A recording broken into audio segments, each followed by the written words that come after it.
around Dodge City and in the territory on West, there's just one way to handle the killers and the spoilers, and that's with a U.S. Marshal and the smell of Gunsmoke.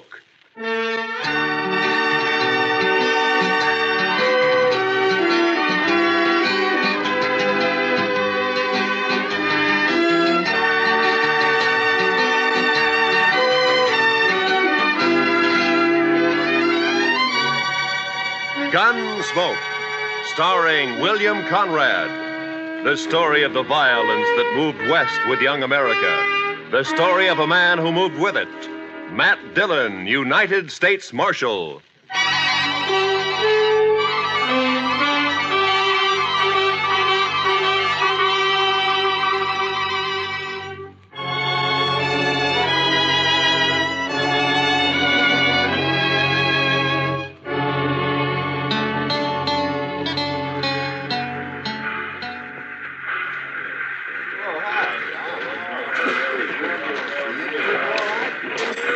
.20 p.m. We got in right on time, Mr. Dillon. Yeah, the railroad's getting better every month, Chester. Looks like they're going to civilize this prairie yet. Well, I'm glad to hear it. All right, let's go. Well, Abilene sure don't change much. Looks about like it did the last time I was here. Now, we're getting most of the cattle at Dodge now. The boom's leveled off here. Still a rough town, though, I suppose. You think he'll put up a fight? I don't know, Chester. From all reports, he may. We'll try to avoid it, though. Of course, we're only guessing anyway. He might not even be here. Well, he always heads for Abilene when he gets in trouble. It's his town. He'll be here. And one good thing, it's Bill Hickok's town, too. At least we'll have the local sheriff on our side for once. Yeah. I suppose that's some help. Some help? I'd rather have Wild Bill along than anybody I know. I suppose.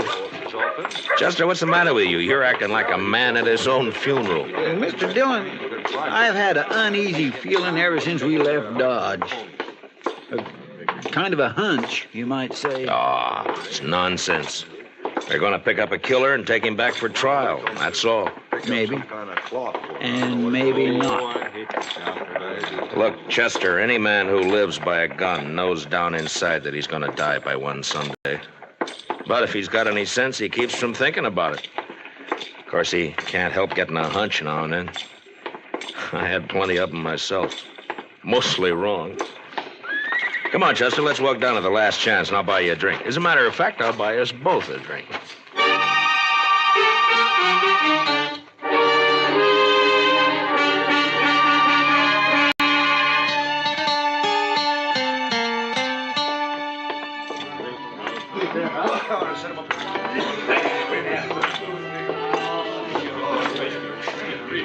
What'll you have, boys?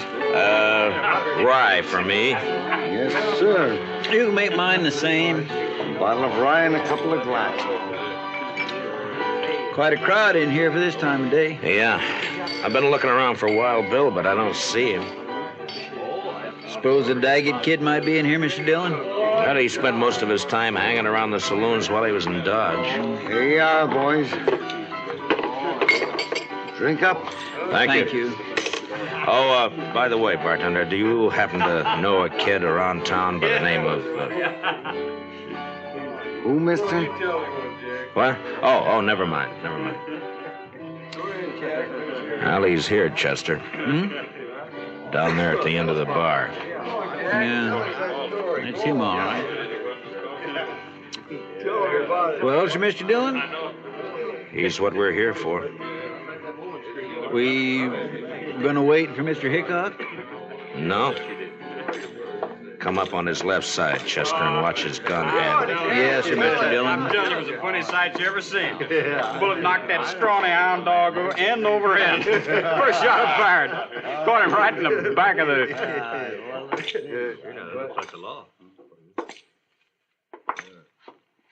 You're Jack Daget, aren't you? That's right, mister. What about it? My name's Dillon, U.S. Marshal from Dodge. You're under arrest. You're kind of out of your territory, aren't you? Marshal's territory's anywhere. I'll take that gun of yours now. You will, huh? All right. Drop it. Drop the gun. Let go of my wrist. The gun. Drop nothing. You heard the marshal. That was easy, Mr. Dillon. A lot easier than what I thought it'd be. All right, Chester, put the cuffs on him. Yes.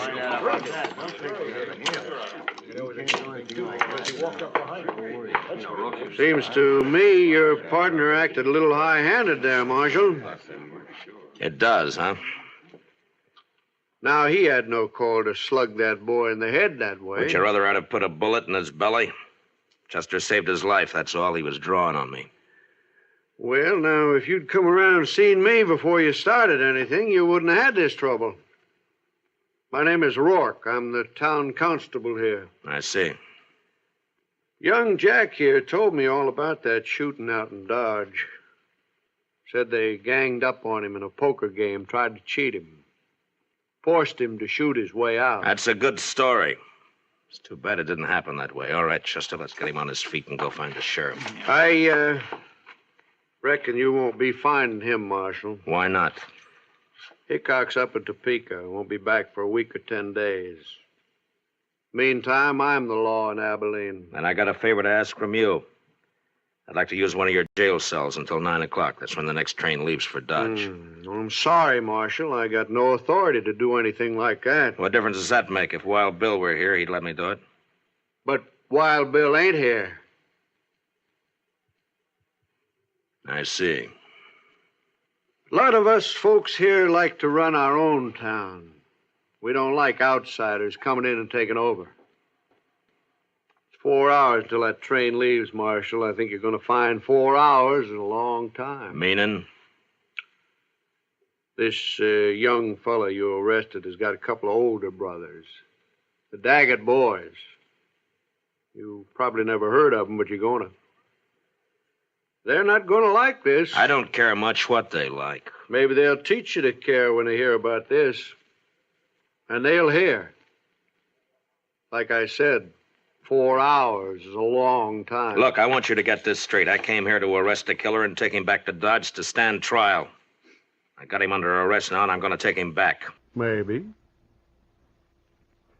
All right, Chester, let's get him out of here. Get hold of his other arm there. Lift him up. Yes, sir. Take him out if you want. Mr. Dillon, What is it, Chester? maybe it was too easy.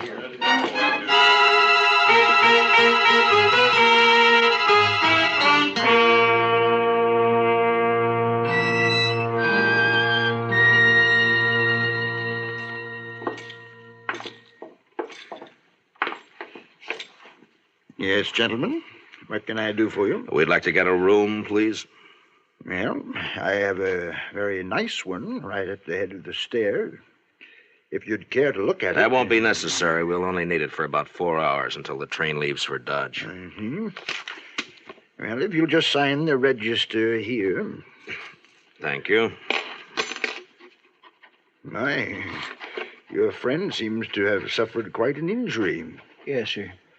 He bumped his head. Oh, really? Well, it's certainly a bad cut just to have had. Boy, that's one of the Daget boys. Young Jack Daget. Yeah, that's right. I got him under arrest for murder. Now, where's the room? You arrested Jack Daget? Right here in Abilene? Yeah.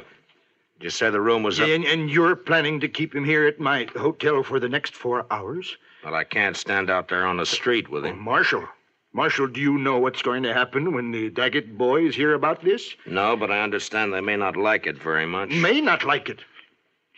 I'm sorry, sir, but you cannot stay here. I will not let my hotel be made the scene of a bloody massacre. Now, just a minute, mister. You've rented me a room. I've signed the register, and I've got the key.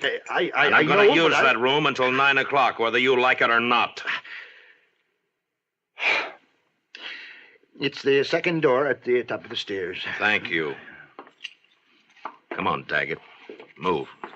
You heard him, son. Come on. Keep your hands off. There's just one thing, sir. Yeah. It's not a question of your honesty, you understand, but in view of the circumstances, I wonder if you'd mind paying in advance.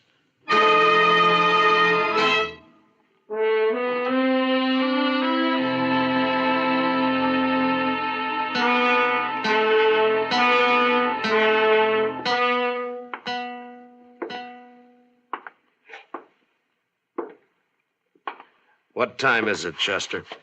It's 6:23, Mr. Dillon. I thought it was later than that. Yes, sir, I know. He goes pretty slow when you're waiting for something like this. I swear I wished it was 9 o'clock. I wished we were leaving on that train right now. You're not leaving on no train. Not alive. You got a one-track mind, Daggett. So have my brothers, Dillon. What they think about all the time is hands off the Dagets. That goes for you or anybody else. Reckon we ought to stuff a pillow in his mouth, Mr. Dillon? Might not be a bad idea. You won't think it's funny when they come around. But maybe they won't come around. Maybe they decided. Cover the door from the other side, Chester. Yes, sir.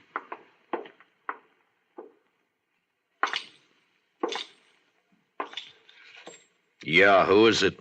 It's me, sir, the clerk. What do you want? It's the Daggett boys. They're across the street at the last chance right now. And you're hoping I'll go over there instead of waiting for them to come here, huh? Well, All right. I'd rather jump them than have it the other way around. Chester, I guess we'll go over and have a talk with him. What about him? Well, he's cuffed hand and foot to a pretty solid iron bed. I don't think he's going anywhere. Bet on it. You ready, Chester? I'm ready whenever you are, Mr. Dillon. All right, let's go.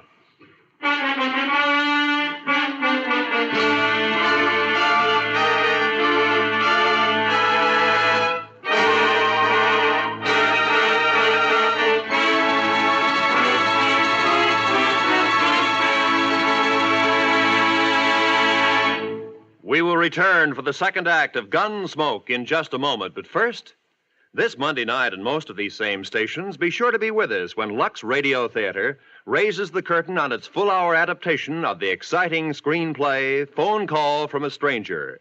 Shelley Winters and Gary Merrill recreate their original screen roles in this dramatic thriller about the experiences of a lone survivor of an airplane crash in bringing the tragic news to families of the victims.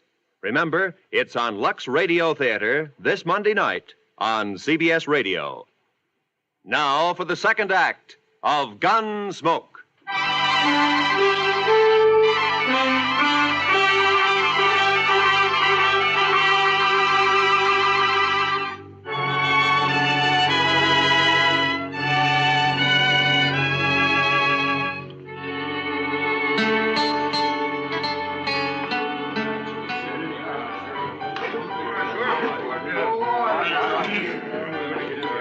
That must be them, Mr. Dillon.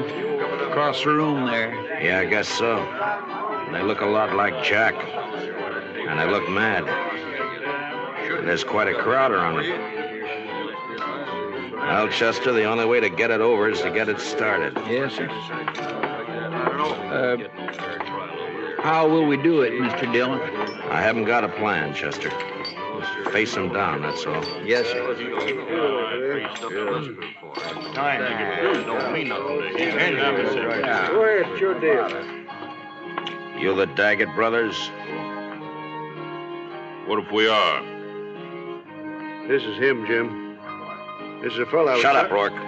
You've been glad enough to stay out of this so far. Stay out of it now. My name's Dillon, United States Marshal from Dodge City. I got your brother Jack under arrest for murder. You probably heard about it. Yeah, rumors got around. I'm taking him out of here on the 9 o'clock train. He's going back to Dodge to stand trial. My guess is he's going to hang. Now, the point is, what are you going to do about it? Why didn't you wait? We'd have looked you up. You didn't answer my question. Still 2 hours and a half till 9 o'clock. I reckon we got plenty of time yet. We'll wait. Why wait? What's the matter with now? We'd rather wait. Maybe you're trying to pick up some helpers among this bunch of hangers-on, huh? Well, look at them. Each one trying to sneak behind the man next to him. If you're counting on any help there, you better forget it. You're pushing your luck, Dillon. I don't think so. You boys are full of talk, and that's all. You never even intended to start anything. You're a dirty liar. We're going to do plenty. Now, don't you move, either one of you. You covering my back, Chester? Yes, sir. All right. I'll take that gun. Thank you. Yours, too. Sure. Sure play, Dillon. Where it stands now. Thank you. Here, Chester. Kick those back onto the tables. Yes, sir. All right, folks, just leave them lay, please. Don't nobody touch them. Here, Chester. Now hold on to my gun. All right, Mr. Dillon. Now just keep them off my back. Yes, sir. You. Come here. Sure.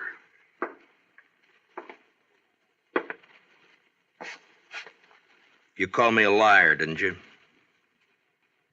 Yeah. You cheap chin horn, you... Come on, get it!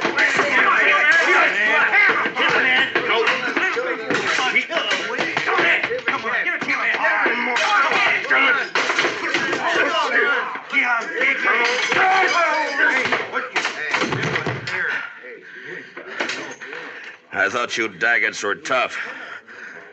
Watch this. All right, you.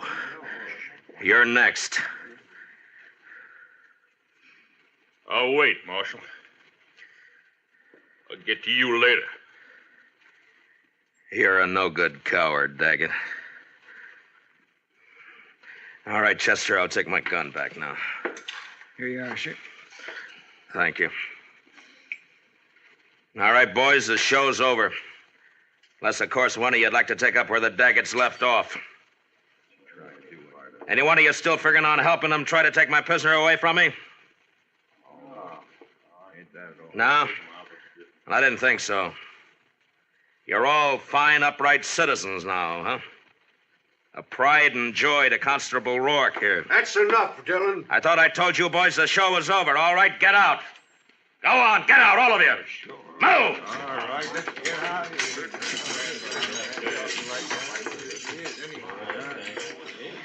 Marshal, I'd say you overreached yourself there.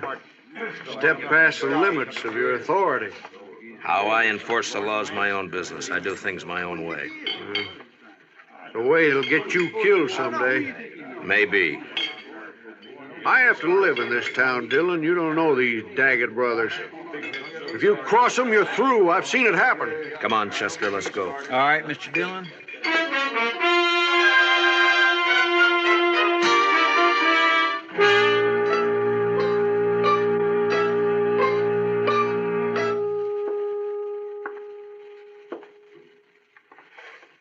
What time is it, Chester?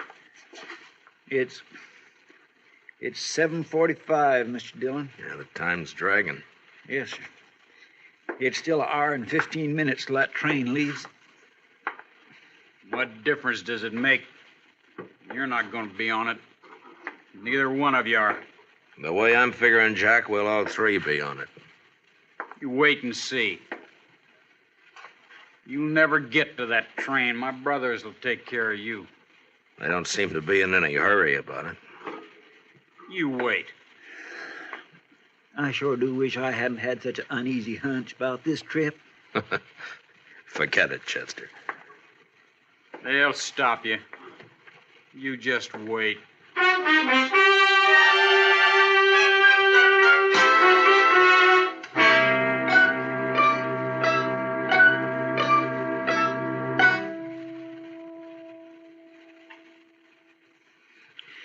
It's only 8:15. Mr. Dillon seems to be going slower all the time. Yeah, adds up, though. Won't be much longer now. 45 minutes, if the train's on time. And if we're lucky enough to get on it. Chester, you're wearing yourself out. Why don't you sit down and relax, huh? I just can't seem to set my mind to it, Mr. Dillon. No Daget will ever leave this town wearing handcuffs as long as the other two are alive. Well, I'd think that's up to them, Jack. Sure. And they'll take care of it, too. I swear and declare, Mr. Dillon, I almost wish they would try something and get it over with. The waiting's always the worst part, Chester. You find out what the worst part is. I could slug him, Mr. Dillon. No, let him talk. Let him talk, Chester. He's only got a few more weeks to do it in. They'll never hang me. I'll never even stand trial. You wait and see.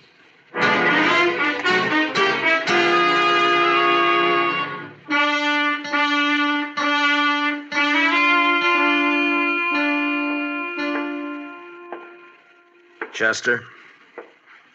It's 8:30 exactly, Mr. Dillon. All right. Let's get started. A little early, isn't it? Won't take that long to walk from here to the station. It might if we have trouble. Yes, sir, I guess it might. You'll have trouble, don't you worry about that. Jack, why don't you get on a new subject? How are we going to take him, Mr. Dillon? Just drag him? If he wants it that way. Otherwise, he'll walk handcuffed to my left wrist. Keep him covered, Chester. I'll unlock these cuffs and get him loose from the bed. Yes, sir. Dillon, if you're smart, you leave me here and run while you still got the chance. Well, I've never been smart enough to run yet. Stick out your right wrist. All right. On your feet. Come on. You can put your gun away, Chester. Starting now, he's only going where I go. Now, come on, Jack. We got a train to catch.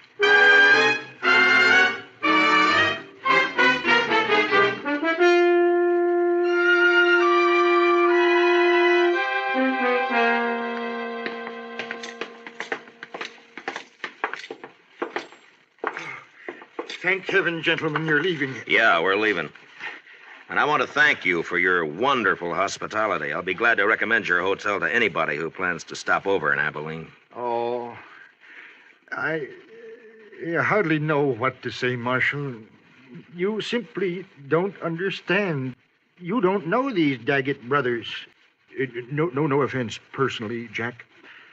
I have to live in this town, and I... Come on, Jack. Now, you boys must run quite a bluff. You got everybody in town jumping sideways. You'd be smart if you did, Dillon. Good luck, gentlemen. Best of luck to all of you. All of us. Well, that's hedging his bet. Look there, Mr. Dillon. Not a soul on the street.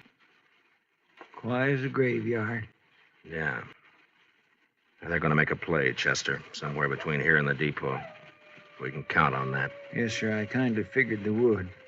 Especially after getting beat up over there at the saloon. Well, they would have anyway. And jumping them like that did one good thing. It scared the pack off. At least we only have to worry about the Dagets, not a mob. You'll think it's a mob Shut by up. the time... Now, from here on, you keep your mouth shut. If you don't, so help me, I'll slug you and drag you to the depot. All right, now let's go.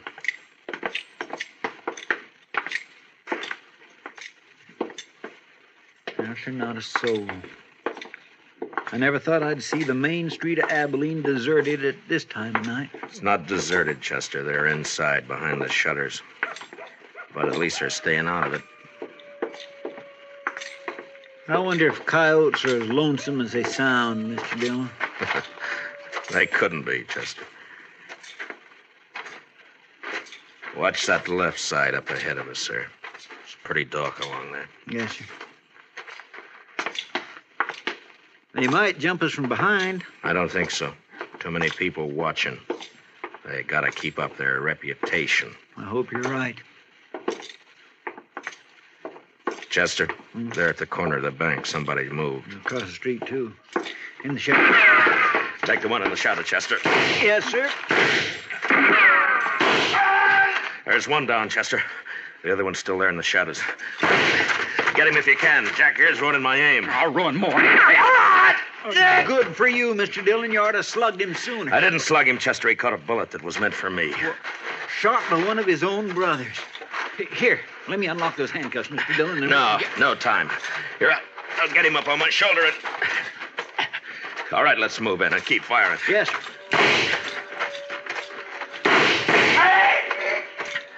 Hold it, Chester. Well, I guess we got the other one. Here, let me get him off my shoulder. Get these handcuffs off.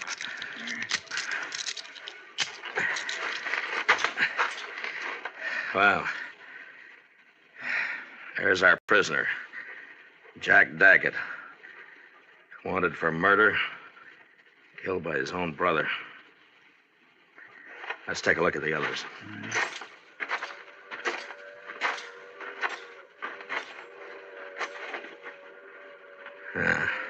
Three men dead. Look down the street there, Mr. Dillon. They're all starting to crawl out of their holes. Sure. They're all on our side now. Oh, come on, Chester. The train's coming. We gotta get on it and get out of here. Yes, sir. We'll let Rourke clean up this mess. He ought to be good for something. That sounds more lonesome than the coyotes. Gives a man the creeps. Yes, sir, it sure does. Well, you were wrong about that hunch of yours, Chester. It wasn't us. Not this time.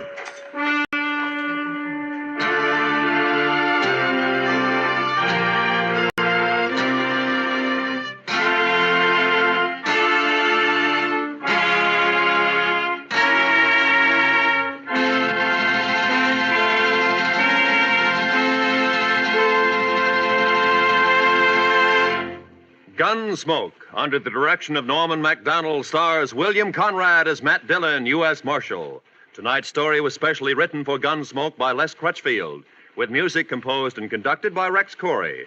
Featured in the cast were Sam Edwards and Barney Phillips, with John Daner, Tom Tully, Larry Dobkin, and Jim Nusser. Parley Bear is Chester. Gunsmoke is heard by our troops overseas through the facilities of the Armed Forces Radio Service. Join us again next week as Matt Dillon, U.S. Marshal, fights to bring law and order to the wild violence of the West in Gunsmoke.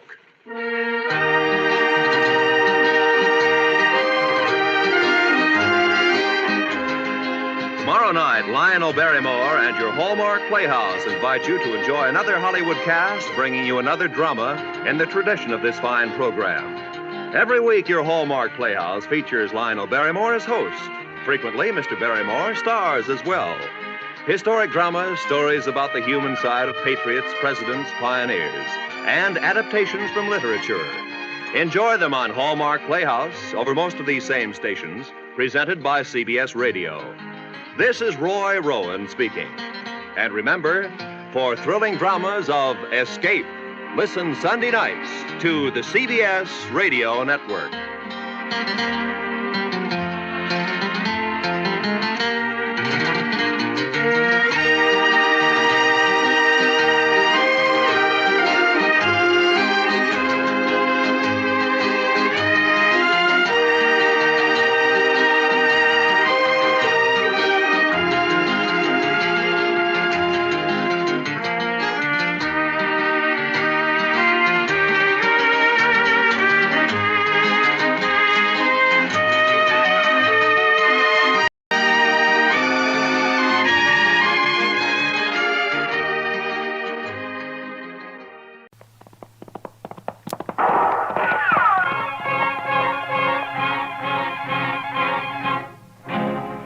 Around Dodge City and in the territory on West, there's just one way to handle the killers and the spoilers, and that's with a U.S. Marshal and the smell of Gunsmoke.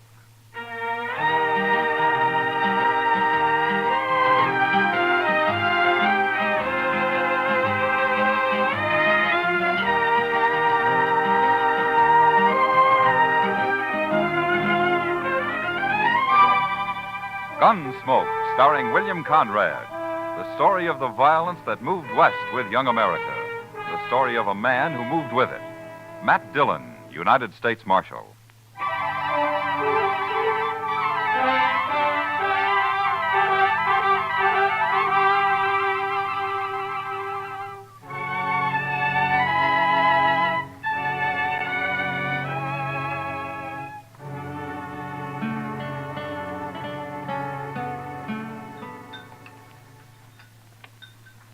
Cigar, Miss Kitty? You know I don't smoke in public, Chester. Oh, excuse me. Mr. Dillon? Thanks, Chester. Yeah, I believe I will. You know, for a cowtown restaurant, this place serves the toughest steak I ever ate. Well, you should have had the calf fries, Kitty. Next time, I certainly will. Say, that reminds me. When are we going fishing, Mr. Dillon? You said last week we might take a day off soon. All right. How about now, this afternoon? You mean it? Well, sure. You want to go, Kitty? Oh, thanks, Matt, but there's a new girl at the Texas Trail. I told her I'd help her make a dress today. I'm late now. Huh?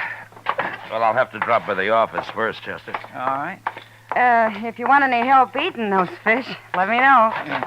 You know how to cook catfish? You bet I do. We'll be around then. Hey, Mr. Dillon, look at those men down there by the jail. Huh?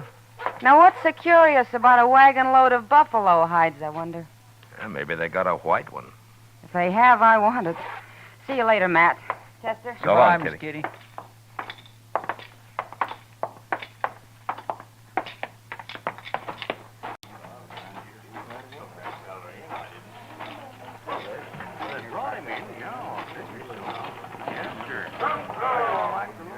This your wagon, mister? No, Gatliff's. I skinned for him. Oh, what are you doing here? What's the crowd for? Just curious. The other skinner got hurt, and we brought him into the dock. Oh? What happens? He hurt bad? Bad enough. Gatliff didn't see any sense in bringing him into town at all. Me and the cook, we made him, though. Oh? Here's Gatliff now. Chester, go up to Doc's. Maybe I can help, huh? All right, sir. How is he? Doc will take care of everything, Toby. Never mind that. How is he? Dead. Now, let's drive these hides on down the shed. I want to get them sold and pick up our supplies. Come on. Just a minute, Gatliff. Some other time, Marshal. I'm busy. So am I. But you come into my office anyway. I want to talk to you. Call this busy, bothering people? That's my office right over there. You and the cook go get them hides unloaded, Toby. I'll be right along. Yeah.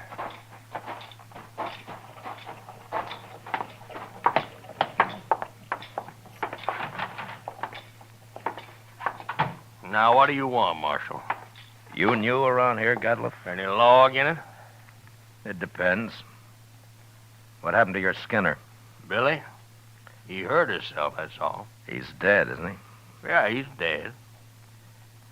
Look, Gatliff, anything you don't want to tell me, I can ask Doc about. Well, there's nothing to tell, Marshal. He got hurt and he died, that's all. When did he get hurt? Last night. And why didn't you bring him in last night? Why, them other fellas, the cook and Toby, they figured he was done for anyway and didn't want to bother, I guess. Is that so? You're the boss, aren't you? Sure I am. But you know how men are when they get out in camp, Marshal. You don't want to push them too far. They get touchy, kind of. What happened to him, Gatliff? How'd he get hurt? I don't rightly know, Marshal. He was alone in camp, and when we got there, he'd gone and burnt himself. Burned? Burned with what? Hot lead, Marshal. Spilt it all over him. Oh, you mean lead for bullets, huh? That's it. Cooking up lead in a fry pan. That was one of Billy's chores, to make my bullets. He always was a mite clumsy. He sure messed himself up this time. There must have been a lot of lead. 50, 60 pound, I reckon. Oh, there you are, Mr. Gatliff. Doc Adams is looking for you. What does he want? Well, sir, that man of yours, Doc's all through with him. He says you can bury him now. Oh, no. I ain't paying for no burial. He's just a skinner I hired. Don't even know his last name. You're his boss, aren't you? You brought him in. And that's all I'm going to do for him. I ain't paying you $1. Not $1. Nobody's asking you to pay me. But you can't just leave the man in Doc's office. Somebody's got to bury him. He's just a bum who worked for me. He's not my father. Well, all the stingy Hold it, things Chester. All right, Gatliff. We'll take care of him. You can go now. He's caused me trouble enough. I don't want to hear any more about him ever. Well, that's about the most unfeeling man I ever did come across. What about that scanner, Chester? Tell me. Oh, I swear it was terrible, Mr. Dillon. He was burned all over his head and his face and across his chest. Doc said he don't know how that fellow lived as long as he did. Could he talk? Oh, Doc told me he couldn't say a word. Well, how do you suppose it happened? Why, hot lead. Had a whole pan full of it, from what I hear. Yeah, 50 or 60 pounds of it. That much? Well, I can believe it. I can't. What man's going to pick up 60 pounds of molten lead and spill it in his own face? That's the most stupid story I ever heard. Well, say now, I hadn't thought of that. Mr. Dillon, you're right. Of course, there's another way it could have happened. What's that? Somebody could have pushed his face down into it. Oh, my goodness. Who? I don't know. Gatliff, or maybe Toby. You know where Toby went? Well, no, I don't. But him and the cook probably went over to the Alfraganza to drink up their wages. All right. Go do something about burying that man, Chester, will you? I'll be back later. All right, sir. I'll tend to it.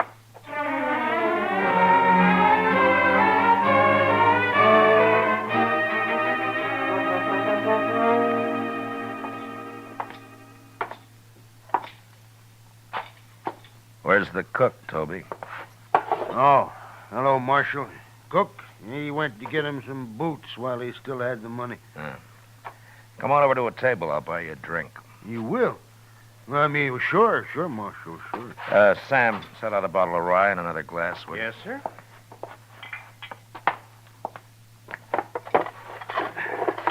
Come on. Yeah.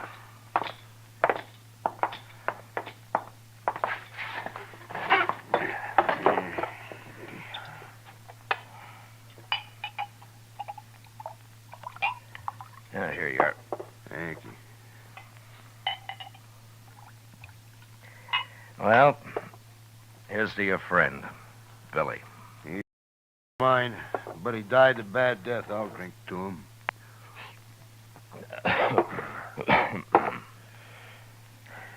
Tell me something, Toby. How did he and Gatliff get on? You see Gatliff's eyes, Marshal? Yeah, I did. He's got powder specks shot into them. They look like turkey eggs. Yeah? You don't get on with a man like that. Yeah. Well, why do you work for him, then? Marshal, I get 25 cents a hide, and I can skin over 20 buffalo a day. But I've worked for hunters who couldn't kill enough to keep up with me. Gatliff's a good hunter. And that's the only reason at all I work for him. But if he's such a good hunter, how come I've never seen him in Dodge before? The man's greedy, Marshal. He's downright wicked about money. He figures he can make more money by selling his hides to buyer's agents on the prairie. Yeah. He gets less out there, but he can kill and sell more that way. That Gatliff never stops killing buffalo. He came in with a load of hides today. Just 'cause we made him come in with Billy. And another thing, we've been out 4 months, Marshal. He must owe Billy $800. Oh? Yeah, most hunters would have split that with the crew, but not Gatliff. He like to took my head off when I mentioned Hey, it. want another drink? Oh, yeah, sure. Tell me about the accident, huh? Well, Billy was melting lead in a fry pan, and the way I figured he must have tripped somehow, fallen smack into it, and when we rode in, we found him rolling around on the ground. That's all I know. When who rode in? Me and the cook. The cook skins on days Billy's making bullets. Now, where was Gatliff? Oh, he went in just ahead of us. How long ahead of you? Not long, maybe about 20 minutes. Then he found Billy first, is that it? Yeah, so he did. Hey, I hadn't thought of that before, Marshal. So that's why you've been asking so many questions. Well, I wasn't sure, Toby, but I expect you're telling the truth. The cook backed up your story. Sure, I'm telling the truth. That's what happened, all right. Yeah, Gatliff killed him. He murdered him. Any idea why he would? Well, sure I do. There's only one thing Gatliff wants, and that's money. He killed Billy just so he wouldn't have to pay him his wages due. Yeah, maybe. Why don't you arrest him, Marshal? There's no real evidence, Toby, not at all. And it's bad for the law if I arrest a man and later he goes free. Unless he's innocent, of course. He ain't innocent. How come this didn't occur to you before, Toby? Why, I don't know, Marshal. I sure don't. You going back out on the prairie with him? I ain't afraid of him. I'll be sleeping with one eye open from now on. It'd be a pleasure to kill him after what he done. Self-defense, of course, Marshal. Yeah. But if you let on you're suspicious, he'll sure try to kill you. Not me. He can do his killing on somebody else. The cook, maybe? I ain't even the cook. Yeah. You'll be leaving in the morning, I suppose. About dawn, I reckon, soon as Gatliff hires a new skinner. Now, the bottle's yours, Toby. Oh? And, good luck. Well, I sure do. Thank you, Marshal.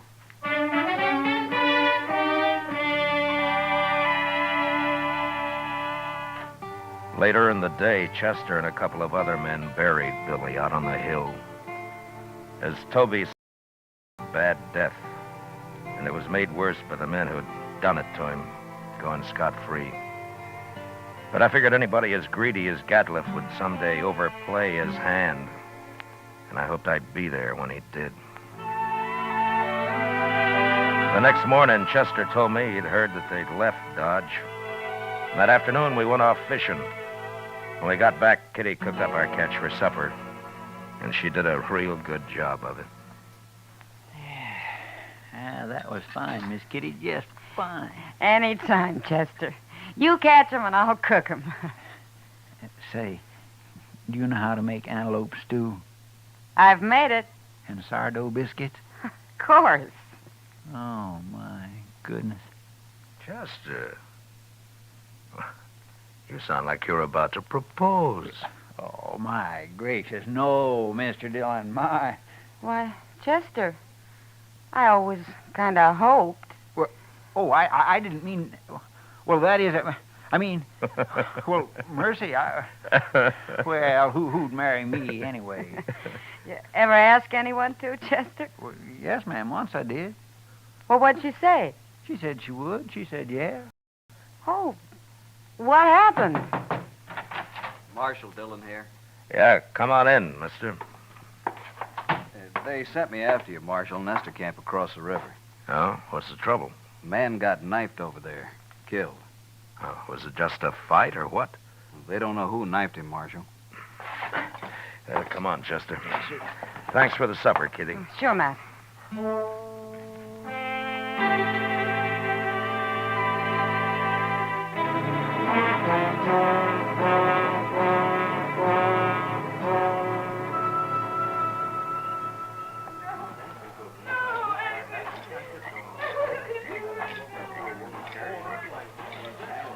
He was knifed in the back, Mr. Dillon.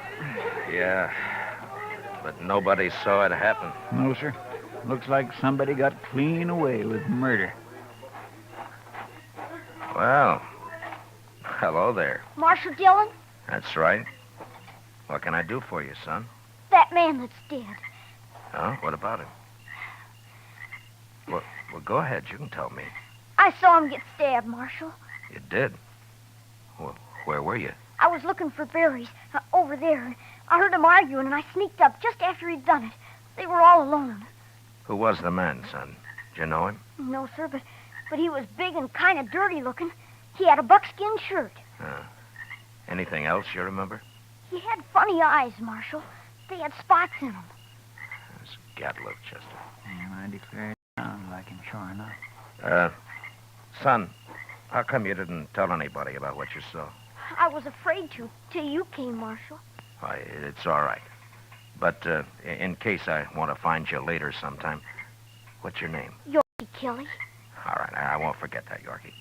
And thanks for telling me about this. Oh, sure, Marshal, anytime. Well, I hope there won't be a next time, Yorkie. Goodbye. So long, Marshal. Goodbye.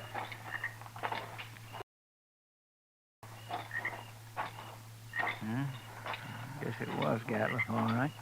Yeah. Seems like a dangerous sort of man to be running loose. No, I got him now, Chester. As soon as I find him.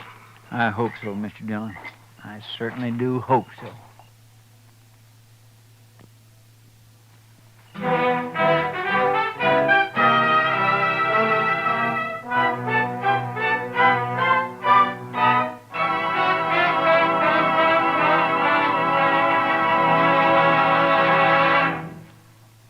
return with the second act of Gunsmoke in just a moment. But first, tomorrow night, Frank Lovejoy stars in the remarkable talent of Egbert Haw on CBS Radio's Theater of Stars. Also tomorrow night, hear Lionel Barrymore on your Hall of Fame Playhouse. Now the second act of Gunsmoke.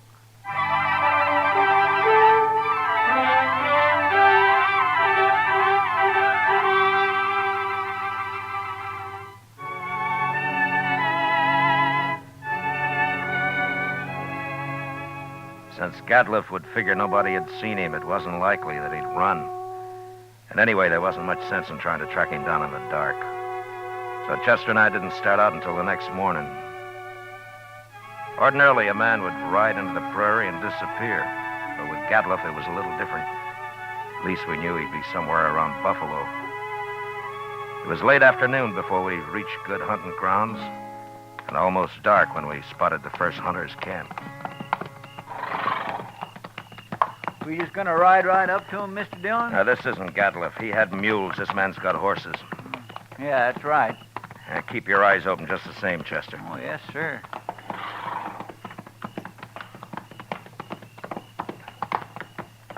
Get down, stranger. Thank you. Supper will be ready. Cook, throw some more tongue in that stew pot. Don't like buffalo tongue. You'll go mighty hungry in this camp. Oh, thanks, mister. Hey, you're a lawman. Matt Dillon. I'm a U.S. Marshal. My name's Tom Mercer. How are you?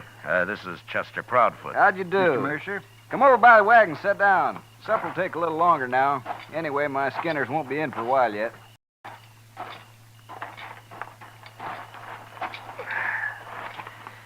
Well, how you doing, Mr. Mercer? Oh, fair, Marshal, fair. Had a stand of about 100 today. Killed every one of them but a couple of old bulls. Oh? That's why the boys are out so late. Have you been here long? About a month. Move on in a couple of weeks. I don't know, Marshal. I think this whole southern herd's going to be clean wiped out for long. Next year, I'm going to Dakota. Too many hunters, maybe, huh? That's just it. That's it, exactly. Have you seen any in the last day or two, Mr. Mercer? Just who you looking for, Marshal? Man named Gadliff. Big man. Speckled eyes. What's he done? You know him? No, I don't. Nobody's come near us in over a week. You're not much help. Except for that stew the cook's making. Oh, you like that. We're having dried apples, too. Oh? I mighty near could eat a buffalo raw, the entire beast. You must be part Indian. Well, no, sir. I've seen one of them eat a whole liver raw. Got propped up against a tree and ate every bit of it and then went sound asleep right there in the sun. He was sight. Where'd you ever get that close to an Indian? Oh, Indians ain't always bad. Take last fall, about 20 of them rode right down into our camp. We thought we was done for, sure, but you know what happened? They were looking for meat, that's all. We let them take what they wanted, they rode away. Just as peaceful like as a man could ask. They're going to get real hungry when the herd's gone. That's so, Marshal. That is surely so. That's what makes them mad. Don't you think that's reason enough? Fella told me a couple of weeks ago he run into a bunch west of here. He was looking for scalps, all right, but good buffalo man with his old Sharps 50 can pick off Indians at 1,500 yards. They're no match for him at all. Not unless they stalk him. Oh, they've done that, sure. Hey, here come my skinners. Let's go get outside some of that stew. Good. All of it. Don't you ever feed this man, Marshal? Only when he works, Mr. Mercer. Oh, now, Mr. Dillon.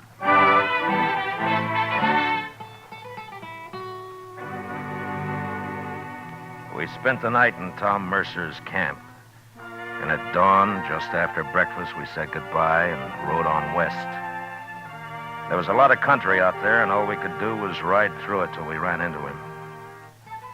In the next 2 days, we met plenty of hunters, but we didn't find Gadliff. About noon of the third day, we cut the trail of a wagon train and figured that it'd be that of a hide buyer's agent who'd come into the field to do business on the spot. And an hour or two later, we saw him.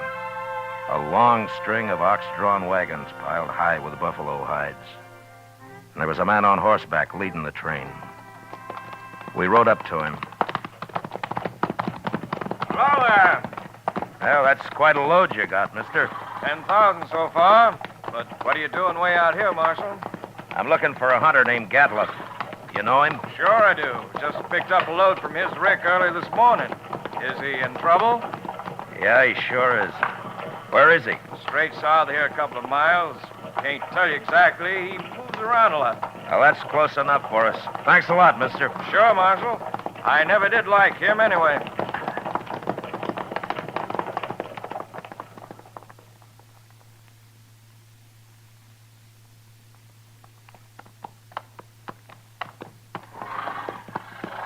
There's an empty rick over yonder. That must be it. Yeah, but he's moved his camp. Not far if it was just this morning. Chester, what's that out there? Where? Hey, that looks like a man. Come on. There.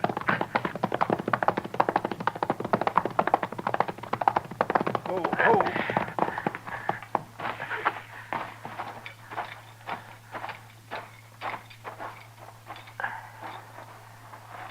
Well, Mr. Dillon, it's that Skinner of his. Get some water, Chester. Yes.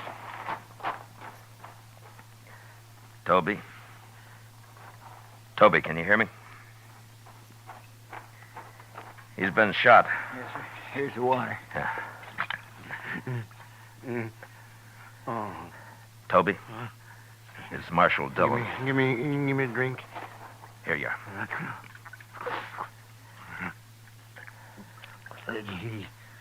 He shot me, Marshal. Oh, what happened? Where's the rest of the crew? They run off. He took his wagon and the horses. He went kind of crazy when he found out. That's why he shot me. You know where he is now? No, I don't know, Marshal. He shot me, and then he said he was going hunting. He's going loco. Going loco. Now, take it easy, Toby. Take it easy. You'll be all right. I could hear him shooting at Sharp's a long time. And then he stopped. Well, where was he? Which way? Off. Behind me there. I could hear him. Chester, you stay with him. I'm going after Gatliff. All right, sir.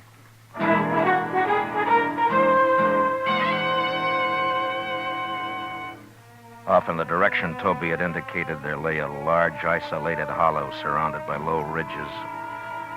When I reached it, I dismounted, and I crawled up to where I could look down into it.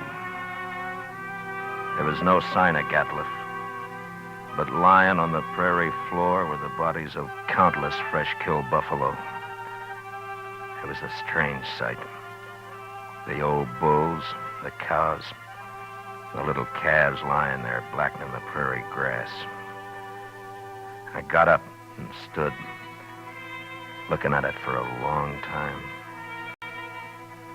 And then suddenly, out in the middle, I thought I saw a slight movement.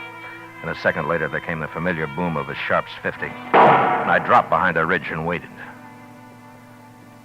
And then Chester rode up. Have you found him, Mr. Dillon? Yeah. I thought I'd better come along. You see... Toby's dead, is that it? Yes, sir. All right. Well, Gatliff's down there in the middle of the hollow. But we can't get anywhere near him as long as he's got that Sharp's rifle. He's killed a small herd of buffalo in there, and now he's lying out in the center of them. Well, that's the darndest thing I ever heard of, Mr. Dillon. He must have gone crazy, just like Toby said. Yeah. What's he shooting at now?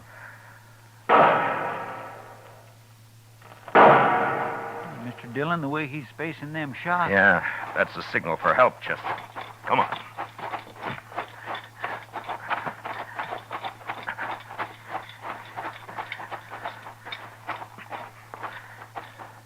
Say, maybe this is a trap. Be ready to take cover behind one of these animals. It might be.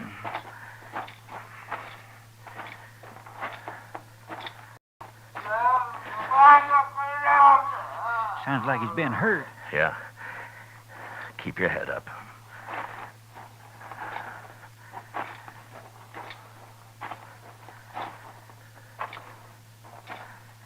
There he is, behind that big bull. Yeah, I see him. Why, Mr. Dillon, He's all... There have been horses in here. Indians. My goodness. Come on.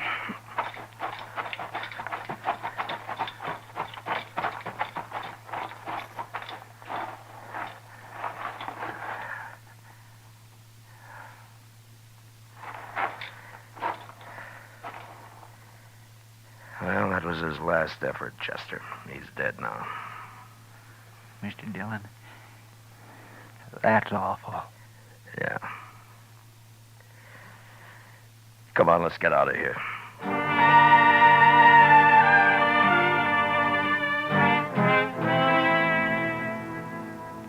I don't know how the Indians caught Gatliff. He'd gone a little mad, and maybe that made it easy for him. But they finally got themselves a buffalo hunter.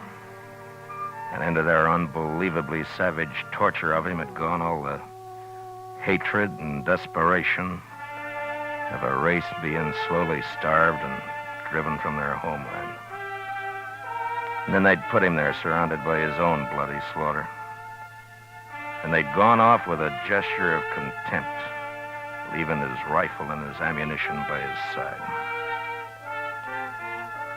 And having seen what they did to him, I'll never know how he managed to fire even one of those shots. For all of his evil, Gatliff had died harder than any man I'd ever seen. Chester and I rode back to Dodge. And it was never mentioned between us again.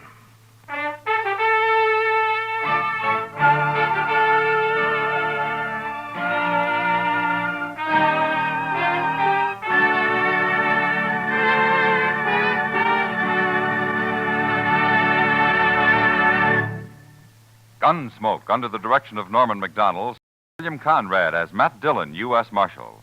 Tonight's story was especially written for Gunsmoke by John Meston, with music composed and conducted by Rex Corey.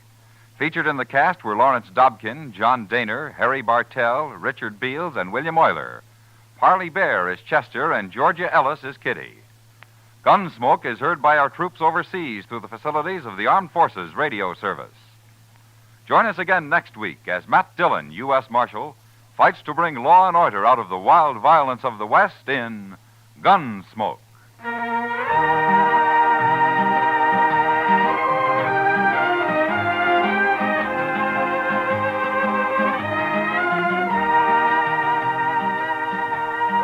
Monday night on CBS Radio, hear the concluded suspense production of Shakespeare's tragic drama Othello, starring Richard Widmark, Elliot Lewis, and Kathy Lewis.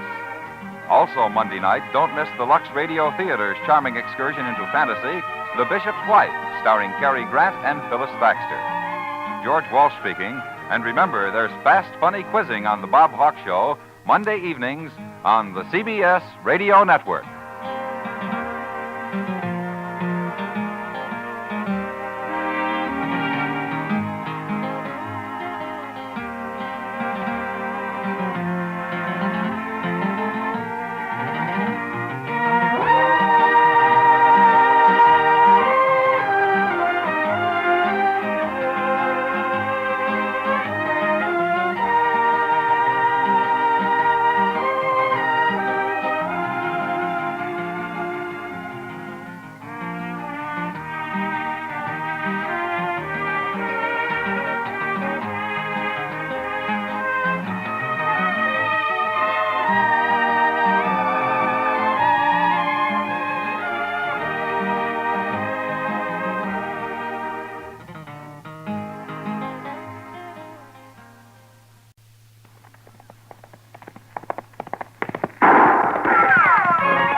Around Dodge City and in the territory on West, there's just one way to handle the killers and the spoilers, and that's with a U.S. Marshal and the smell of Gunsmoke.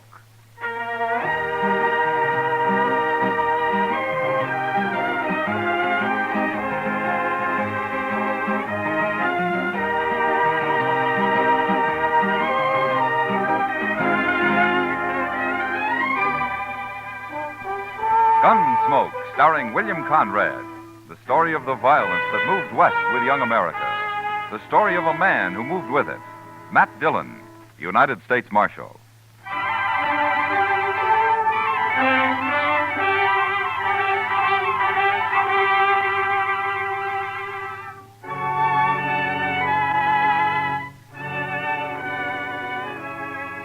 Trouble could start any time in Dodge, but usually it was at night that the men made their play along Front Street, and so ordinarily I was up a good part of the night and did my sleeping in the morning. It was a rare thing for me to be out in the early day, and for some reason it worried Chester. I just don't understand why you couldn't sleep, Mr. Dillon.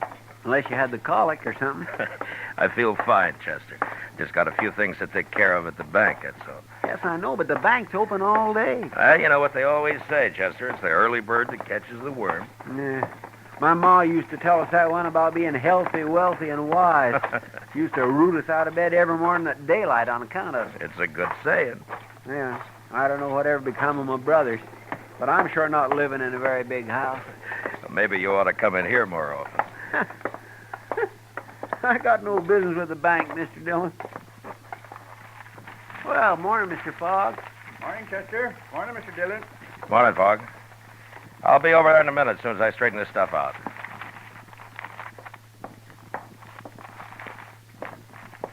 Good morning, Marshal. Good morning, Mr. Pap. You taking money out, Marshal, or putting it in? Neither, Mr. Pap. This is government business. Oh, I see.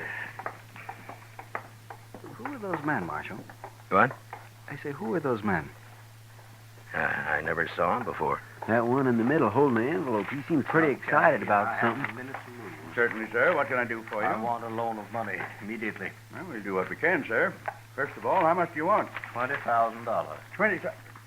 Mr. Pap. Yes? Excuse me, Marshal. Gentlemen, this is our president. You'll have to talk with him. I heard you say $20,000, gentlemen. That's a lot of money. What do you have for collateral? My collateral, sir, is right here in this envelope. You may look at it, but don't reveal it to these other gentlemen. These playing cards. Don't name them. I'm afraid I don't understand. Well, I've been in a poker game at the Texas Trail all night long. Right now, there's about $40,000 in that pot. There are some good hands out. I've put every cent I have into it already. Now, they've given me just 20 minutes to come up with more money. Well, I certainly wish you luck, sir, but I never heard of You've seen my hand in that envelope. You can lend me the money on that. But surely, sir, you don't expect the bank to enter a gambling game. Now, these gentlemen are also in the game. They came along to see that those cards aren't changed. The other men are watching the table at the Texas Trail. It's all fair and square, I assure you. Well, gentlemen, I'll gladly pay you 10% interest, sir. You've only got 5 minutes left, Hook. Come along, gentlemen. We'll step in the back office. Well, now that's about the craziest thing I ever did here. He must have a pretty good hand, Chester. I know, sir, but you don't think Mr. Pap's going to let him have $20,000 on it? It certainly looks that way. Yeah, there we are. I'll take care of this and we'll get out of here. This is government stuff, Fogg. You know what to do with it. Certainly, Mr. Dillon. Now, let me see.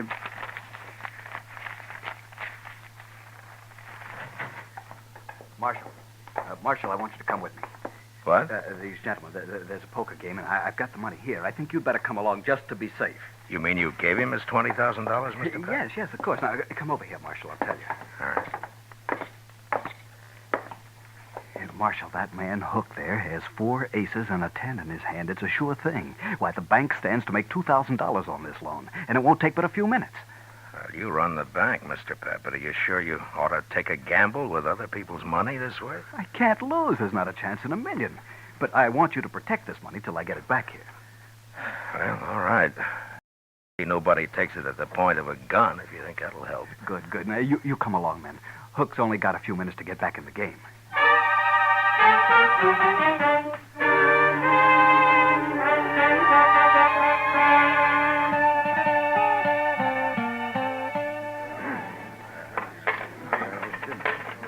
All right, there's my money, Mr. Shaneways. I'm calling you, sir. You must have a pretty good hand, Hook. All the trouble you've been to. You will see it. What have you got? 5 little hearts, all blue.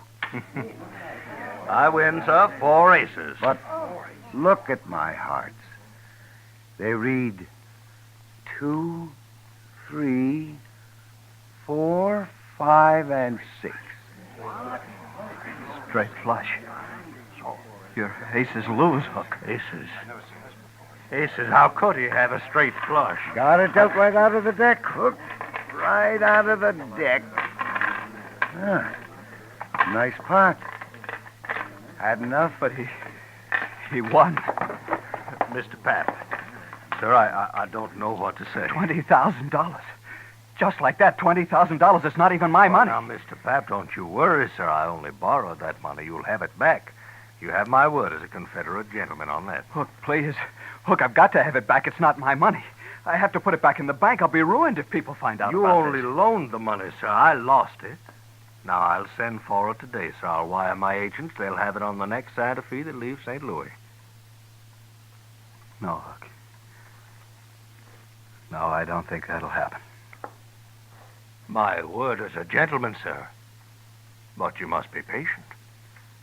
I shouldn't have done it. I had no right to do it.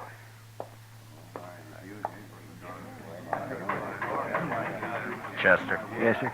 Go tell Doc I want to see him. Yes, Mr. Dillon. All right. Everybody. Now listen to me. All of you. Now, I don't want a word said about this to anyone. The bank's important to Dodge, and this could ruin it. Do you understand? We have no reason to spread. All right, then see to it. Or there'll be trouble for all of you. Well, certainly, Marshal. No reason to spread. We all understand.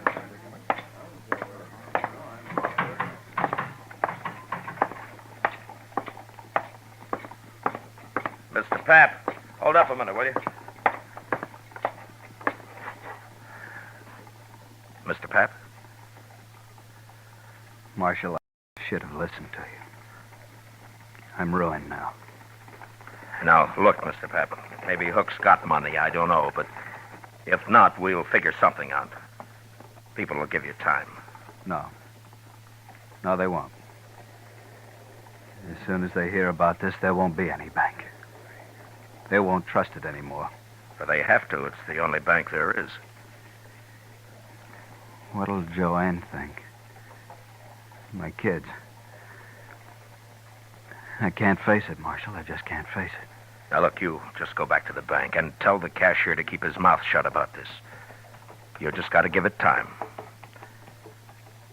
Sure, Marshal. I'll go. I'll go.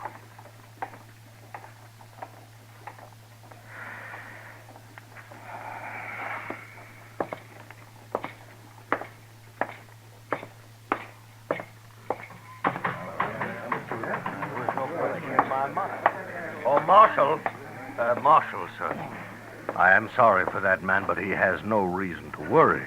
I'll send for the money at once. Yeah, you do that, Mr. Hook. Send for the money. Gentlemen, what are your names?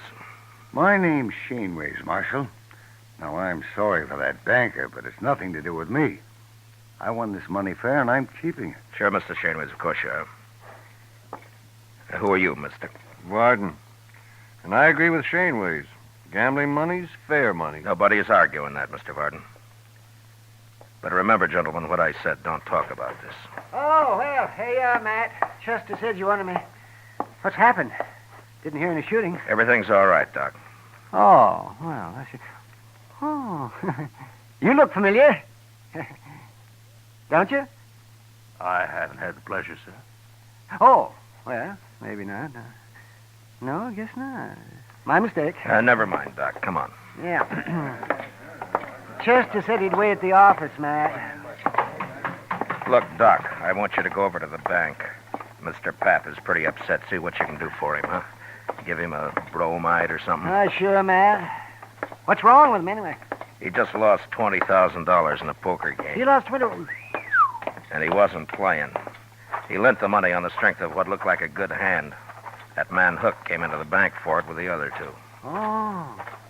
He brought his cards along and raised the loan that way, huh? What? How did you know? Oh, I heard of it once, Matt. It was down in New Orleans. Oh, that was years ago. Well, what happened? Well, the same thing. Fella got the money and he lost it. That's all. You mean it was fixed between him and the others? Oh, sure, it was fixed all right. Well, how did they find out? Well, the fellow that borrowed the money got drunk and he talked and they put him in jail, but the others got away clean. Look, Doc, that gray-haired man you thought you recognized, his name's Hook. Are you sure you never saw him before? Oh, a lot of people look familiar at first glance, man. You know how it is. Look, in New Orleans, you didn't know the men who pulled the trick on the bank, did you? Well, people said that they'd come down on the riverboat.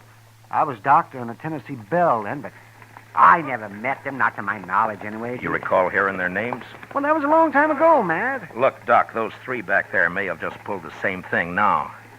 Hook looked familiar to you. Maybe he remembers you, too. Well, he just said he'd never met Doc, me, he Matt. could be lying. Oh, well, sure, but I can't place him. I probably never saw him before. Well, go see what you can do for Pap. He's in pretty bad shape. Well, sure, Matt. Gamblers were always drifting in and out of Dodge. Some of them were crooked, and some, it had been said, were honest. Ordinarily, it didn't matter much one way or the other. Most men could take care of themselves. But now the bank was involved, and the citizens of Dodge had their faith in that bank, as well as their money. I gave it a lot of thought the next hour or so, and finally I had an idea that seemed like a start anyway. I explained it to Chester, and together we went back to the Texas Trail. Shaneways and Varden were idly cutting cars, and Hook was at the bar talking to Kitty. Hello, Matt. Kitty? Hi, Miss Kitty.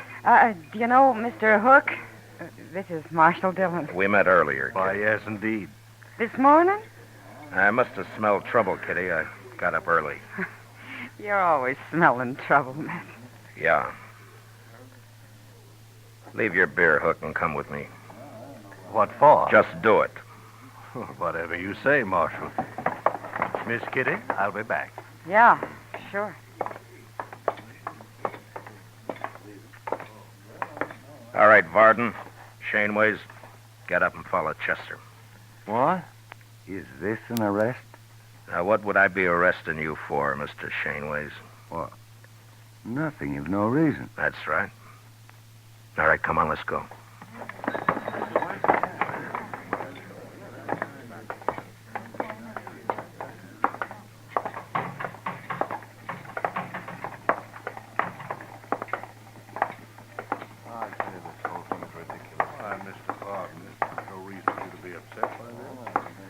Just follow her along, please.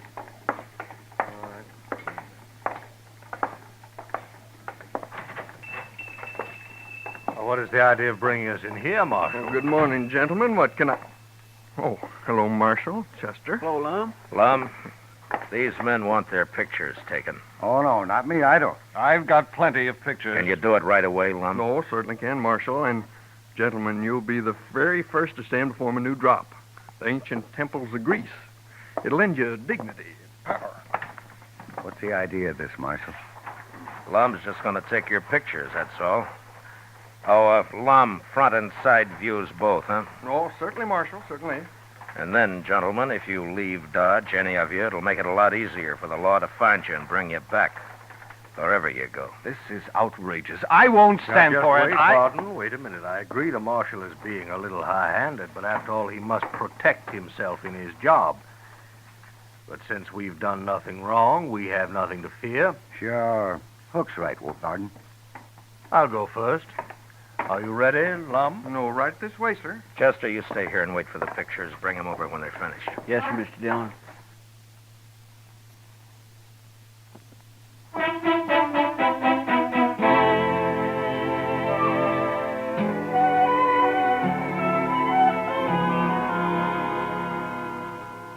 Well, I'm a pretty good photographer, Mr. Dillon. Yeah, these aren't bad. Lock them up in the safe, will you, Chester? All right. You think this will keep them in Dodge, sir?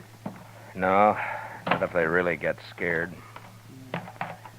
They're guilty, all right, aren't they, Mr. Dillon? And I can't prove a thing, Chester, one way or the other. Matt. Oh, Matt. Bad news. What, Doc? Well, this is Pap. Sent for me a little while ago. I just come from there. Oh? Matt, he killed himself. Suicide. Pap? About an hour ago. Why, that poor man. How's Mrs. Pap taking it? Not a tear so far, but a suppose she'll break down later. Neighbor woman's there with her. Yeah. Does she know why he did it, Doc? Well, it seems he told her all about it, and then he went out and he shot himself. There's no stopping it now. The story will be all over town in no time. Well, what are you going to do now, Matt? I don't know, Doc. I just don't know.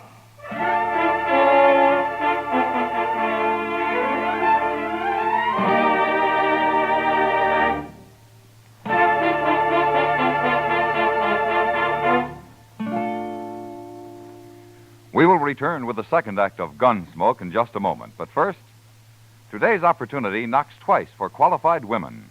For the younger woman, the career of nursing offers opportunity unlimited. Ask how you can enroll as a student nurse at any hospital at the nurse's registry desk. And for the older woman, there are many thousands of openings in practical nursing. Graduate nurses or practical nurses will find expanding career opportunities for years to come. Act immediately. Serve humanity and provide for your own secure future. Now the second act of Gunsmoke.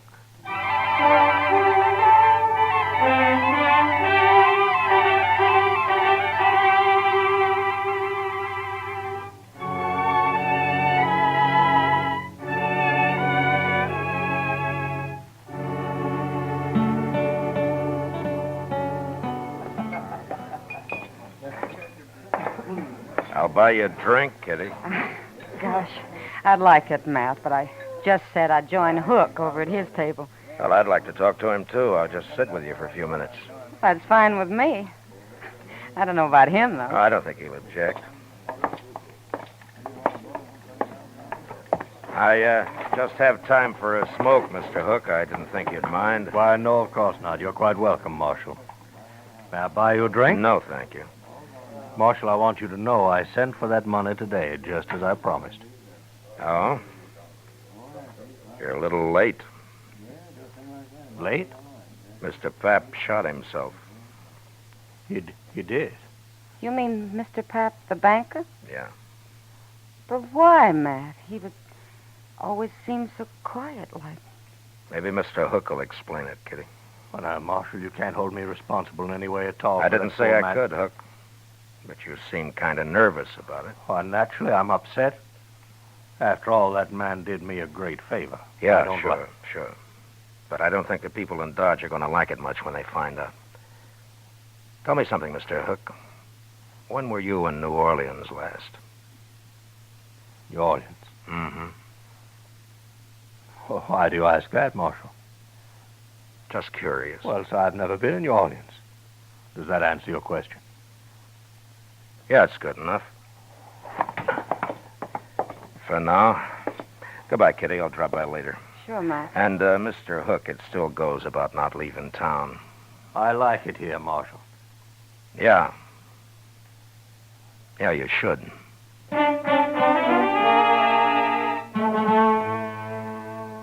Maybe I should have arrested Hook and his friends without any evidence and just seized the $20,000 and put it back where it belonged. That might have saved people's faith in the bank, but I figured my job was to give them faith in the law, and I couldn't do it that way. I'd made it plain to Hook what I suspected, and I hoped it'd scare him into making a mistake.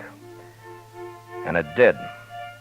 But I didn't learn about it until next morning when I was having breakfast at the Dodge House.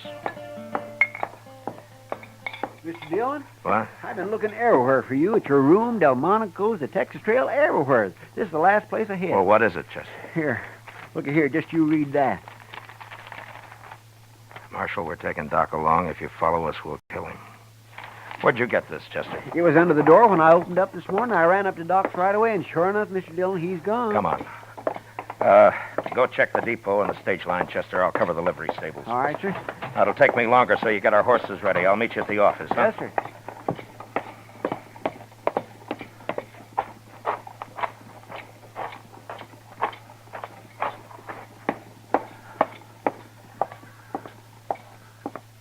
Well, it's the Marshal. You're out early today. Not early enough, Andy. Yeah? What can I do for you? I want to know if you rented out any horses last night. Well, sure, a few. Why? Did you rent 4 to anybody, 4 in a bunch? Why, yes, I sure did. Be back today, so they said. Who said? Well, strangers to me. Paid me in advance, though. The greenhorn. What time was this, Andy? Oh, it was late. Yeah, it was way after midnight it was. Something wrong? Yeah. Tell me, Andy, what'd they look like? Well, one was an old fellow, gray hair. Didn't give me his name, though. I don't think I got much of a look at the other one. You have any idea which trail they took out of town? I know I don't. One of them said something about St. Louis. But that's not much help, is it? That might be. Oh, thanks, Andy. Oh, one thing, Marshal. Yeah. If you're riding after them, those horses they got are just crowbaits. I didn't figure they could handle anything better. There was nothing to do but take a chance and ride east. Luck was with us, though, and within an hour we cut their trail. 4 horses leave a pretty fair track, and we followed it, riding hard. By dusk, we could tell by their sign that we'd nearly caught up with them. And soon after dark, we spotted their fire. These were gentlemen, maybe, but they were mighty poor hands on the prairie. We left our horses and went ahead on foot. We gonna shoot it out with them, Mr. Dillon? Yeah, we can't chance it, Chester. They'd kill Doc. Now, hold up a minute. That's their horses just ahead. They sure staked them a good piece from camp. Yeah. Lie down, Chester. What'll we do, Mr. Dillon? We just wait. Those men are mighty green at this game. I think we can steal their horses without any trouble at all. Just leave them afoot, huh? Yeah. Now, look, Chester, when we get those horses, I want you to pick up ours and take the whole bunch out of sight. I'm going to crawl into that tall grass just to the left of the fire there and hide until morning. Mr. Dillon, why can't I go with you? Every time we get in trouble, you always send me off alone somewheres. You always do everything alone. Do as I tell you, Chester. Yes, sir. You just wait till you hear gunfire, and then ride in fast and bring all the horses. All right. Good luck.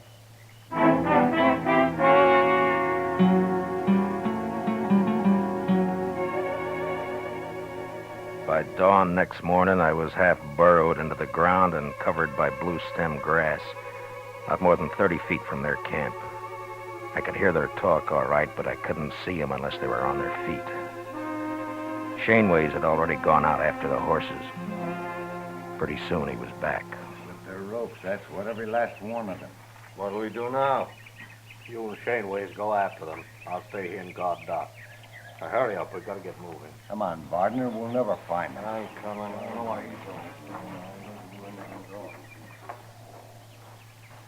you can have this country, Doc.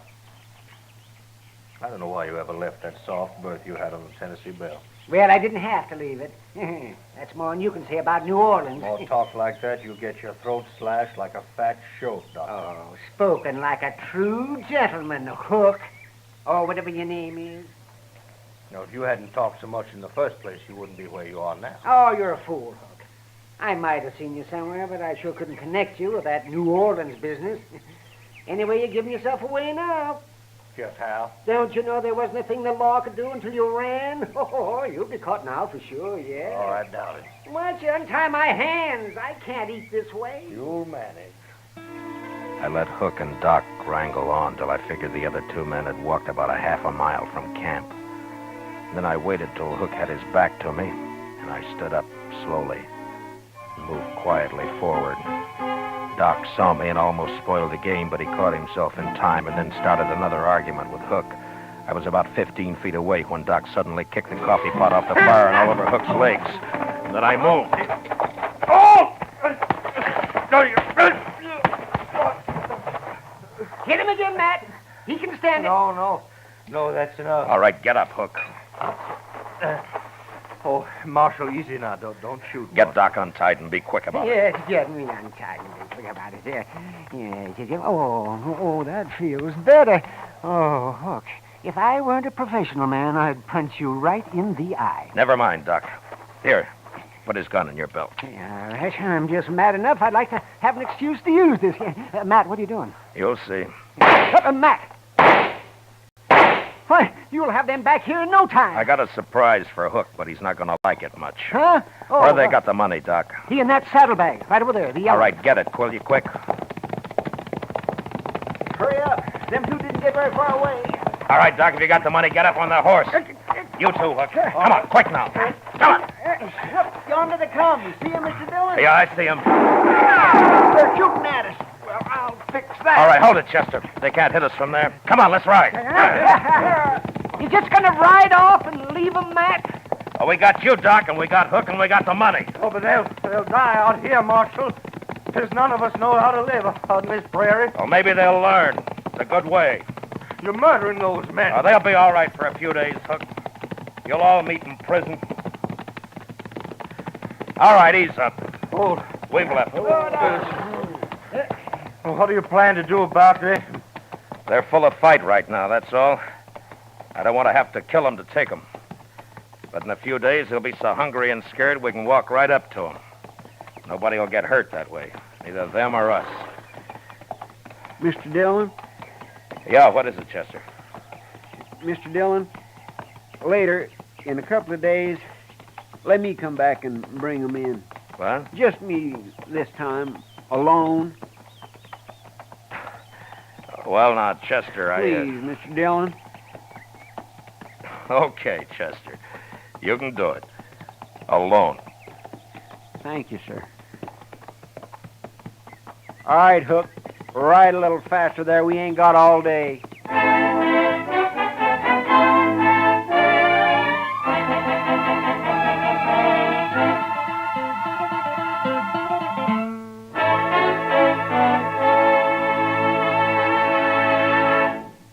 Gunsmoke, under the direction of Norman MacDonald, stars William Conrad as Matt Dillon, U.S. Marshal. Tonight's story was especially written for Gunsmoke by John Meston, with music composed and conducted by Rex Corey. Featured in the cast were Lawrence Dobkin, Harry Bartell, Ralph Moody, James Nusser, Joe Cranston, Paul Dubov, and Peter Leeds. Parley Bear is Chester, Howard McNear is Doc, and Georgia Ellis is Kitty. Gunsmoke is heard by our troops overseas through the facilities of the Armed Forces Radio Service. Join us again next week as Matt Dillon, U.S. Marshal, fights to bring law and order out of the wild violence of the West in Gunsmoke.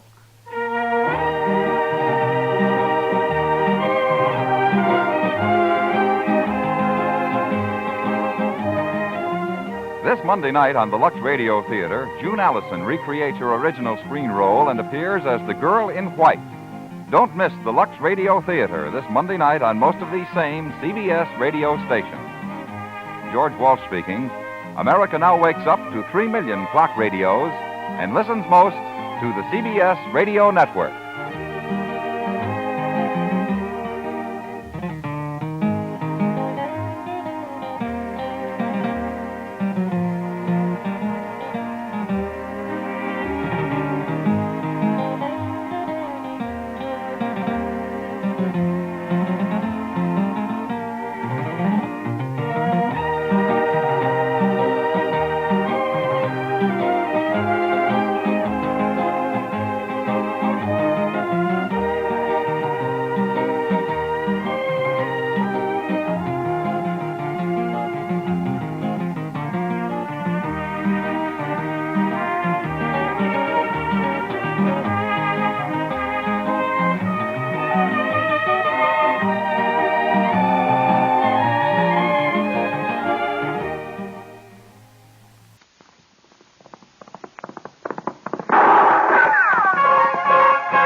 Around Dodge City and in the territory on west, there's just one way to handle the killers and the spoilers, and that's with a U.S. Marshal and the smell of Gunsmoke.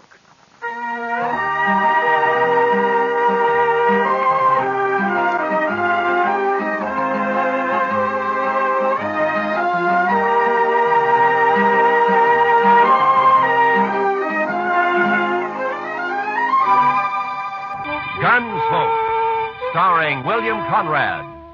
The story of the violence that moved west with young America. The story of a man who moved with it. Matt Dillon, United States Marshal.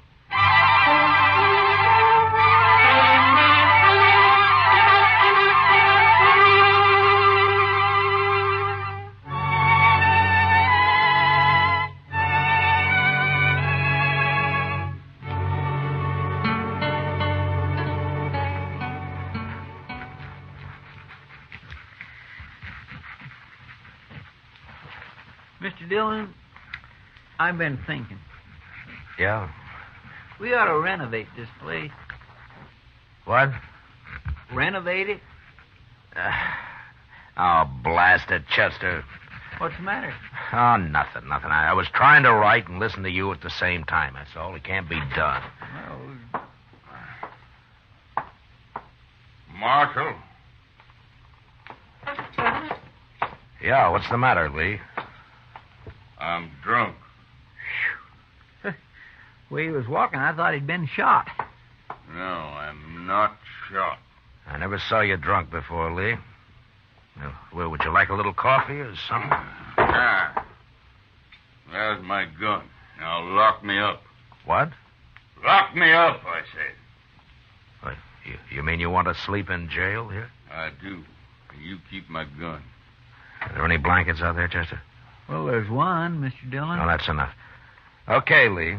Just follow Chester, then. I will.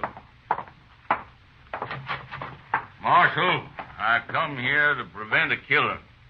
Oh? I'm drunk enough to want to kill him, and I'm sober enough to know I'm too drunk to kill him. You understand? To kill who, Lee? Jim Salter. That's who. My foreman. Is he in town, too? He is. At the Texas Trail. And let him stay there. Keep him out of here. I'm going to... Right in there, Mr. Dargan.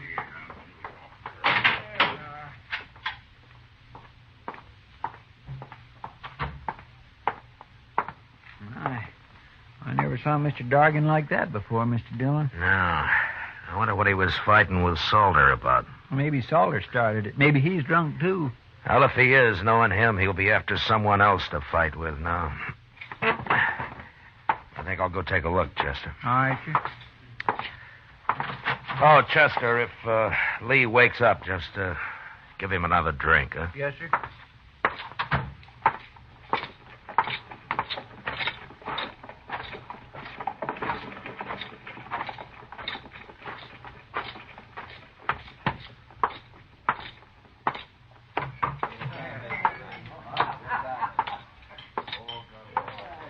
Well, how come you're alone, Kitty? Being alone isn't so bad, Matt, sometimes. Oh? Buy you a drink? No, thanks. I don't see Jim Salter anywhere. I wouldn't complain about that. Well, then he was here, huh? Sitting right where you are. And he'll be back any minute.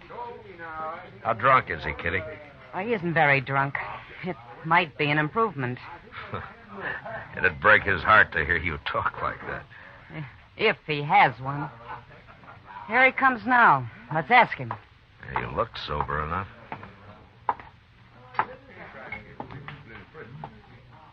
You move in fast, Marshal. Sit down, Salter. Sit down. Seeing as how it's my table, I will. I ran into Lee Dorgan.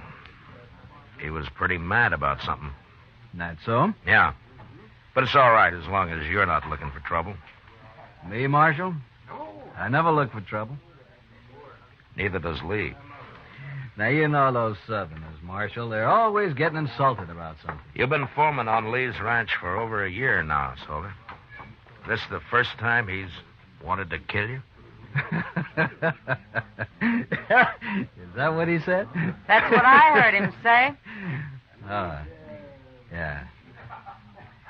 Well, Marshal, Lee's had a little bad luck with his cattle, that's all. When he's had a drink or two, he needs someone to blame it on. You know how it is with these greenhorns. No. How is it? If it weren't for me, he wouldn't have as many cows as he's got. Now he's lost a few strays, he's all upset. Well, as long as it doesn't end in gunplay.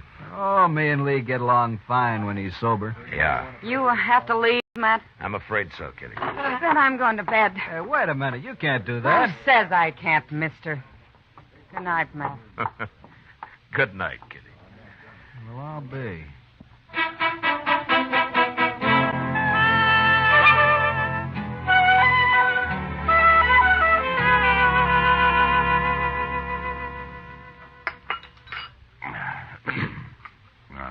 Mighty nice of you, Chester, to bring me all that coffee.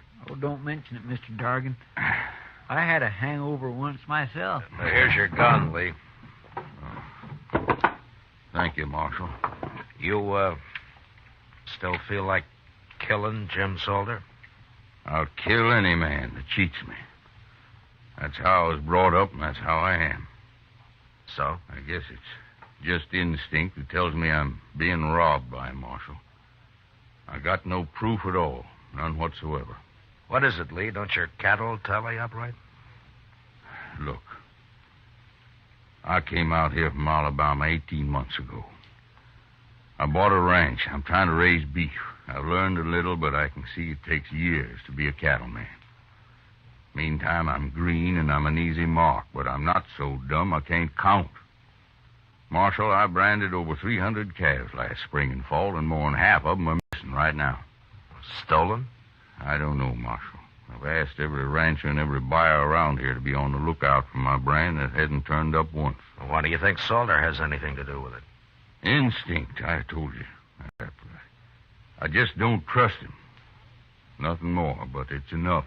Then why don't you fire him? Pride, I suppose. I want to beat him at his own game, whatever it is. Well, good luck at it, Lee. Well, I need more than luck, Marshal. I need a little help. I just don't know enough about this business. You're asking me to help you? I am. But how? Come out to the ranch. Take a look around. Maybe you'll see something I can't see. Well, I don't know. We're branding again tomorrow, Marshal. Come out then. You got to help me. I'll be ruined if this goes on anymore. All right, Lee, I'll come. But, will you promise me one thing? What's that? If Salter does prove to be guilty, you won't try to kill him? No, I can't promise that. I respect the law, Marshal, but I got my own code, too. Thanks, just... Now, wait a minute, Lee. You're stubborn, but I don't think you deserve being ruined. All right, I'll come. Thank you, Marshal. Thank you. You know, the reason I got drunk last night was because I just felt so almighty helpless. Mad and helpless. Yeah. I know the feeling. See you tomorrow.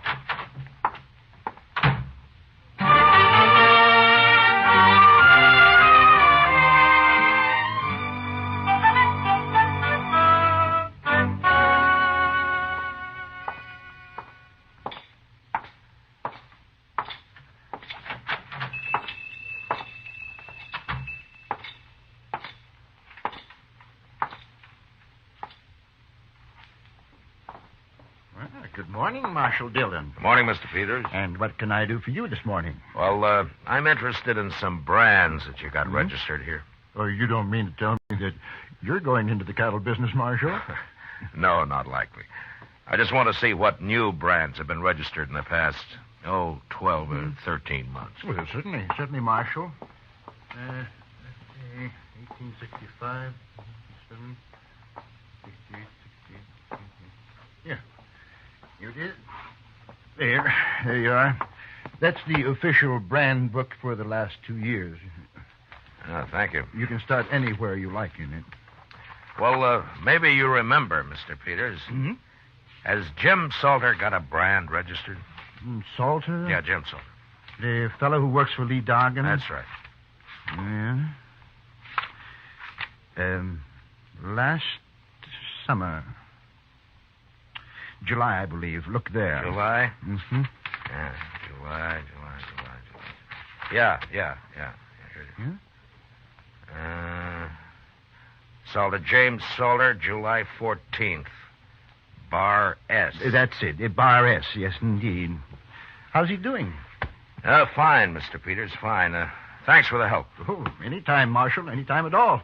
That's what I'm paid for. Goodbye. Goodbye, Marshal.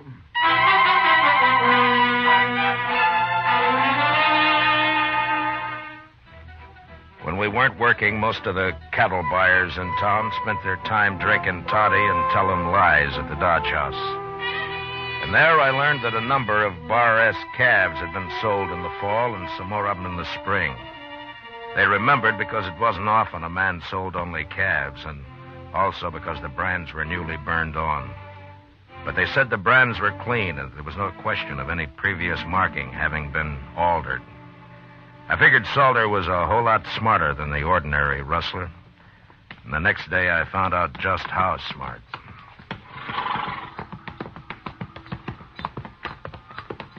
They sure got their branding fires set far enough apart, Mr. Dillon. Yeah, they have.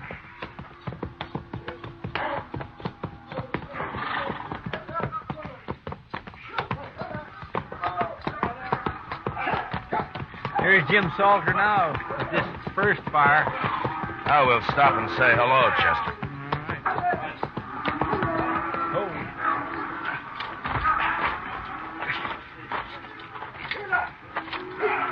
All right, let him go, boys.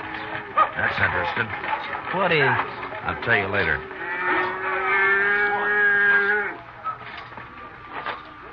You don't have to stop work just because we're here, Salter. That's all right, Marshal. Yeah, but you didn't brand that one. You just have to cut him out and rope him again.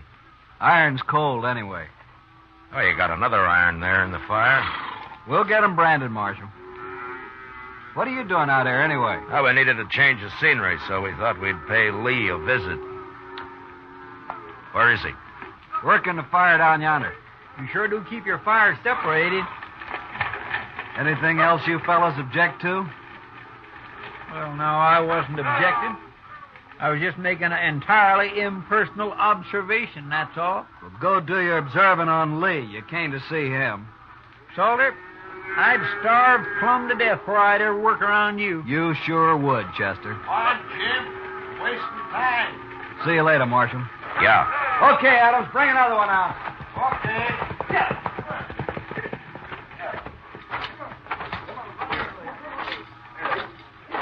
He's smart, that Salter. To me, he's just mean and downright graceless. Well, he's that too, Chester. Oh? You got something figured out, Mr. Dillon? I got it all figured out. What? Salter's stealing cattle, all right. I know just how he's doing it. But the problem now is how to handle Lee Dorgan and that code of his. I wouldn't want to see Lee hung for murder. No, sir. I surely wouldn't either. Hello. Hi, Marshal. Hold it, man.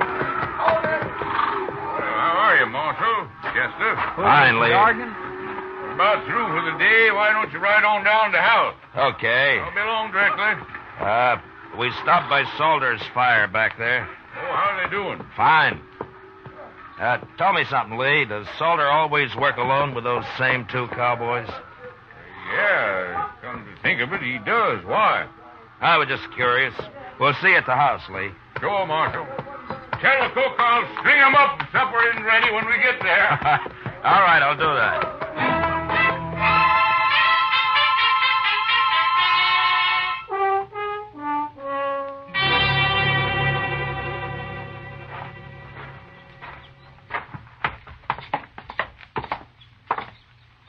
Well, not a bad house Mr. Dorgan's got here, Mr. Dillon. That's fine. Let's sit on the porch here, Chester. They'll be along soon. Yes, sir.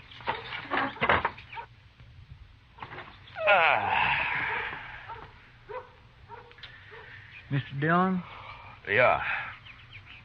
I've give up trying to figure it out about Salter. You'll just have to explain it. Well, I told you he sold fresh branded calves under the Bar S mark that he's got registered. Yes, sir. Well, those were Lee's calves. Did you ever hear of using a cold brand, Chester? A cold brand? Yeah.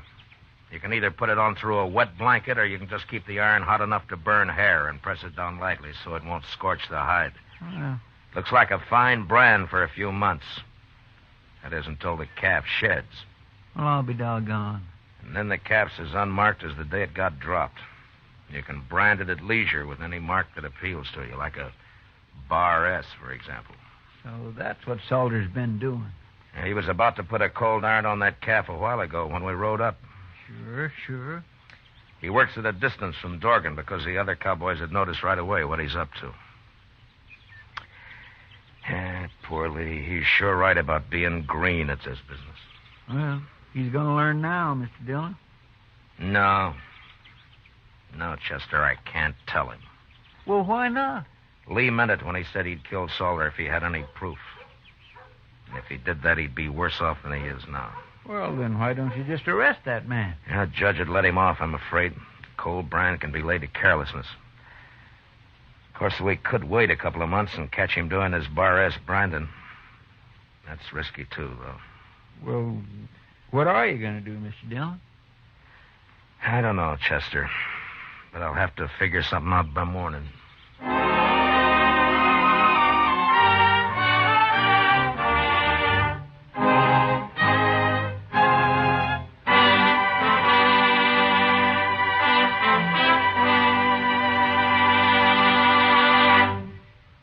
We will return to the second act of Gunsmoke in just a moment. But first, there's a lifeline that stretches from here to Korea. A lifeline that you help sustain for our fighting men when you give blood to the Red Cross Blood Donor Program. Call the Red Cross for an appointment to give blood the first thing Monday morning. And now, the second act of Gunsmoke.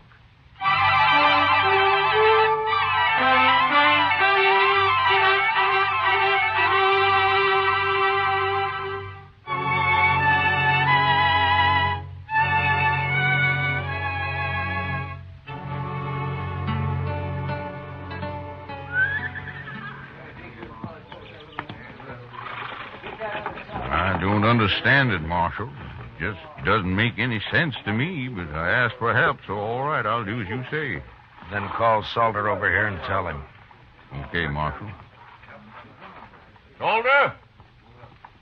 Salter! Yeah? Come over here.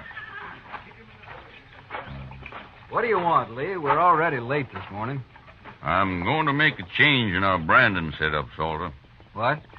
I've decided it'll be faster. From now on, we all work from one fire instead of two. What for? You and Adams and Smith will work alongside the rest of us, that's all. Whose idea is this, anyway? Those are my orders. Oh? You still talk like a Confederate colonel, don't you? That'll do, Salter. Sure. This is for you, Marshal. I never did like you anyway.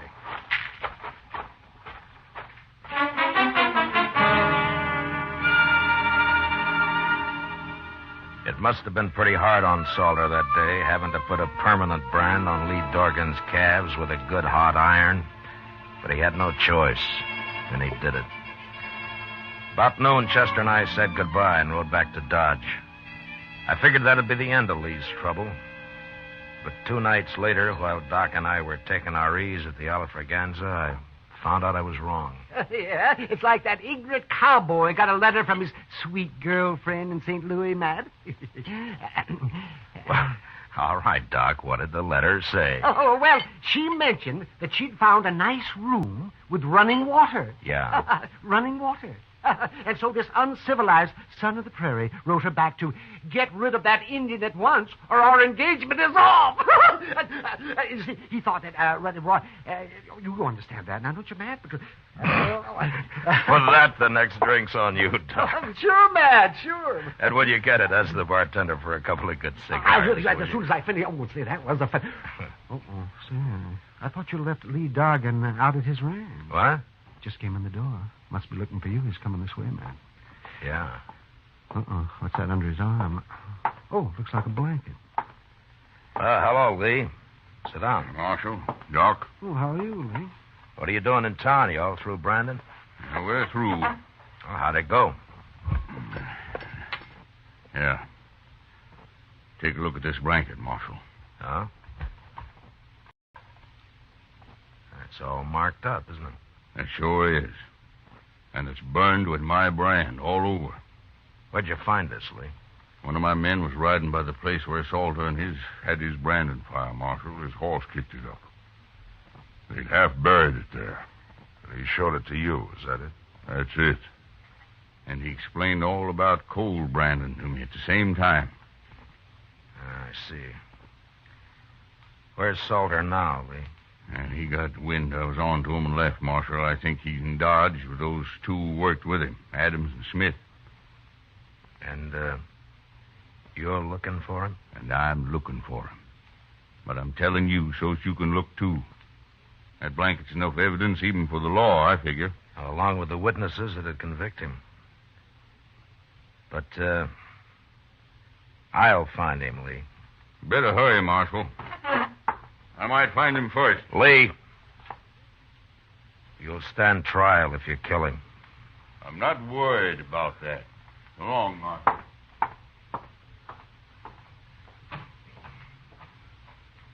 Why didn't you take his gun, Matt? So's he couldn't get in any trouble. You just find another one, Doc. Lee's a mighty determined man. Yes, I can see that. I'll take that drink another time, Doc. I got work to do. Sure, Matt. Oh, do me a favor. Will you drop this blanket off at the office for me? Oh, you bet your life I will. Well, good luck. Yeah, thanks.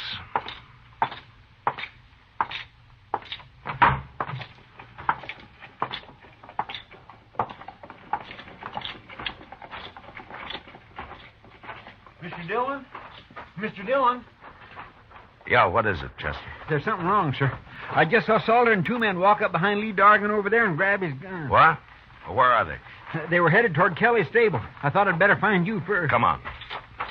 What are they doing in Dodge, anyway? Lee's on to him, Chester. He knows the whole story now. And they know he knows it. Well, then somebody's going to get killed, sure. Yeah, it looks that way. All right. Stay behind me, Chester. That's the only door to the stable. They'll have to come out there, sir. Yeah, I know. But we're going in after them. Easy now. The entrance to Kelly's stable was open, but there was no light showing. Chester and I stepped quickly around the frame of the door.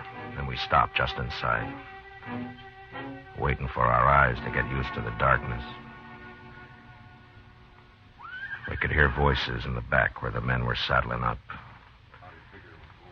And then, suddenly, we both saw it at the same time. The first stall, Mr. Dillon. Look. Yeah. It's Mr. Dargan. They hung him. Yeah, they just did it. He can't be dead yet. Here, take my knife and cut him down. You can climb up on the feed box. I'll cover you from here. Now, hurry. Yes, sir, I'll hurry.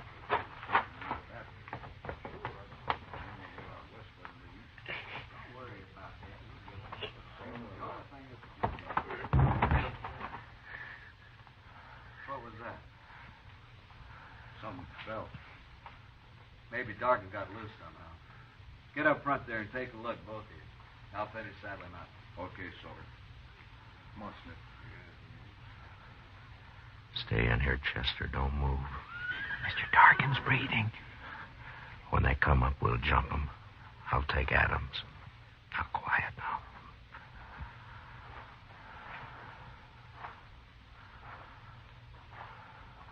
I don't see him.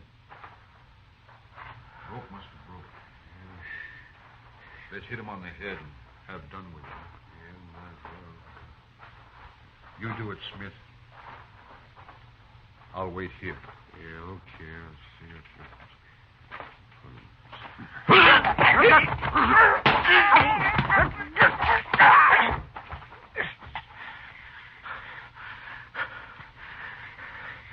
You all right, Chester? Yes, sir. Good. Now keep low.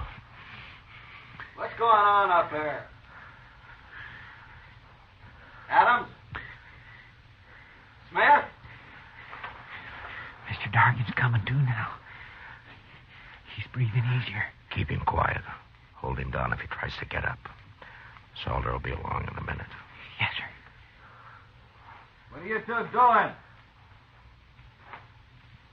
Answer me, blast you! Who's in there? Throw down your gun, Salter. Who's that? It's Matt Dillon. Now do as I say.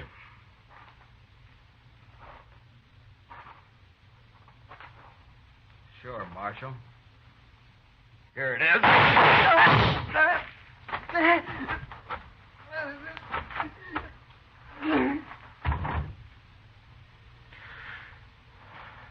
All right, right, Chester. Get the guns off of Adams and Smith. We don't have to worry about Salter. All right, sir.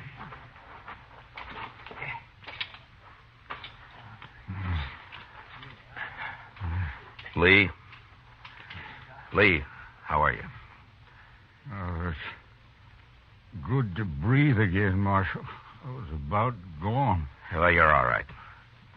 We got him. And Salter's dead. You won't have any trouble now. No.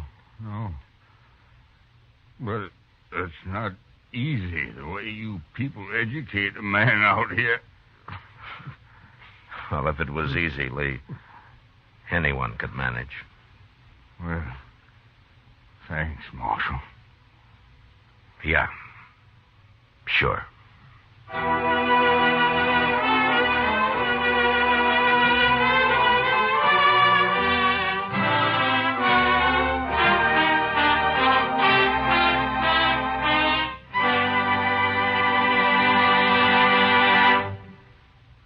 Gunsmoke, under the direction of Norman MacDonald, stars William Conrad as Matt Dillon, U.S. Marshal. Tonight's story was specially written for Gunsmoke by John Meston, with music composed and conducted by Rex Corey. Featured in the cast were John McIntyre as Lee, Harry Bartell as Salter, and John Daner as Peters. Parley Bear as Chester, Georgia Ellis as Kitty, and Howard Air as Doc. Gunsmoke has been selected by the Armed Forces Radio Service to be heard by our troops overseas. Join us again next week as Matt Dillon, U.S. Marshal, fights to bring law and order out of the wild violence of the West in Gunsmoke.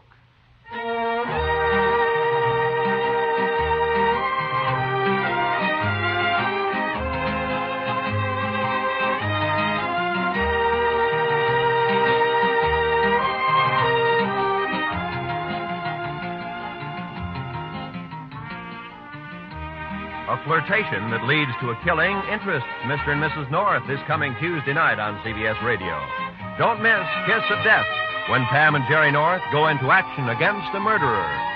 Also, Tuesday night on most of these same CBS radio stations, John Lund, as yours truly, Johnny Dollar, brings us his latest adventure in probing fraudulent insurance claims.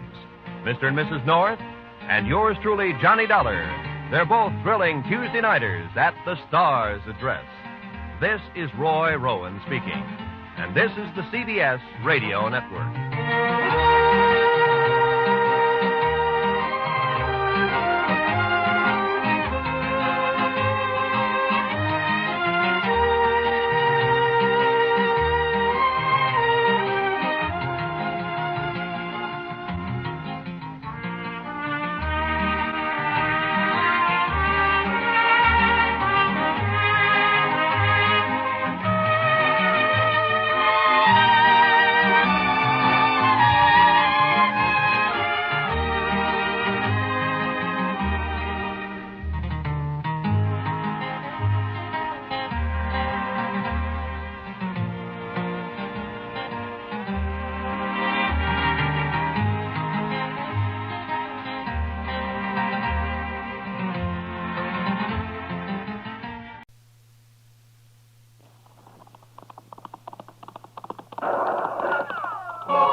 Around Dodge City and in the territory on west, there's just one way to handle the killers and the spoilers, and that's with the U.S. Marshal and the smell of Gunsmoke.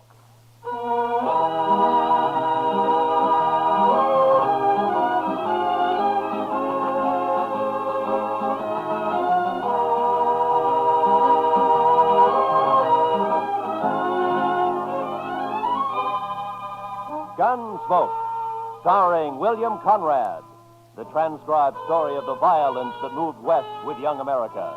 The story of a man who moved with it. Matt Dillon, United States Marshal.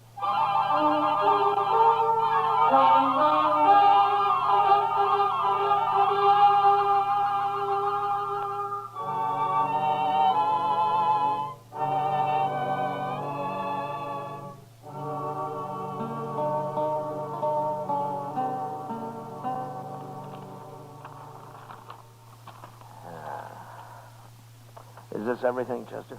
Well, there might be more later when they finish sorting the mail. Hey, where's that telegram? Oh, what telegram? I thought I put it right on top. Let me take a look. Oh, yeah. Here it is. Might be important.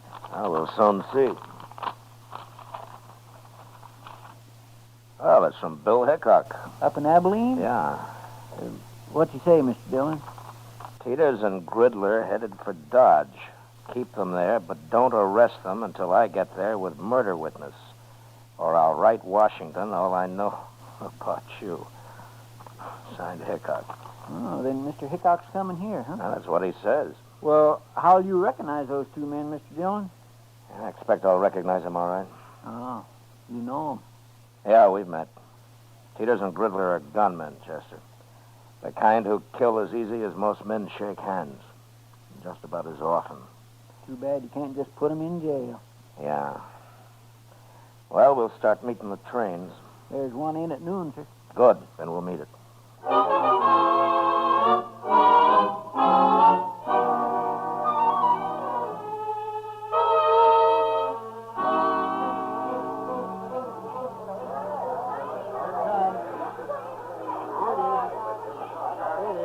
What'll we do if they are on this train, Mr. Dillon? Nothing, Chester. I'll find them later and talk to them, but not in a crowd like this. Yes, sir. You know, every time I see a train, I am just overpowered with the urge to travel. Oh? Where to? Anywhere.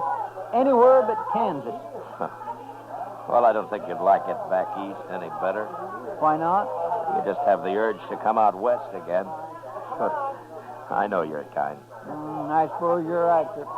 But still, it'd be good to walk down a street that wasn't all heat and dust and that wasn't crowded with a lot of grimy men looking for trouble. And I wouldn't mind seeing some women, married women, with kids and parasols and Wait a Bibles minute, Chester. There they are. Where? They just got off the end car. Those two headed for the depot there. One of them's tall? Yeah. That's Teeters in the black hat. The other's Gridler. I'll just step around the corner here and see which way they head. Yes, sir.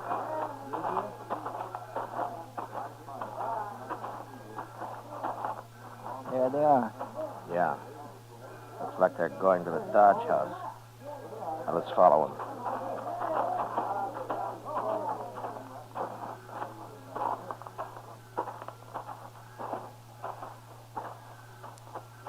Yep, that's where they're going, all right. Now, let's wait here.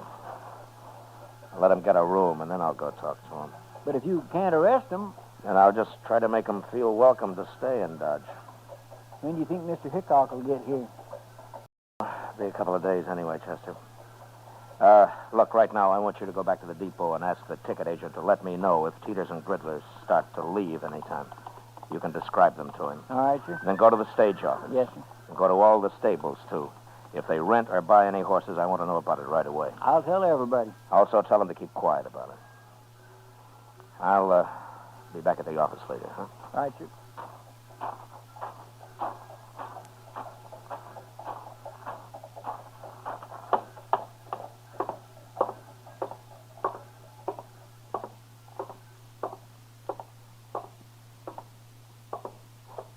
What can I do for you, Marshal?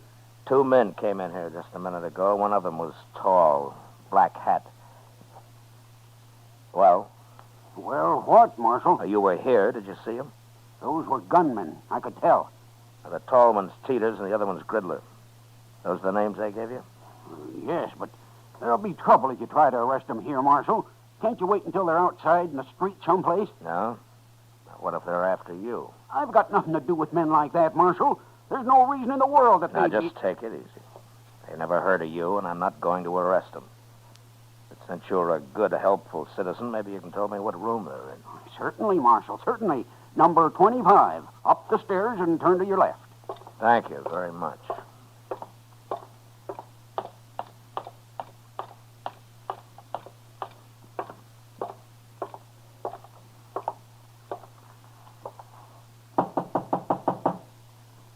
Who is it?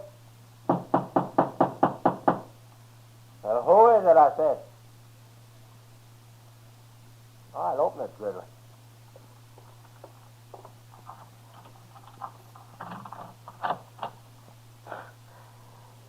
put your gun away, Gridler. I just came for a little talk. And make your talk, Marshal. No, I ain't polite, Gridler. Let him in. You watch him better inside, anyway.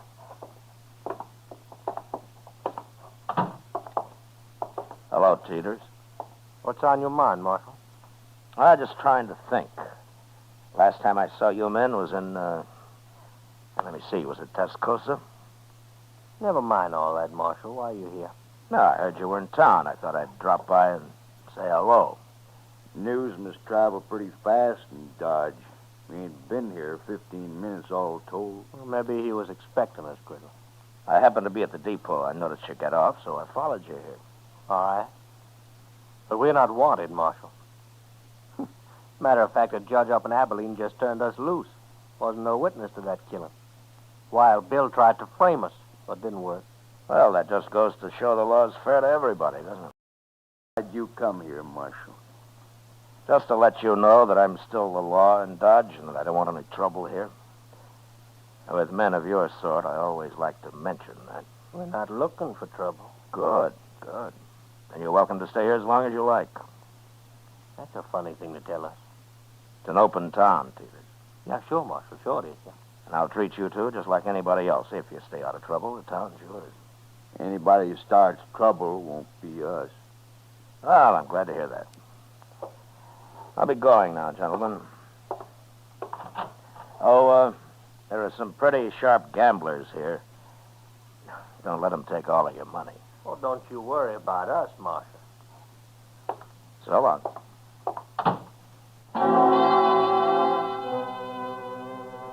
There was no way of figuring how long Teeters and Gridler might stay in Dodge. If they took a notion to do some gambling, it might be a week or two, or they might move on in an hour. That night, however, they were still in town, bucking faro at the Alafraganza. Everything looked fine until Chester came into the office about 10 o'clock. They're fixing to leave, Mr. Dillon, first thing in the morning. Oh, how do you know?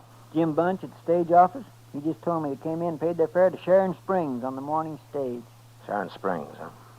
And then they're headed for Denver. Looks like it, sir. All right, Chester. Go tell Jim that I'm going to be on that stage tomorrow, too. If he likes, I'll ride shotgun for him. One of the boys can have a little time off. I'll tell him, sir. But are you going all the way to Denver? I'll follow him all the way to San Francisco if necessary. You can tell Hickok that when he shows up. Too bad he won't be here before they leave. And it'll be another day before he can get here.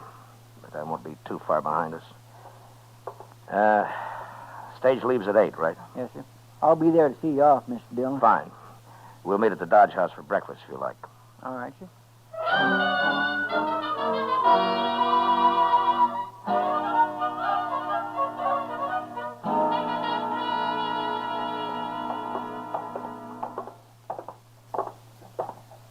The stage looks like it's all ready to go, Mr. Dillon. Yeah. I don't see Teeters and Gridler, though. They're not inside, are they? I don't think so. No, they're not here yet. Just about 8 o'clock. They should be here. Well, it doesn't matter, Chester. If they've changed their minds, it's all to the good anyway. Want me to go ask Jim Bunch if he's heard from them, Mr. Dillon? No. Let's just wait here. Oh, say, I forgot to tell you. Jim said the regular shotgun messenger has to go up to Sharon Springs anyway, but to thank you just the same. No, good. Chester. Yes, sir? Look, up at the other end of the plaza there. Coming this way. Well, I declare. It's Sam. Yeah. Now what are they up to, I wonder? Well, they can't be taking the stage if they're horseback. No. Looks to me like they're fixed for a long ride, too. Sure does, Mr. Dillon.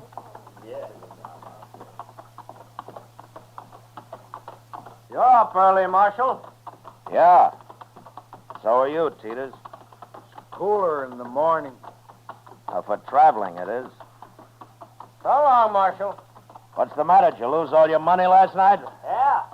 Next time we'll follow your advice. So long. Will we go after him?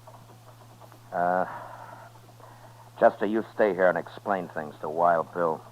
I'll be on their trail. As soon as they're out of sight, I'll get my horse. You can tell Jim I won't be taking the stage. All right, sir. I'll leave as clear a trail for Hickok as I can. Yes, sir, I'll tell him.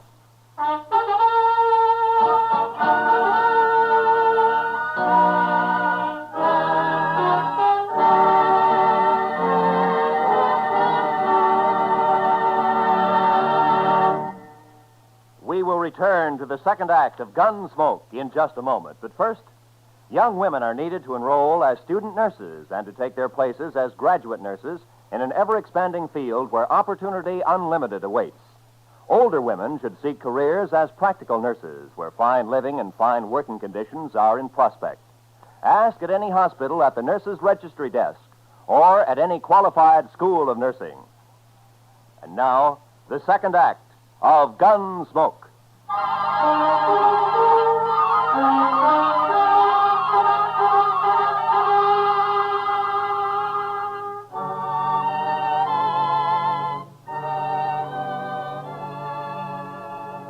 I did my best to stay out of Teeter's and Gridler's sight. But if they had suspicions of being followed and were watching their back trail, they'd have known I was there, all right. The land was flat, and we frequently crossed great patches of powder-dried dirt that smoked the air with dust under the horses' feet. After an hour, they began to swing slowly north.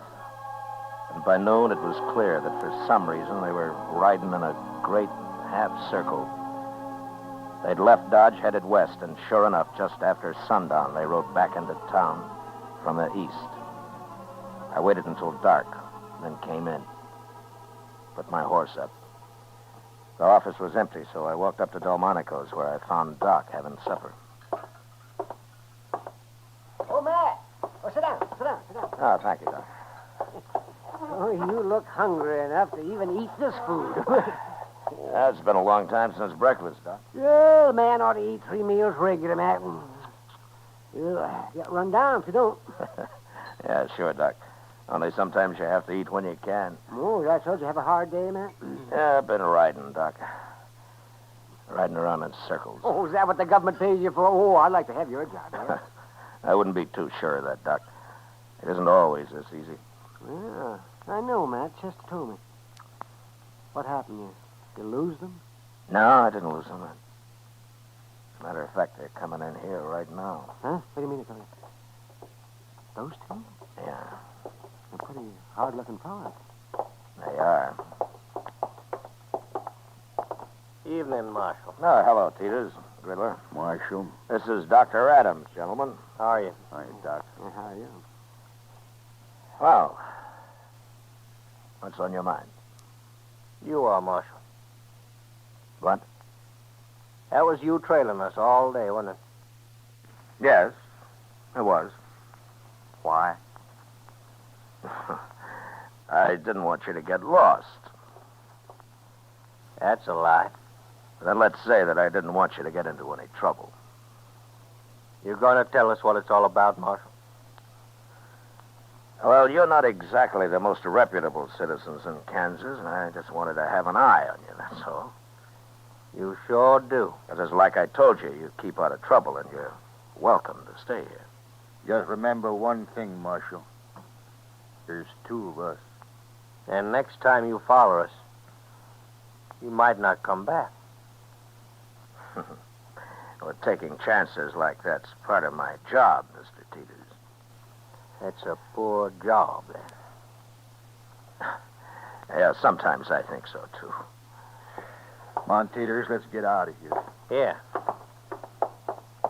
Well, they're not very polite, are they? No, but they're smart. Smart enough to figure something's wrong, anyway. Well, you think they might bolt, Matt? It depends on how smart they really are, Doc.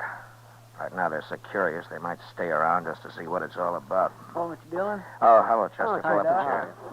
Pull up a chair, Chester. I won't have time. Hey, we better get right over to the depot. Oh, why? What's happened? Well, sir, I saw them ride back into town. The first thing they did was go to the depot and ask about a train. Oh, were you there? No, sir, the agent came and told me like he'd promised. Train goes at 7:30, doesn't it? Yes, sir. And it's just about that now.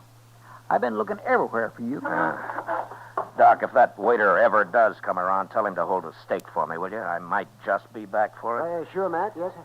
And good luck. Yeah, thanks, Doc. Come on, Chester.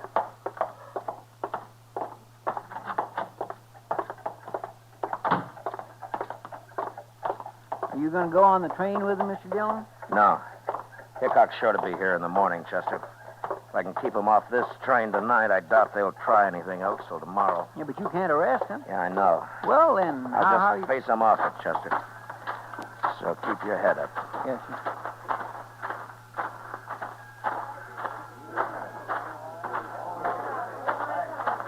Now, there they are.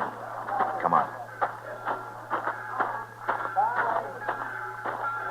You come just to say goodbye, Marshal? Not exactly, Teeters. Oh? You can take the train tomorrow if you like, but not this one. Why tomorrow? Well, I've got orders to keep you in sight till then. Orders from who? It doesn't matter. But you have your choice. You can have the run of Dodge tonight, or you can spend it in jail. You know, you talk pretty loose for just one man, Marshal. Your friend there doesn't look like a gunman. Well, now, you can't always tell by looks, mister. I can't. You said you didn't want trouble, Marshal, but you sure starting it. There won't be any trouble. You do what I tell you. And if we don't? I'll kill the first one of you that moves for that train. You can die that way, Marshal. Maybe. But you won't both get on that train. Gridler. You know me. You know I'll do it. We can still make it, Gridler. No. It's not worth it. We can go tomorrow. All right. Marshal, tomorrow it'll be different. Yeah, sure. Tomorrow it'll be different.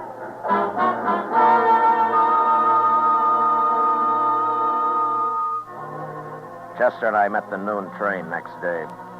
But as I'd figured, Hickok didn't get off it. I questioned the man who rode the baggage car, and sure enough, Wild Bill and his witness had hidden out there the whole trip.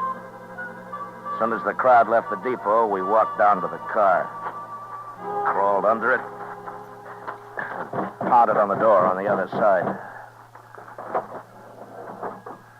Who is it? It's Dillon, Bill. Open up. Oh, jump up, man. Come on, Chester.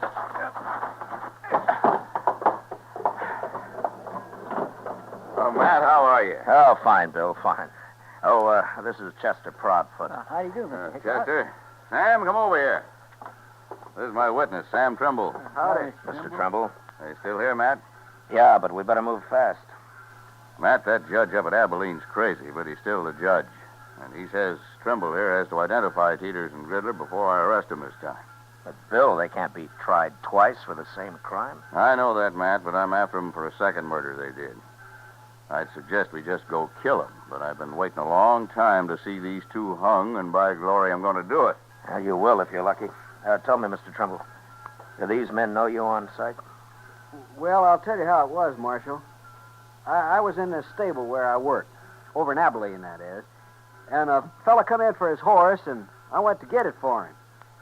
I heard some shooting, and then two men ran right past me. I got a good look at them, all right. They just killed that fella, too. You mean you don't know Teeters and Gridler? I never heard of them, Matt. There's no pictures of them I know of, but he can identify them when he sees them. Yeah, sure, but what about them? Will they recognize you, Mr. Trimble? Gosh, I don't know, Marshal. I hope not. They'd kill me on sight, wouldn't they?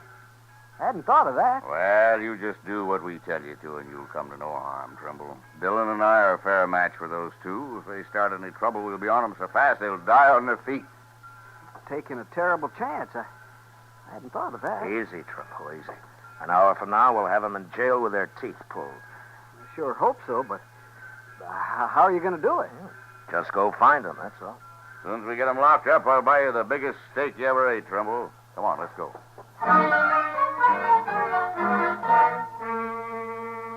I took Hickok and Trimble over to the Texas Trail, where we decided we'd wait while Chester located Teeters and Gridler. Then we'd just walk in on them and get it over with fast.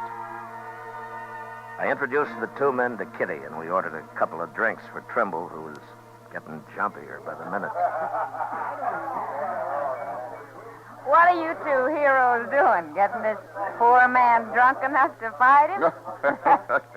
Not exactly, Miss Kitty. He just lacks faith in us, that's all. I wouldn't have come if I'd thought about it. I sure would. Look, Trimble, it isn't often a man has both mine and Matt Dillon's guns behind him. You're as safe as you'd be in church. I don't go to church. Here, Mr. Trimble. Have another drink, huh? I will in a minute. I'm going out back first. Whatever you're up to, it's making him mighty nervous. Yeah. Well, I'll admit he usually leads a quieter life. He'll brag big, though, once he's back in Abilene. Yeah. Tell me, Bill, do you plan to stay in Abilene long? Oh, I don't know, Matt. Charlie Utter keeps talking to me about Deadwood.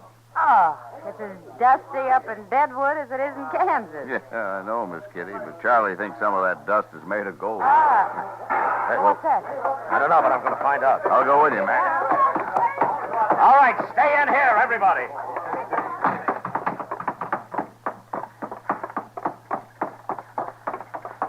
It was Peters and Riddler. I was just crossing the street and saw him run out of the alley there. All right, come on.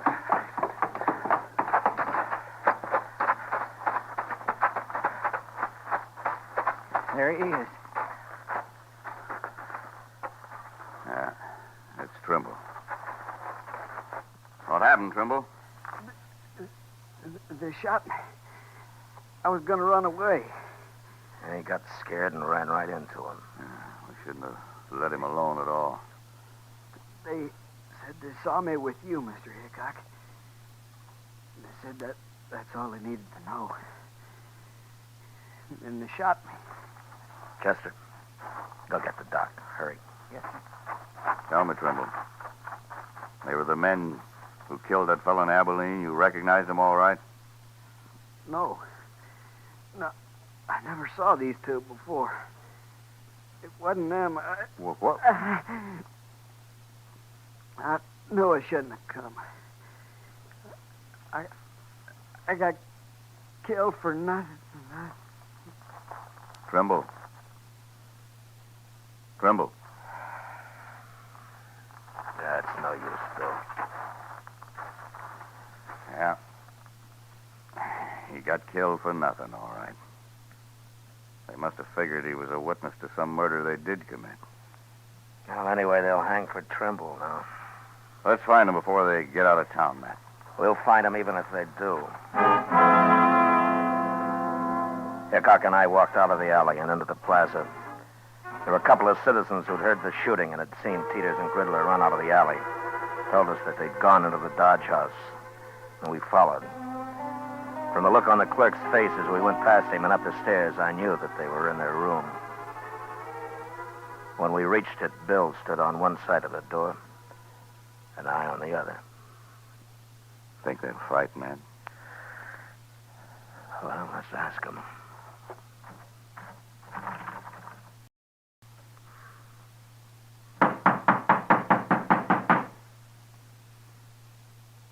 I told you they'd follow us, Peters. Now we're trapped sure. Shut up, I said. And it got us to the street on the line. Open the door. Throw your guns out. There's no use trying to fight. There's no use in hanging neither, Marshal. You can just take us the best way you can. No. Our chance hanging. We got off once. Till you get away from that door. I've listened to you enough. I ain't facing Dillon and Hickok both now. Hold his hand clear of that door. Peters, you shouldn't have...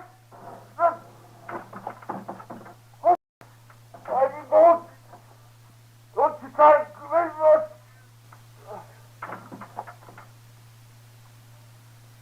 Wait, Matt. Could be a trick.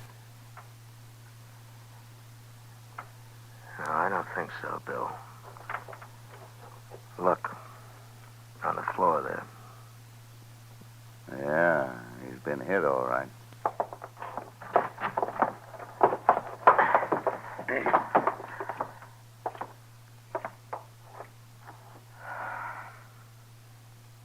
Well, they're both dead.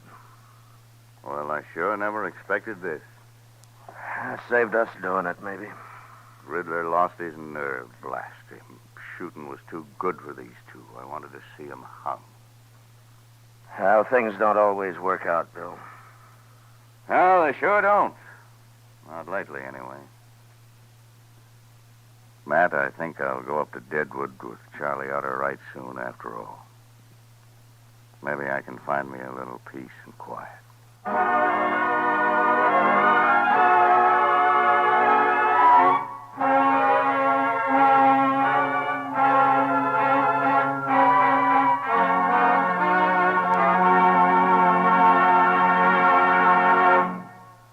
Gunsmoke, transcribed under the direction of Norman MacDonald, stars William Conrad as Matt Dillon, U.S. Marshal. Tonight's story was specially written for Gunsmoke by John Meston, with music composed and conducted by Rex Corey. Featured in the cast were John McIntyre, Lawrence Dobkin, John Daner, Joe Duvall, and Harry Bartell. Parley Bear is Chester, Georgia Ellis is Kitty, and Howard McNear is Doc. Gunsmoke is heard by our troops overseas through the facilities of the Armed Forces Radio Service.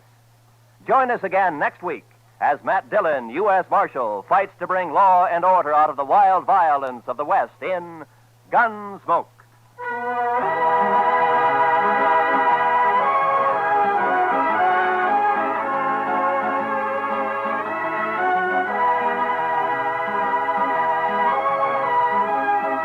Many of the war orphans of Korea have never known peace or plenty. Their lives have gone from bad to worse. Now their future is in our hands. Without help, they cannot live. We can send them food through CARE, the American Package Sending Relief Agency. Send your contribution to CARE's local office or to CARE New York or CARE Los Angeles. This is Roy Rowan. This is the CBS Radio Network.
Around Dodge City and in the territory on West, there's just one way to handle the killers and the spoilers, and that's with a U.S. Marshal and the smell of Gunsmoke.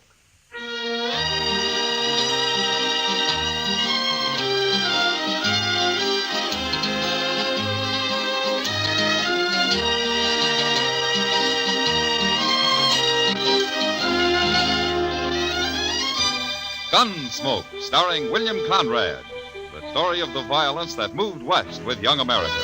The story of a man who moved with it. Matt Dillon, United States Marshal.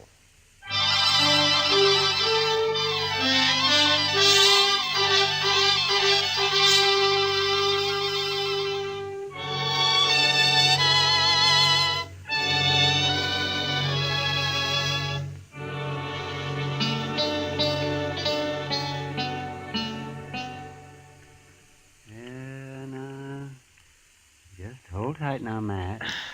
That's it. I've got it. Almost. Ah! There it is, yes. Well, a little piece of lead. Just as we thought. You see? Now, that took you long enough, Doc. Now, don't you blame me. You should have come here before. People never do go to a doctor until the last minute. I've carried that lead in my leg for over a year, Doc, and never did bother me any. The only reason I came up here today is because you weren't busy and I didn't have anything else to do myself. Aren't you through yet? No, I'm not through yet. I'm looking for my needle. I've got to take a couple of stitches in it first. Oh, yes. And if you're talking like that just to get my fee down, you're wasting your time. You know, it's when I'm not busy that I'm poor, and I have to charge more. There, now, that ought to hold you fine. Not much of a wound. The lead worked right up next to the skin. I could have cut it out myself. Yeah, but you didn't. And it's going to cost you $5. Well, you're the only patient I've had today. I got to make out somehow. Oh, hand me my pants, Doc. How is he, Doc? Oh, he'll live, Chester. Worse luck. Say, there's a fellow in the office downstairs who wants to see you, Mr. Dillon. Oh, who is it, Chester? He didn't say. All right. I'm ready. We'll finish our discussion at supper, if you like, Doc. Well, there's nothing to discuss, but I'll eat with you anyhow. Thanks. See you later.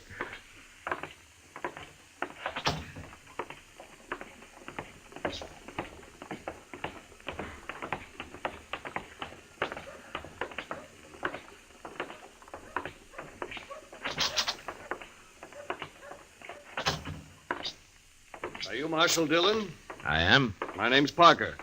I'm a special deputy representing the New Mexico Stock Raisers New Association. Mexico? Of course. Haven't you heard of the association? Yeah, I've heard of it. I was just thinking you're a long way from home, aren't you? Perhaps. Marshal, I have a warrant here for the arrest of Dane Shaw. Dane Shaw. I never heard of that name around here. We'll let the marshal handle this if you don't mind. Oh, we will, huh? Well, now, you're pretty high and mighty for just a Easy, doggone... Chester, easy. Here's the warrant, Marshal. Who issued this, Mr. Parker? We had Judge Blent of Santa Fe issue it. You had him issue it? Well, no. What I mean is we, read it. Read it. Yeah. It's got the judge's name on it and its seal. That looks okay to me. What makes you think this Dane Shaw's in Dodge? I didn't say I thought he was in Dodge. You're the one looking for help, mister, not me. It's a warrant, and you're a marshal. And we think Dane Shaw may be in or near Tascosa. Tascosa? That's a long ride from here, Mr. Parker. Isn't there someone closer than I am? No, I was told to deliver the warrant here. I see. Oh, what's this Shaw wanted for, anyway? Rustling, murder, banditry. All of that? He once rode with Billy the Kid. Does that explain it? Not quite, Mr. Parker. We hold those men equally responsible. Every one of them. We? The Stock Raisers Association. And others. Ah, I see. Now, you say Shaw once rode with a kid. You mean he isn't still with him? Shaw left the gang just 2 years ago. Who told you he did? Pat Garrett. Pat Garrett? Well, if he said so, it's probably true. We've got to put a stop to that gang, Marshal. New Mexico is like an armed camp till we do. But Shaw isn't with the kid anymore. He's of the same breed, and he'll be back, maybe with his own gang. Yeah, that's possible. In any case, the man's wanted, and you have the warrant. Why don't you come down to Tascosa with us, Mr. Parker? No, that's not my job. I'll wait right here in Dodge. Yeah, I thought so. Any idea what Dane Shaw looks like? 6 feet, black hair, about 180 pounds. That's not much help. Anything else? They say he has a knife scar across his ribs on the left side. Well, that's something. Where's he from? Who knows where any of those men come from? They all lie, anyway. Why, they say Billy the Kid claims to have been born in New York. Well, maybe he was. Oh, nonsense. How do you know? Well, I was born in New York, for one thing. And you couldn't both have come from the same town. I'd hate to think so, Marshal. All right, Mr. Parker, you keep nice and cozy here in Dodge, and we'll ride down to Tascosa for you. Now, Marshal, I don't think that's quite called for. Chester, go get our horses. Yes, sir, Mr. Dillon.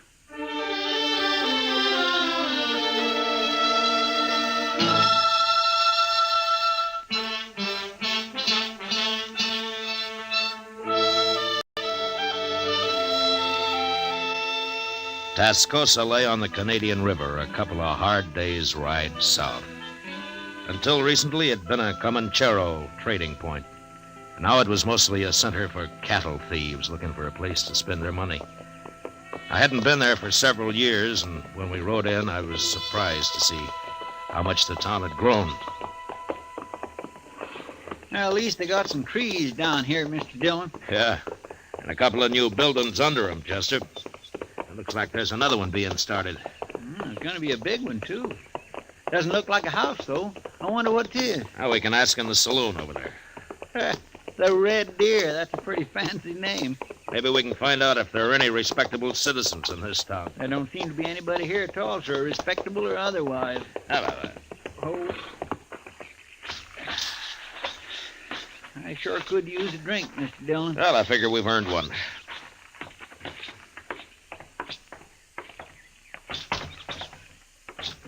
Gentlemen, what'll it be? Beer. Oh, Mr. Dillon. One beer, one whiskey. Right.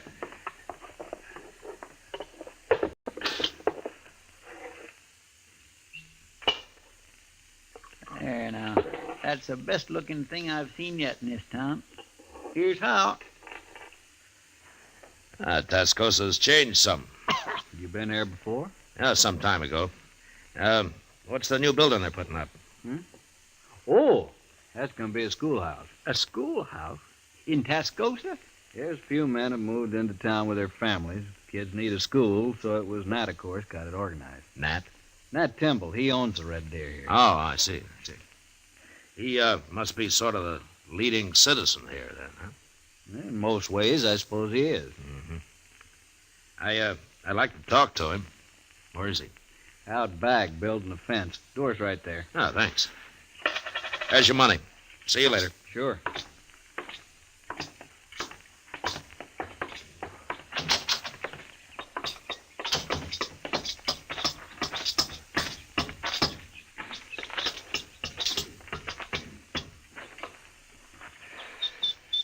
Hello. Mr. Temple? Nat Temple. I'm Matt Dillon, and this is Chester Proudfoot. I'm glad to know you. Barkeep told us we'd find you out here. That's Mike Postle. He's a good boy. I gathered from him that you were the right fellow to come to, Mr. Temple. What can I do for you? Well, I'm looking for a man. You are? Why? I'm a U.S. Marshal, Dodge City. We don't get the law down here often, Marshal. No. Man I'm looking for is Dane Shaw. Do you know him? Nobody by that name around here? I expect he's changed his name. And how are you going to tell him from anybody else? He's 6 foot tall, black hair, weighs 180 pounds. Could be most anybody, that build. He's got a scar across his ribs. It isn't often you see a man without a shirt, Marshal. What you want it for? He used to ride with Billy the Kid. He quit, but they think he might be planning to return to New Mexico with a different bunch, one of his own, maybe. Then it'd be better to stop him now, if that's true. I agree. That's why I'm here. Well, wish I could help you, Marshal. What are you going to do? I don't know. Stay around for a day or so, I guess. Maybe I'll hear something. Fine. You know, it'd be too bad since that fella quit the Kid if he went back to the same old outlaw life. Sure. But he probably will. Men don't often change. Some do if they get the chance. Take Mike Postle in there, the barkeep. Oh? What about him? Mike used to carry a gun for Harry Gunter. Gunter calls himself a rancher down here, but he spreads a mighty big loop. You mean he's really a cattle rustler? Everybody knows it, but nobody's proved it yet, and one reason was because of Mike. He sort of kept everybody off Gunter. How? Mike Postle's pretty fast with a gun. I see. How come he's tending bar for you, Temple? Well, I'll tell you. He have decided himself to stop working for Gunter, and one night he was telling me about it, and I helped him decide the rest of the way. Ah. And then you gave him a job, huh? That's right, Marshal. He'll make out fine if Gunter lets him alone. Well, that was decent of you, Temple. I hope it works. But being a lawman, I suppose you don't think it will. Well, a lawman isn't all bone, Mr. Temple. Lawman could arrest Mike Postle right now for what he's done. You can't arrest everybody. But anyway, if I were handling it, I'd go after the head man, Gunter. They don't seem to think you're way over in New Mexico. Well, I hear Pat Garrett's after Billy right now, and he'll get him with any luck at all. Pat's a good manhunter. Maybe. But they also want this fella Dane Shaw. Yeah, there's a warrant for him signed in Santa Fe. Yeah. If Pat does stop Billy, there's no point in letting Shaw come back with a new gang. If that's what he aims to do. Well, he might have it in mind. Well, Marshal, that's your problem. Right now, come on inside and have a drink on the house. Oh, thanks, Mr. Temple. It'll be a pleasure. And then I'll tell you where you can get something to eat that won't poison you. Say now, I think I'm going to like Tascosa after all. Sure you are.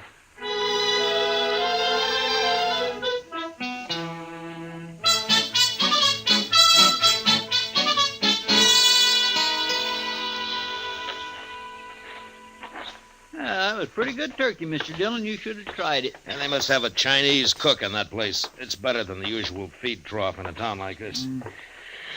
Yeah, let's sit here a while, Chester. All right. Just think, Mr. Dillon, someday Tascosa may be as big as St. Louis. I doubt that, Chester. Well, as big as Dodge, then. That's a little more likely. Ah, here come some citizens now. They sure are. Looking for trouble, and it ain't even dark yet. Yeah, maybe they just want to cut the dust in their throats, Chester. Mean-looking bunch, if you ask me. I'll do the talking, man. Hey, Gunner, we're behind you. If he ain't in here, we'll find him. Did he say Gunner? Yeah, I did, Chester. Come on, let's watch it.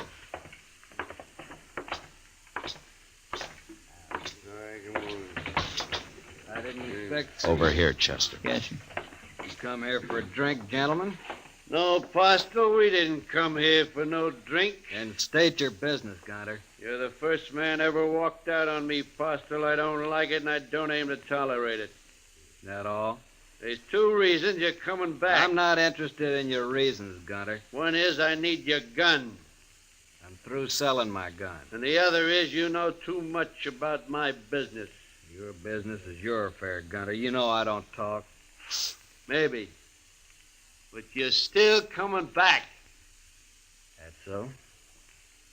Which one of you's gonna bring me back? You're pretty handy with that six-shooter of yours, Postle. Ain't any one of us fool enough to go against you. That's about what I figured. But you can't shoot the whole bunch of us. I'll sure try hard. And you'll die trying. I'm telling you, Postle, be back in camp a day after tomorrow. We ride in after you. Wait a minute, Gunner. What do you want, Timber? You've caused enough trouble already. I ain't through yet. Gunner, if you come back here, you'll have to face me. No, Timble, no. Shut up, Mike. Now just remember that, Gunner. I'll be here, too. And you'll both die. Come on, men. Who are those two? I never seen it before. Just a couple of grub line riders, I guess. Let's go up to the bar, Chester. Uh-huh. Now you've seen him, Marshal. That's Harry Gunner.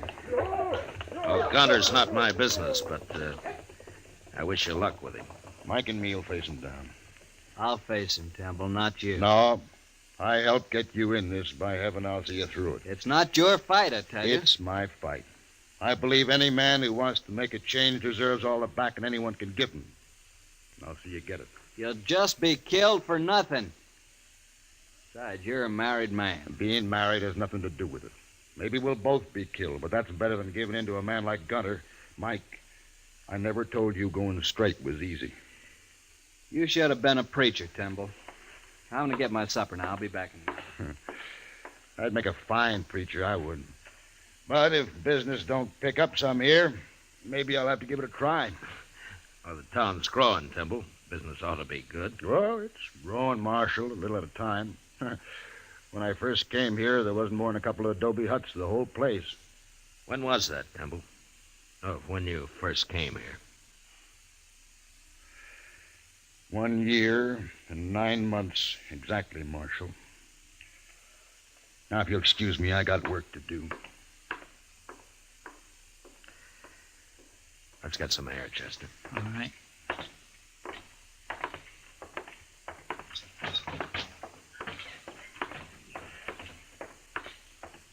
He's a mighty nice fellow, that Matt Timble, isn't he? I mean, willing to back up Mike Postle that way. He's a man of his word. And building a new school and all that. Married, too. Funny thing, Mr. Dillon, I can't quite figure out if you like Timble. I like him fine, Chester. Only his name isn't Timble.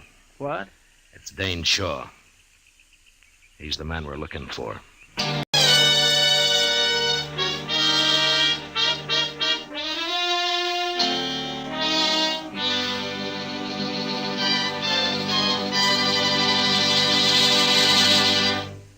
We will return for the second act of Gunsmoke in just a moment. But first, tomorrow night on most of these same stations, CBS Radio presents Dick Powell in the role of Richard Diamond, private detective. Remember, Richard Diamond, private detective, calls on you via CBS Radio tomorrow night. Now the second act of Gunsmoke.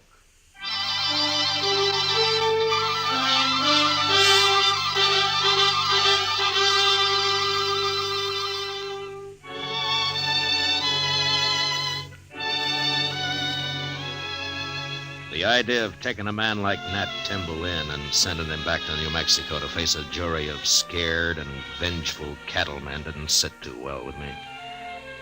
Anyway, I decided I had to wait it out at least until Harry Gunter made his play.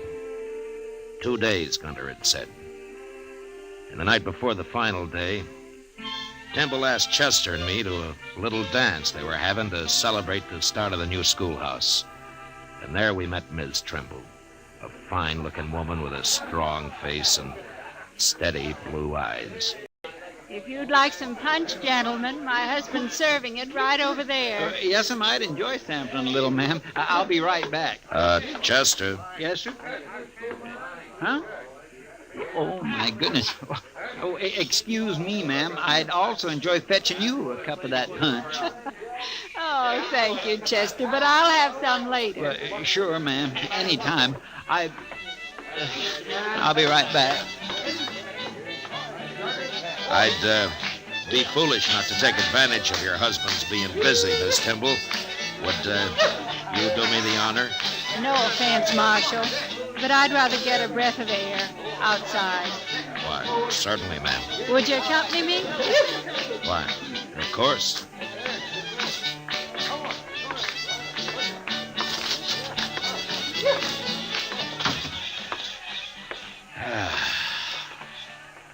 Nice evening.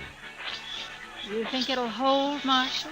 Oh, it won't rain. Not for the next couple of days, anyway. That's not exactly what I meant. I was wondering how nice tomorrow evening will be. Afraid I don't quite follow, ma'am. After Harry Gunter and his gang ride in. Oh. Well, now, I wouldn't worry about that, Miss Timble. My husband's involved, Marshal. I'm bound to worry. Of course. It's not that I don't want him to back Mike Postle and fight alongside him. He's got to do that. But I don't want him killed. He's the finest man that ever lived, Marshal. Yeah, sure, Miss Timble. He believes that a man's got a right to change, and he's willing to die for that. I know. Tell me, do you think he's right, Marshal Dillon? In spite of what the law might say, do you think he's right? I think he's right, ma'am.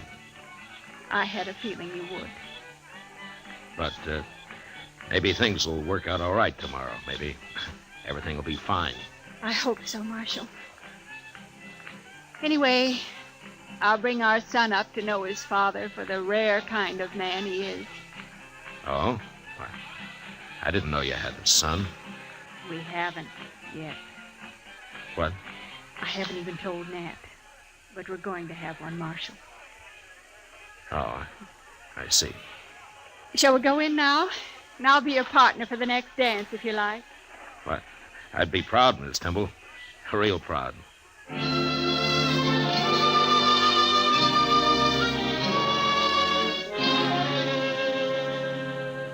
Next morning early, Chester and I saddled up and rode out past the edge of town to the south. There, we pulled off the trail into a clump of scrubbed cedar and waited. Beyond us lay the Canadian River, and across it, broad Vegas of spring-fed meadow grass. As we watched, a buffalo, cow, and calf came to the river and drank. And then they suddenly moved off upstream and disappeared in the mesquite. And a moment later, 6 horsemen came out of the distance, riding hard for the river and for Tascosa. I reckon that's them, Mr. Dillon. You, don't have to do this, Chester. I know it. Any objections to me using a rifle? There are no rules in this game. I'll feel a mite cozier behind the Winchester. Eyes open, Chester. Yes. Come on.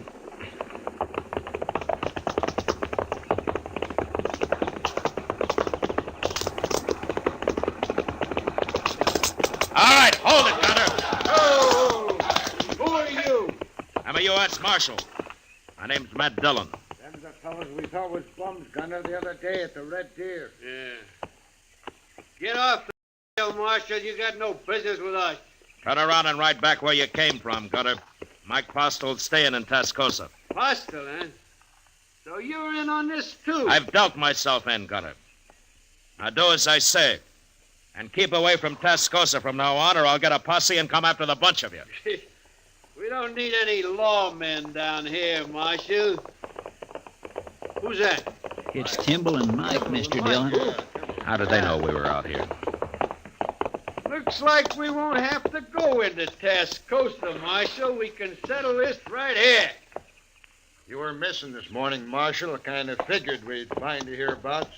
You and Timble both ought to stay out of this. This is my trouble. It's a little late for that now, Postle. Well, the odds are down, Gunter. They sure are. I ain't facing no limb. Come on, Gunter.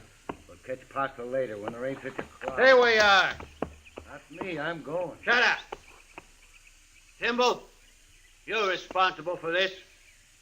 I'm proud of it, Gunter. Get him and Postle, men. Get Stop them. it, Gunter!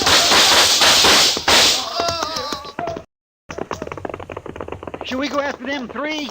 No, let them go, Chester. They won't be back. Temple's been hit.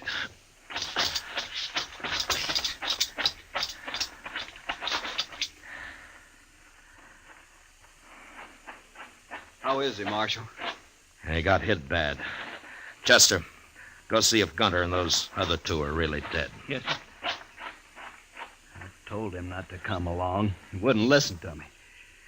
Here, let me pick him up and get him back to town. No. No, it's no use. He's done for, Apostle. Are you sure? He was dead before he hit the ground. We finished him, sir. All three of them. It'd take more than three of them to be worth that Timble. I'm sorry, Apostle. Done enough for me already. Why'd he have to come here? This was my fight, not his. No, Apostle, not the way he looked at it. You see, Timble himself went straight a couple of years back. He did? Yeah. I came down here carrying a warrant for his arrest. You ain't gonna be able to take him in now, are you, Marshal? No, I'm not. You know, I'm kind of mixed up about you. Coming down here to arrest him and then meeting Gunter and them out here today. I'm not important, Apostle. Just you remember what kind of man Timble was. I ain't likely to forget. I'll swear to that, Marshal. Good. Look, you and Chester stay here. I'll send a wagon out from town. I'm going in to see Ms. Tyndall.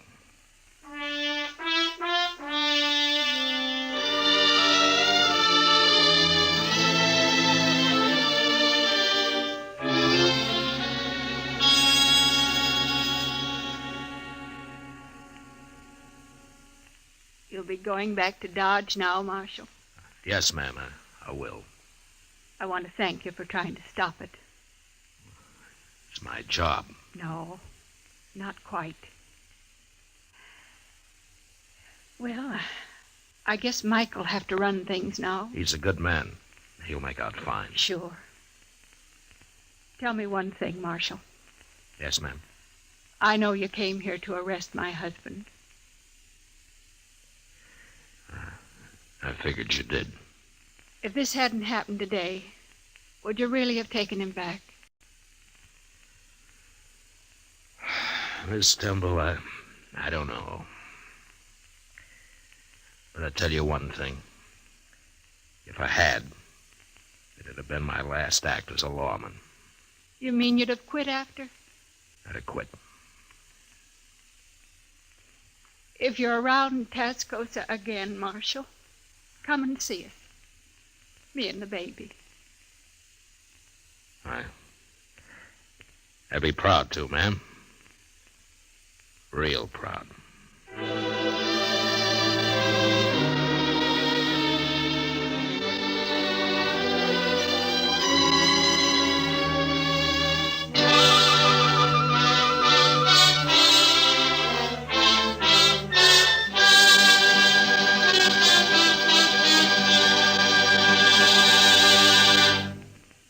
Gunsmoke, under the direction of Norman MacDonald, stars William Conrad as Matt Dillon, U.S. Marshal.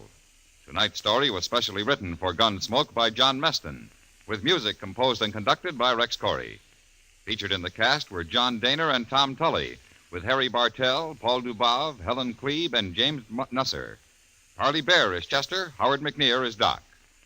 Gunsmoke has been selected by the Armed Forces Radio Service to be heard by our troops overseas. Join us again next week as Matt Dillon, U.S. Marshal, fights to bring law and order out of the wild violence of the West in Gunsmoke.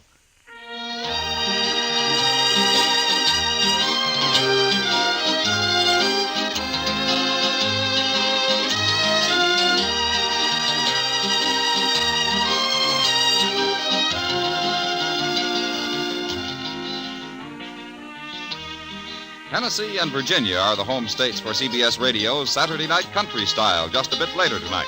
That's where the rural rhythm's coming from, but it's going out all over the country on most of these same stations.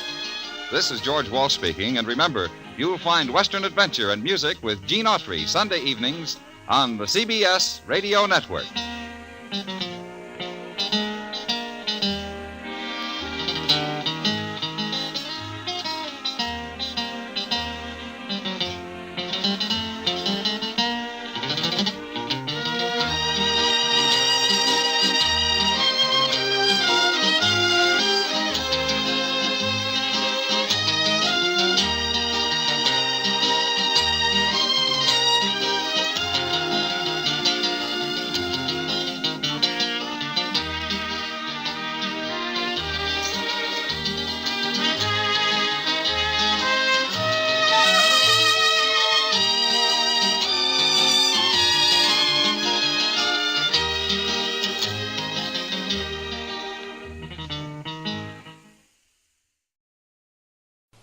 Now, Sugar Crinkles, the sugar rice treat that's just right sweet, is proud to present Gunsmoke.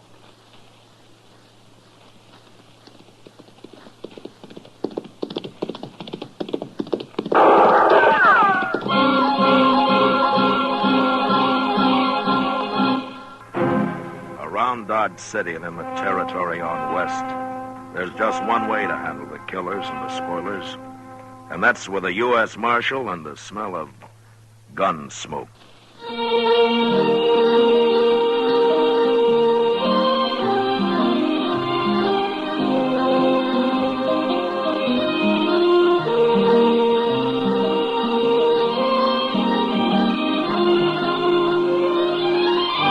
Gunsmoke, the story of the violence that moved west with young America. The story of a man who moved with it.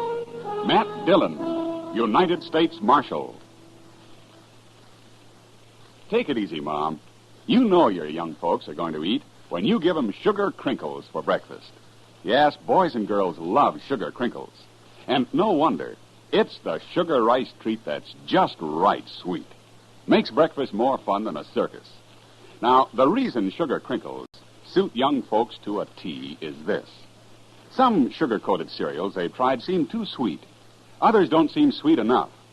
But when they dip their first spoonful of sugar crinkles, they've discovered a sugar-coated cereal that's just right sweet.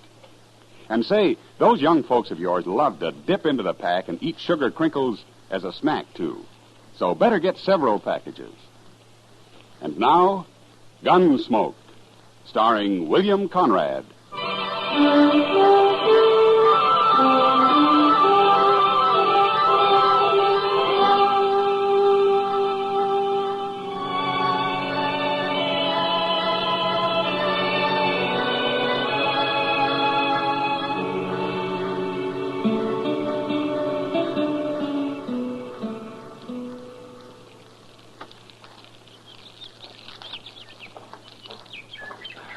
I got a horse to saddle, Mr. Dillon. I'm so hungry I could eat a whole hog. Well, all the hog you got this morning's cooking on that stick right there, Chester. Is it done? That depends on how hungry you are. It's done.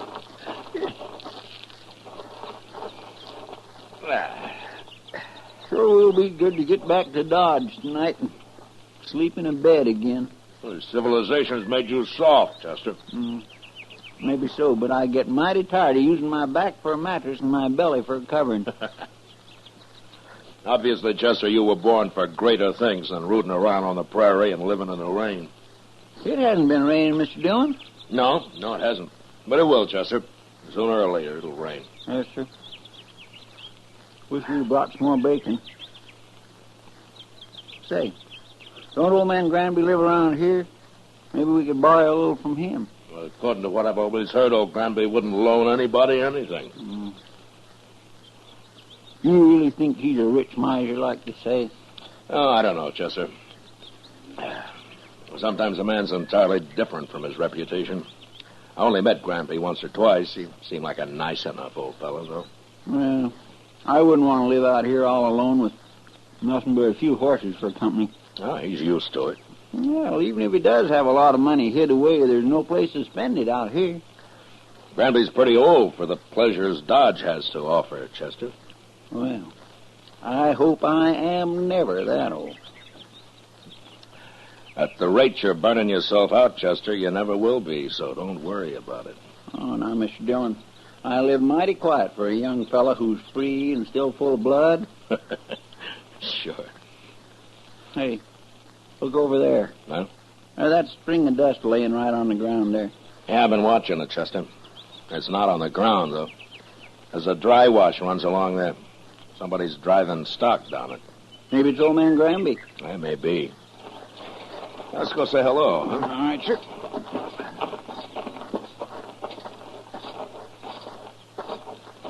If it is old man Granby, we might just ask him about a little bacon, huh? Well, we can ask. There's no harm in that. Oh. Hello.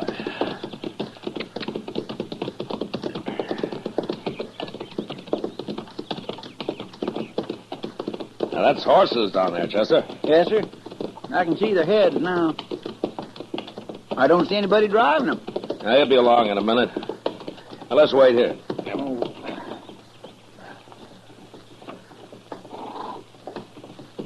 There he comes. Yeah. Hello! He stopped. That's not old Granby. Let's ride down and say hello anyway.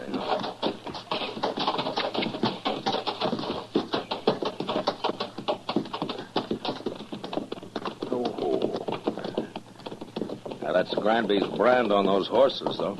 He must have hired him a hand. Yeah, maybe.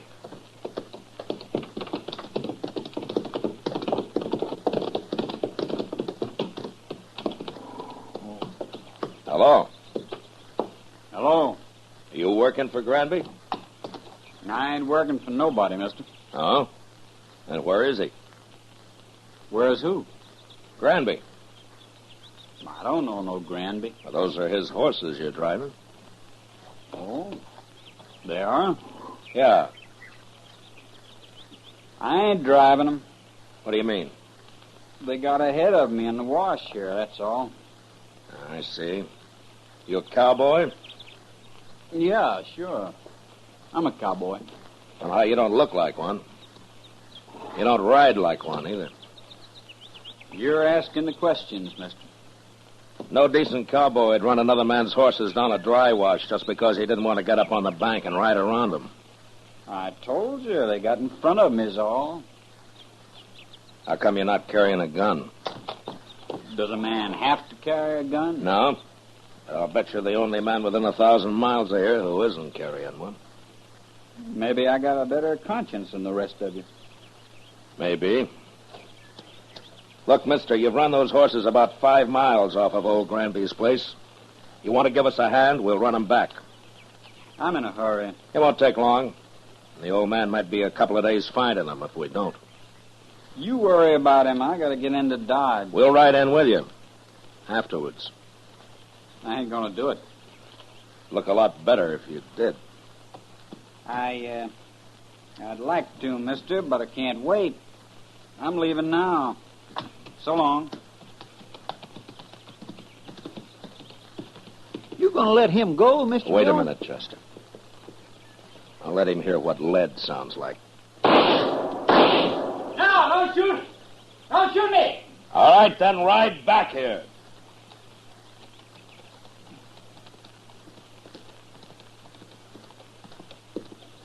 Don't kill me, mister. I'm not going to kill you. Unless you try to run away. Why would I try to run away? You just did. Chester. Yes, sir? Ride down the bank and have those horses off. Start them back up the wash. We'll be out of here by the time they're back. All right, Mr. Dillon. You stay right close to me, fella. don't try anything smart. When we get to Granby's, if he says it's okay, then you can go wherever you like. I don't know Granby. Never been there. Well, we'll show you the way. Come on, let's get up on the bank.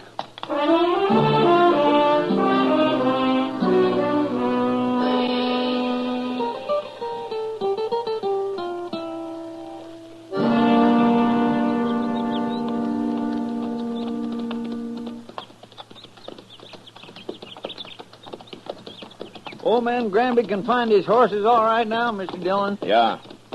But I want this cowboy here to meet him. We'll see if he's in the house. I'll wait for you. Get off that horse, fella. Go on. That's better.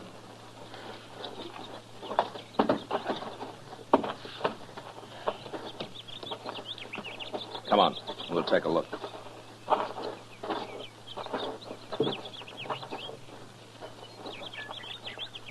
Well, what are you waiting for? Nothing. You go ahead, Chester. Yes, sir, Mr. Dillon. Looks like I'll have to herd this man in.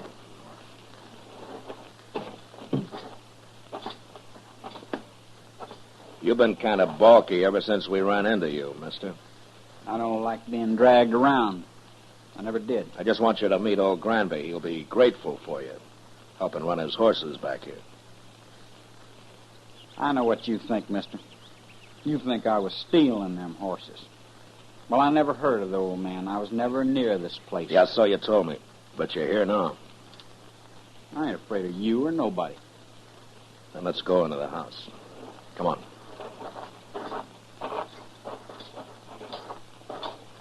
Mr. Dillon? Yeah, what is it, Chester? Old man Granby, he's in there. Oh, what's wrong? Right in the room there, Mr. Dillon. He's hanging there. What? Somebody's gone and hung him right in his own house. I don't want to see him anymore. You go take a look. Pull your gun and hold it on this man, Chester. If he makes a move, shoot him. Yes. Now, you just stand there real quiet like. I ain't gonna do nothing. You sure ain't. Just because I happen to be in the country don't mean I killed nobody. Mr. Dillon will decide about that. Who is this Mr. Dillon, anyway? He's a United States Marshal, that's who. A marshal? Looks like you run into the wrong people, fella. I'll hold your gun, Chester. Search it. All right, here. Get around. All right.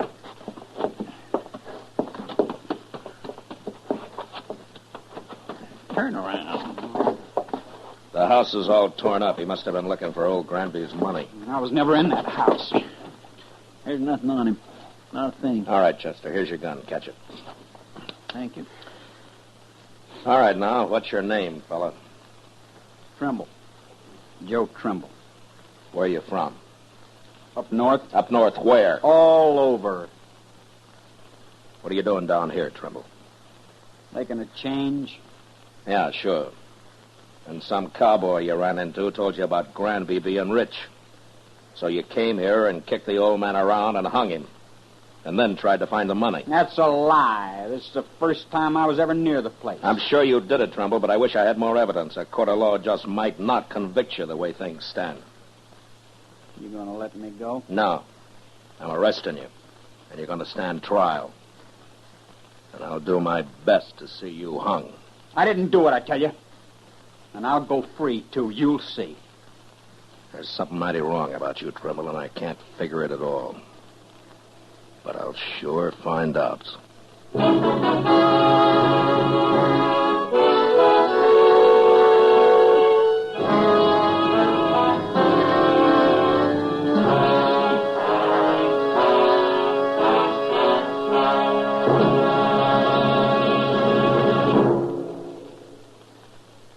Mother, it does your heart good, I know, when your young folks eat all of their breakfast cereal. That's why I'm so happy to tell you about new Sugar Crinkles. Sugar Crinkles, you know, is the sugar rice treat that's just right sweet. Crisp golden nuggets of sugar-coated rice. They make breakfast more fun than a circus. Why, young folks love sugar crinkles so much, they disappear like magic. Now, you've had experience with sugar-coated cereals that seem too sweet to you, and others that just don't seem sweet enough to the youngsters. Well, what a wonderful surprise sugar crinkles will be to your whole family. For new sugar crinkles really are just right sweet. Remember, sugar crinkles make great snacks, too. And there's even more good news about sugar crinkles. Right now, there's a full-size package of Charms, that wonderful fruit-flavored candy, in every special package of sugar crinkles your dealer has. 10 delicious fruit-flavored Charms, free of extra cost to you. So hurry. Get sugar crinkles soon as you can. Now back to Gunsmoke.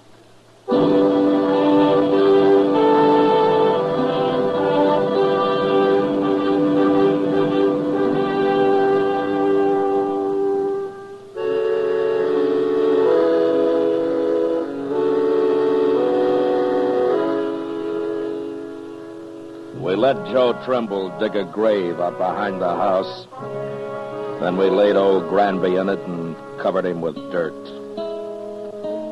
I was pretty sure now that the old man had never had an extra dollar in his life and that he'd been killed for no reason at all. Anyway, Trimble had done a pretty thorough job looking for the money, and he'd found nothing.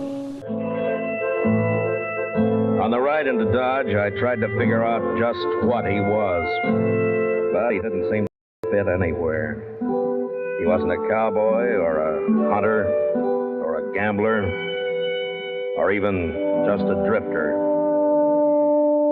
After we got him locked up in jail that night, Doc and I went over to the Texas Trail for a drink with Kitty, and I was telling him about it. Now then, this fella Trimble, how old is he? Oh, around 25, I guess, Doc. Then he couldn't be running away from home. No, he's a little old for that, Kitty. Well, anyway, they'll hang him. Well, I hope the judge agrees with you, Doc. Why shouldn't they? All I got so far is circumstantial evidence. But then you should have shot him out on the prairie. It's a good thing you're not a lawman. Well, maybe if I were, there'd be fewer killings around here. I doubt that, Doc. You going up to Hayes for the trial, Matt? Yeah, I'll have to, Kitty. That'll take a week, I suppose. How about? Why do you ask? Nothing, only you've just been away for 10 days. Well, I have to earn a living, Kitty. You could make more money gambling right here in Dodge. Oh, now, Kitty, don't start that. Good evening, Marshal. Oh, Major. It's Kitty, Doc. Evening, Major. How do, Major? I'd like a word with you, Marshal. Sure, Major. We can go over to the bar then. All right. I'll be back, Kitty, Doc. No hurry, Matt. Doc's got a lot of money. Oh, now I'll buy you one drink, Kitty. Just one drink, and that's all. Well, it's a start, Doc. Let's go, Major. I had to come to Dodge on other business, Marshal.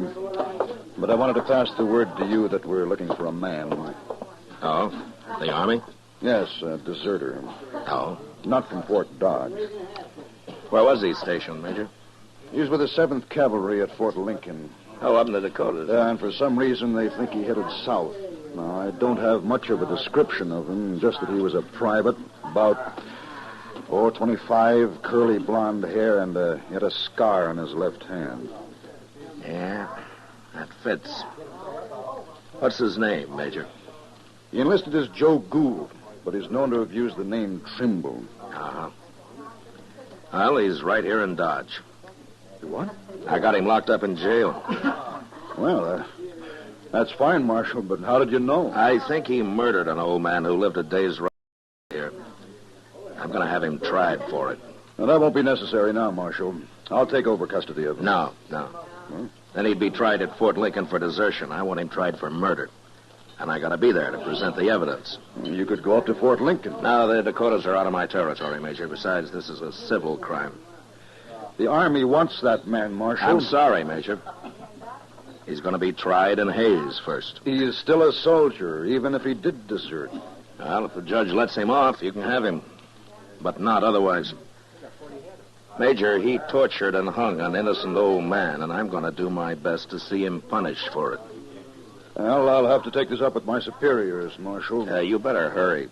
I'm going to Hayes with him tomorrow. I hope you won't regret this, Marshal. I won't, Major. Not if Trimble is properly punished. I won't.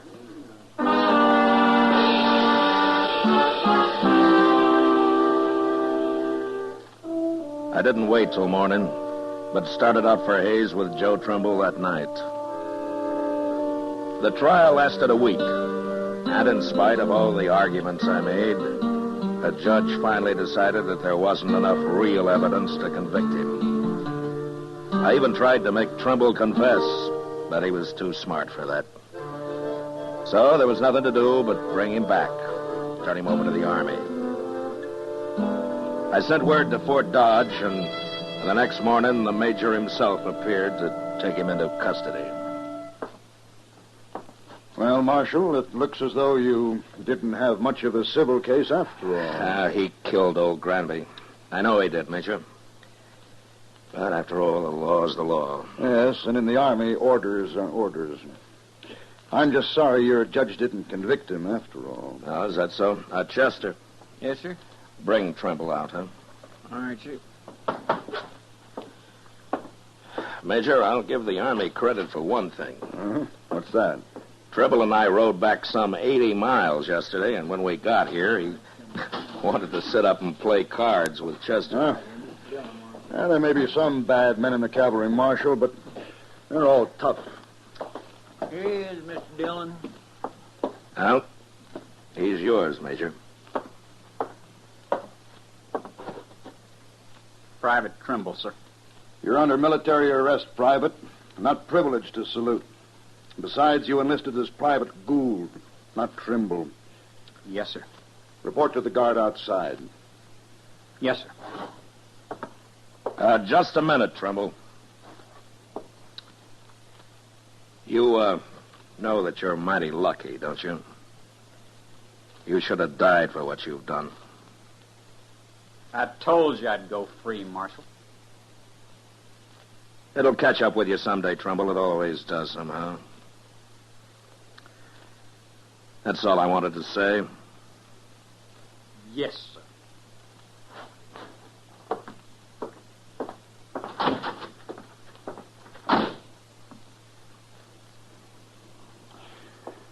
Well, thank you, Marshal. I'll be getting along. Oh, Major, you said that you were sorry that the judge didn't convict him. Why have you changed your mind? Well, I have orders from General Terry to return him to the Dakotas, to Fort Lincoln. Well, he'll be tried there, but he won't be hung for just desertion. Well, oddly enough, Marshal, he won't even be tried. For some months, anyway. He won't? No. It seems that the 7th Cavalry needs every man available. They're leaving Fort Lincoln on an expedition against the Sioux and the Northern Cheyenne. Oh, the Sioux, huh? Yeah. I wonder if old Sitting Bull is still the chief medicine man with them. Sitting Bull? Yeah. No, I never heard of him. But I expect the 7th will be heading into Montana territory. Well, if they're after Sitting Bull's tribe, they will. He's always had a large camp over on the Little Bighorn. That's so? Yeah. Oh, by the way, who's in command of the 7th Cavalry now? Oh, an officer I served under a couple of years. I never did care for him. A General Custer.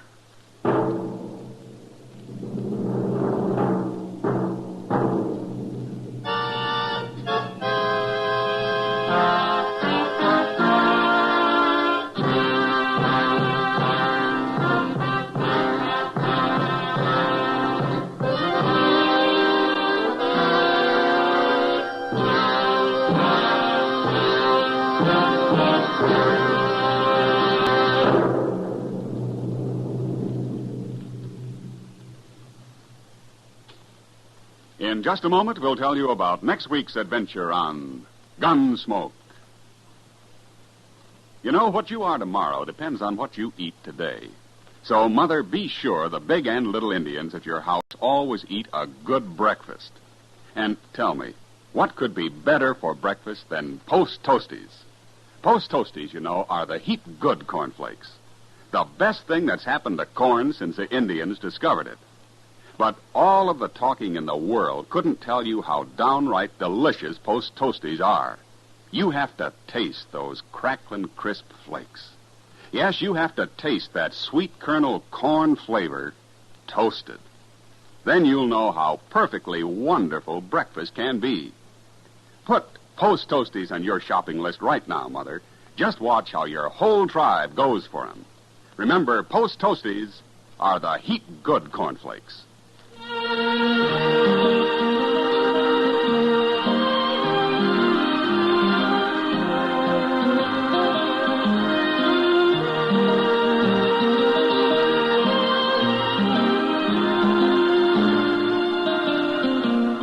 Gunsmoke, under the direction of Norman MacDonald, stars William Conrad as Matt Dillon, U.S. Marshal. Tonight's story was specially written for Gunsmoke by John Meston, with music composed and conducted by Rex Corey. Featured in the cast were Sam Edwards and John Daner. Parley Bear as Chester, Howard McNear as Doc, and Georgia Ellis as Kitty. Ken Peters speaking. Join us again next week as Matt Dillon, U.S. Marshal, fights to bring law and order out of the wild violence of the West in Gunsmoke.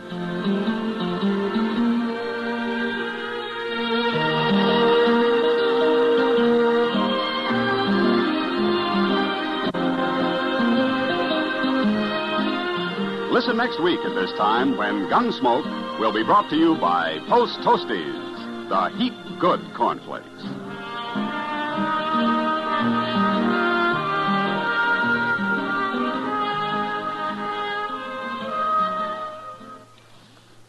Now, Post Toasties, the heat good cornflakes, is proud to present Gunsmoke.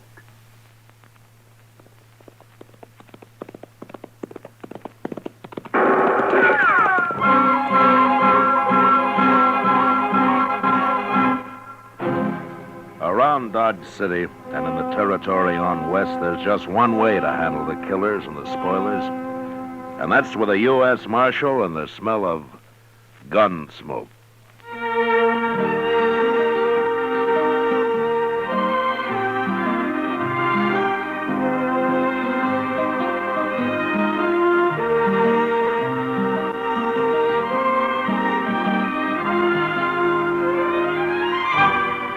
Gunsmoke, the story of the violence that moved west with young America.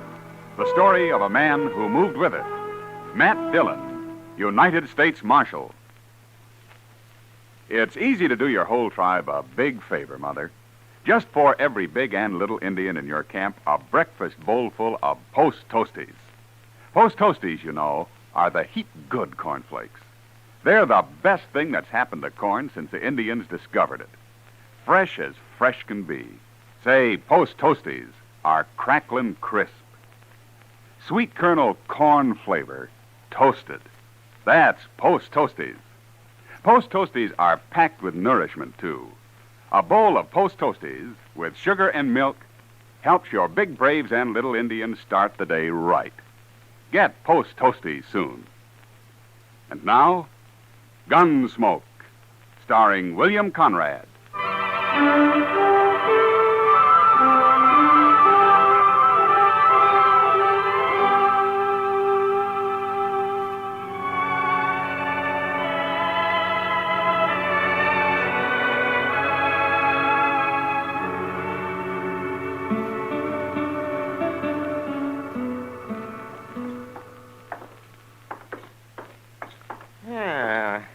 Nice day, Matt. The wind's gone down anyway. It sure was blowing last night. Where were you, Doc? Out at the Caldwell place. Mrs. Caldwell's expecting. Still? There was a false alarm last night. Oh, you ought to get some sleep while you can, Doc. Yes, I know. That's right where I'm headed.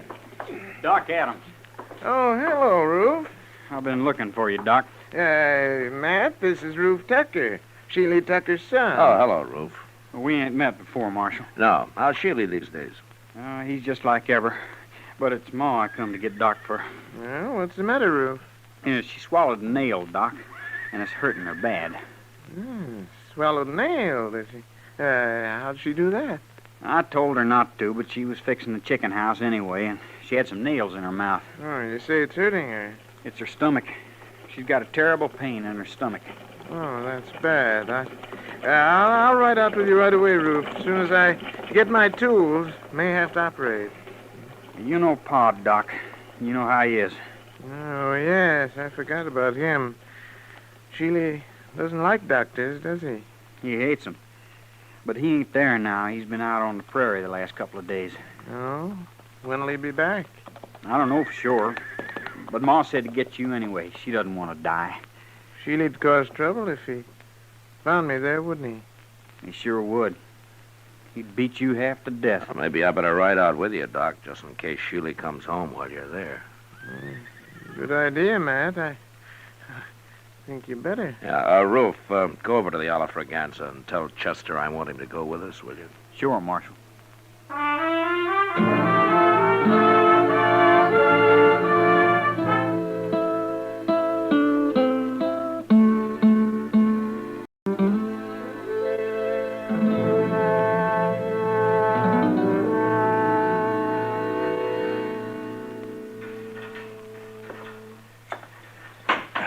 How is she, Mr. Dillon?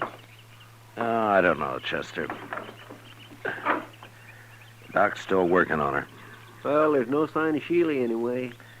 Well, that's some help. What's the matter with a man like that, Mr. Dillon? Hating doctors the way he does? I don't know, Chester. Probably there weren't any doctors around when he was young. And what was good enough for his father is good enough for him. Some fool notion like that, maybe. Sheely always was a mean old cuss, except for his horses. He's always treated horses like they're human. Did you ever notice that? Sheely isn't really a bad man, Chester. He's just ignorant and prejudiced because of his ignorance. If he'd have been here, he'd let Miss Tucker die rather than have Doc operate on her. Yeah, probably. Well, that's bad. To me, it is. Maybe if Doc saved him someday, he might get over his ideas. Oh, Sheely's never had a sick day in his life I know of. Oh, Doc, you all through? Huh? Oh, yes, I'm all through, Matt. How is she, Doc? Yeah. She's dead. Dead? I guess her heart couldn't take it. I don't know. I had to operate, though. She'd have died sure if I hadn't. Oh, it isn't your fault, Doc. You did all you could. I know, but I always feel maybe if I'd have done it better, things like this wouldn't happen. You're not to blame, Doc. You, want me to tell Roof? Yeah, I've already told him. He's in there with her. Oh, how'd he take it? Yeah, he didn't say a word, Matt. Well, we better be getting back to Dodge, I guess. Yeah, you must be plumb wore out, Doc. Yeah, I am. Doc. Hey? Yes, Roof. And you too, Marshal. You're going to have to help me. Oh, we'll help you, Roof. What is it? It's about Pa. I don't know what to tell him when he comes back. Hey, that's right. I kind of keep forgetting about him. Just tell him the truth, Roof. Doc tried to save your mother, but he wasn't able to. Nobody could have. You don't know Pa very well, I guess. He just won't stand for it. Well, there's nothing he can do about it now. It's all over. Not for him, it won't be. What do you mean, Roof? Oh, when Pa says a thing, he means it. And he said none of us was ever to go near a doctor. Roof, do you agree with your Pa's thinking? No. And neither did Ma. But we didn't dare cross him when he was around anyway. I'm afraid of him, Marshal. You'll have to stay here and tell him. Yeah, well, I can't stay. I have to get over to the Caldwell place. That baby's due any time now. But you can't go. All right, Roof, all right. I'll stay here till he comes back. Chester, you better ride into town in case anybody's looking for me, huh? All right, sir, Mr. Dillon. Yeah, it's a funny thing how a doctor can lose one life and maybe bring another into the world all on the very same day. Yeah. Come on, Chester. We can ride partway together.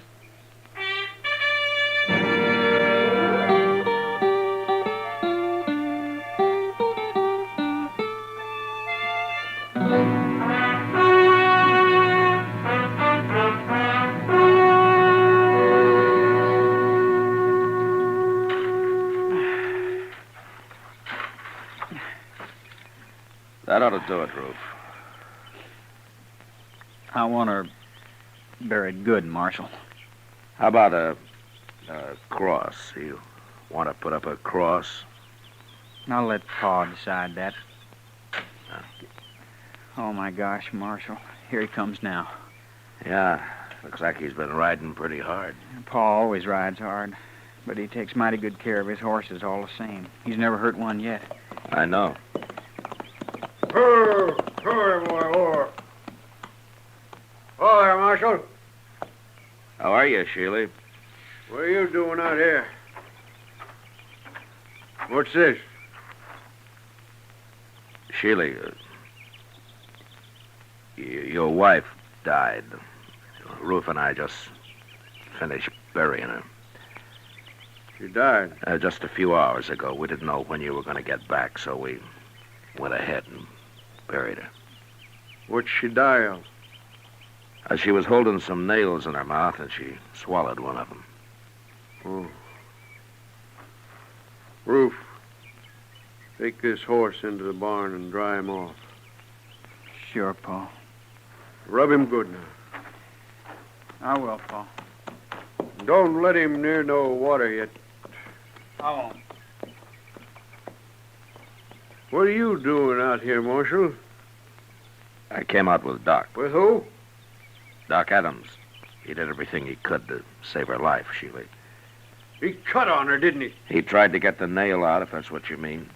She'd have died from it if he hadn't. Cutting on her, that's what killed her. Look, Sheila, your wife was dying, and Doc tried to save her. That's how it happened, no matter what you think. I got no use for doctors. They're all croakers. That's what my old man called them, croakers. I kind of figured that's where all this came from.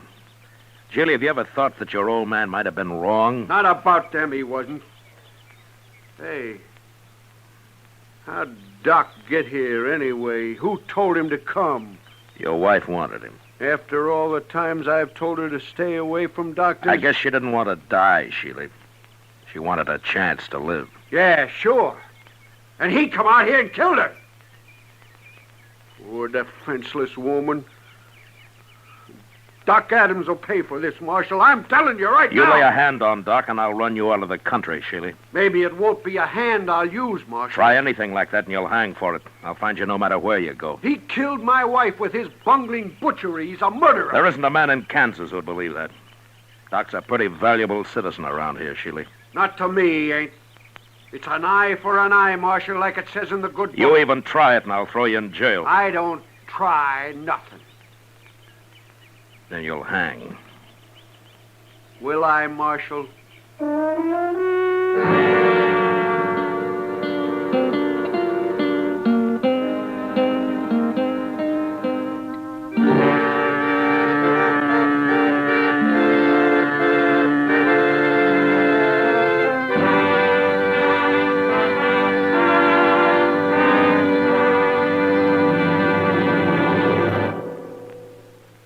Say, what goes on at your house at breakfast? Well, you can take it from me. The best thing that can go on your breakfast table is Post Toasties. Yes, sir, Post Toasties, the heap good cornflakes. Those golden crisp cornflakes are the best thing that's happened to corn since the Indians discovered it. You know how to prove it? Just pour out breakfast bowlfuls of Post Toasties for your whole tribe, and then watch how they enjoy 'em. Post Toasties are crisp and tasty. From the first bite down to the last spoonful, that sweet kernel corn flavor makes your breakfast. So always ask for Post Toasties, the heap good cornflakes. Post Toasties, heap good cornflakes. The best thing that's happened to corn since the Indians discovered it. Heap good cornflakes. Post Toasties, heap good cornflakes. Remember, Post Toasties is one of the famous triple-wrapped Post cereals, guaranteed fresh or triple your money back. Now back to Gunsmoke.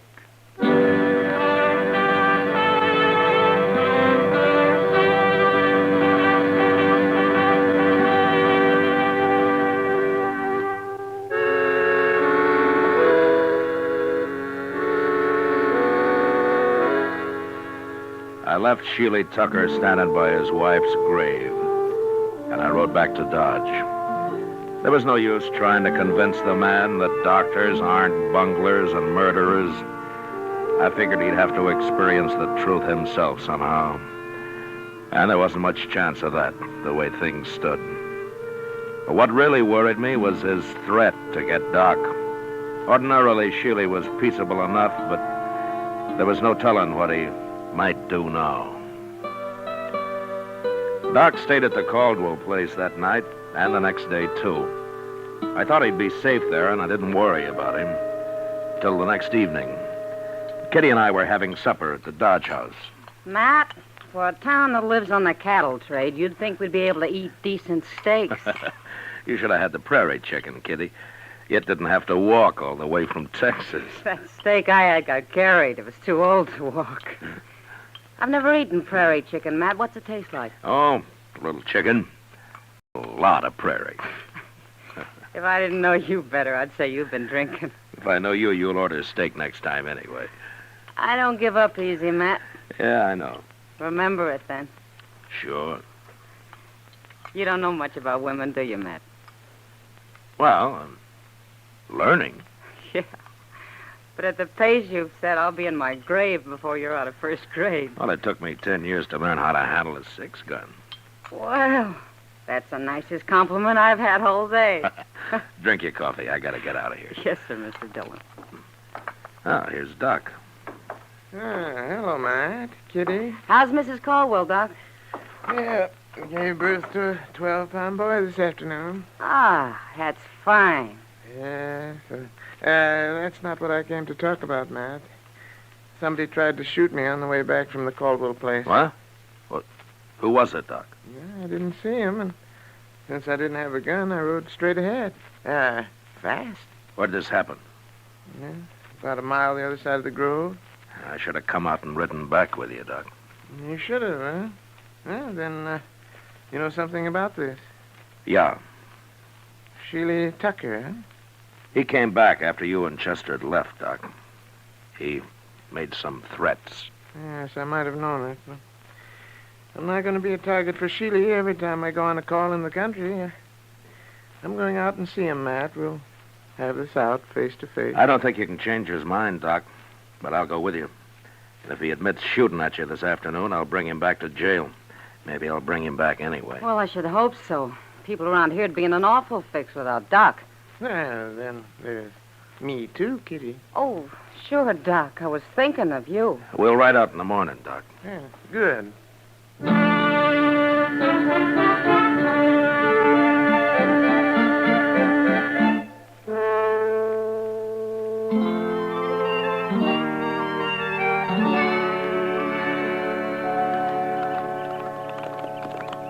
There's somebody in the corral there, man. Yeah, it looks like Sheely. Tis. Him and Ruth both. Oh. Well, let's leave them here. They'll stand.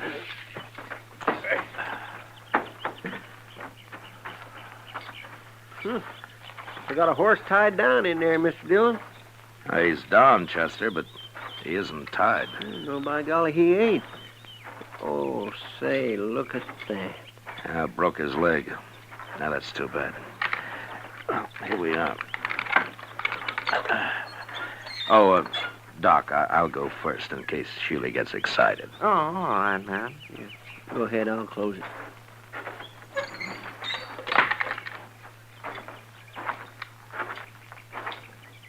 Hello, Sheely.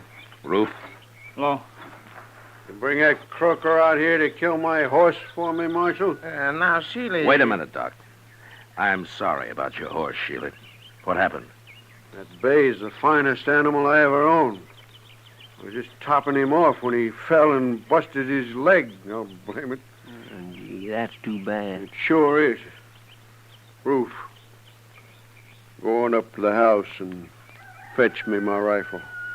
Okay, Pa. Terrible thing to lose a horse like this. Sheely, if you like, I'll do the shooting. Oh, thanks. I'll kill him myself. It's my job. You know, it's a funny thing. We always shoot a horse if it breaks a leg, but we wouldn't think of shooting a man when he does. You croakers got other ways of getting rid of people. Yeah, I'll overlook that, Sheely, but I'll tell you something. I don't want to hear nothing from you.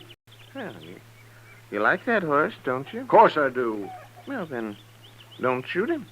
What? Well, look, Sheely, that horse is done for anyway, so it won't hurt to let me try to fix his leg the same way I would a man. It just might work. You mean put a cast on him? I do. I never heard of putting a cast on a horse, Doc. Yeah, neither have I. It's crazy. I don't like it. It's up to you, Sheely. Well, I wouldn't have let you near my wife if I'd been here. Why should I let you fool with my horse? All right. All right, Sheila. Shoot your horse. And I'm taking you back to Dodge. What for? You're going to jail for trying to kill Doc yesterday. At least that's what Doc told me. Yeah, now, Matt, I didn't exactly Shut up, say... Doc. I ain't going to jail. I can't... Yes, you are. Unless maybe Doc changes his mind about charging you with attempted murder. Then I couldn't put you in jail. Oh? Yeah, no. No, yeah, he couldn't then. You know, Sheely, I might get so busy working on this horse, I'd plain forget about everything else. I might even save the animal to boot. Well, make up your mind, Sheely. I gotta get back to Dodge. Well, all right.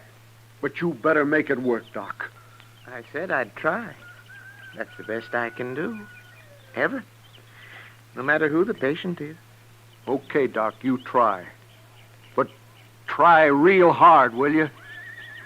I always do, Sheely. Real hard.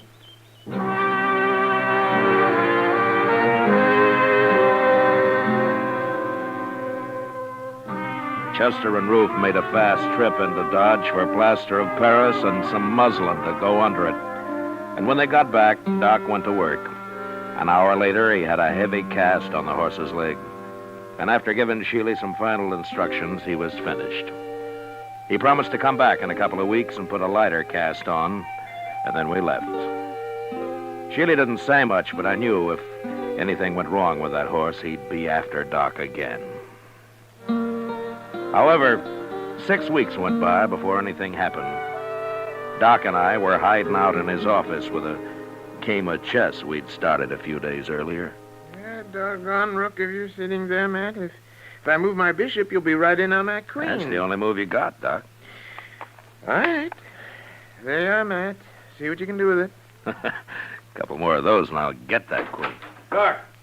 Well, hello, Sheely. Doc, I've been looking everywhere for you, blast you. Why'd you put a sign on your door saying you were out?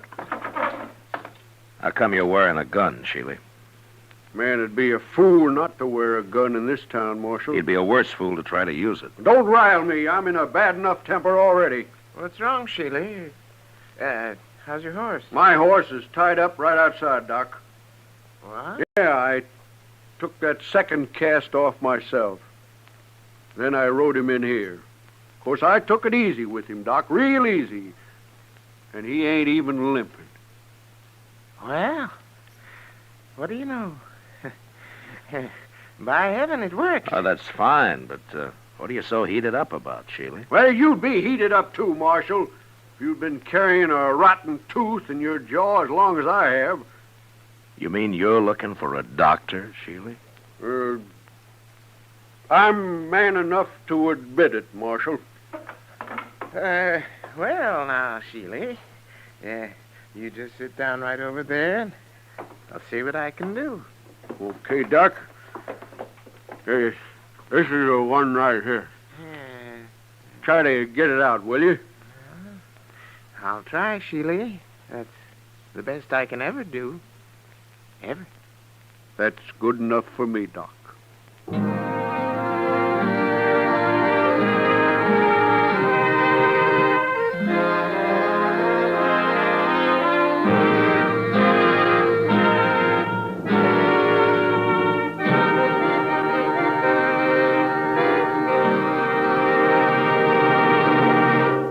In just a moment, we'll tell you about next week's adventure on Gunsmoke.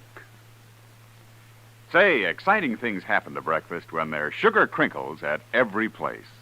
Sure, new sugar crinkles make breakfast more fun than a circus. You know why? Sugar crinkles is the sugar rice treat that's just right sweet. Not too sweet, the way some sugar-coated cereals seem to be, and not like others that aren't sweet enough. Sugar Crinkles, every golden crisp nugget of them, is just right sweet. So try starting your day off just right with new Sugar Crinkles. And don't forget, when you're listening to the radio or watching television, Sugar Crinkles make great snacks. From the bowl or from the pack, for your breakfast or a snack, Sugar Crinkles are more fun than a circus. Try Sugar Crinkles soon. They're the sugar rice treat that's just right sweet. So better get several packages.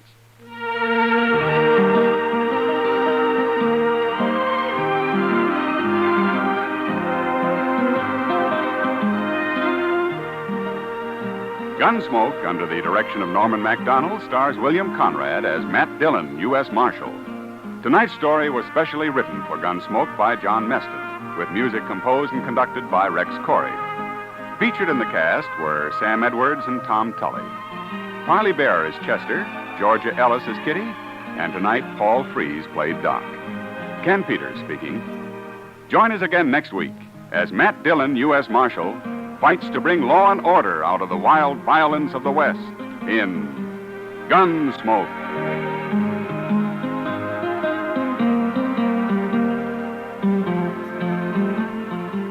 Listen next week at this time when Gunsmoke will be brought to you by Sugar Crinkles, the sugar rice treat that's just right sweet.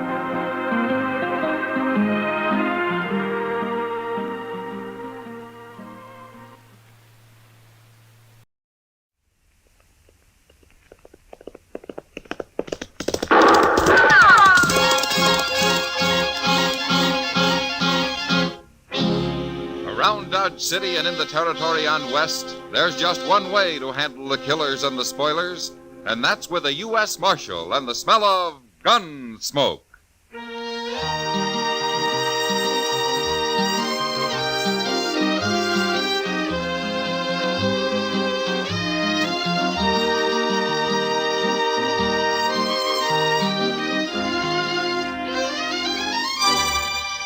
Gunsmoke, starring William Conrad. The story of the violence that moved west with young America. The story of a man who moved with it. Matt Dillon, United States Marshal.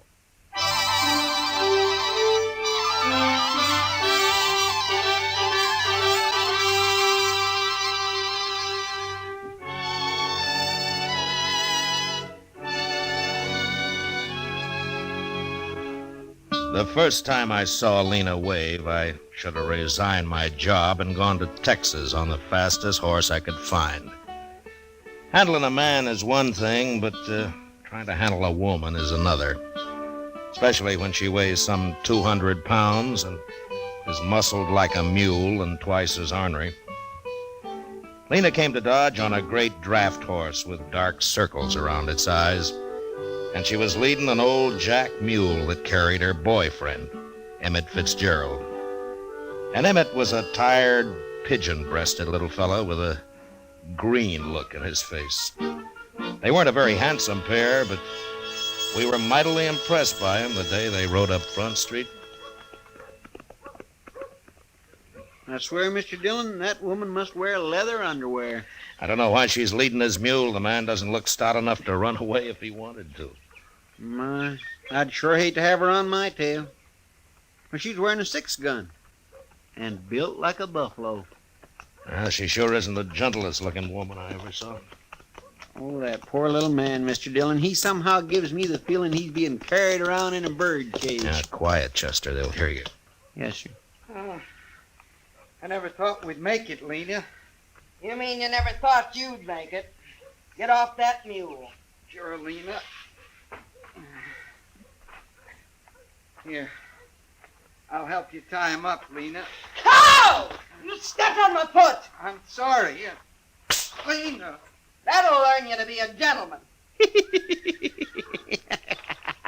You up there. Stop that.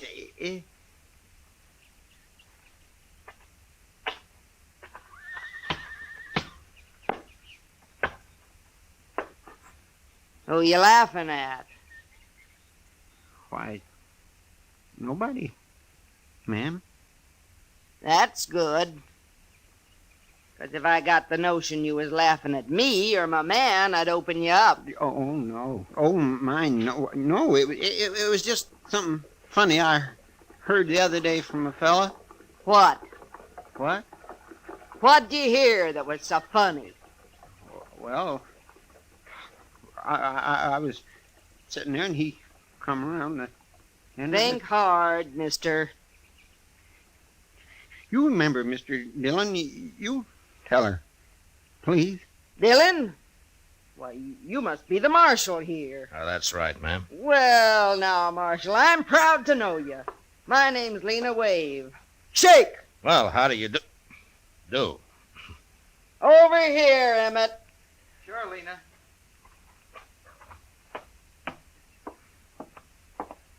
Marshal, it's yours, Emmett Fitzgerald. Emmett?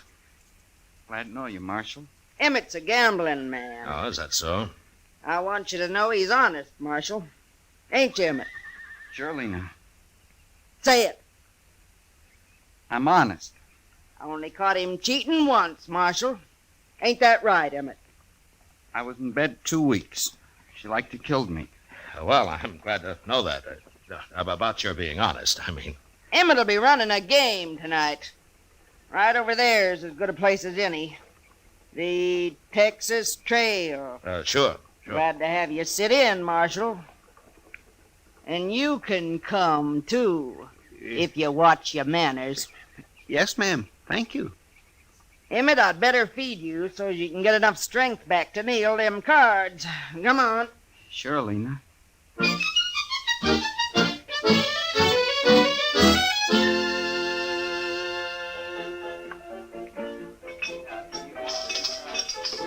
Chester's been in that game over there for 2 hours, Matt. He must be losing. Well, he usually does, Kitty. How anybody could concentrate with Lena hulking around, I don't know. She does keep an eye on things, doesn't she? You know, Matt, I feel kind of sorry for her. Oh, she can take care of herself. Well, isn't that? She's being so big and not very pretty. After all, she is a woman. That's not too easy to tell, Kitty. You think she's in love with Emmett? Well, now, Kitty, I tell you, I haven't worked that out yet. I'm sure been studying on it, though. Matt. Every woman needs a man of some kind. She's got one. Yeah. I feel sorry for him, too. Oh, Lena will take care of him. I know. But I'll bet he'd like to take care of Lena just once. After all, he's human. I tell you, that is not my hand. I had 3 aces. You accuse Emmett of cheating, and I'll shoot you dead. Excuse me, Kitty. I better go fish Chester out of that. That Emmett was dealing, wasn't he? I'll blow a hole in you, mister. Right now. All right, hold it, Lena. She's about to shoot me, Mr. Dillon. You bet I am. Lena, I don't know what it's like where you came from, but you shoot anybody around here and you're going to go to jail. You'd put a woman in jail? For shooting, I would. For fighting? What? This is what? When I hear he can put me in jail for that, too, now. Now, here.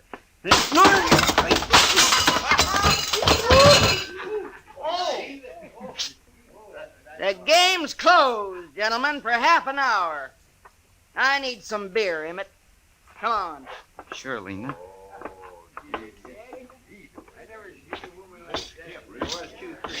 He said, man, I don't care what this thing is. On me like that, it ain't fair. Here, Chester. Let me help you out. Come on. There. Well, are you all right? Why didn't you stop her, Mr. Dillon? She might have killed me. Well, I don't know, Chester. I never fought with a woman. Well, I have, and I don't want no more of it. You can't hit her. What can you do with her? Leave her alone. That's what I'm going to do.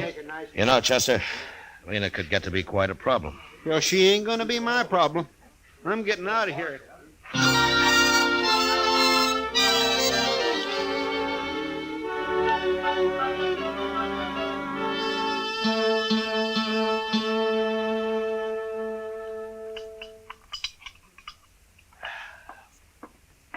Good morning, Matt. Oh, hello, Doc. Hey, you gonna have some breakfast? Oh, no, I've already eaten.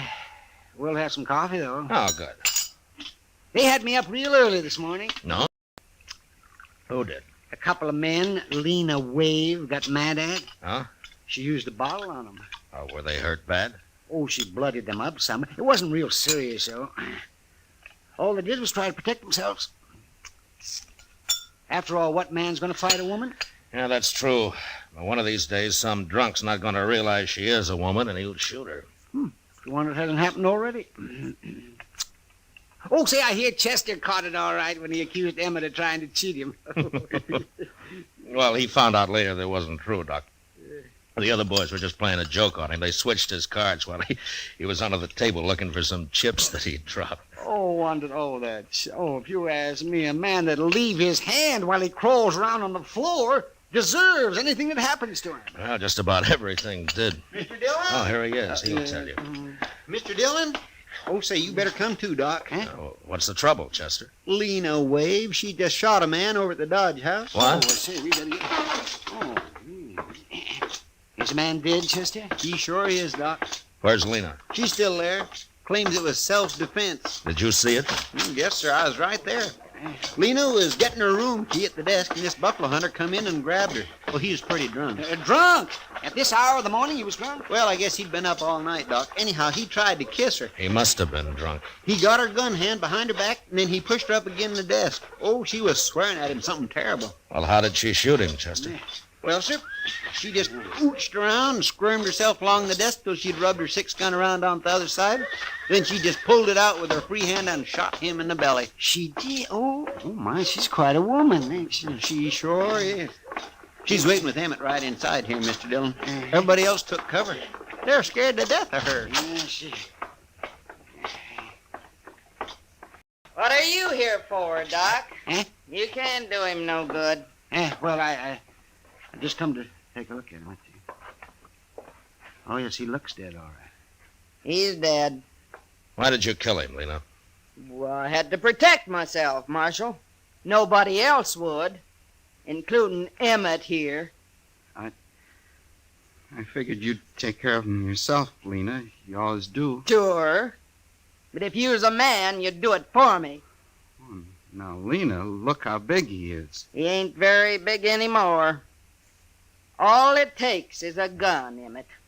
Sure, Lena. There are too many people carrying guns around here already. I'm going to take yours, Lena. What for? I killed him in self-defense. He wasn't even armed, except for that Bowie knife. You're forgetting something, Marshal. What? I'm a woman. So? So? You mean to tell me a woman ain't got the right to protect her virtue in this town? What do you men come to, anyway? Well, yes, she's got a point there. Ain't no judge in the world that wouldn't call it self-defense. No, you're right, Lena. I keep forgetting. You know I'm right. Emmett, we ain't had breakfast yet, and I'm hungry. Come on. Sure, Lena.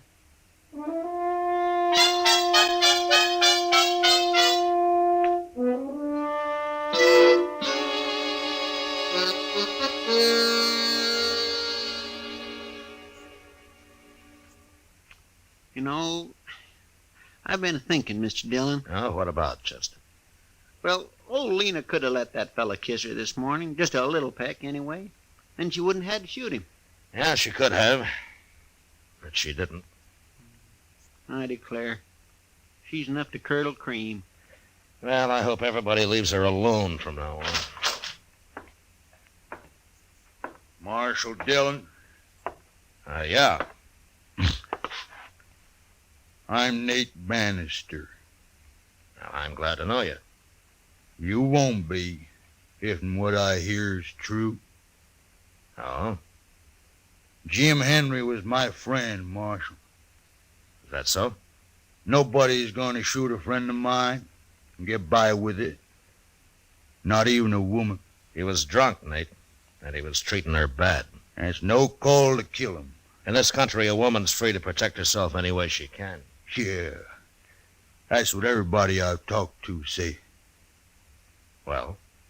Don't sit with me. You gonna arrest her? No. Okay, then. Oh, wait a minute. What? Where you going? I'm Marshal.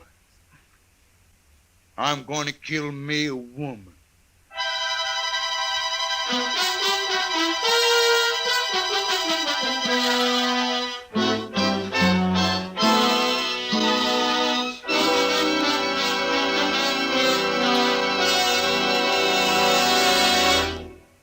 We will return for the second act of Gunsmoke in just a moment. But first, this Monday night on CBS Radio's Suspense, hear Jeff Chandler in Death at Skrikerud Pond.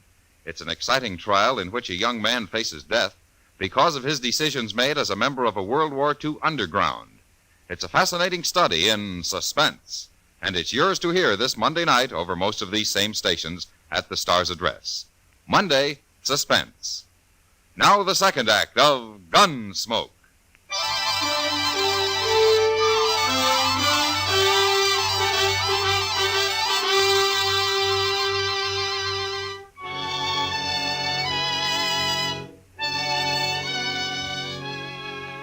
Nate Bannister was obviously a buffalo hunter, same as his friend who had been shot that morning. He was a huge man with a heavy black beard and eyebrows so thick it was hard to tell if he was looking at you or not. I watched him as he stood in the doorway, having just said that he was going to kill Lena Wave. And I realized that a man that primitive was capable of doing anything, even shooting a woman. And I wasn't sure how to stop it, unless I shot him first. The way I was brought up, Marshal, that's what friends is for. If somebody kill you, then they gotta kill them. You do any killing around here, Nate, and you'll be tried for it. Maybe. If you catch me. I'll catch you.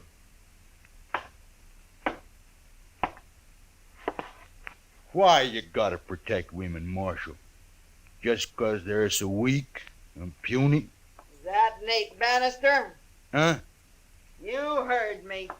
Why, yes, ma'am. I'm Nate Bannister. Well, they didn't tell me you was so big. Who didn't tell you? How'd you know my name? You've been spreading it around that if the marshal don't arrest me, you'll shoot me. That true? Are you Lena Wade? I am. And if there's gonna be any shooting, I want in on it. Now, wait a minute, Lena. I ain't gonna get bushwhacked by no dirty buffalo hunter, Marshal. Bushwhack? I wouldn't do that to nobody. Especially the lady. Lady? Yes, ma'am. He called me a lady, Marshal. Well, you are, ain't you? Of course I am. Yeah, what's the matter with calling you one? Nothing. I kinda like it. Just 'cause you ain't pale and skinny like an ordinary woman. No. Of course I ain't. Why, I never seen a woman like you nowhere. You're kinda admirable. Listen to him, Marshal. Ain't he a one? Oh, I mean it. I sure do. Oh. I sure do. No, you don't. I'm too big. Too big? Why, you want to be like all them little scrawny women? They can't do nothing. They're no good. They ain't? Oh, no. A real man needs someone, better than that. He does? Of course he does. Like me? Yeah. Like you. What? What? You was gonna shoot me a minute ago. Oh, no. I didn't mean nothing by that. Hey, come on. I'll buy you beer. We'll talk about it. Well, okay. So long, Marshal. Yeah. Don't you worry about nothing, Marshal.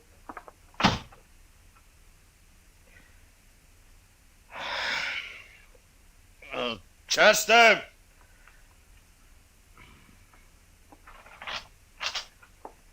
Yes, sir? That jug of corn whiskey's still out back. Yes, sir. It was last time I looked. Go and get it.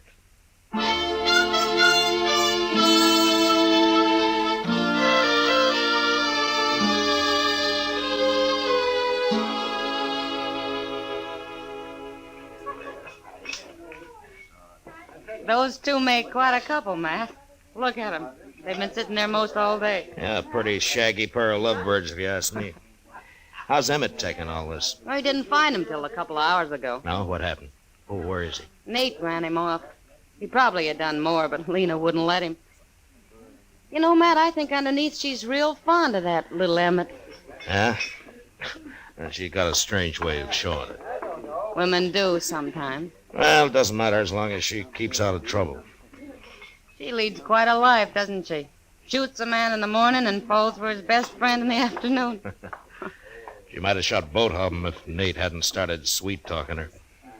Well, he made her feel like a woman, that's what. Oh, sure. Nothing wrong with that, is there? It probably saved his life. All right, mister. You get away from Look, her. Matt, it's Emmett. Yeah. You heard me. I thought you'd gone home. I ain't going home. Not without Lena, I ain't. Yes, you are. Lena and me is going to get married. I didn't say that. I ain't had time to tell you. I'm warning you, mister. Excuse me, Kitty. I better stop this. Look, fella, I'm going to kiss her. Watch. No. Hold it, Emmett! Oh! All right, Emmett. Give me that derringer. Sure, Marshal. Chester, Yes, sir. Here I am, Mr. Dillon. get Nate's gun before he comes to. All right, sir. I'll get it. All right, then take him over to Doc's, huh? He doesn't look too bad hurt. No, sir. He ain't. I'll take care of him. Em, Come on, Lefty. You and both. you shot him. I know. You shot him. Over me. Well, he was stealing you, Lena. And you went and shot him. I was kind of ashamed this morning when that other fella tried to kiss you. You're a man after all, Emmett. I couldn't stand losing you, Lena. Oh, I didn't care nothing about him. You didn't? No. I was just tired of not being treated like a woman. He called me a lady and kind of lost my head. That's all. Well, Emmett kind of lost his head, too, Lena. All right, Emmett. Come on. You're going to jail. No, Marshal, please. Come on. Get going, Emmett. All right. My husband goes to jail. So do I. Your husband? Of course. We've been married 10 years, Marshal. I always knew it wasn't a mistake. Well, he's still going to jail. Please, Marshal, don't take him. Of course I'll take him. He just shot a man, didn't he? He was only protecting his awful wedded wife. You gotta let me go with him. Well, I can't leave him now. I've been waiting 10 years for him to treat me like a woman. Oh, please, Marshal. Look, Lena, there's been nothing but trouble since you hit Dodge. Please, Marshal. When Nate gets patched up, he'll be gunning for Emmett here. Emmett'll kill him next time. All right, Lena. Look, I'll tell you what I'll do. Get out of Dodge, both of you. Right now. You mean it? If you hurry. Oh, thank you, Marshal. Let's go, Emmett. Wait a minute. Huh? Take my arm. All right. Now, Lena. Come on. Sure, Emmett. Sure.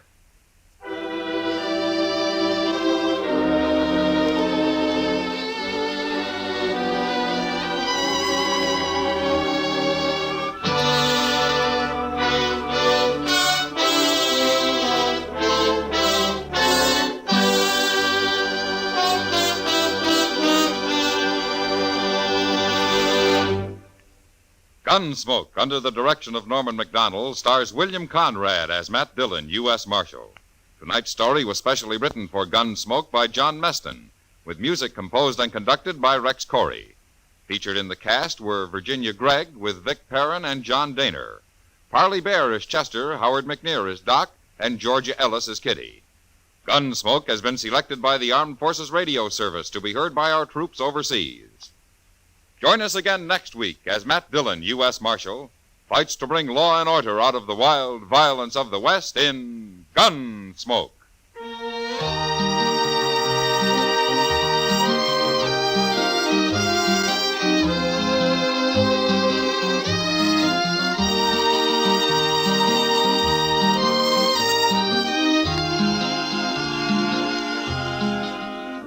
Mr. and Mrs. North of CBS Radio get into an arty crowd, an artful crowd, too, when mixed paints and mixed emotions make murder. Here a collector's item, Ham and Jerry's latest thriller, leading them a merry chase mid works of art before they nab their killer. It's on most of these same stations Tuesday night. On the same evening, you have a date for thrills with John Lund as yours truly, Johnny Dollar. Don't forget. George Walsh speaking. Eve Arden as our Miss Brooks teaches you how to laugh Sundays on the CBS Radio Network.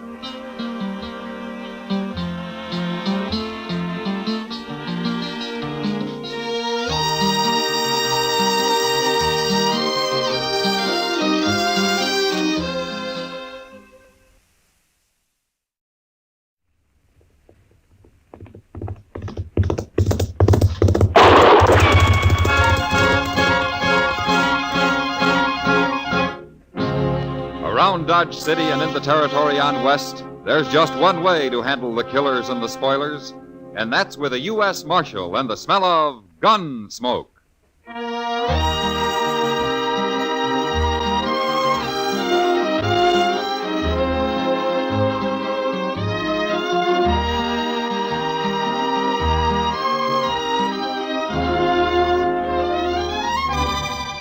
Gunsmoke, starring William Conrad.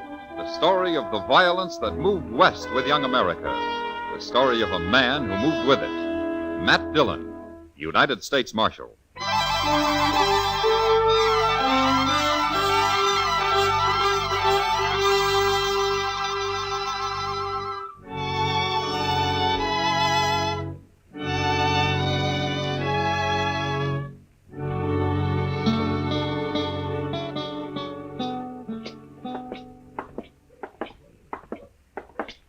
Mr. Dillon, would you mind stopping at the Alfraganza here for a minute? Pretty early in the day, isn't it, Chester? Oh, I don't want a drink. No? No, the barkeep's holding some money for me. I won a little last night, and I didn't want to put it back into the game. Ah, but you want to get it now so you can put it back tonight, is that it? Yes, sir, I'm afraid 'tis. Okay.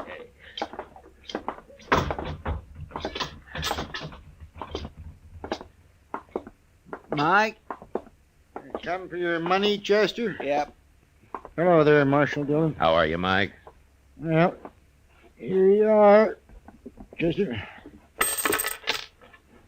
3, 4, 5, 6. Thanks, Mike. Here. Buy yourself a drink. Yeah, I sure will. See you tonight, Chester. Sure. Excuse me. Yeah. I heard the bartender call you Marshal Dillon. Well, that's right. I got something to tell you, Marshal. Go ahead. It's important. Okay. You're going to die, Marshal. Who are you, mister? Wilbur Hawkins. I'm a whiskey drummer. First time I've been to Dodge, though. I worked around St. Louis till they sent me out here. Liked it better in St. Louis. There are lots of important people there. Wait a minute. What are you talking about? You're going to die, Marshal. I heard them saying so. You heard who saying so? Well, I don't know their names. It was dark, and they weren't there long. I didn't dare say anything, or they'd have known I was listening. And then, of course, I'd never heard of you till just now, that is. You're not making much sense, mister. Oh, it makes sense, all right. You see, I rode the Santa Fe out here from St. Louis, and one night I was all wrapped up trying to sleep, and these two men came by and stood there in the aisle. One gave the other $300. He said it was to kill Marshal Dillon. But he didn't say where. So, of course, I didn't know till just now. Is that all you know about it, Mr. Hawkins? Yeah, that's all, Marshal. I've done my duty now. I'll be going. Goodbye. Well, what do you make of that, Mr. Dillon? I don't know, Chester. He acts so crazy like I don't know whether to believe him or not. No. But I suppose we'll find out soon enough.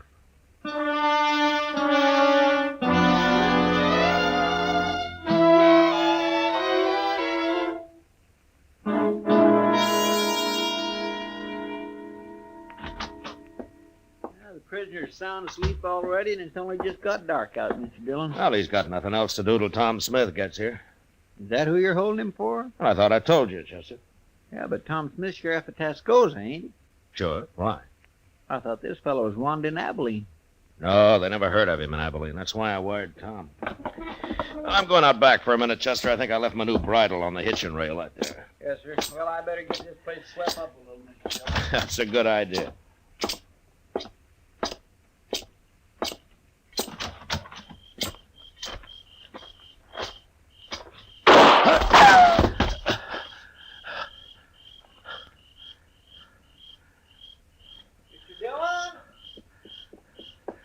Stay there, Chester. Stay there. Mr. Dillon, you've been shot. Well, I was trying to play possum, Chester. I wanted to get him to come up where I could see him. Oh. But he's gone now. You scared him away. He ran down the alley there. Oh, he'll be lost in the crowd, but now... Oh, I'm sorry. Well, it doesn't matter, Chester. What? He probably thinks I'm dead. So I'll just go on playing possum. How do you mean? Come on, let's go up to Doc's office. I'll tell you there.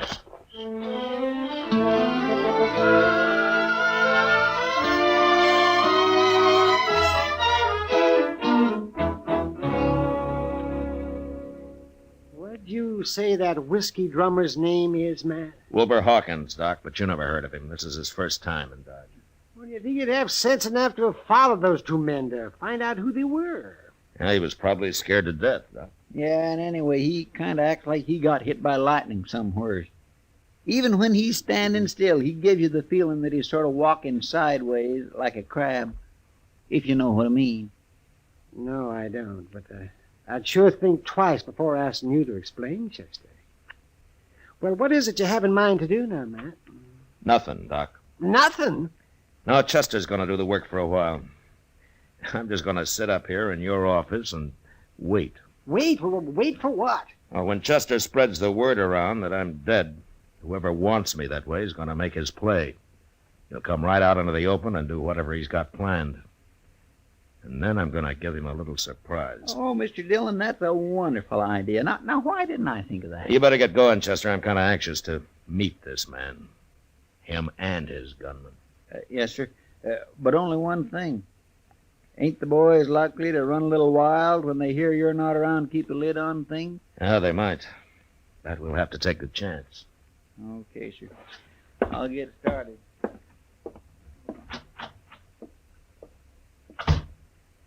Well, I kind of think you're right, Matt. There's a lot of men in Dodge who are just waiting for an excuse like this. If it gets too bad, I'll just have to come to life again. Tell me something, Doc. What are you going to do to entertain me while I'm waiting up here, huh? Say, I never thought about that. I suppose I got to feed you, too. You'd be a mighty poor host if you didn't. Well, how long do you figure on staying here, anyway? I don't know, Doc, but I don't think it'll be very long. Now, you want to play a little cribbage, or would you rather fix supper first? You're the first dead man I ever saw with an appetite. Well, I'll go get the cribbage board, but I'm making no promises about supper.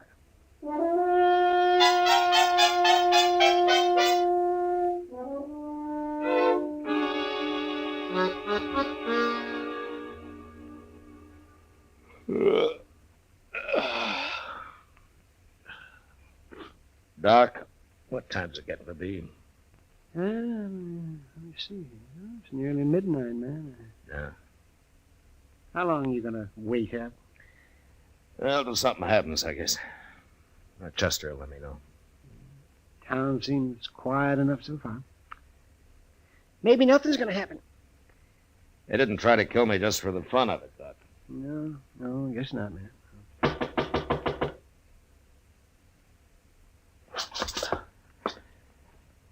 All right, answer it, Doc. After I get to the back room. Maybe it's a patient. I'll be holding a gun on him anyway. I'm coming. Kitty, what are you doing here this time of night? I might tell you if you ask me in, Doc. Well, of course. Come in. Where's the corpse, Doc? What's that? The body. I expected to find him all laid out. Oh, you mean Matt? You, don't seem too upset about the corpse, Kitty. Oh, all that talk didn't fool me.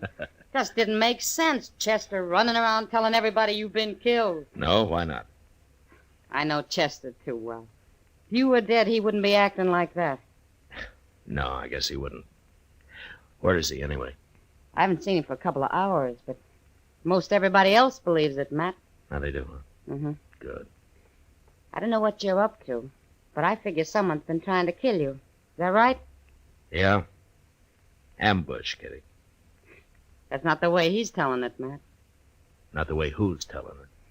I never saw him before, but there's a man standing at the bar of the Texas Trail bragging about outdrawing you. You mean he's admitting he killed me? I kind of thought you'd like to know. That's him, Matt. This is what you've been waiting for. Is there anybody with him, Kitty? No. He's alone as far as I know. Anyway, you better come to life again, Matt. There's going to be trouble if you don't. There hasn't been any trouble yet, has there? No, but they're working themselves up to it. Yeah. Well, maybe I better not wait any longer. But I'd like to take that gunman's employer along with me, though. You can find out who it is, Matt. Beat it out of him. You better come with me, Kitty, so you can point this man out. Yeah. And you take cover in case he wants to fight. Any man who's coward enough to shoot you in the dark isn't going to face you now, Matt. Yeah, maybe not, Doc, but you never know.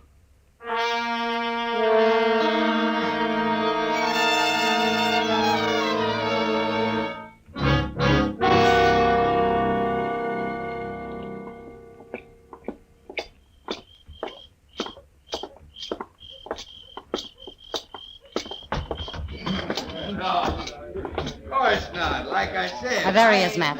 Tall fella in a black hat. He's kind of drunk. Okay, Kitty. I was just waiting for You wait outside while I see how he's going to behave. Okay, Matt. Good luck. Thanks.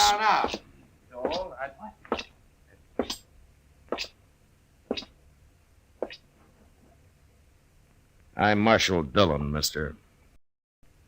Oh. Who are you? I'm Tom Rogers. I thought you was dead, Marshal. I changed my mind. What do you want?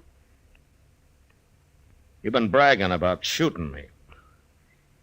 Just talk, Marshal. I didn't mean nothing by it. I was just talking. Mm-hmm. Kind of dangerous talk, don't you think? Everybody said you was dead. Well, I was waiting for you to come out of your hole, Rogers. You know, I don't like getting ambushed. Marshal, I never even seen you before. I didn't ambush you. All right, turn and face the bar while I take your gun. Go on. I ain't gonna try nothing. You got the wrong man, Marshal. Okay, you can turn around. You can't arrest a man just for talking. The jail's right across the street, Rogers. You lead the way. Well, it was just talk, I tell you. You can't prove nothing. Get going. Well, I swear I didn't try to kill you, Marshal. Straight ahead, Rogers. When we get there, you're going to do some more talking. I want to know who hired you. Nobody hired me. I ain't even... Hey, Mr. Dillon, I want to tell...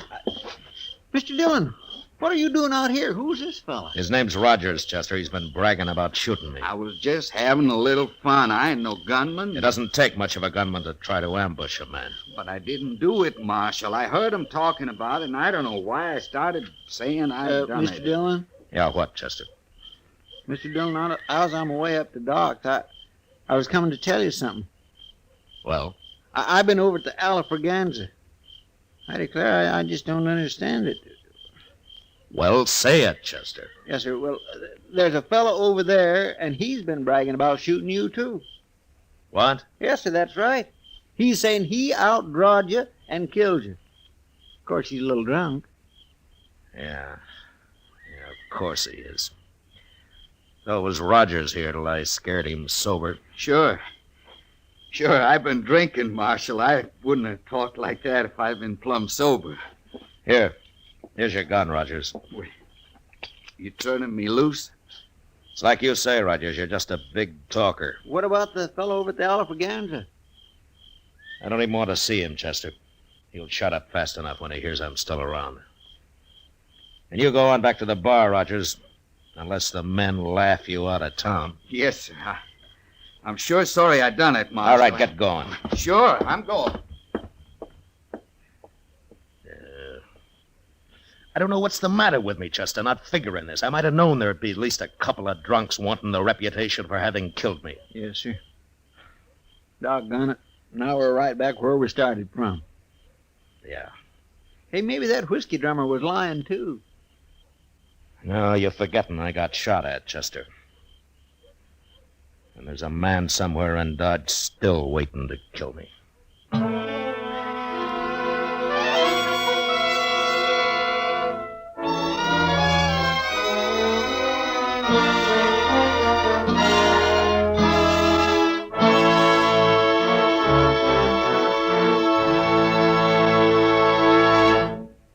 We will return for the second act of Gunsmoke in just a moment. But first, this Monday night on most of these same CBS radio stations, hear Ida Lupino and Edmund O'Brien in the stirring screenplay adaptation of The Star on the Lux Radio Theater. It's a hard-hitting drama about a has-been who attempts a comeback in a juvenile role. This will be Lux Radio Theater, drama at its best, Monday night at the Star's address. Now the second act of Gunsmoke.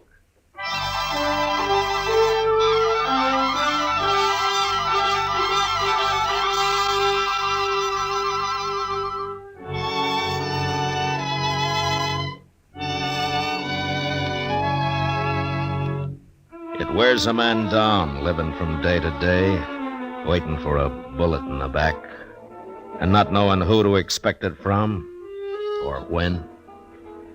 Makes you feel kind of helpless. And before long, in spite of everything you try to do to stop it, you get kind of spooky. And you start shying at the most ordinary noise, especially if it comes from behind you. No way to stay alive, because this is the one time you need to be as calm and clear as you've ever been in your life. Well, I had a week of it, and nothing happened. Until Chester came into the office one day with a telegram from Sheriff Tom Smith at Tascosa. I thought I'd better get right over here at this, Mr. Dillon. Might be important. Now, you told me it was from Tom Smith, Chester. Yes, sir, it is. Well, if you know that, how come you don't know what the message is? Oh, well, I didn't read it too close, Mr. Dillon. Here. Thanks. He's coming for his prisoner. He'll be here on the stage. Day after tomorrow, the way I figure it. Now, anything else? What? Well, is that all it says here? Yes, sir, that's all. Well, there's just one thing you missed, Chester. What's that? The date it was sent. It got delayed somewhere along the line. Tom's due in today. He is? Yeah, what time is it? About noon, I guess. Well, that stage ought to be here right now. Come on, let's go see. All right, sir.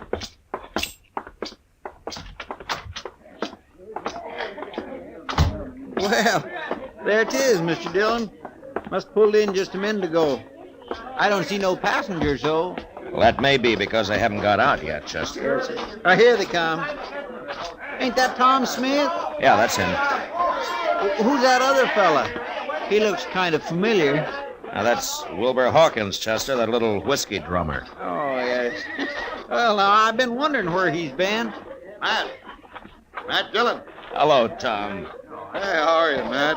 Hello, Chester. Hello, Mr. Smith. Well, I'm sure glad that trip's over. Next time I'll come horseback. Now, the stage is easier when you're taking a prisoner back, though. Yeah, I guess you're right at that. And I hope you still got him. I'd hate to make this trip for nothing. Oh, he's there. Anytime you want him. Hey, where's Wilbur Hawkins going? Ain't he even going to say hello? You know that little fellow? Oh, yeah, we know him. He told me he's staying at the Dodge house. Crazy talkingest man I ever run into. I told him, Hawkins, if you tried thinking a little first, you might make a whole lot more sense a whole lot faster. Well, he means well, Tom. Maybe. But he tells some mighty strange stories. Oh, what do you mean? Well, of course it could be true, but he told me he heard a couple of men in a bar talking about me. He didn't know who they meant till I introduced myself on the stage and he recognized my name. Well, what are you looking like that for, man? No. Go ahead, Tom. What did Hawkins hear? Well, he said this one fellow was going to give the other fellow $300 to shoot me. Ain't that the darndest thing? Yeah, that sure is. I don't know, Matt. There's a lot of men that'd like to kill me, but I don't believe they'd be standing around talking about it that way. I kind of think he made it all up.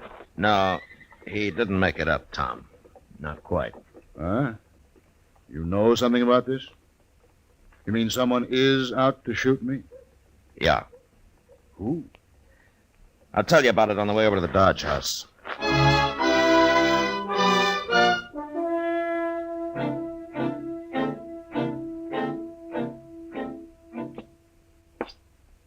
You wait here, Chester, just in case he gets past us. All right, Chief. He ain't gonna get past us. But I can't figure, Matt. Why Hawkins would want to kill you and me. Now, that doesn't make much sense, Tom. Now, here it is.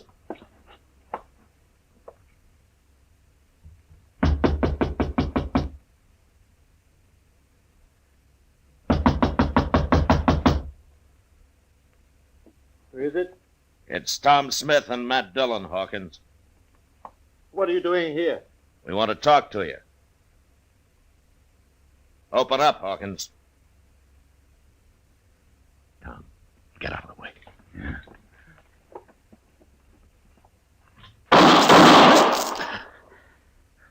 How'd you know he was going to shoot, Matt? Well, I just sensed it, I guess. Look, I can kick that door open with 1 foot. Then you cover me. All right, you ready? I'm ready. Okay. I kill you! You kill him, Matt? Well, I tried not to.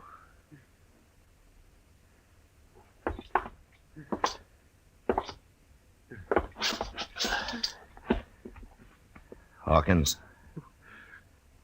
You hit me. Now, I'm going to die. I had to shoot Hawkins. But why did you want to kill us? Smith and me. A lot of people want to. I hear them saying. Nobody said nothing. You made all that up, Hawkins. You took a shot at me last week, didn't you, Hawkins? Didn't you? No, Dan. I can't kill anybody now. Why? Why did you want to, Hawkins? Tell me. I killed other men. Important men. I told them about it first. And then I killed them. But why, Hawkins? I don't know. I had to. I had to do it. Die.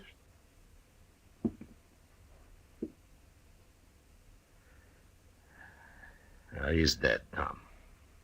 Matt, what the devil was he talking about? I don't know. But it doesn't matter much. I don't understand it. I never saw him before yesterday. Now, Hawkins was a murderer, Tom. The kind that doesn't need any particular reason.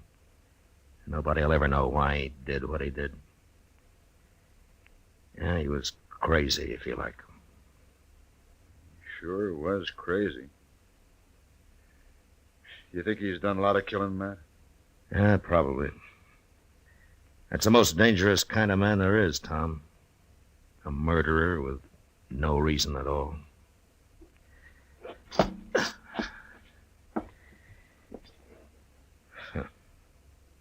Innocent-looking little whiskey drummer.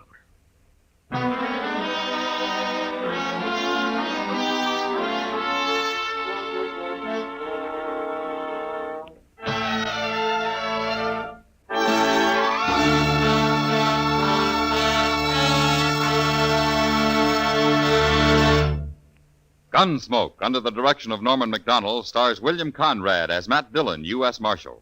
Tonight's story was specially written for Gunsmoke by John Meston, with music composed and conducted by Rex Corey. Featured in the cast were Edgar Barrier, John Daner, and Vic Perrin. Harley Bear as Chester, Howard McNear as Doc, and Georgia Ellis as Kitty. Join us again next week as Matt Dillon, U.S. Marshal, fights to bring law and order out of the wild violence of the West in Gunsmoke. You've heard fictional crime cases many times, but there's nothing like the real thing. We're talking about Night Watch. This Monday night, following the Bob Trout news, you'll be on the scene when a burglar is caught in the act. You'll hear him break a glass window in trying to get away. You'll hear the officers handcuff him and take him off to jail. You'll hear this authentic case unfold from beginning to end on Night Watch Monday night. George Walsh speaking. John Lund, as yours truly, Johnny Dollar, brings you Colorful Mystery Tuesdays on the CBS Radio Network.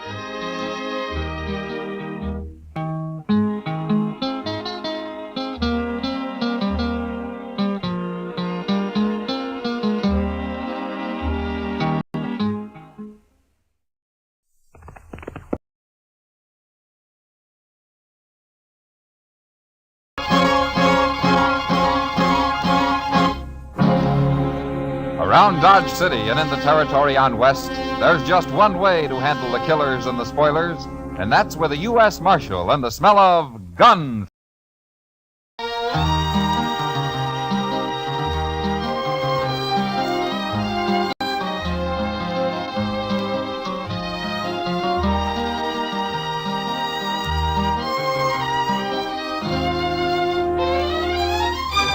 Gunsmoke, starring William Conrad. The transcribed story of the violence that moved west with young America. The story of a man who moved with it. Matt Dillon, United States Marshal.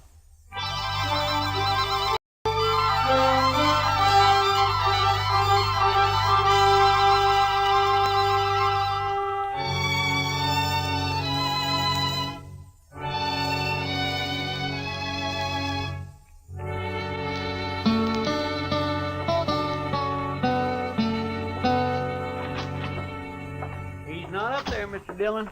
He's just plain vanished. And there's no note anywhere, Chester? No, sir, nothing. I looked again, all over. Well, it's 2 days now. That isn't like Doc. I still think he's just gone off on an emergency out in the country somewhere. Well, maybe, but he's always left word before. Well, what'll we do, Mr. Dillon? I don't know. Might start asking people, Chester. Try the saloons and the store and maybe the depot, huh? All right, sir. I'll go right now. Well, I do declare. What? Riding right up Front Street is as big as life. What? Why, that old devil.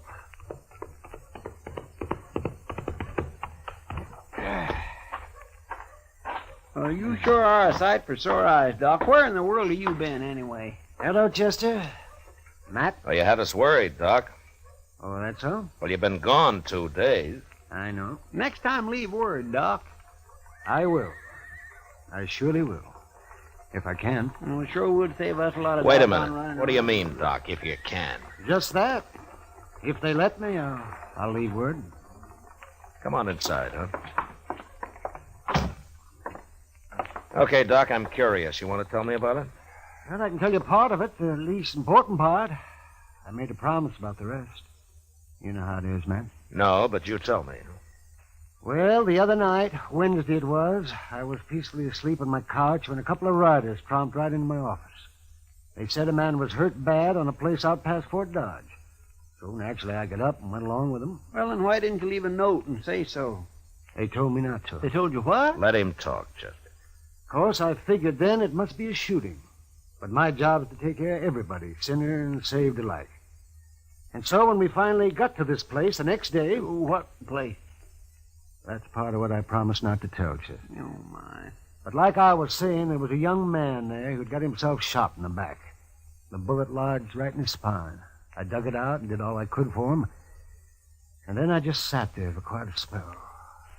And then I put my things away and I walked out into the other room. Well, Doc, how is it? I did what I could. He's dead. The shock of extracting that bullet was too much for him. It's a bad place, the spine. You killed him, huh, Doc? No. No, I didn't kill him. He's dead, ain't he? That boy wouldn't have lived more than a couple of days anyway with that bullet where it was. Whoever put it there murdered him. Want me to shut him up? Not yet. Doc, tell me something. You know that boy in there? I do. Mm-hmm. The three of us here, you know any of us? Him? I've seen him around somewheres. Dodge, I guess. Well, that settles it. He ain't walking out of here. Shut up. You know his name, Doc? No, I don't. Might come to me, though. Let me think. You don't understand, Doc. He wants to kill you already, and now you're trying to remember his name. That's just going to make it worse. You can't kill a doctor for following his oath. No? I shot that boy when he tried to get away and shoot you just as easy. Don't be a fool. I'm a doctor. And since there's nothing more I can do here, I got to be available to other patients. Don't you know I'm the only doctor within 100 miles of Dodge? Right now, that's one too many. Now, wait a minute. I'm kind of thinking the doc's right. You know, he ain't like an ordinary man. A doctor's, well, it's almost like he ain't quite human somehow. He's human enough to tell what he knows to that hard-head marshal they got in Dodge. The way I figured, it's us or the doc. I'm not interested in what you figure, mister. Right this minute, there may be some woman having a baby and needing me real bad. There may be several folks needing help. He's right. We can't kill him. Well, I can't. You do what I say and nothing else, you hear? And, Doc, listen to me. If I let you go, will you promise not to tell her about anybody you recognized here? And if I don't? And, doctor or no doctor, I'll kill you myself. Yes, I suppose you would. All right, I'm here as a doctor. And nothing else. I promise. Word of honor, Doc. My word of honor. Okay, get out.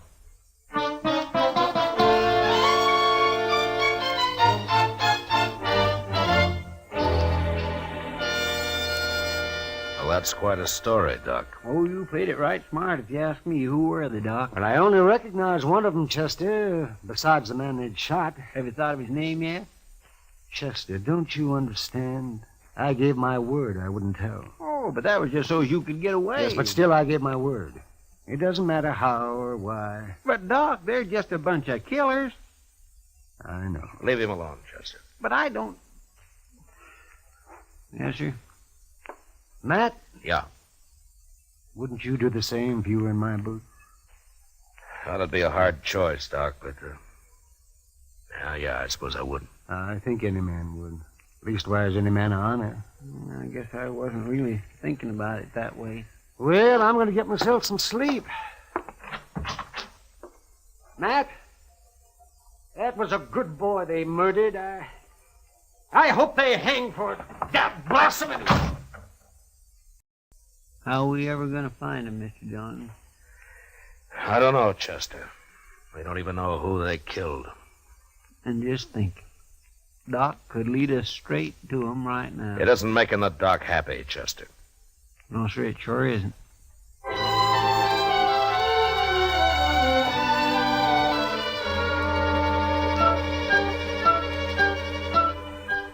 Sincerely, Matt Dillon. You... Marshal? Jake Worth. Why, you haven't come to Dodge in 6 months that I know of. I'm here now, Marshal. Oh? Trouble, Jake? I'd call it that. Well? You know that cottonwood? Big one down at Brandy Bend? Yeah. There's a hole down by the roots at the north side of it, Marshal. I put a sack in that hole this morning. It's got $20,000 in it. 20? Well, that's a lot of money, Jake, even for you. It isn't if Hank gets back all right. Hank? Well, that's your youngest boy, isn't it? 18 last month. He didn't show up the other night, Marshal, and next morning I found a note tacked on the corral. Said to leave the money or they'd kill him. Well, come on, Jake. We'll try to get there before they pick up the money. No, Marshal, I won't take any chances. They'd shoot him sure if we did that. You should have told me before you left the money. You should have come here first. You didn't hear what I said, Marshal. I won't take the chance. All I want now is for you to watch for anybody who turns up rich around here. Jake, listen to me. You listen to me, Marshal. Nobody's going to do a thing till Hank's back safe on the ranch. Not one dang thing. Jake, if they killed Hank, you'd want him hung, wouldn't you? I'll hang him myself if it comes to that. All right, then let's go. Let's get down to Brandy Bend and wait for him. No, I already told you no. Jake! I think Hank's dead. You what? I think they've already shot him, and he's dead. What are you talking about? Where is he? I don't know. And how come you think he's dead? Well, I can't tell you. Marshal, I've had about enough of this. Look, we're wasting time here. Come on, Jake. I'll tell you what I can on the way to the river. You better, by heaven, or one of us ain't never going to get to the river.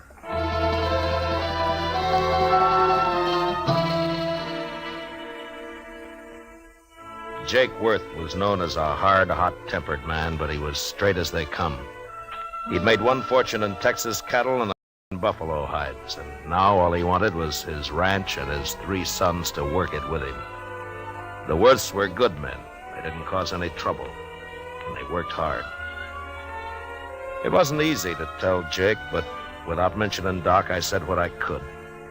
And when we reached the Arkansas, we hid our horses in a clump of bushes and worked our way on foot up to the big cottonwood. And then we saw it. That's him. That's Hank.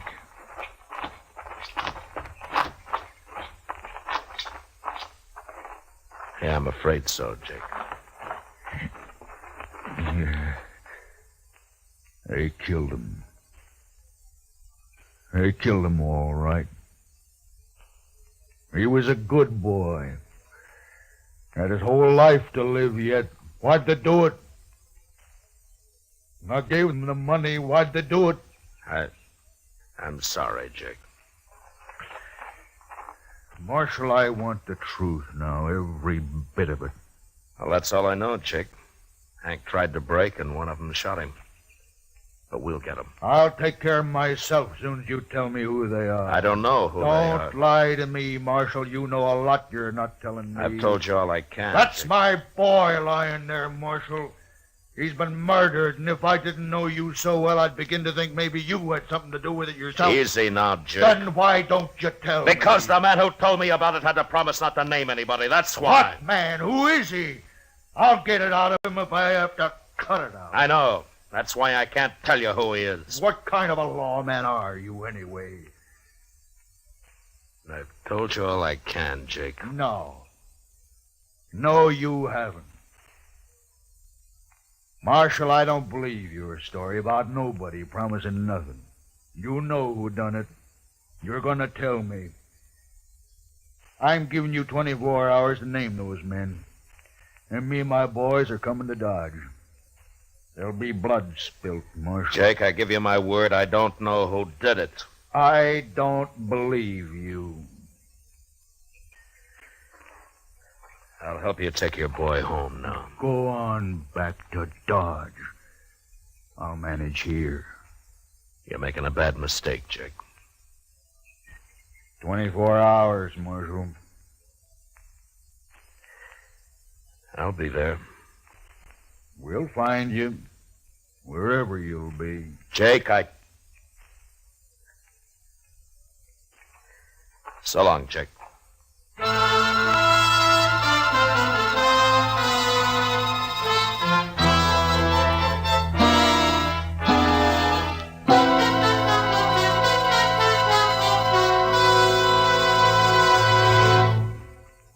Ladies and gentlemen, at the conclusion of tonight's show, our star, William Conrad, steps out of the character of Matt Dillon to bring you an announcement which we are certain will be of great interest to all our listeners. So be sure to listen at the close of tonight's program for a special message from William Conrad. And now the second act of Gunsmoke.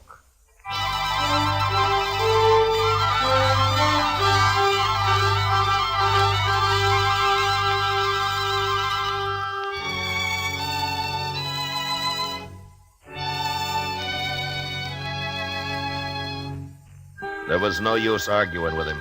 The man's grief had destroyed his reason. And the worst of it was, I knew his sons would do whatever Jake told them to do. Unless I could stop it somehow, I'd have to shoot it out with 3 good and perfectly innocent men. And for no reason at all. I thought about it all the way back to Dodge. And by the time I got there, I had an idea. I went up to Doc's and I talked it over with him. All right, Matt. I'll do whatever I can. Well, it might not work, Doc.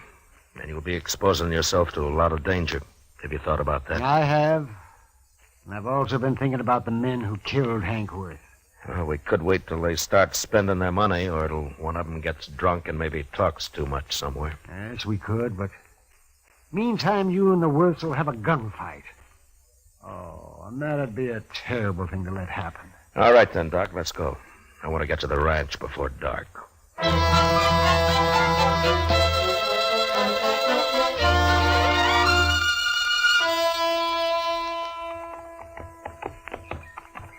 You know, Matt, I haven't been out here since Mrs. Worth died. Must be 4 or 5 years now.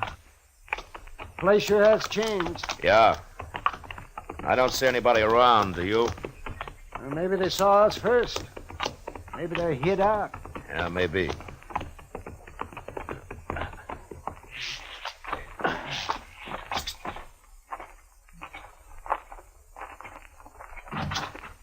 That's far enough, Marshal. Watch it, boys. If he makes a move, shoot. Yes, Jake. Jake, I came here to stop a shooting, not to start one. You can stop it, Marshal. Just tell me who killed my son. If I knew, I'd be on his trail, Jake. What's Doc doing here, anyway? Tell him, Doc. I took the bullet out of Hank just before he died. What? That's right, Jake. Now come down here where we can talk like friends, and I'll explain it. Stay where you are, boys.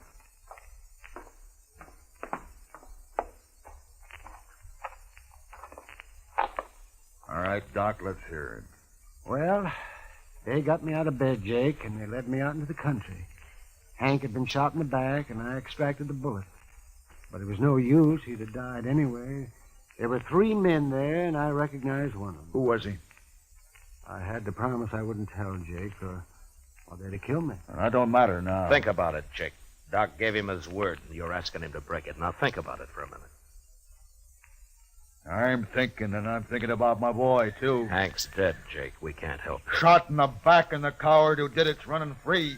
You want to help get him, Jake? Don't ask fool questions, Marshal. Of course I want to get him. All right, then listen to me. Those men told Doc if he talked, they'd kill him. Yes, and they meant it, too. All right, so I got an idea, Jake. We'll spread it around that Doc has identified the killer. The news will reach him soon enough. And meantime, I'll lay low and have Chester tell everybody I've ridden out after them. Go on. Then we'll just wait. 1 or 2 or maybe all 3 of them will come into Dodge to kill Doc some night soon. I still might get away. I'll deputize you and your boys right now, and you can wait for them with us. But you're going to have to stay hidden, like me. Well, we won't mind that. Not if we get a chance at them, we won't. Good. Funny thing, though. What? Man like Doc here, rather than break his word, he'll make himself a target for those killers. Yeah. Look, Jake, Doc and I are going to go back to Dodge now. I'll see that the story gets started. And in a day or 2, you and your boys can ride in, but separately, though. Otherwise, it might cause talk. I understand. And come straight to Doc's. We'll get there.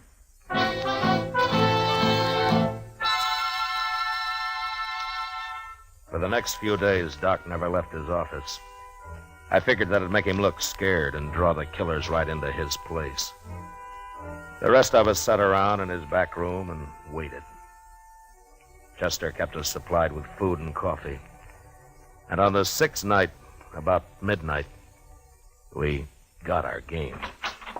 Mr. Dillon, I think it's them. What? They just rode up Front Street, 3 of them. They're tying up outside right now. They acted too deliberate like for ordinary riders, so I run up the back way to tell you. Good. Doc, come on in here, huh? What do you want me to do, Matt? Take cover in here and stay out of sight, huh? Whatever you say, Matt. Let's go downstairs and meet them, Marshal. No, we might just scatter them that way, Jake. Now listen. One of them will probably stand guard on the street while the other 2 come up here to get Doc. Chester, you and the 2 boys go down the back way.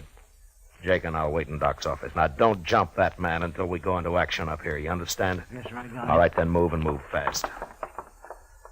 All right, come on, Jake. Now what? Well, we'll just wait here in the dark. Good. I'm gonna bunch up Doc's blanket on the couch here so that they'll think he's in it. What? They're on the stairs now. All right, get back in the corner, Jake, or we'll be shooting each other. Yeah. Now, quiet. And don't start shooting till I do.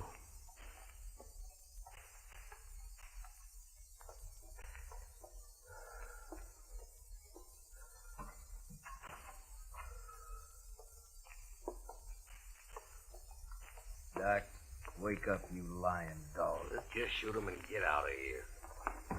Wait, he ain't here. What? Get your hands up. You're It's under a arrest. trap. Both of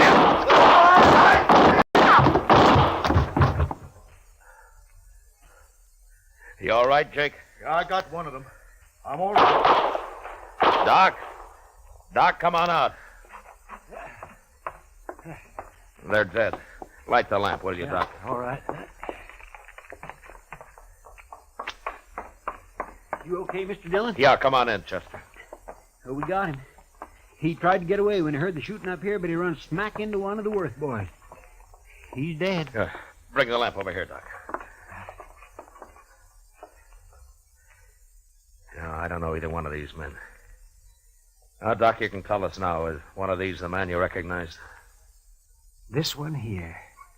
I remembered later I treated him for a broken nose some time back. I never did know his name. He came up the trail with a herd, I think. Yeah. Doc, will you take care of things? Sure, man. Well, Jake?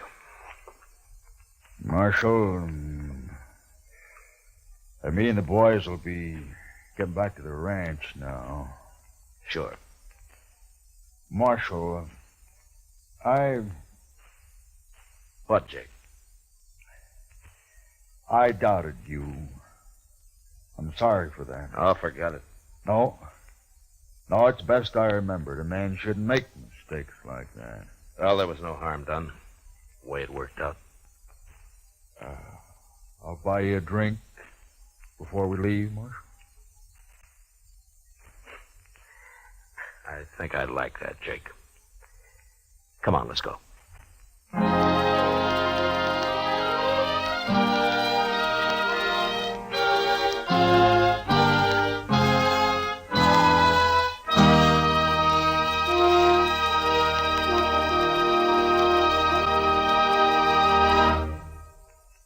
Now, a special announcement. Here is our star, William Conrad. Thank you, George. You know, I believe this is the first time I've ever set aside the character of Matt Dillon to speak to you. But this is important to all of us here on the show, and I hope it will seem so to you. Starting next week, Gunsmoke will come to you at a new time, on a new day, sponsored by Chesterfield Cigarettes. Chester, Doc, Kitty, and I, together with all of our strong-minded, brawling, hard-living citizens of Dodge, who will come to you next Monday, July the 5th. So from now on, that's when you'll hear Gunsmoke, on Mondays. And we'd like to think that all of our listeners will find time this coming Monday night, July the 5th, to tune in to their local CBS radio station for Gunsmoke. Until then, good night.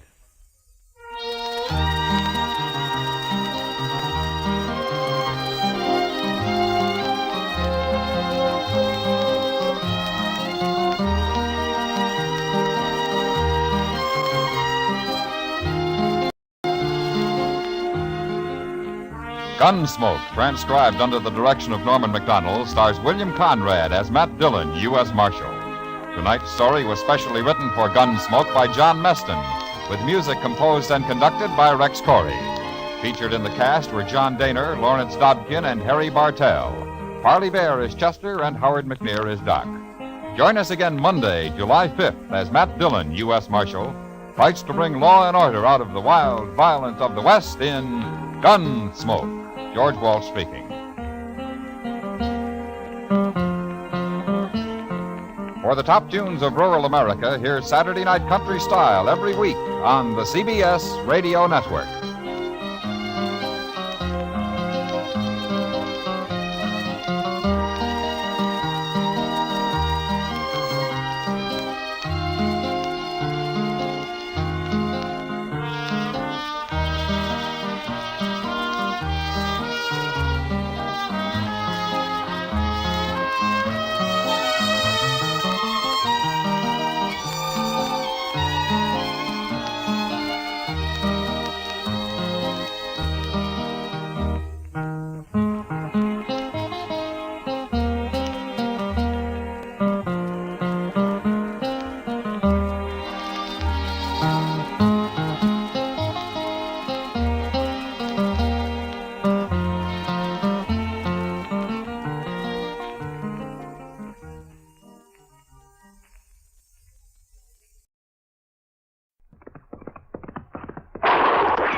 Gunsmoke, brought to you by Chesterfield, America's most popular two-way cigarette.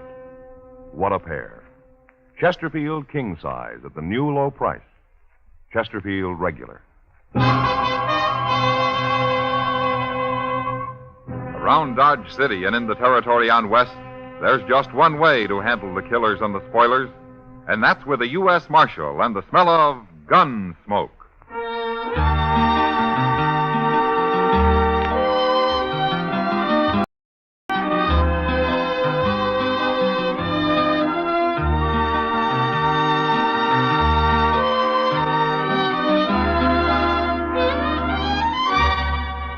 Gunsmoke, starring William Conrad, the transcribed story of the violence that moved west with young America, and the story of a man who moved with it. I'm that man, Matt Dillon, United States Marshal.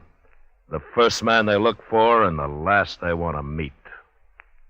It's a chancy job, and it makes a man watchful and a little lonely.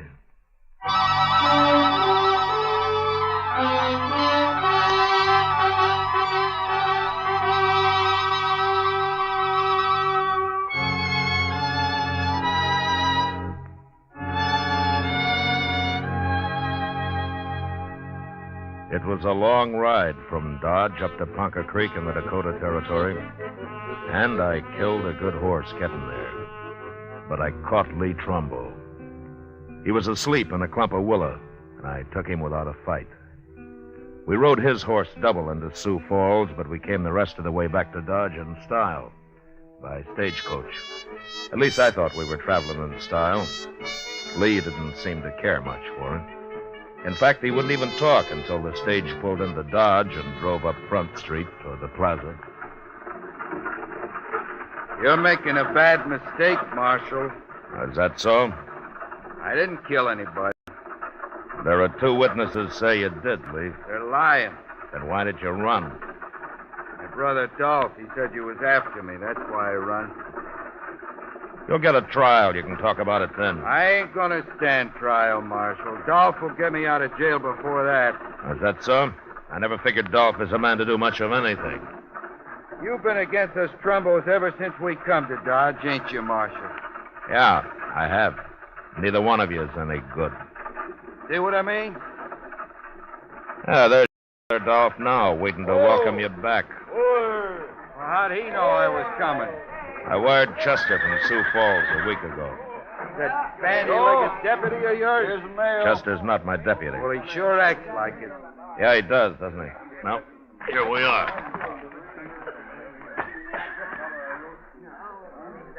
You got my brother in there, Marshal? Come on out, Lee. You're going to be sorry for this. Yeah, that's what Lee's been telling me. Come on, Lee, get on out of there. I'm coming, Marshal, I'm coming. Shoot him, Dolph. What? Look out there, Doc.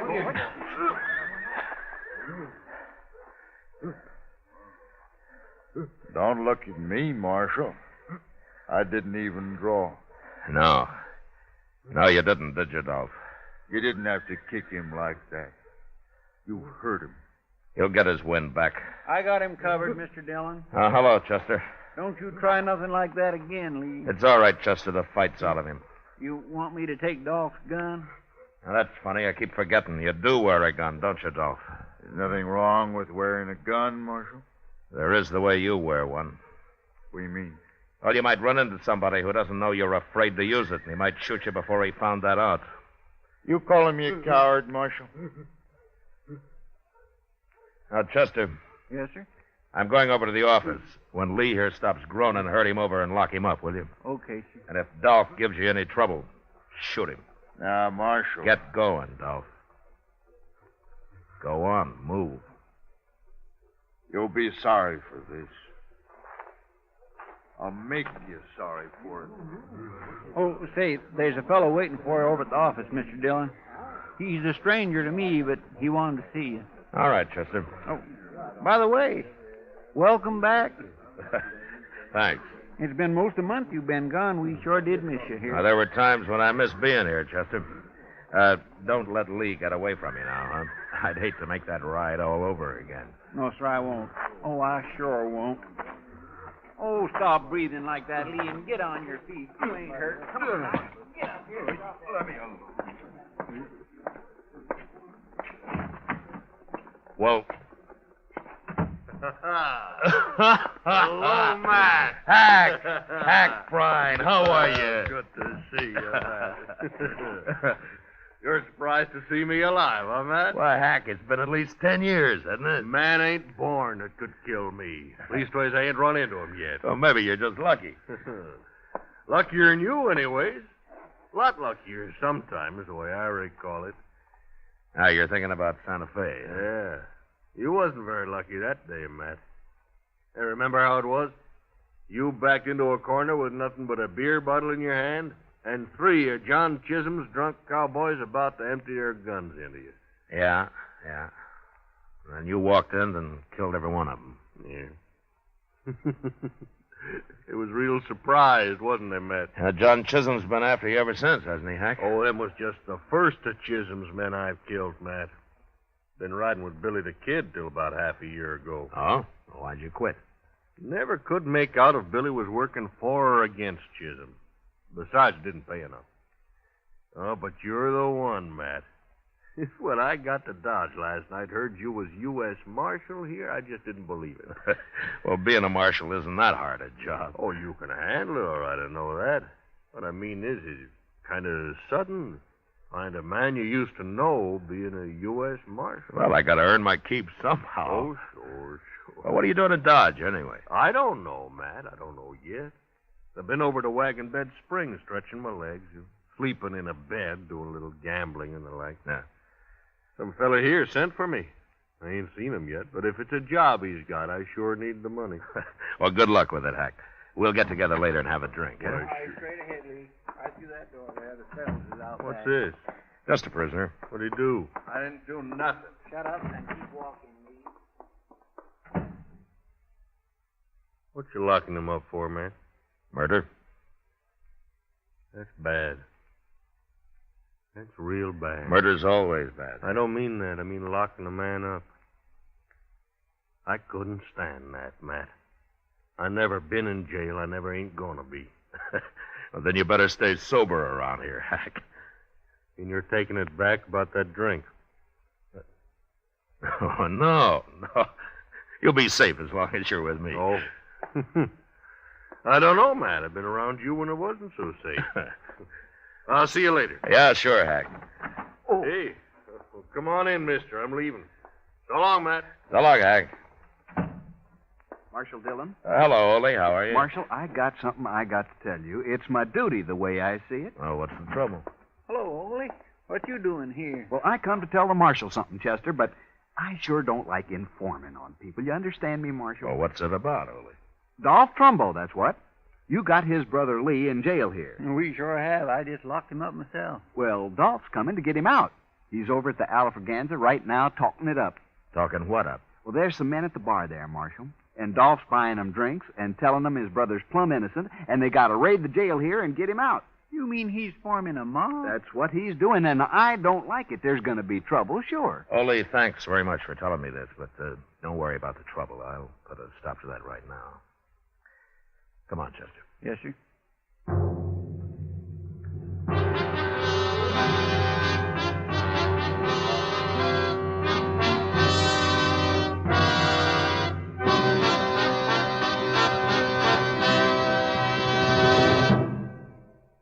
What a pair. What a buy. King-size Chesterfield, now at the new low price. And Chesterfield Regular. They're the quality twins. The same highest quality. The same low nicotine. Either way you like them, you get the same wonderful taste and mildness. A refreshing smoke every time. Change to Chesterfield.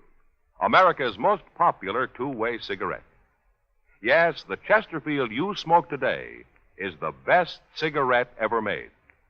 What a pair. Chesterfield Regular, Chesterfield King Size. They satisfy millions. They're best for you.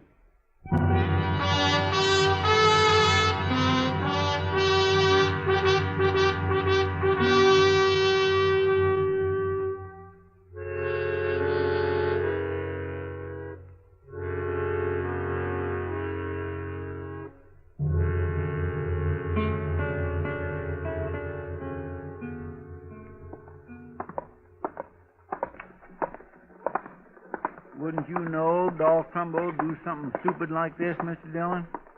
Trying to form a mob to take his brother out of the jailhouse. Well, it works sometimes, Chester. Not in Dodge, it don't. Oh, not so far, anyway. Here's the Oliver Ganza. Now, don't get in the way. Huh? No, sir.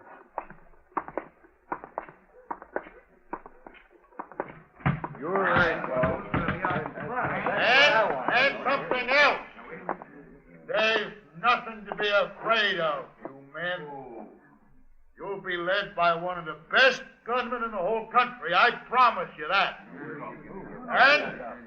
And we'll have justice in Dodge, once and for all. Justice! That...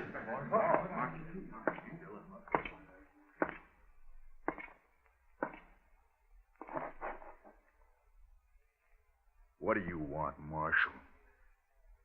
What are you doing here?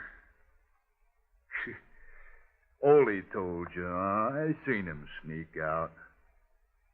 I just been talking, Marshal. No harm in talking, is there? Lee's innocent anyway. He shouldn't be in jail. And I'm going to get him out, too. These men here are all with me. And we're going to... Quiet. Shut up! Bartender, this place is closed for the rest of the day. No more liquor. And you men get out of here and don't let me find any of you together again. Not for a long time. Now get moving.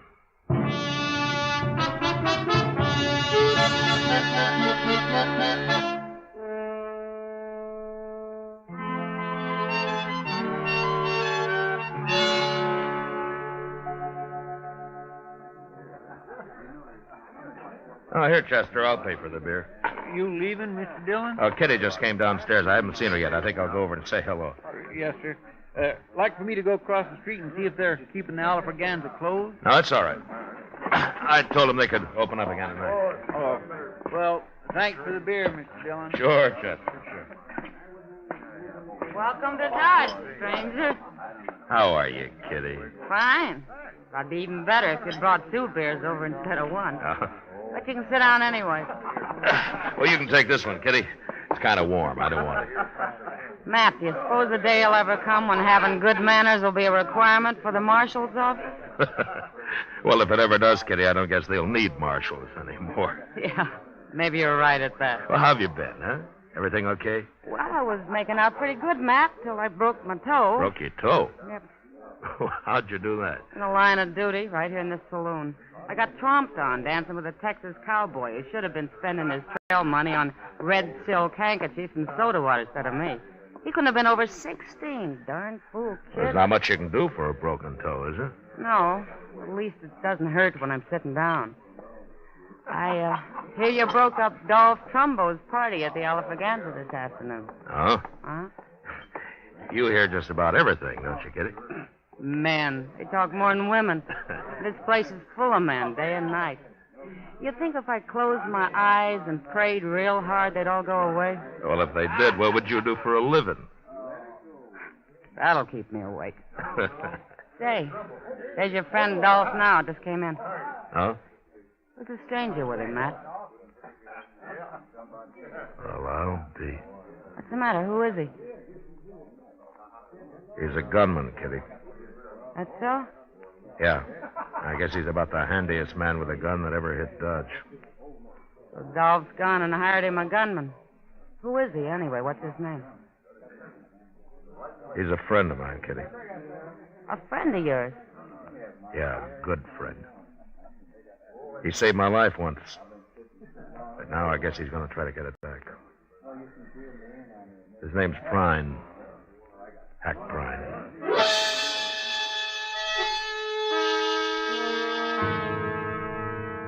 The government never did pay me much for enforcing the law in Dodge, but even if they doubled it, there were times when I'd like to have quit. I sat there with Kitty and watched the two men at the bar. They had a drink, then they shook hands, and then Hack walked out. I got up, and I followed him.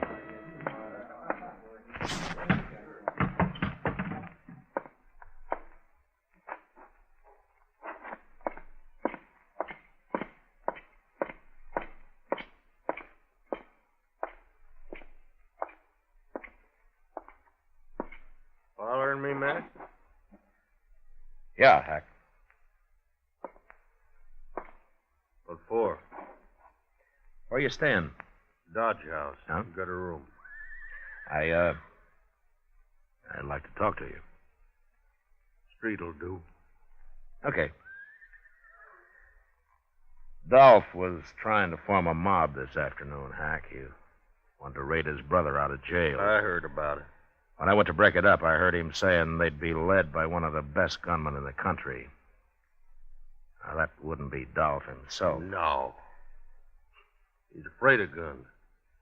He meant you. Didn't he, Hack?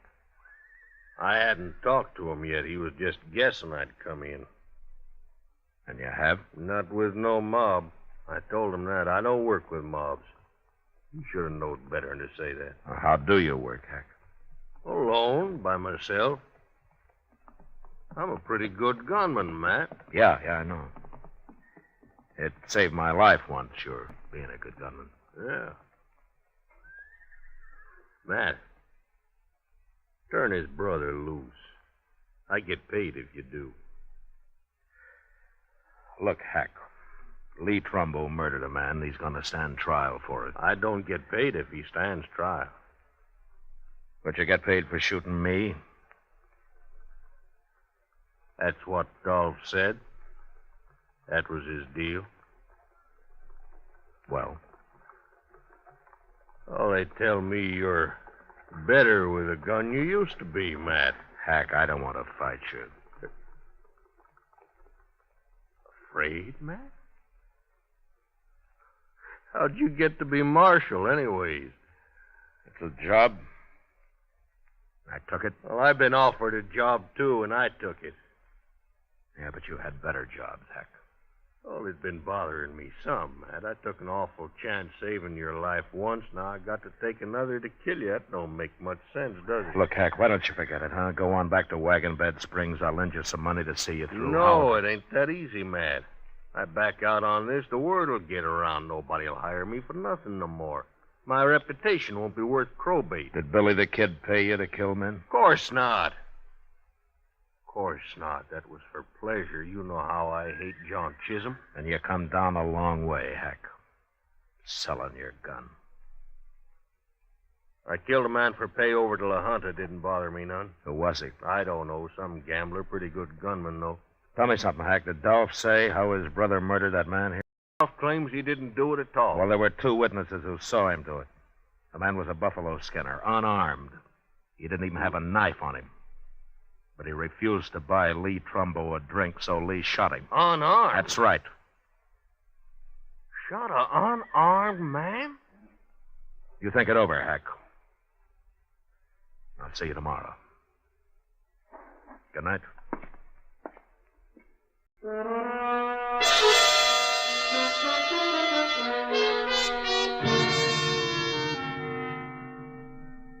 A man like Hack Prine had his own peculiar sense of honor.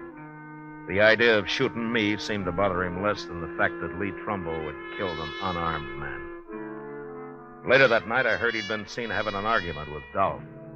So I figured I'd won. That another killing in Dodge, either me or Hack, had been avoided. Until early next morning, word came that a man had been shot at the Dodge house. I sent Chester on over while I went up and got Doc Adams. How do you know the man isn't already dead, Matt? I don't know, Doc. Well, it doesn't matter. I'd probably make more money off of him dead than alive. Oh? Well, I get paid for autopsies, don't I? Sure. Yeah, but just try to collect for the ones I keep alive. Just you try it. And I'm glad I don't have to, Doc, but I still notice you buy a new buggy every spring. Oh, yes, and wear it out before. Racing across the prairie, delivering babies, setting bones, digging out bullets, delivering babies. Well, exercise keeps a man young, Doc. Yeah, it's a good thing I don't depend on sympathy to keep me young. Now, here we are. Mr. Dillon? Mr. Dillon, oh, hello, Doc. Where is he, Chester? In that room right there, number 12. And you know who it is? It's Ole. Ole? Yes, sir. And Hack Prine shot him. What? It's Hack's room, Mr. Dillon. He did it all right. Well, let's take a look. Where's Hack now, Chester? I don't know, sir. Nobody's seen him for the past hour. I kept everybody out of the room, Mr. Dillon. All right, now stand aside here, boys. Let the marshal and Doc through. Come on now, fellas, let them through. Let me through. Let me through here.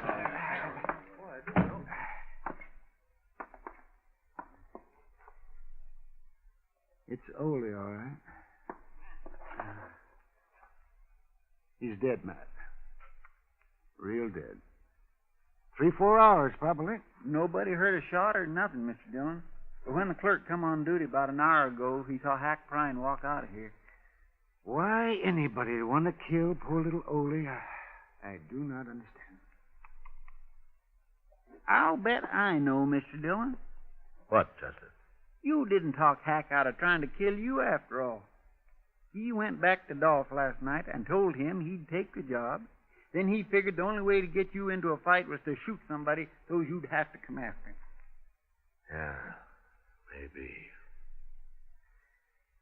Now, come on, let's start looking for him.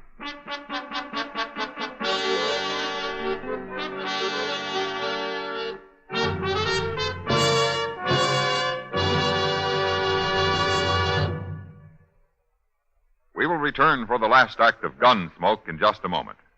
What a pair. Les Paul and Mary Ford, America's most popular recording duo.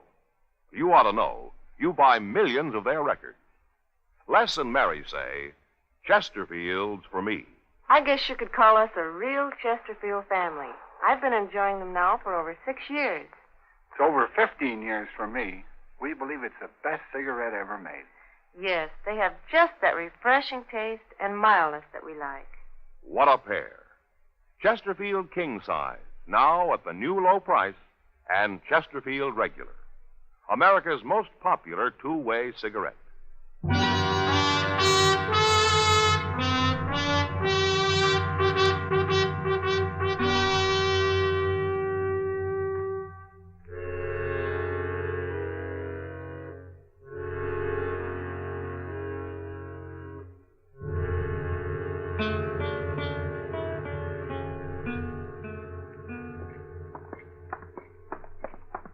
I guess the Oliver Gans is the only place we haven't looked in, Mr. Dillon.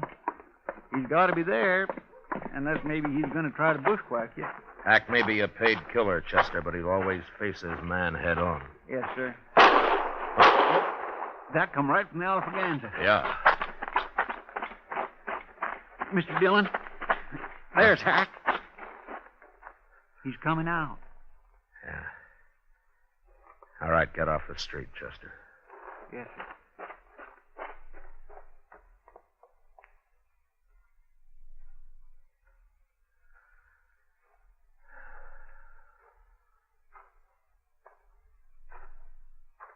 Morning, Matt. Hello, Hack. Just killed a man in that saloon there. Dolph Trumbo? I killed him. I give him a chance, but he wouldn't draw. I killed him anyways. That's too bad, Hack. Ain't no man gonna frame me. I never thought you killed Ole, but I wanted to hear you say so. How'd you know I didn't do it? Well, it wouldn't be your style to kill a defenseless little fellow like that, would it? Of course not. So while you were out gambling last night, Dolph killed him and dumped him in your room. I found him there, and then I went after Dolph. Ain't no man can do that to me. Hack, according to the law, you murdered Dolph. I'm going to have to arrest you. What? You're going to have to stand trial for it. Oh, no, Matt. No, sir, I ain't going to jail. Not me, Matt. Never. I'm a lawman, Hack. I got to arrest you. Matt, I told Dolph last night I wasn't going to take his job. I told him I was going to leave town. You're under arrest, Hack. All right. I guess you've got to do it. Let's go for it, Matt. No, Hack, no. Let's see what happens.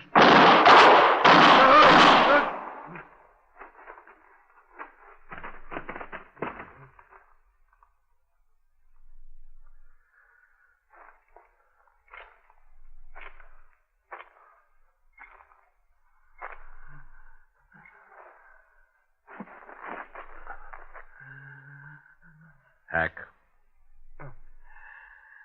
Hack. Oh, you're sure good, Matt. You're awful good.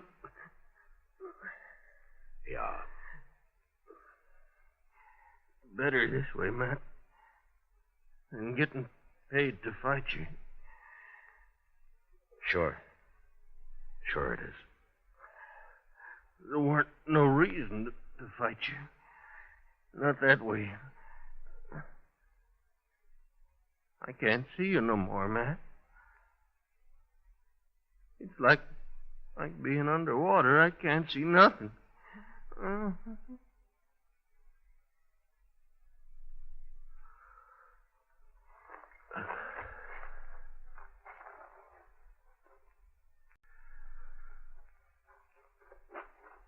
Mr. Dillon, that was awful good shooting. I never seen nothing as fast as that in my whole life. My, I'll bet he didn't know what hit him. The way he spun around there when you... Mr. Dillon? Mr. Dillon, what's the matter? Mr. Dillon? My...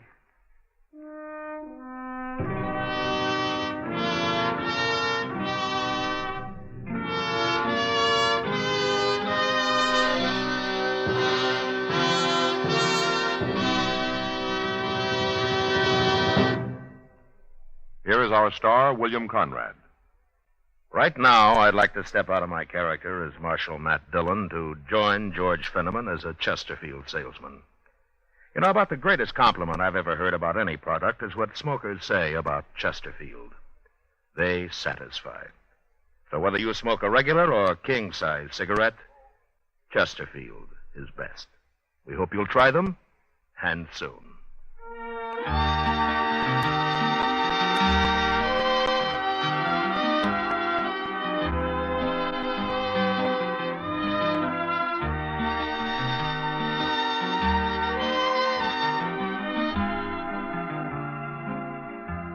Gunsmoke, transcribed under the direction of Norman MacDonald, stars William Conrad as Matt Dillon, U.S. Marshal. Tonight's story was specially written for Gunsmoke by John Meston, with music composed and conducted by Rex Corey. Featured in the cast were Lawrence Dobkin, Vic Perrin, John Daner, and Harry Bartell. Harley Bear is Chester, Howard McNear is Doc, and Georgia Ellis is Kitty. Join us again next week as Matt Dillon, U.S. Marshal, bring law and order out of the wild violence of the West in Gunsmoke. Today, L&M filters have a nationwide demand never before equaled by any other cigarette in so short a time. The reason? This is it. It's the filter that counts, and L&M has the best. L&M's exclusive Miracle Tip contains alpha cellulose to give you effective filtration. Two other things are important. L&M's have much more flavor, much less nicotine. Buy America's highest quality and best filter tip cigarette. Light and mild L&M.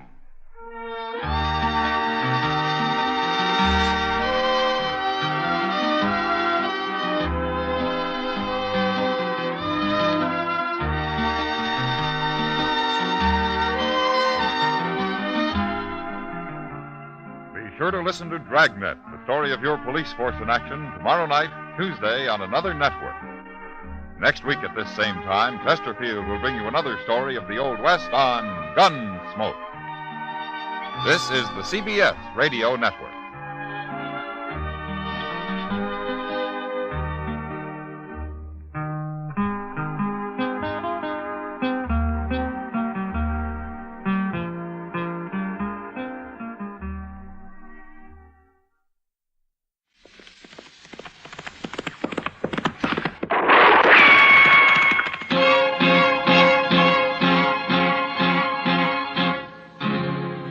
Gunsmoke, brought to you by Chesterfield, America's most popular two-way cigarette. What a pair. Chesterfield king size at the new low price. Chesterfield regular. Around Dodge City and in the territory on West, there's just one way to handle the killers and the spoilers, and that's with a U.S. Marshal and the smell of Gunsmoke.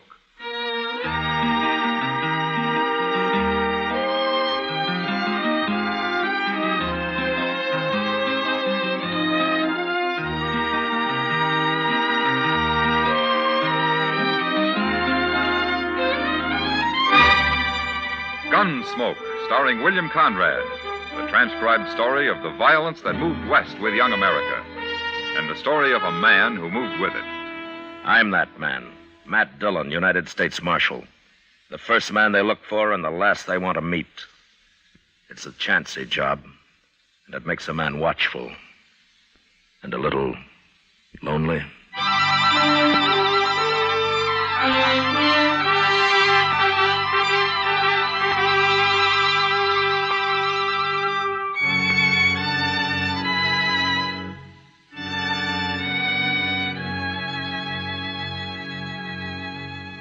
It was a hard 2-day ride back from Fort Wallace, or I'd gone on government business.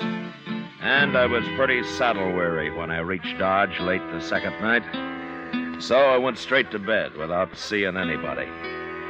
I'd been gone a couple of weeks, but I'd wired Chester a few days before when to expect me back. And he wasn't surprised when I walked into the office next morning.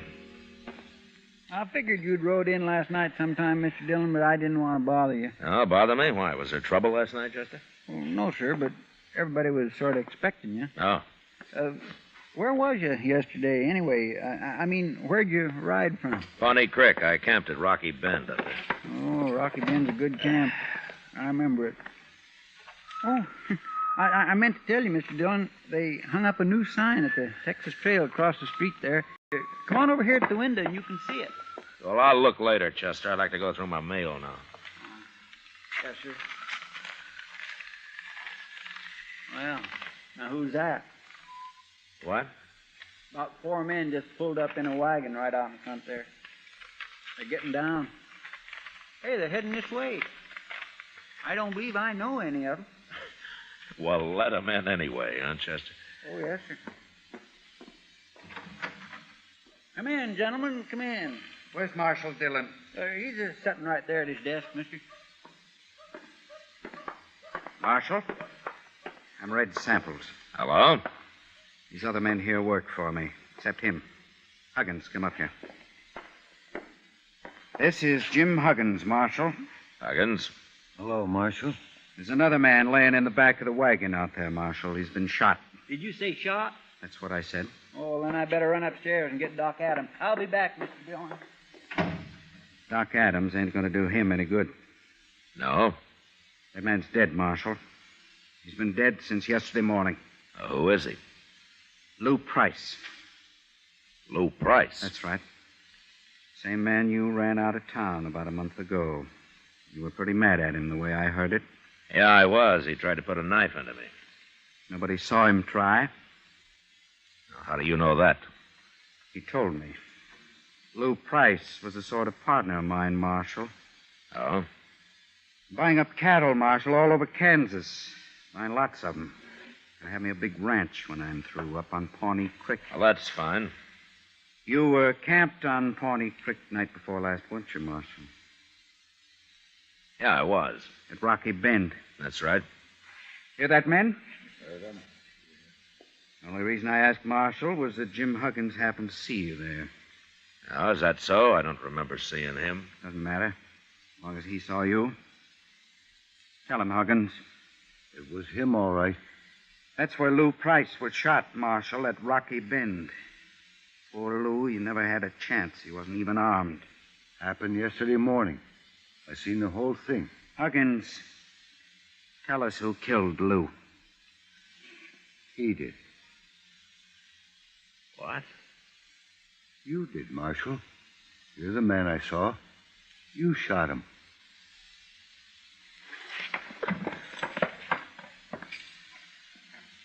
All right, what's your game, Samples? I've got no game. My partner was murdered. You had a grudge against him. You just admitted before witnesses you were at Rocky Bend. Jim Huggins has identified you as the man he saw kill Lou. It's good enough evidence for any court of law. You'll hang for it, Marshal. You got it all figured, haven't you? We're going down right now and swear it out legal on paper. Then I'm going to send it to the governor. Don't you try to get away, Marshal.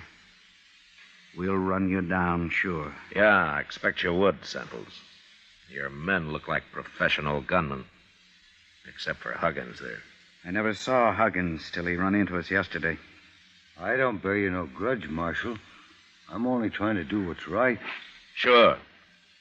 Sure you are. All right, let's get going, men. The sooner I get this to the governor, the sooner we'll see justice done.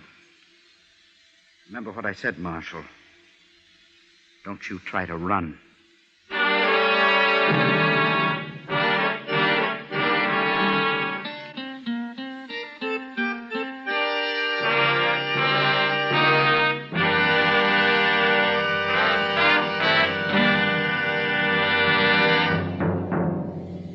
What a pair. What a buy. They're talking about king-size Chesterfield at the new low price. And Chesterfield Regular. They're the quality twins. Either way you like them, you get the same highest quality, the same low nicotine, the same wonderful taste and mildness, a refreshing smoke every time. Yes, the Chesterfield you smoke today is the best cigarette ever made, and it's America's most popular two-way cigarette. So buy a carton today. King-size Chesterfield at the new low price. Or Chesterfield Regular. What a pair they are. They satisfy millions. They're best for you.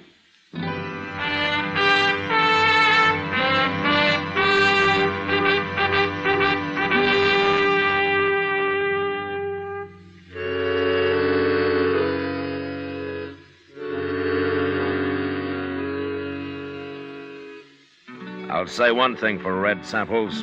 He had about as good a case against me as I'd ever heard of against any man. And there was nothing I could do about it but wait and see what happened next. Meantime, he spread the word around Dodge, and people began looking at me like I was a white buffalo. I guess it wasn't often they had a U.S. Marshal walking around with a murder charge against him. But finally, one night, a couple of weeks later, something did happen. I was sitting with Kitty watching the crowd at the Texas Trail. I'll fetch you a drink, Matt. No thanks, Kitty. You're expecting trouble of some kind, aren't you? Seems to me I got enough trouble already. I know. Matt, I hate to say it, but I think half the people in Dodge believe you're guilty. Yeah, sure. And the other half just doesn't care one way or the other. Well, I don't think you are. Don't you? Of course I don't. Then why don't we talk about something else? You're edgy. Sure, I'm edgy. I stay that way to keep from falling asleep all the time. Now, don't get all riled up. I didn't mean anything. I'm sorry, Kitty. I guess this business is getting on my nerves after all. Well, I should think it would. Why don't you go and get good and drunk? Forget the whole thing that way. Kitty, if I ever got drunk, I could name you 10 men right here in Dodge who'd cut cards for the honor of shooting me down. Mr. Dillon? Oh, hello, Miss Kitty. Evening, Chester. Sit down. Thank you. I've been down to the telegraph office, Mr. Dillon. Oh, any news? Yes, sir, but you won't like it. Here it is, sir. a telegraph from Washington, D.C. How do you know I won't like it? Well, you see, I was standing there when he was writing it out, and I couldn't help watching him work and all that. I don't want to read it, Chester. You tell me what it says, huh? Well, it's from the War Department, and it says they heard from the governor, and, well, you'd better read it, Mr. Dillon. No, you're doing fine. Go ahead. Well, you're suspended. What? You're suspended from U.S. Marshal, Mr. Dillon. And to make it legal and formal like, they're sending somebody to arrest you and take you up to Hayes City for trial. I don't believe it. Neither do I, Miss Kitty, but that's what it says. It's the only way they see how to clear this up proper. Evening, Dillon. Miss Kitty. Oh, I see Chester beat me back with the news. What? How'd you know about this, Samples? I'm just as interested in this business as you are, Chester, so I sort of talked the clerk into giving me a copy of that telegram after you'd left. Well, you got no doubt It's okay, Chester. It doesn't matter. Dillon, Dodge is going to breathe a lot easier now that you're suspended. You won't be around as marshal. I'm still around, Samples. But you're not marshal anymore. You won't be around for long, anyway. Tell me something, Samples. Sure. With me out of office, are you going to be breathing easier, too? I'll tell you, Dillon. There are two reasons I'll be glad to see you hang. One is for murdering my partner. And the other? Well, I always heard you were too strict here, and I like to do a little gambling now and then. Oh? In fact, I'm thinking of running a few tables myself. I see. It's more fun without some hard-nosed lawman looking over your shoulder all the time. You understand? Yeah, I understand. Well, I'll see you at the trial. I hope I'm around when they come to arrest you, Dillon. You probably will be. So long. What's he talking about, Mr. Dillon? You're being too strict. Why, there's plenty of gambling going on in Dodge right now. Not his kind of gambling, Chester. What do you mean? Well, he told me he's buying up cattle and getting himself a big ranch. But he's probably going to finance it from his gambling. And that takes a lot of money. Sure, steady money. Oh. And I've always run crooked gamblers out of Dodge. Matt, what are you going to do? I don't know, Kitty. I'd sure like to have a talk with that witness of theirs, Jim Huggins. Well, why don't you? Well, I can't find him. I got him hid out someplace. Matt, is there something I can do? No, nothing, Kitty. Thanks anyway.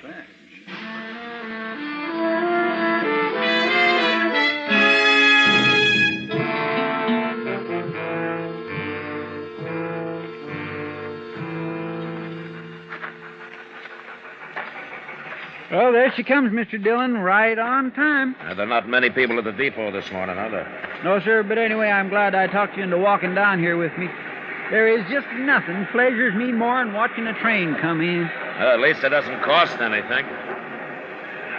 My, I'd like to drive one of them. Wouldn't you, Mr. Dillon? No, they're too noisy for me, Chester. Hello, Marshal. Hello, John. Maybe if I talked to the Santa Fe people, they'd let me try it sometime, you think? Hey, wait a minute. What? Over there, just getting off, the man with the long hair. Well, I'll be... It's Wild Bill Hickok. It sure is.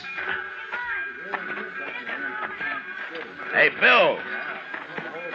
Hey, Bill! Hello, Matt. How are you, Bill? How are you, Chester? Fine, Mr. Hickok, just fine. Hey, that's quite a surprise. Why didn't you let me know you were coming? I didn't know myself till just before I left Abilene. Huh? Well, how is Abilene these days? Well, I'm still sheriff there. Guess I will be till somebody gets around to shooting me. Oh, nobody's going to shoot you, Mr. Hickok. They keep trying, Chester. They keep missing, too, don't they, Bill? Well, so far. Maybe that's just because nobody's tried to shoot me in the back yet. Yeah, you've always worried about that, haven't you? I'll tell you something, Matt. What? I don't think I'd mind so much if I was to be shot by a man like you. By me? You might take it in mind to try it. I never could tell which way he was going to jump next. Like right now. Wait a minute. Yeah? You came here to arrest me, didn't you? That's what I come for. Yeah, sure. I might have known they wouldn't send a tin horn. Guess they figured you might not take easy, Matt. I tried to tell them they could lose a good lawman this way. We're a pretty fair match, you and me. Yeah? Yeah, we are. Well? It's your play, Bill. No, I guess that can wait a while. Okay. I'm still on salary, man. So? Let's go have ourselves a drink. Good. You too, Chester? Thank you. I'd be right proud to, Mr. Hickok. I figure if I get a couple of drinks in you, Matt, I might worm your side of this business out of you. Why, Bill? Don't you believe their side? Well, I've seen you pretty mean and ornery, but even if I was to watch you judged and hung for it, I still wouldn't believe Matt Dillon killed an unarmed man. Thanks, Bill. Yeah, that girl headed this way. Ain't that Kitty? Yes, sir, it sure is. Matt, I've been looking everywhere for you. Well, it's Bill Hickok. Hello, Kitty. How are you? Oh, I'm fine. What are you doing in Dodge? Well, I sort of come on business. You said you were looking for me, Kitty? Matt, I know where he is. Where who is? The witness they've been hiding, Jim Huggins. What? Well, where is he? Red Samples was in the Texas Trail drinking last night, and the bartender heard him tell one of his gunmen to take some food out to the loft at the OK stable. Bill. Yeah? While you're buying me a drink, I think I'd kind of like to buy Kitty one.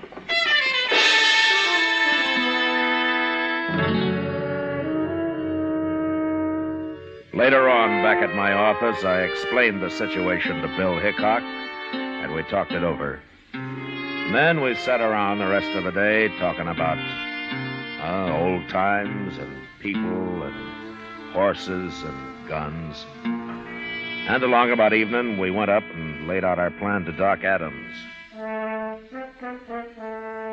As soon as it got dark, we went over to the OK stable and took Jim Huggins out of the loft and got him across the street and up to Doc's office before he was real sure what was happening.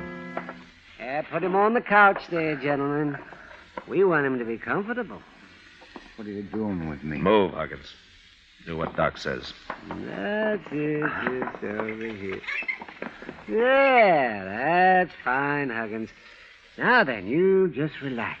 When's Chester going to get here? He'll be along, Bill. Bill, huh?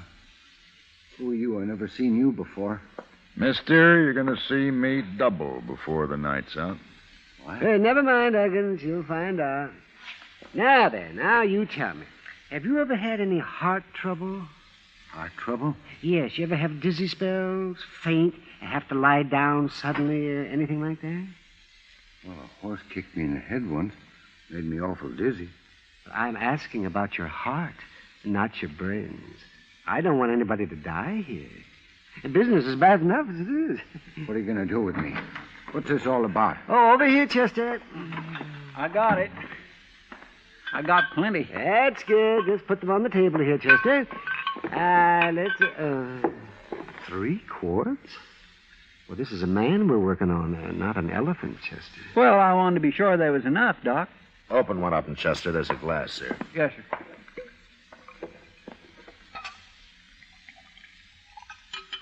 Here you are, Mr. Dillon. Yeah. What is that? What are you doing? It's nothing but good whiskey, Huggins. And for once in your life, you're going to drink all of it you want. Maybe a little more. Here. Oh, no, I don't want to drink all that whiskey, Marshal. I couldn't hold all that. Oh, you can drink it slow, Huggins. But you're going to drink it. Now, go on. Go on. Get started.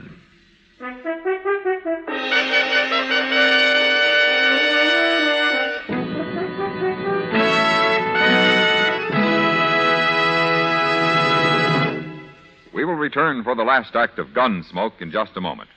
They've got the taste and they've got mildness, millions all agree. They're low in nicotine and they're the highest quality. 30 years research went into this great cigarette. So here is all you say to get the finest smoking yet. Chesterfield's for me, Chesterfield's for me. You just say it's Chesterfield's for me. Remember, friends, Chesterfield is tested and approved by 30 years of scientific tobacco research. For the taste and mildness you want, next time say Chesterfield's for me. Buy a carton of king-size Chesterfield at the new low price, or Chesterfield Regular. What a pair they are. They're best for you.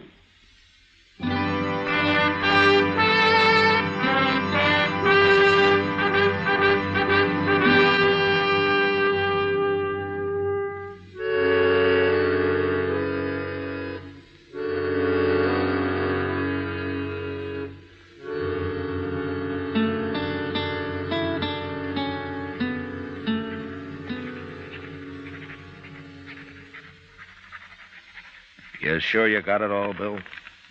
Just about, Matt.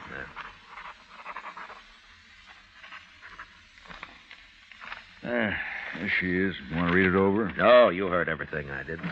Well, gentlemen, your friend Huggins has got one of the biggest hangovers coming up any man will have to endure. Is he still out, Doc? Yes. It won't hurt him any, though. I sent Chester out for some coffee. I could use a little coffee myself, Doc. There'll be enough. Oh, say, wasn't it something how that Huggins talked once he got started? I told you, you get enough whiskey in the man and he'd start bragging. Well, you were sure right, Doc. He's not going to feel so big and smart when he wakes up. I don't know. The man was awful drunk. He may not even remember what he said. He'll remember when we tell him we even know where he hid the money Red Samples paid him. Yeah, that's Samples. Imagine him shooting his own partner. Well, he's smart, Doc. You shoot your partner, you get his half, don't you? That's a fine way for a lawman to be talking. You mean an ex-lawman, don't you? You know, Bill, I'm just starting to get mad about all this. Come on, let's get going. Now, Matt, you calm down a spell. We got to get Huggins to sign all I got wrote down here first. Doc, how long it'll be before he'll know what he's doing? Oh, maybe 5, 6 hours. Look, Bill, you do what you like, but I'm going after Samples before he finds out his witness is missing. It don't seem quite legal till we get Huggins' signature. Maybe not, but my arresting Samples isn't going to be quite legal anyway. I'll arrest him. No, you won't, Bill. He's mine. All right, Matt. But I'm coming along. Okay. But you stay out of it. Matt, once you get your tail up and your stinger out, you're the hardest man to stop I ever saw.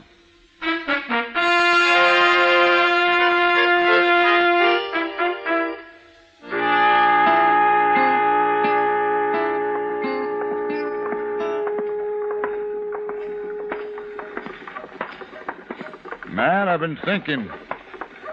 Supposing we hadn't got Huggins to talk, what had you done then? You mean would I have fought you when you tried to arrest me? It's been on my mind, son. I wouldn't have fought you. Because we're a good match for each other? I'll fight any man alive if I think I'm in the right. Of course. I don't know you ever been afraid of anything. I've been afraid lots of times, Bill. And so have you. Well, maybe. I guess I've worked on the side of the law too long to go against it just because I'm the one that's caught. Well, here's the Olifraganza. They'll be in here.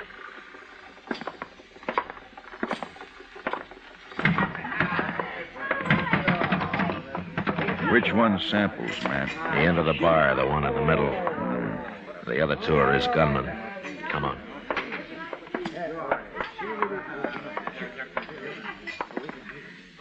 Samples? Samples, I'm taking you to jail. You gone crazy, Dillon? You're the one that's going to jail. It's no use, Samples. Jim Huggins has confessed the whole deal. What? You killed Lou Price, and you paid Huggins to testify that I did it. You paid him $500 and promised him another $500 after the trial. He's lying. Who's going to believe that? I believe it. And don't look at your hired help. They're not going to get you out of this. You can't throw anybody in jail, Dillon. You ain't a marshal anymore. No, that's not stopping me. It ain't legal. Wait a minute, gentlemen. It's true Matt Dillon ain't a marshal right now, but I'm making this arrest, and I'm deputizing him to help me.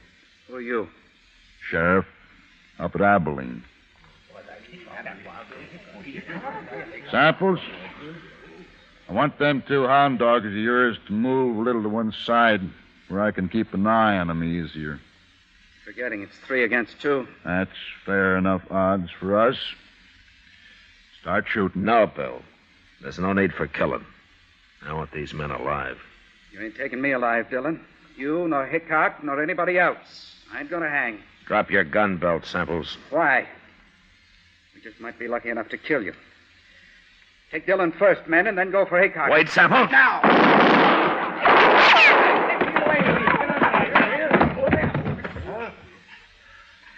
All right.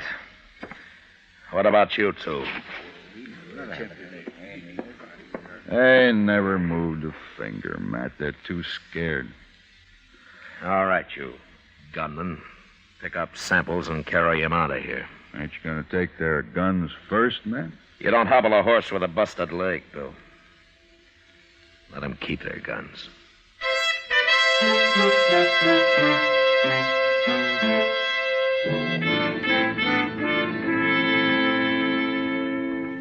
Later, Hickok and I decided to run Jim Huggins and Samples' 2 gunmen out of town. And the way they took off, we figured they reached California before they stopped to breathe. The next day, Bill went back to Abilene and took Huggins' confession with him. And a week later, I had a wire of apology from the governor. Washington took a little longer. They just sent me my regular paycheck with the time of my suspension carefully deducted, which left me almost enough money to pay for the liquor I'd poured into Jim Huggins.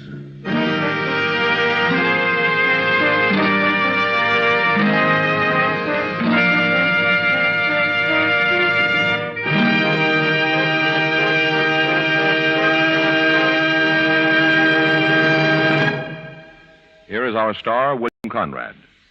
I'd just like to repeat what George Fenneman told you earlier. The Chesterfield you smoke today is the best cigarette ever made. I hope you'll try them. Regular or king size, I'm sure you'll find Chesterfield is best for you.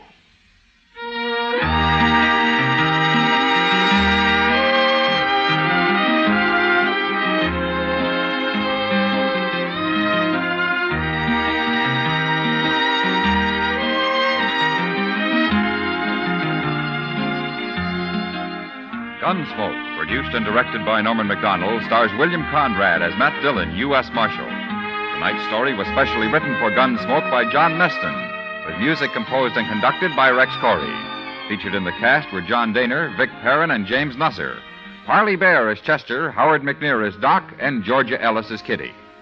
Join us again next week as Matt Dillon, U.S. Marshal, fights to bring law and order out of the wild violence of the West in Gunsmoke.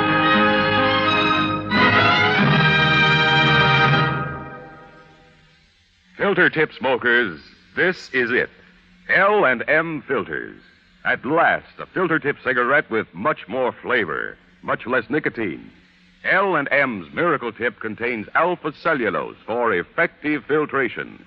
It's the filter that counts, and L&M has the best. Yes, this is it. As Patricia Morrison puts it, L&M filters are just what the doctor ordered. Buy L&M Filters. The light and mild smoke.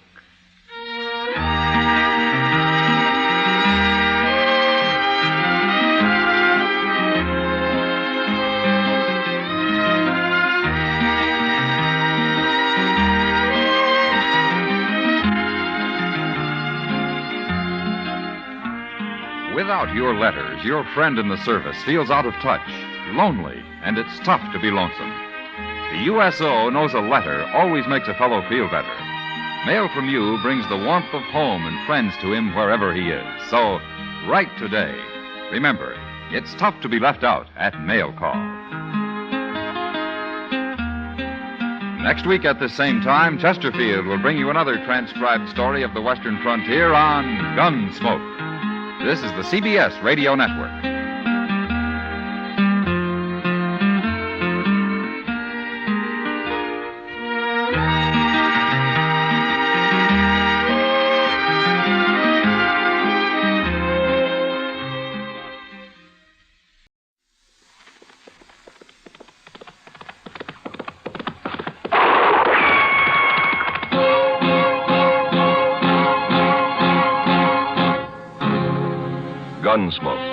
Brought to you by Chesterfield, America's most popular two-way cigarette. What a pair. Chesterfield King Size at the new low price. Chesterfield Regular. Around Dodge City and in the territory on West, there's just one way to handle the killers and the spoilers, and that's with a U.S. Marshal and the smell of Gunsmoke.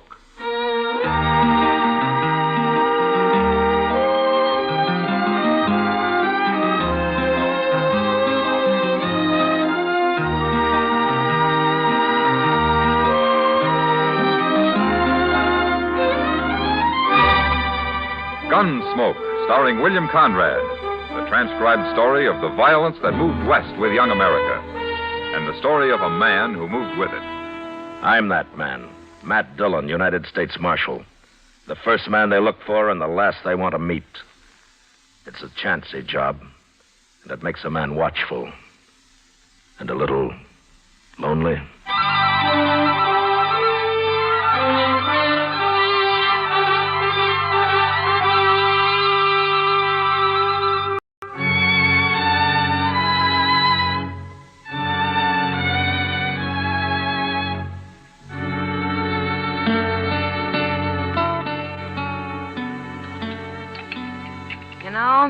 I'd sure like to meet whoever's running the kitchen in this place. Oh, why, Kitty? A cook that can make antelope stew taste like prairie dog ought to be something to see. Well, at least it's hot. No, it isn't. Well, mine is. You forgetting you dumped half that bowl of chili peppers in yours? Well, I've eaten here before, Kitty. Oh, hello, Marshal. Hello, John. You know what I'd do if I owned this place, Matt? Tear it down? No. Look, it's got tables and chairs and knives and forks and spoons. And out back, they got a kitchen all set up with a stove and everything. So? What's all here? I'd open a restaurant. You're spoiled, Kitty. Dodge isn't St. Louis, you know. St. Louis? I was there 6 months, 4 years ago. Hello, Matt. Kitty. How are you, Doc? Oh, I'm fine. I'm fine. Well, sit down, Doc. Sit down. Oh, thank you. Thank you. Oh, well, what are you eating? Stew? That's what they call it, Doc. Ah. Well, I'll try a little anyway. Then I'm going to bed. At noon? I was up all night, Kitty, out at the Brandt place. Mrs. Brandt have her baby? Uh-huh, a boy. That's 5 I've delivered out there. You know, it seems to me it's about time they gave you one. Oh, no, gave me one.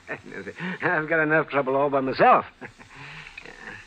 But seriously, I'll tell you something, Matt. It's got so I'm afraid to be driving onto the prairie at all. More Indians, Doc? I ran into Sam Butler outside. He just drove in with his whole family and all his belongings loaded onto his wagon. Says he's quitting. Well, why? The Pawnees wiped out another family up near his place on the Smoky Hill River a couple of days ago. That's the second raid in the last 2 weeks. No wonder he's scared. Matt, he's telling everyone who will listen that it's a shameful thing for the law to be hiding out in Dodge while whole families are being slaughtered in the country. He is, huh? Yes. I thought you'd like to know. You sit with Kitty, Doc. I'm going to have a talk with Sam Butler. Sure. I'll see you later.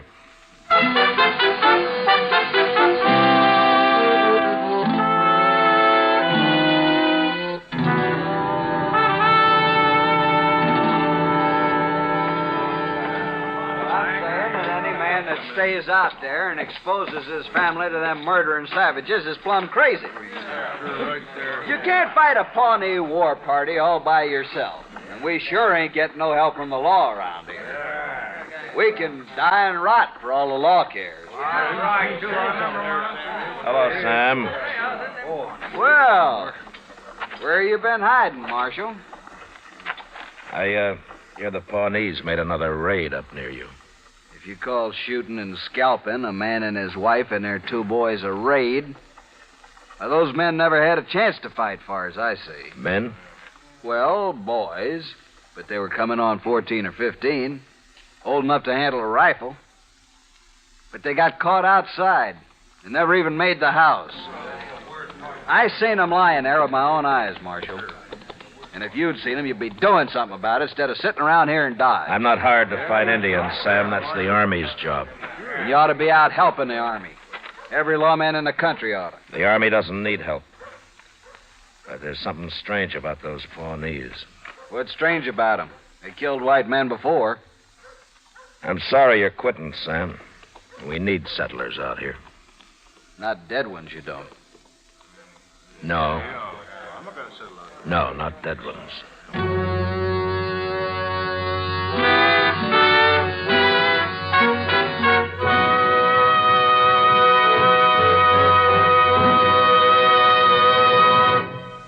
What a pair. What a buy. They're talking about king-size Chesterfield at the new low price. And Chesterfield Regular. They're the quality twins. Either way you like them, you get the same highest quality, the same low nicotine, the same wonderful taste and mildness, a refreshing smoke every time. Yes, the Chesterfield you smoke today is the best cigarette ever made, and it's America's most popular two-way cigarette. So buy a carton today. King-size Chesterfield at the new low price. Or Chesterfield Regular. What a pair they are. They satisfy millions. They're best for you.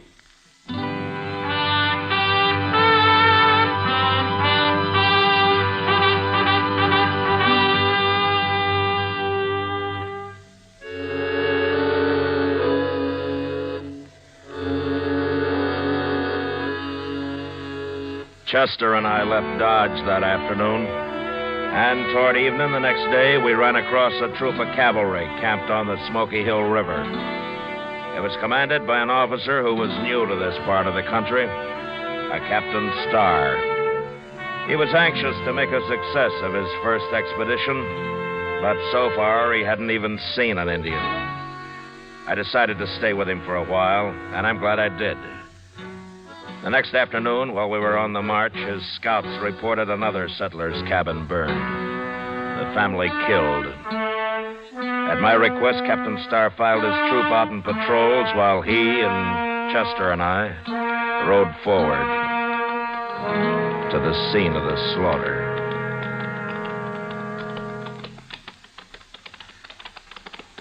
My scouts say these people haven't been dead very long, Marshal. This morning, probably.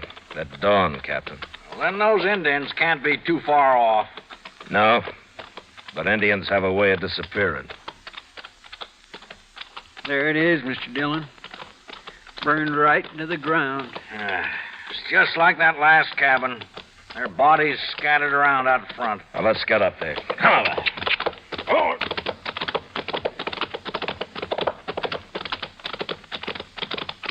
Ho, ho, ho.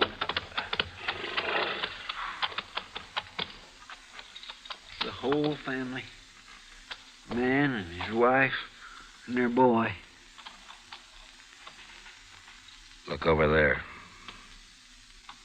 Against the water barrel. Oh, my. It's a little girl. It's a little girl.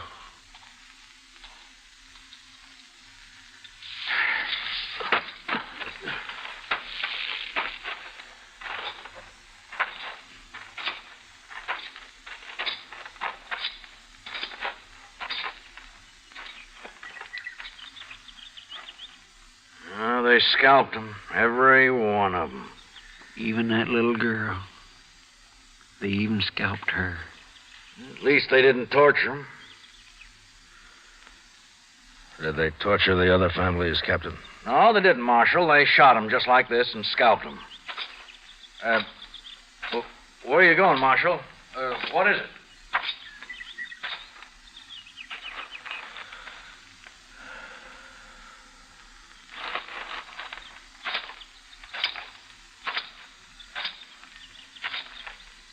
Captain Starr, last night you told me this is your first tour of duty in Indian country. That's right, Marshal. Well, take a good look around here, Captain. Well, I have. All right. All three of these settler families were killed in the open, outside their cabins. Does that mean anything to you? Those Pawnees are pretty tricky. I guess they really surprised him. Yeah, they sure did. There are not many arrows around. If these people had had a chance to put up a fight, there'd be a lot of arrows. They were shot, Marshal, with rifles. Pawnees don't usually waste ammunition, Captain. There's a reason for it here, though. Well, what reason? Look at the ground. There are no tracks. Every sign of tracks have been dragged out with a blanket. Say, you're right. I hadn't noticed that. Well, there's another thing you haven't noticed, or maybe you didn't know about. Oh, what's that? That boy there. How old would you say he was? Oh, about the same age as the boys at the last place. Maybe 12, 13. Well, Captain, that's old enough to be a brave in a couple of years if he was a Pawnee. What do you mean, if he was a Pawnee? They usually keep a boy that age. They don't kill him. They take him and try to make a brave out of him. Oh, well, I didn't know that. I know what he's driving at, Captain. You don't think it was Pawnees that done this. Ain't that right, Mr. Dillon? Yeah, that's right. But the Pawnees are the only tribe around here we know of, Marshal. Captain, it's them tracks. Pawnees wouldn't hide their tracks. No, they wouldn't. What? A man wearing moccasins doesn't care about his tracks, Captain. He's got nothing to hide. I'm afraid I understand. It wasn't Pawnees that did this. It wasn't Indians at all. It was white men. Marshal Dillon, it's impossible for me to believe white men could have done this. Is it, Captain? No white man would shoot that little girl over there and then scalp her. Did you ever hear what Chivington did to the Cheyennes at Sand Creek? Kill and scalp them all, he said, big and little. Nits make lights. Congress has repudiated that whole affair, Marshal. Well, it still happened. And it was still white men that did it.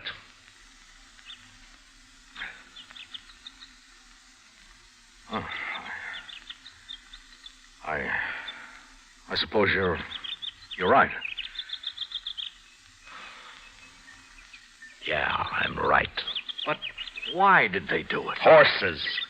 You see that corral out there? This man must have had 6 or 7 head of horses. Yes, the other settlers did, too. They stole the horses and probably whatever they could find in the cabins, and right now they're sitting around camp somewhere drinking coffee and laughing at all of us Indian hunters. Well, I'll find them. Now, it's a big country, Captain. I got a troop of cavalry out there, Marshal, over 100 men. All right, suppose you do find some riders with a bunch of horses. How are you going to know they're the men you're after? Well, these horses are branded, aren't they? With what brands? I don't know, but they must be registered somewhere. Maybe. But while you're out finding out all that, some other family's going to be slaughtered. There isn't time, Captain. I didn't realize how new I am at this game, Marshal. Oh, what would you suggest? Well, there used to be a corral about 5 miles upriver from here. If it's still standing, we'll bait it with a couple of dozen head of good cavalry horses. And then they'll come to us. Good idea. And I'll have my troop deployed and ready to move in. No, that wouldn't work. You can't hide 100 men, Captain. You'll have to keep your cavalry clear away from there. But how? Chester and I'll be there. We'll wait for him.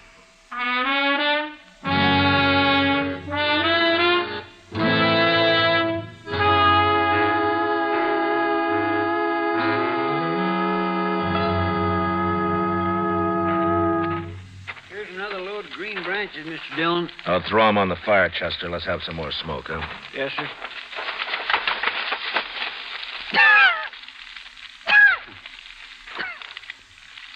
Well, stand back, Chester. Yes, sir. Well, they ought to see that if they're anywhere this side of the Rocky Mountains. They're sure to be scouting around, Mr. Dillon. They ain't stolen enough horses yet to leave the country. Besides, they're feeling mighty safe. They'll come. Mr. Dillon? Yeah? I've been thinking. Oh, what's bothering you? Well, sir, there's only 2 of us. And I'm wondering how many there are of them. You want to go back and find the cavalry? I'd feel a whole lot safer. Well, go on, then. Oh, You didn't answer my question, Mr. Dillon. How many do you think we're waiting for?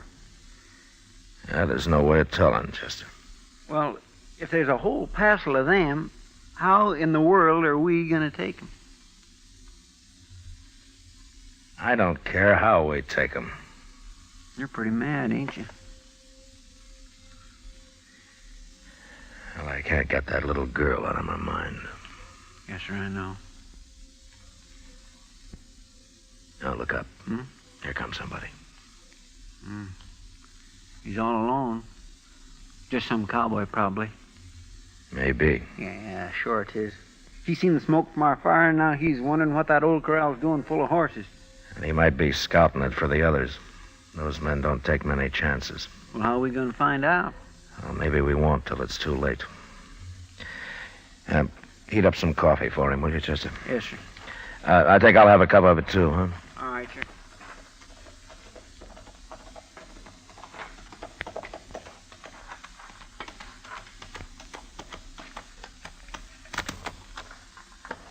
Morning.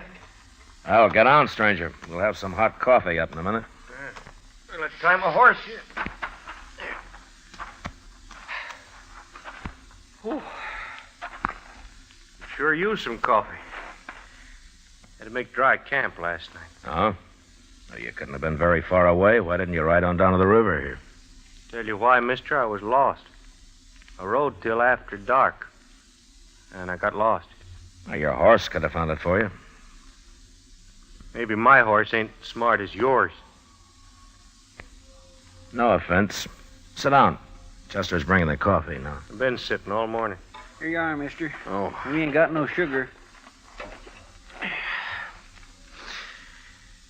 You men are traveling pretty light, ain't you? What do you mean? Here's your coffee. Oh, thanks, Chester. I mean all them horses. Mighty big remote and no wagon. Not much grub I can see. We're driving those horses to Cheyenne. There's only two of us. We couldn't handle a wagon and the herd both. Only two of you, huh? Yeah, that's right. Well, mister, look, I'm drifting. Maybe you could use another hand. There may be. Where you from? Dakota Territory. Name of Lee Stapp. I sure would like to see Cheyenne. I ain't never been there. Well, why don't you ride up there alone? It'd be chasing a herd of horses all the way. Well, I'm broke, mister. Wouldn't have much of a party in Cheyenne broke, would I? No, I don't guess you would. I'm a good hand. I work cheap. How about it? You're a good hand, huh? Of course I am. Did you take a look at those horses we got? Yeah, I sure did. I ain't never seen none better. Well, they're good horses, and we take good care of them. Well, okay. What's that got to do with hiring me? Mister, I wouldn't hire you to herd sheep. What? You said you made dry camp last night. How come you tie your horse up without watering him while you stand here slopping up coffee? Well, it's my horse, ain't it? Sure. How's the coffee? Coffee? Is it any good? Well, yeah, sure it is. Well, then have some more of it. Hey, what's that?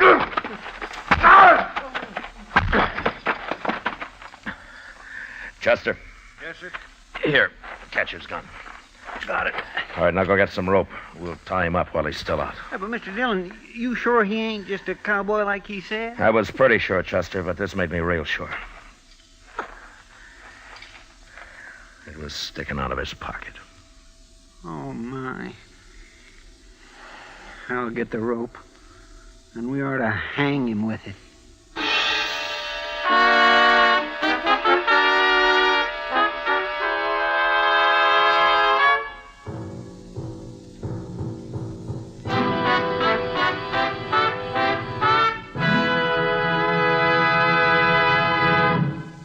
We will return for the last act of Gunsmoke in just a moment. In regular or king size, you can get 'em either way. The best smoke ever made's the Chesterfield you buy today. Smokers coast to coast are changing, it's a cinch to do. Here's all you have to say to get the one that's best for you. Chesterfield's for me, Chesterfield's for me. You just say it's Chesterfield's for me.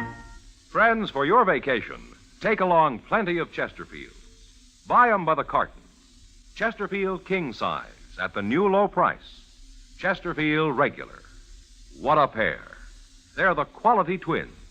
The same highest quality. The same low nicotine. Either way you like them, they're best for you.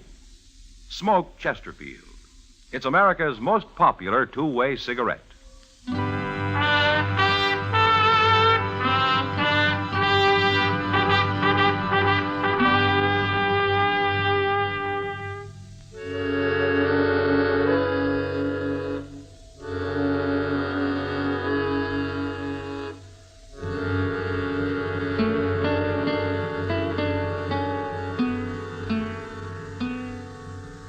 See anything yet, Chester? Yes, sir. There's some dust about a mile away, Mr. Dillon. Is it moving? Right this way. I'd guess maybe a half dozen riders. Your friends don't take many chances, do they, Step? They ain't friends of mine. Well, I'll tell them that when they get here. You better turn me loose, or else you ain't gonna tell nobody nothing. You mean they won't like it, you're being all tied up that way? You ain't got a chance, Marshal. By golly, he's about right, Mr. Dillon. How are we going to fight 6 men? You know, I've been thinking, Chester, we could use Step here as a hostage. No, Marshal, don't do that. I don't aim to, Step. They wouldn't care whether you die or not. Men like you don't have that kind of friends. But we can't stand up to 6 men, Mr. Dillon. We wouldn't have a chance. No, we wouldn't, Chester. I'm going to do something I never did before in my life. What? You'll see. But first, get a bandana and fix Step up so he can't talk. That won't do you no good. Shut up. And get on your feet. Here's a bandana. Here, I'll do it. All right, on your feet. Stand you. Now, turn around.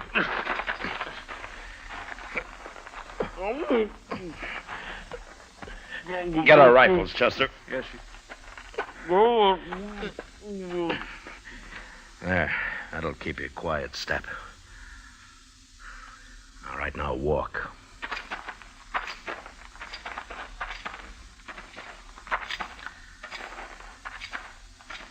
Here's yours, Mr. Dillon. Oh, thanks. You get on behind that log over there, Chester. Yes, sir. I'll keep Step here with me. All right, lie down, Step.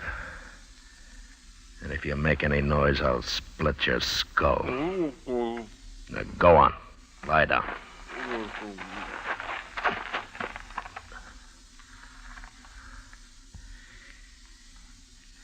You okay, Chester? Yes, sir, fine. Keep the sun off your rifle. They're getting pretty close. Now, quiet.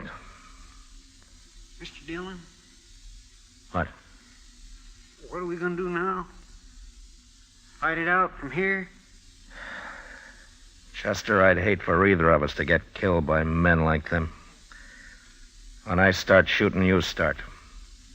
Take whoever's on your side first and then work in. Yes, sir. Surprise them, huh? So they'll never know it. Shut up now. Here they come.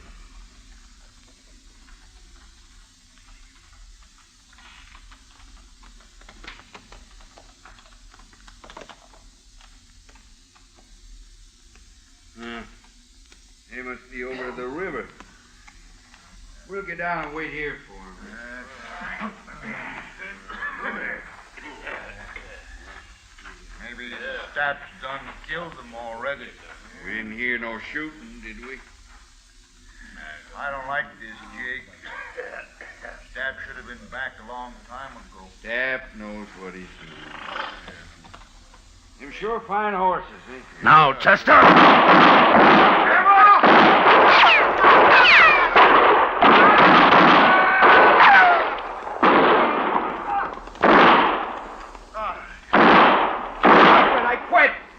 I give up! Don't shoot no more! All right, throw away your guns.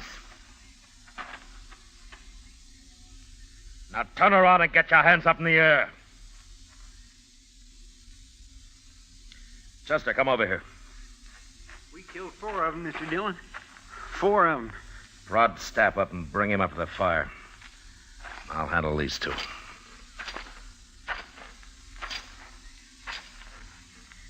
Well, you 2 stopped just in time. You can turn around now. Who are you? What'd you ambush us for? Well, you went and killed 4 men. I'm a U.S. Marshal, mister. You're lying. Am I? What kind of marshal would ambush a bunch of men like that? My kind. I untied his bandana, Mr. Dillon. No reason he shouldn't talk now. That was murder.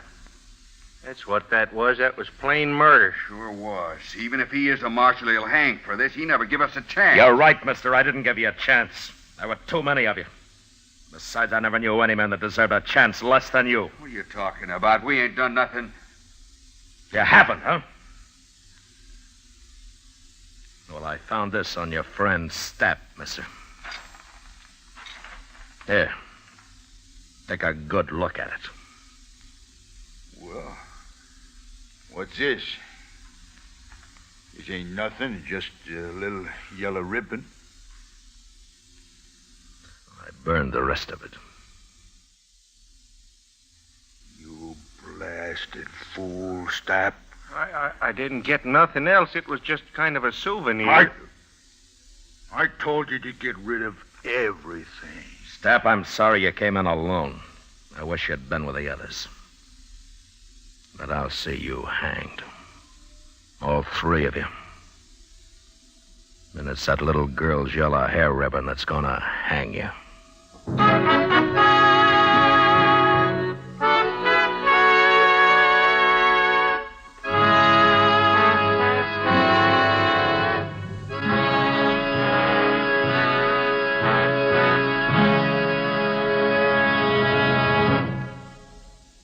L&M goes king size. Yes, L&M goes king size. Now, L&M is king size as well as regular. Both have the same low price. Both have the miracle tip for the effective filtration you need. Yes, it's the filter that counts, and L&M has the best. You get much more flavor, much less nicotine, a light and mild smoke. Yes, this is it. L&M filters, just what the doctor ordered. Buy a carton, king size or regular, both at the same low price. L&M filters, America's highest quality and best filter tip cigarette.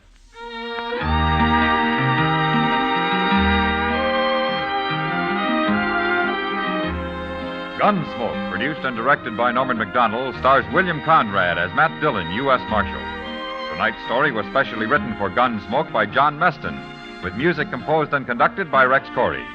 Featured in the cast were Lawrence Dobkin, Joseph Kearns, and Harry Bartell. Harley Bear is Chester, Howard McNear is Doc, and Georgia Ellis is Kitty. Join us again next week as Matt Dillon, U.S. Marshal, fights to bring law and order out of the wild violence of the West in Gunsmoke.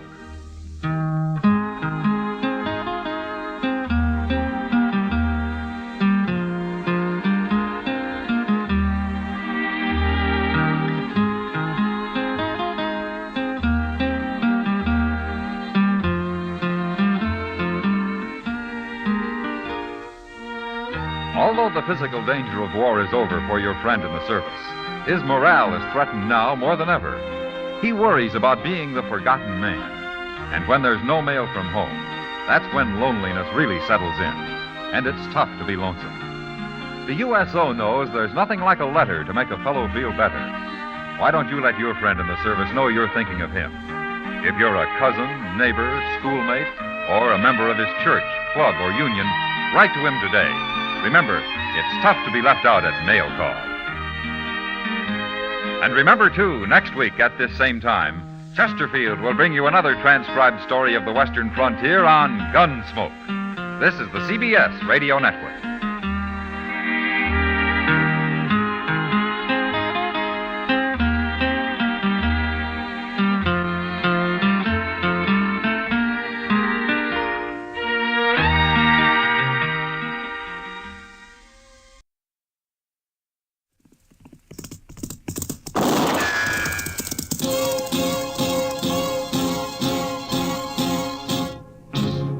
Gunsmoke, brought to you by Chesterfield, America's most popular two-way cigarette.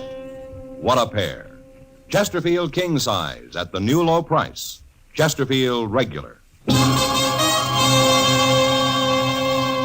Around Dodge City and in the territory on West, there's just one way to handle the killers and the spoilers, and that's with a U.S. Marshal and the smell of Gunsmoke.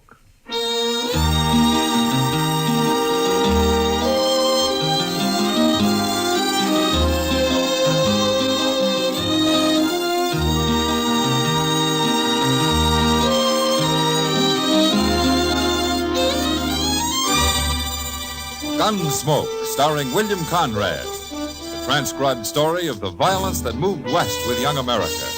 And the story of a man who moved with it. I'm that man, Matt Dillon, United States Marshal. The first man they look for and the last they want to meet. It's a chancy job, and it makes a man watchful and a little lonely.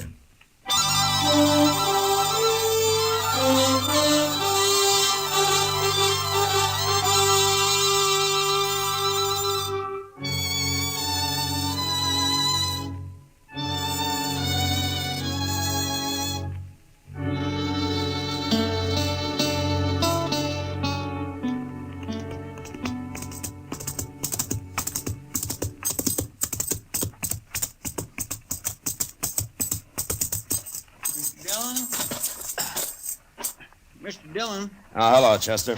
I sure am glad you're back. I've only been gone a couple of hours. Well, that's all it takes, a couple of hours. Only Becker's been shot. Huh? Oni Becker? You know him, that little sodbuster lives out near Clear Spring. Oh, yeah. He's up at Doc's. You want to see him? Yeah. Well, tell me about it, Chester. Well, sir, all I know is he was gambling this morning over at the Texas Trail. He left there a little after noon, and then some fellas found him laying in an alley with a bullet in him. Well, can he talk? No, sir. He's been unconscious the whole time. But Doc's working on him in here. Oh, hello, Matt. How is he, Doc? He's dead, Matt. About 10 minutes ago. Oh. Oni Becker. Now, who'd have shot a harmless little man like that? Harmless is right. He didn't even have a pocket knife on him. And besides, he was shot in the back. Maybe it was an accident of some kind. Accident? Chester, I once tried to save a man who'd pulled a scythe across the back of his neck by accident. Yes, and I remember a boy who fell between the slats of a fence and got hung. But I never heard of a man shooting himself in the back by accident. Well, I meant maybe somebody else done it. Of course somebody else did it. I know that. I meant by mistake. Oh, Chester. Yeah, Chester, are you sure you've been keeping your hat on when you're walking around in the sun? Oh, you're just mad because Oni Becker died on you, There was Doc. nothing I could do to save him. He bled to death. Inside. Oh, you did what you could, Doc. Yes, well, I think I did. Did, Ani say anything? Anything at all? No, Matt, he never even opened his eyes. Well, he was shot in the back, so it wasn't anybody he was fighting with. Well, I don't know, Mr. Dillon. Oni was fighting, or at least having an argument over a card this morning with that gambler, what's his name, Al Clovis, over at the Texas Trail. He was. Well, why didn't you say so before, Chester? Well, I never heard of this Al Clovis. Oh, he's only been here about a week, Doc. Chester, you wait here. I'm going over the Texas Trail.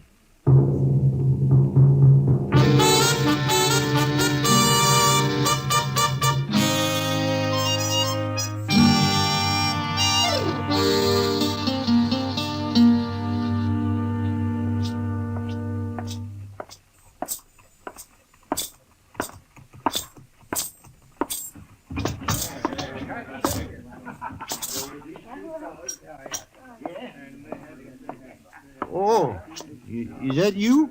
Oh, hello, Marshal. Hello, John.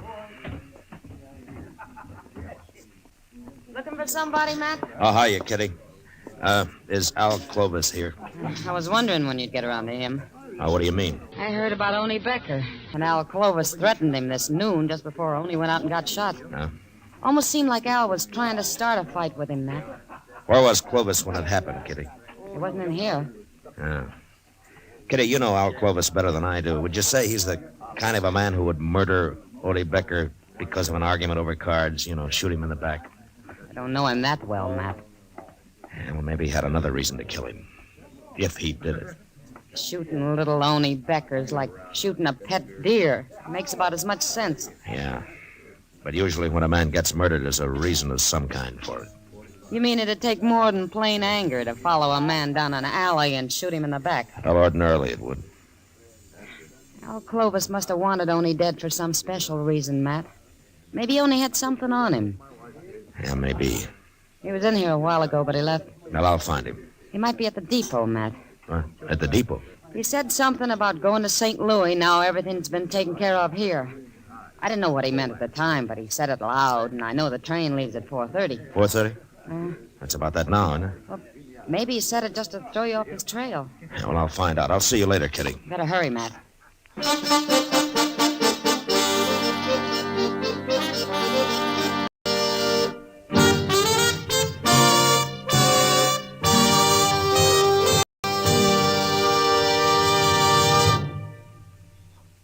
This is George Fenneman. In choosing your cigarette, be sure to remember this. You will like Chesterfield best because only Chesterfield has the right combination of the world's best tobaccos. Tobaccos that are highest in quality, low in nicotine, best for you. You and I smoke for relaxation, for comfort, for satisfaction. And in the whole wide world, no cigarette satisfies like a Chesterfield. Get a carton of Chesterfield today. Chesterfield Regular, Chesterfield King Size, both at the same price in most places. In regular or king size, you can get 'em either way. The best smoke ever made's the Chesterfield you buy today. Smokers coast to coast are changing, it's a cinch to do. Here's all you have to say to get the one that's best for you. Chesterfield's for me, Chesterfield's for me. You just say it's Chesterfield's for me.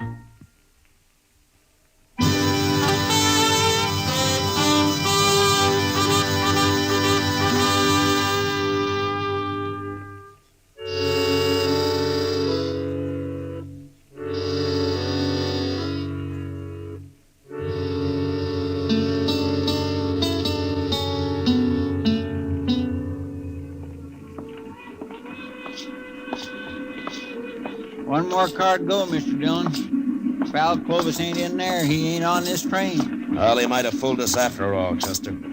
Yes, sir. He could be riding west while we're heading east. We'll never find him if he is. Well, let's take a look into this car before we walk in, huh? Yes, sir. Well, I sure don't see him. Not in there, I don't. Yeah. Yeah, unless that's him down there, lying back with his hat pulled over his face. It could be. Well, it better be. Now, come on. Okay, sir.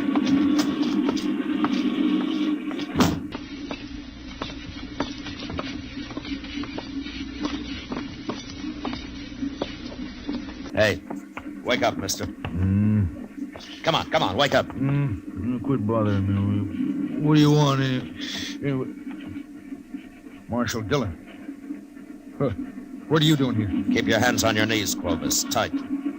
Well, what's this all about, Marshal? You carrying a gun? Why should I carry a gun? Stand up, Clovis. Come on, stand up. Okay. What for? All right, search him, Chester. Yes, sir. No, keep to one side of him, out of my way. Don't you try nothing, Clovis. Well, why should I? I told you I wasn't armed. No, ain't nothing on him. All right. Okay, you can sit down, Clovis.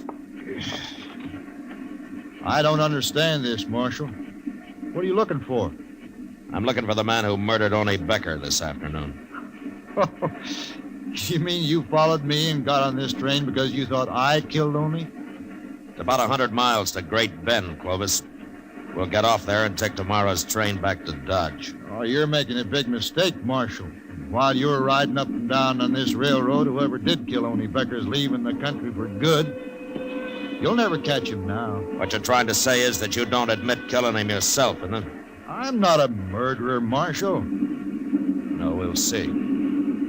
Oh, I know what you're thinking. You heard Oni and I had a little argument this morning. Didn't you? Sure. That doesn't prove anything. I argue with lots of men. You threatened to kill him. Ah, that was just to scare him. He was being kind of stubborn about it all. You know what those farmers are like. And I suppose it takes a stubborn man to grow potatoes. Well, if you're so innocent, why did you announce everything had been taken care of and that you were going to St. Louis? Did I say that, Marshal? You know, Clovis, I can always kick you in the head and take you back to Dodge on a sack. Now, why did you run? I'm not running. There's no reason why I should. That's the truth, Marshal. Where were you when Oni Becker was killed? I was wondering when you'd ask me that. I suppose you got an alibi. You know Mr. Botkin, don't you, Marshal?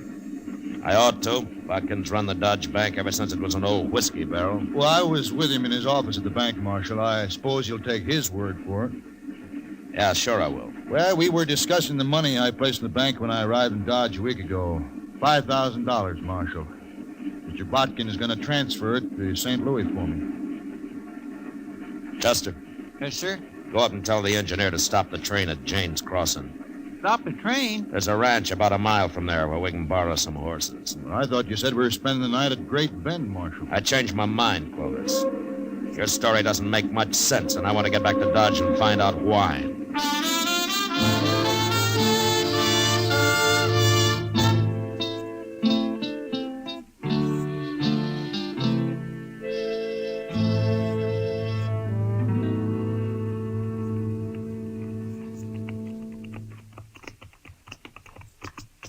It must be about midnight.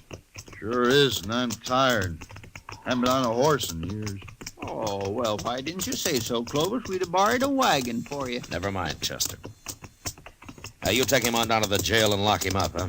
I'm going to stop here at Mr. Botkin's house. His light's still on.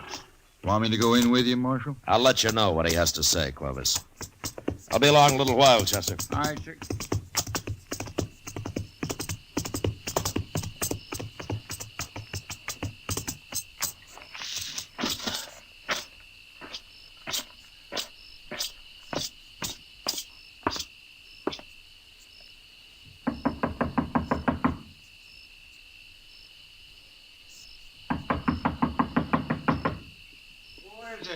Matt Dillon, Mr. Botkin. Oh.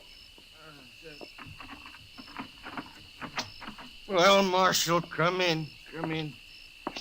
I wouldn't have bothered you this late, Mr. Botkin, but I saw your light was on, and I figured you were still up. Up? Of course I'm up. How could I sleep tonight? Why? What's wrong? Where have you been, Marshal? The whole town of Dodge has been looking for you. Fine time for you to be up riding off somewhere, I must say. Well, tell me what happened. What happened?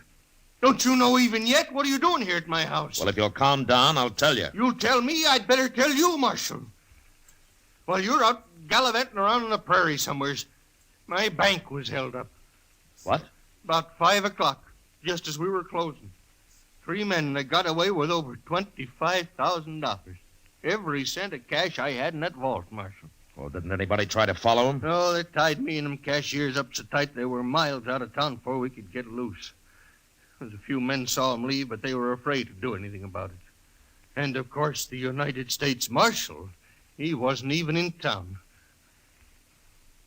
Did you get a look at him? No, they were masked. Nobody I found can even identify their horses. They're just gone, Marshal, with $25,000. Look, Mr. Botkin, I came here to ask you a question. It might have something to do with your bank being robbed. Oh? Well, what is it?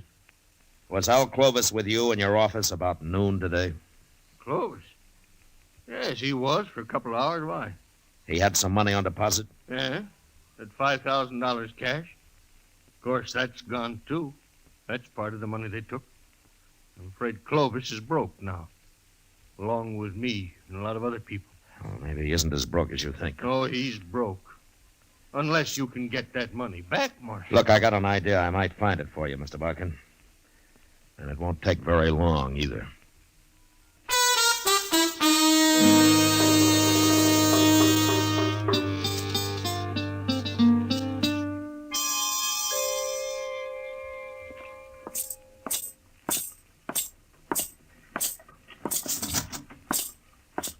Well, I got was all locked up, Mr. Dillon. He won't be taking no more trains for a while. Good. What'd you find out from Mr. Botkin? And I'll tell you and Clovis at the same time, Chester. Well, he's right in the first cell.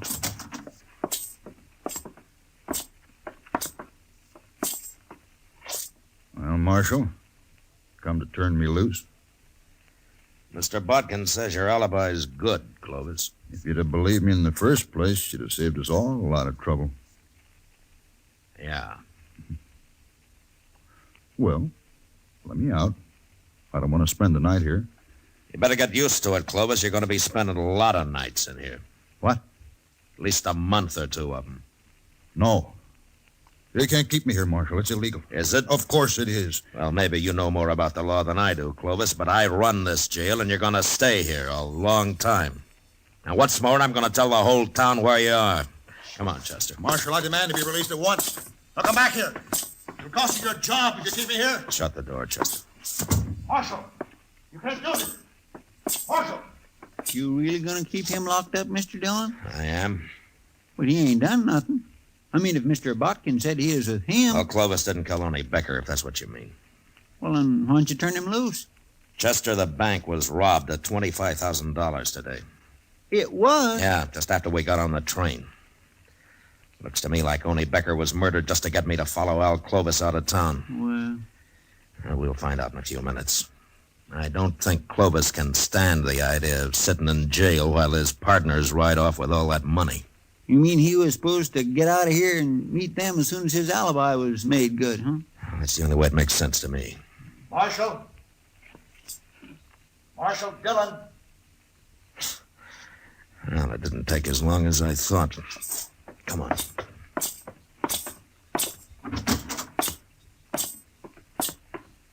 Marshal, I got to talk to you. All right, go ahead. You really gonna keep me in jail here? You mean that? That's all you wanted? Don't bother me again. No, don't go, Marshal. What do you want, then? It's late, Clovis. I want to get to bed. Marshal, I'll make you a deal. About what? If I help you get back whatever was stolen from the bank today, can I keep my $5,000 out of it? How did you know the bank was robbed, Clovis? You're smart, Marshal. I can tell you got this all figured, holding me in jail and all. But I'm smart, too. Are you? Smart enough to know you need me as much as I need you. You'll never find those men without me, Marshal. But I can take you to where they are, and I'll identify them for you. Why? All I want out of it is my $5,000. Now, that's mine.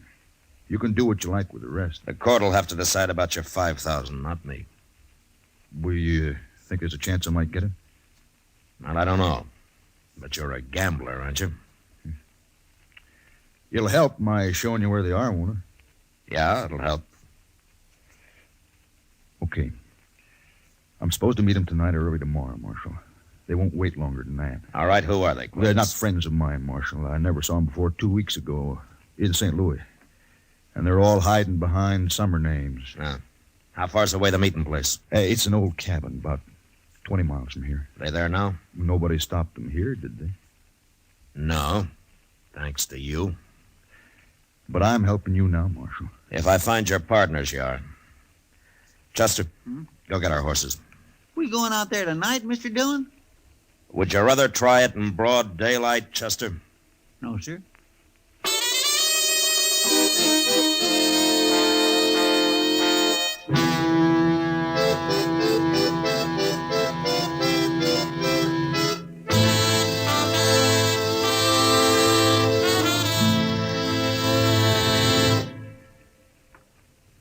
One-way cigarettes, one size, that is, are almost obsolete because they just don't give smokers what they want. Either way, you'll like Chesterfield best. It's America's most popular two-way cigarette because only Chesterfield gives you the right combination of the world's best tobaccos. Tobaccos that are highest in quality, low in nicotine, best for you. You and I smoke for relaxation, for comfort, for satisfaction. And in the whole wide world, no cigarette satisfies like a Chesterfield. You smoke with the greatest possible pleasure when your cigarette is Chesterfield. Yes, these 6 words, highest in quality, low in nicotine, mean Chesterfield is best for you. Get a carton of Chesterfield. Chesterfield Regular, Chesterfield King Size. both at the same price in most places.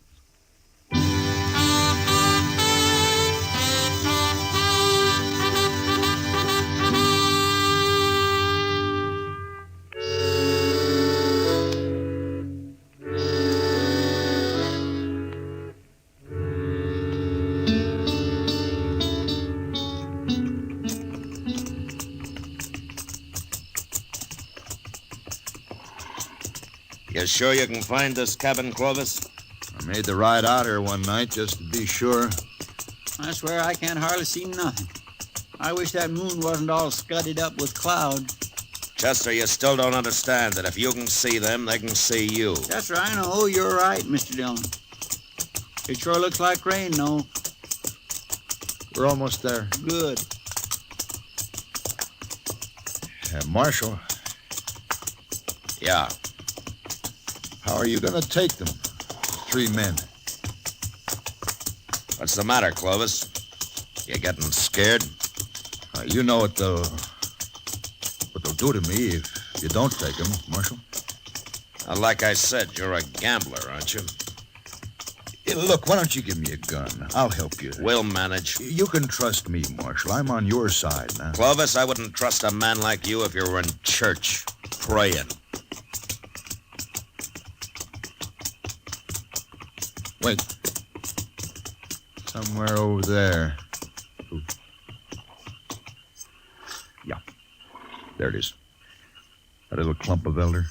The cabin's in there, eh? You see the light? Yeah. Are you sure that's it? Of course I am. Okay, let's get out. Chester, I'm going to go up on foot and have a look. You stay here with Clovis. Okay, sir.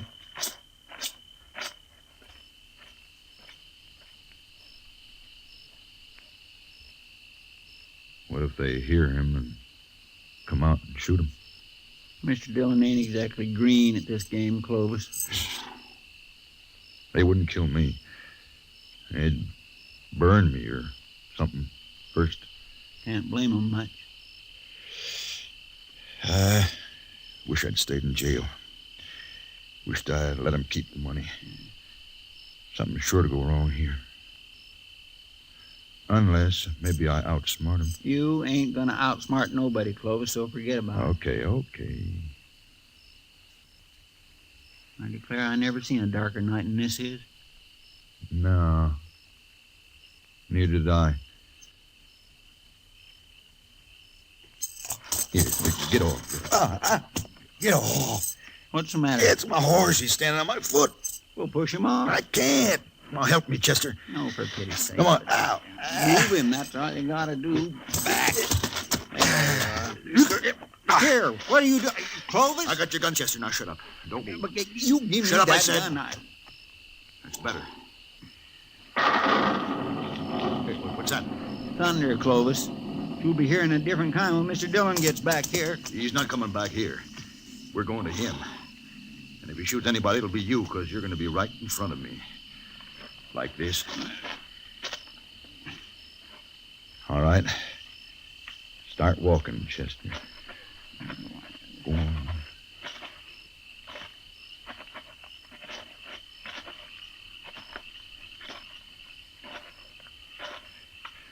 That's far enough. Stop here. We'll pick up the marshal now and go on to the cabin. Now call him and tell him how you're fixed. Go on, call him. Mr. Dillon? Mr. Dillon? He ain't nowhere around Yes, here. he is. Tell him. Go on. Clovis got my gun, Mr. Dillon. Tell him if he doesn't walk over here with his hands up, I'll shoot you. He's going to take us both to the cabin, Mr. Dillon. He says he'll shoot me. You heard him, Marshal. And I'll kill him sure if you try anything. He ain't close enough. I tell you, he's probably clear up there at the cabin. Okay, start walking, Chester. Just straight ahead.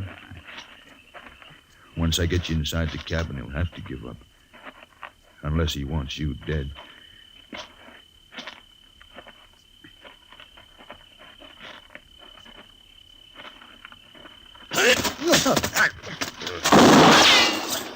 You hurt, Chester? No, sir. His gun just went off when you hit him. All right, get the gun quick. Come on. I got it, Mr. Dillon. All right, let's get up to that cabin. They know we're out here now. Oh, they're getting away, Mr. Dillon.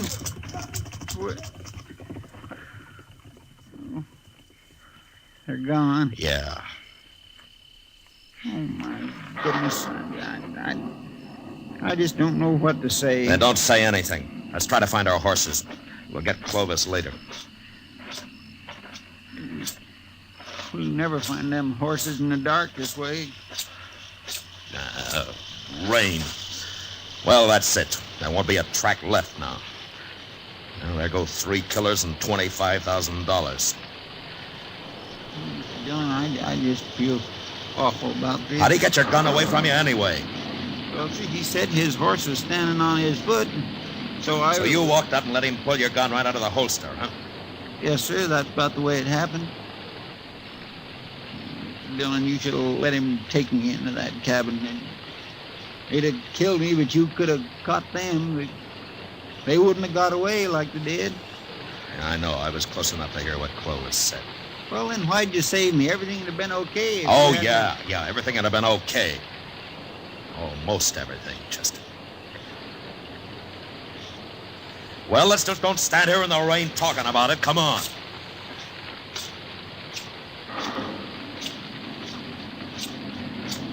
My, what a terrible mess. It was my choice, Chester. Not yours. Yes, sir. Thank you, Mr. Dillon.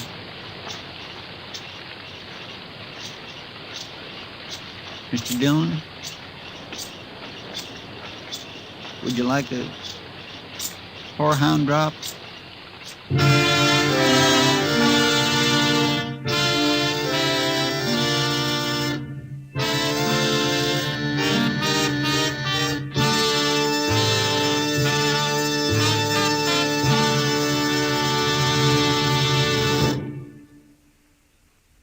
L&M filters are sweeping the country, and the reason's simple. No filter compares with L&M's exclusive Miracle Tip for quality or for effectiveness. And notice how easy it draws. You get much more flavor, much less nicotine. Yes, only L&M gives you effective filtration, and no other cigarette has it. Our statement of quality goes unchallenged. L&M is America's highest quality and best filter tip cigarette. Buy L&M's, now king size or regular, both at the same low price.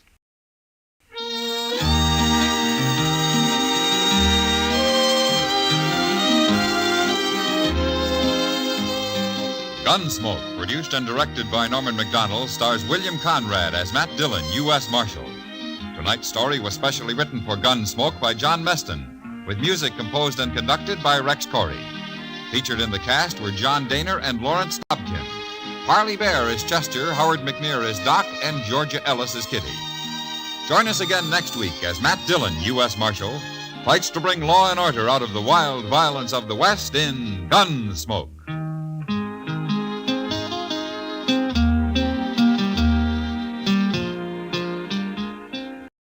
Remember, next week at this same time, Chesterfield will bring you another transcribed story of the Western frontier on Gunsmoke. This is the CBS Radio Network.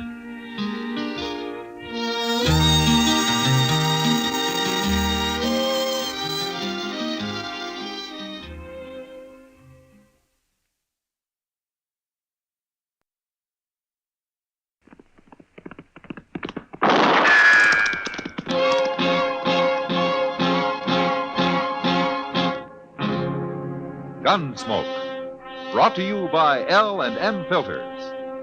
This is it. L&M is best. Stands out from all the rest. Around Dodge City and in the territory on West, there's just one way to handle the killers and the spoilers, and that's with a U.S. Marshal and the smell of Gunsmoke.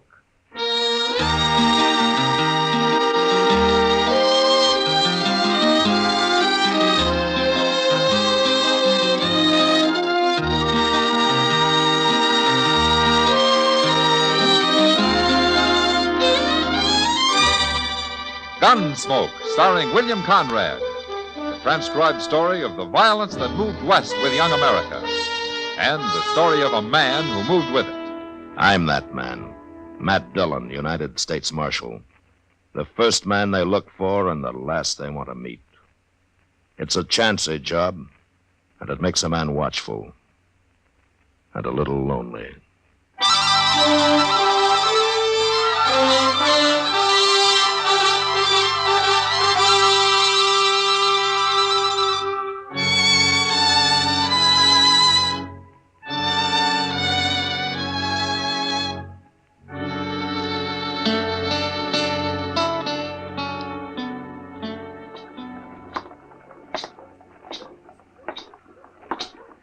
Morning, Doc. Chester. Hello, Matt. Hey, we've been waiting for you, Mr. Dillon. Oh, is there something wrong? Yes, sir, it's Mr. Dobie. He's at the desk in the hotel there. He's real upset about something. He wants to see you. All right. You both wait here for me, huh? I'll be right out. Yes, sir. All right.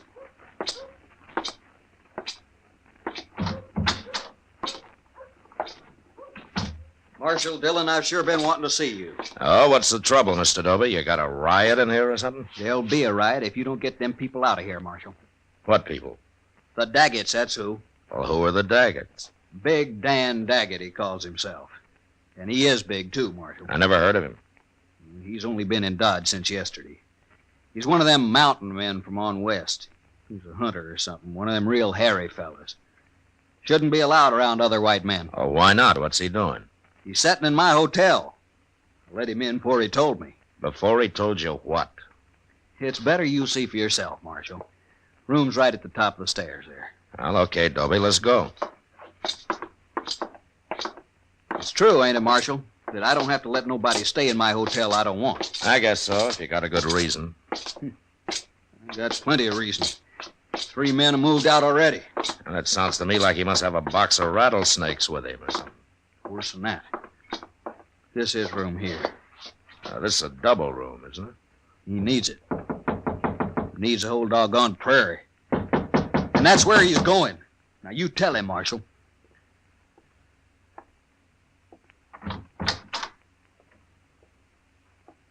Hello? I got the U.S. Marshal with me this time, Daggett.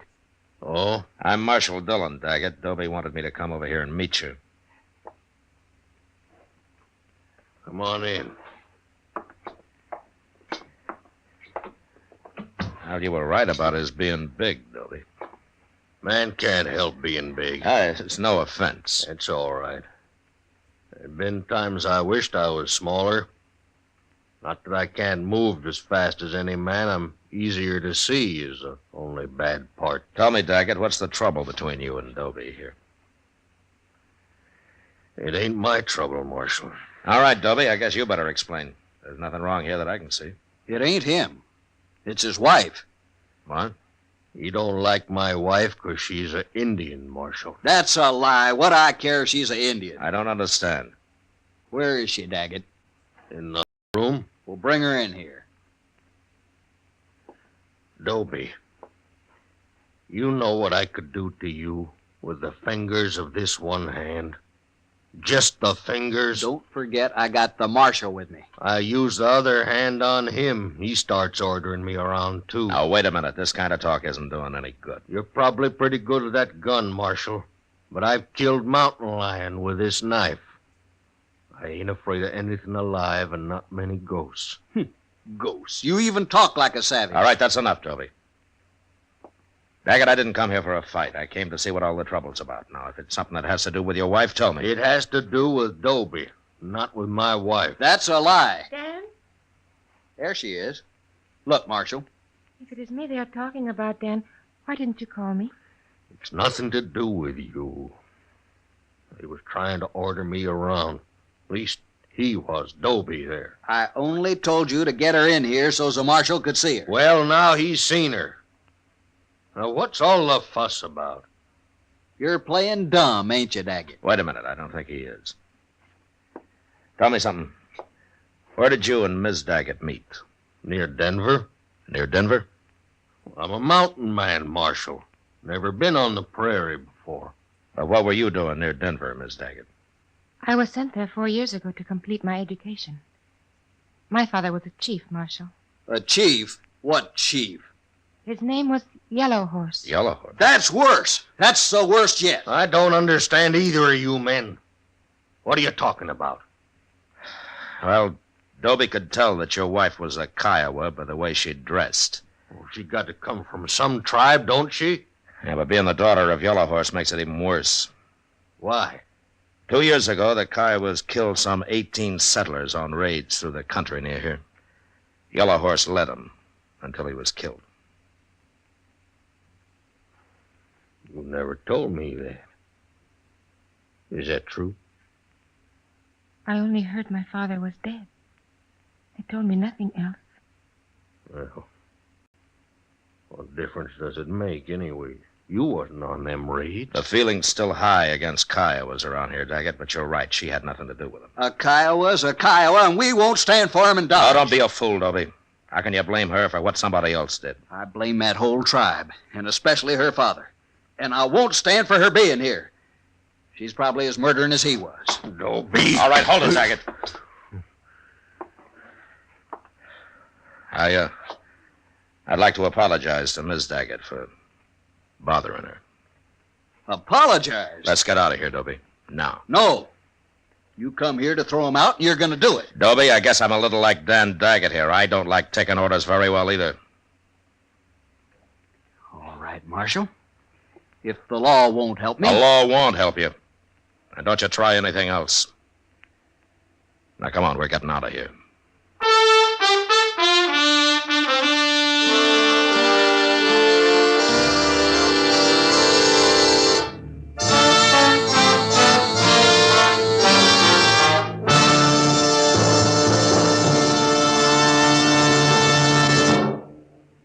This is it, L&M Filters. It stands out from all the rest. Miracle tip, much more flavor. L&M's got everything. It's the best. Yes, L&M is best.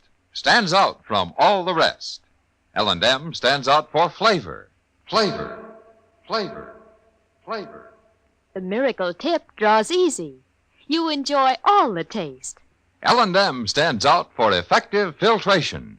Filtration. Filtration. Filtration. No filter compares with L&M's pure white miracle tip. L&M's got everything. It's America's best filter tip cigarette.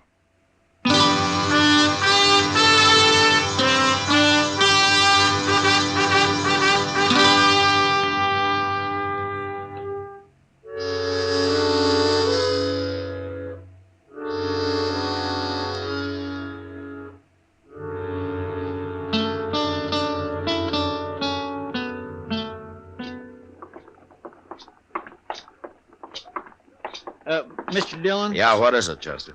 Well, would you mind stopping in Mr. Jones's store here? It won't take but a minute or two. Oh? You're going to spend your betting money on clothes again? Oh, no, sir. I mean, well, you see, Mr. Dillon, I need a little string tie. For Sundays, kind of. Oh. They don't cost more than a quarter. All right, in that case, I'll go with you.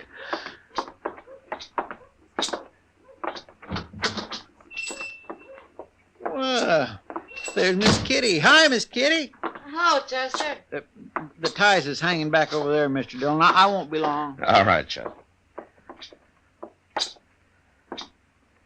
Well, you're as bad as Chester, Kitty. Always buying clothes. As Chester? Matt, if Chester's always buying clothes, how come ever since I've known him he's worn that same pair of striped pants? Well, he's careful with them, I guess. He never gets them torn. You'd have to go to bed if he ever did. Where's Mr. Jonas? Out back. He's showing Dan Daggett and his wife something. Oh, are they here? Sure. He introduced me to him. Big Dan Daggett. Like you said last night, Matt, he earned the name. He's a buffalo, that man. Yeah, he sure is. His wife's name's Rose. Said you couldn't pronounce it in Indian, so he made it English. She's a beautiful little thing. Ah, she's prettier than most women around here. Thanks. Oh, no, Kitty. No, you're right. She really is. I guess Dan Daggett can't be all brute, or a girl like that would never have married him. Yeah, it's too bad Dobie over at the Dodge House can't see it your way, Kitty. No, Dopey's just not thinking very straight. Where's Jonas? Oh, he's out back, Roden. Oh, hello, Marshal. I didn't recognize you. Oh, here he comes. How you like it, Rose? Who's that, Matt? His name's Roden. He works over at one of the stables. Oh, that explains why he's too poor ever to come into the Long Branch. Jonas! Hey, Jonas! I'll be right with you, Rodden. Well, I'm in a hurry. Won't be but a minute. Well, I ain't waiting while you sell beads to her. Hey, wait a minute. What's she doing in here anyway? You stay here, Kitty. She's got as much right to be here as you have, Roden. A Kiowa woman? You gone crazy? Well, no. Then throw her out of here, or I will. The woman is my wife, mister. Your wife? Your wife? You'll have to throw me out, too. What? Now, look here, I didn't mean nothing. If you don't mean nothing, then don't talk. Sure. What do I care? It's your business. I don't care. And even if you do care, you shouldn't say nothing about it out loud. I ain't saying nothing. I gotta go now. I gotta go.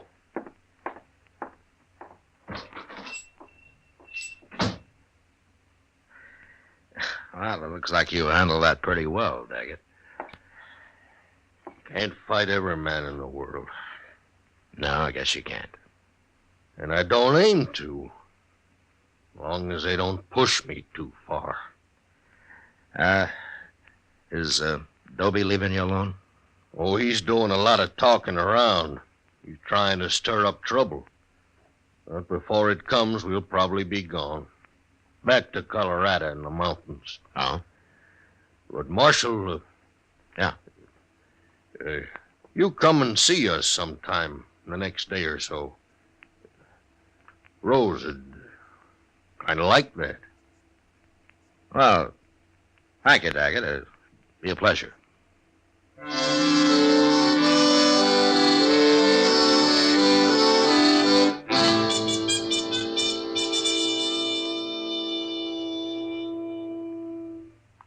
Where's Doc at this morning, Mr. Dillon? I've been up to his office twice, and he ain't there. Well, he was called out to the Duke place last night, Chester. Oh, somebody sick? Well, Doc doesn't get many social calls, you know.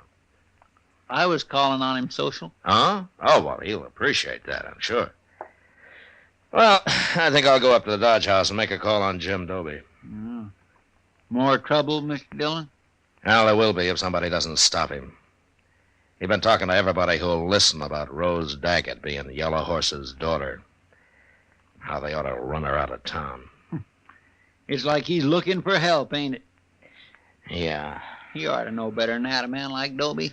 Well, that's what I'm going to try to explain to him, Chester. Marshal? Hello, Daggett. Marshal, I'm kind of worried. Why, what's the matter? It's Rose. I can't find her nowhere. You can't find her? No. Well, maybe you and Chester will help look for her. I've been everywhere. Of course we'll help you. Now, where did you see her last? Right in our room. Let me tell you, I woke up real early. Couldn't get back to sleep. I didn't want to bother Rose, so I got dressed. I went out in the street and I walked around. I wasn't gone more than 1 hour, Marshal. Shouldn't never have left her. Well, did you ask him at the hotel? Did anybody see her leave? There wasn't nobody at the hotel. Not when I went out, not when I come back. Nobody could have seen her. Well, where could she have gone to that hour in the morning? She wouldn't have gone nowheres, Chester, not Rose. What I can't understand. Well, all right, let's start looking for her. Oh, come on. I guess we'll start with a hotel. Sure do want to thank you for this, Marshal. You too, Chester. Oh, we'll find her, don't you worry. Hey! There. Yeah, it sure is. Look, he's got somebody with him. That's Rose. That's Rose in that buggy. Rose? Rose, what are you doing there? Hello, Dan. Well, get down. Here, I'll take you. You will have to carry me, Dan. Where you been? What happened to your feet? Chester, What, Doc? do me a favor. Take this buggy, will you? Sure will. Let me get down here. And you. You must be Daget. Yeah. Take Rose into the marshal's office. She shouldn't be on the street out here. We'll go.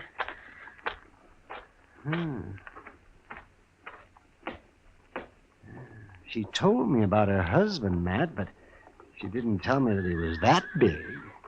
Come on, let's follow him. Yeah.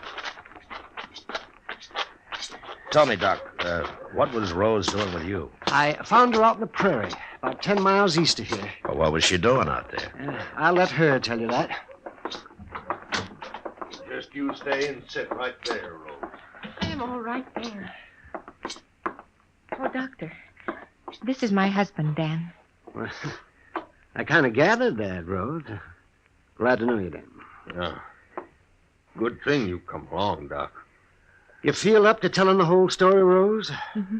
I expect the marshal here will be interested, too. Yes, all right. Good. And then I want you to come up to my office with me. Yes, Doctor. Has she been hurt, Doc? Go ahead, Rose. Tell me. Well, early this morning, I woke up when somebody tied a bandana over my face. Never should have left you alone. Oh, that is foolish talk, Dan. It was not your fault.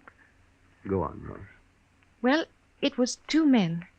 They never said a word the whole time. They never talked once. But they carried me out the back way. And then they tied me onto a horse and led it way out into the prairie. They finally stopped and took me off and untied me. And then they took my shoes away. And they rode off. Finally got the blindfold off, and I walked and walked till I saw the doctor's buggy coming. I could not have walked much farther. Rose. Rose? Now, wait a minute, Dan. Rose, you never saw these men. No. And you never heard their voices. No, but I heard them walk. Everybody has a different walk. Well, did you recognize either of them from hearing them walk? No. It was not Dobie or that man in the store. We'll find them, Rose. We'll sit on the street. We'll listen until we find them. When we do, I'll cut them. I'll cut them awful before I kill them. No, Daggett. You let Rose find them if she can, and then I'll take them. They're mine, Marshal. They're just as much mine as Rose is mine. I wouldn't let nobody else in the world touch them but me. That'd be murder. Is that what you call it? Rose, Doc wants you in his office. You go along now. And then we'll start listening. It's as good a way to hunt as any.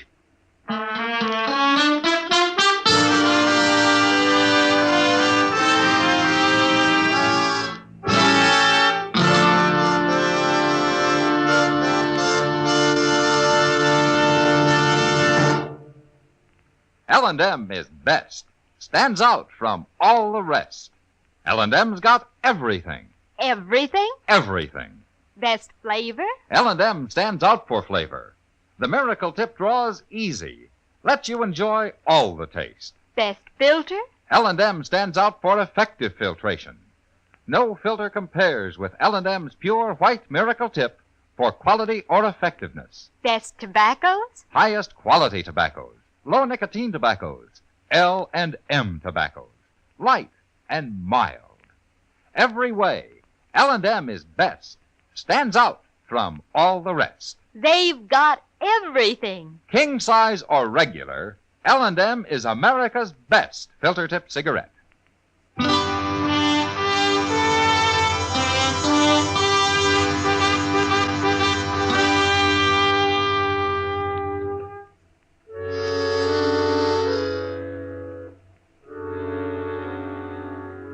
For the next few days, the Daggets took up their post on the boardwalk halfway down Front Street. Rose would sit there for hours, her head down, her eyes half closed, listening to the footsteps of hundreds of men as they passed. And Daget would stand at her side, his bowie knife in his belt, waiting with animal patience for a sign from his wife. But it didn't come. And I began to hope that for his sake the kidnappers had left the country and nothing had happened.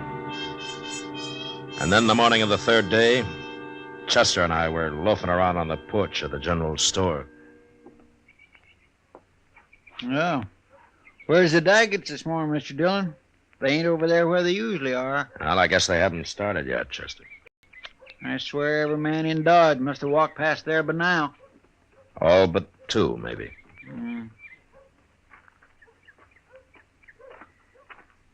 Morning, Marshal. Chester. Hello, Mr. Doby. Doby? I'm looking for the Dagets, Marshal. You seen them? No, I haven't, Doby. But Dan Daget isn't taking things as easy as he was. If I were you, I'd stop looking right now. Doc told me what happened, Marshal. Doc did, huh? Well, he knew nobody else would, so he took it on himself. What for? For my own good, the way he put it. Well, did it do you any good? Made me mad. Mad at myself, mostly. Marshal, I've been a fool. Hey, Mr. Dillon, there's Rose now. What? In the street there. She's got a shotgun. Hey, what's she doing? Looks like she's following those two men. Oh, she sure is. Come on. She stopped them. She's got them turned around. See, she's going to shoot them. Oh, they ain't making a move. How do you know it was us? What if it was? Guess you ain't learned nothing. Maybe we'll have to do it again. Don't shoot, Rose. I'll take him.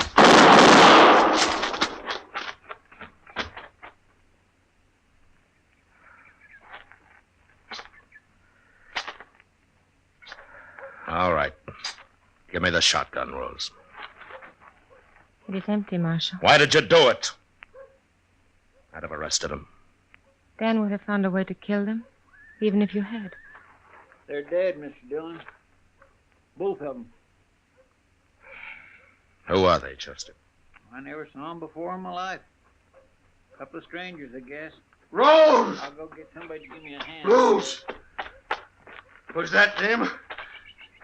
Why didn't you tell me? What'd you run away for? Why'd you kill them? They are the ones, Dan. How'd you know? Where did you spot them? They walked past our table while we were eating breakfast. You said you was going up to our room. I did go. Long enough to get the shotgun. Why didn't you tell me? Why'd you have to kill him? I could not see you hang for what happened to me, Dan. I'd have gladly hung for it. Anything's better than your going to jail. I will not mind, Dan. It'll kill you. I won't let it happen. It ain't right. Don't try to take her, Marshal. Don't you try. I know how you feel, Daget. But I've got to arrest her. Rose has got to stand trial. What'll they do to her? Well, I don't think there's a judge in Kansas who'd convict Rose for what she did under the circumstances. Marshal Dillon. Yes, Doby. I gotta say something, Marshal. All right, say it. Them two men she killed. I just looked at them, and I don't know who they are. But I've seen them. So? I seen them the other day when I was talking the way I was. They heard me. They was listening. Go ahead. Well, I just had to tell you that. I don't feel very proud. You're the one that ought to go to jail, Doby. That's what I'm trying to tell you, Marshal. It's mostly my fault. What happened to her and this killing and all. Well, you've learned something now, anyway. Only there's nothing I can do about it. It's too late. I feel like hiding. Mr. Doby, Yes, ma'am. would you walk back to the hotel with me and my husband? Thank you. I'd be proud to.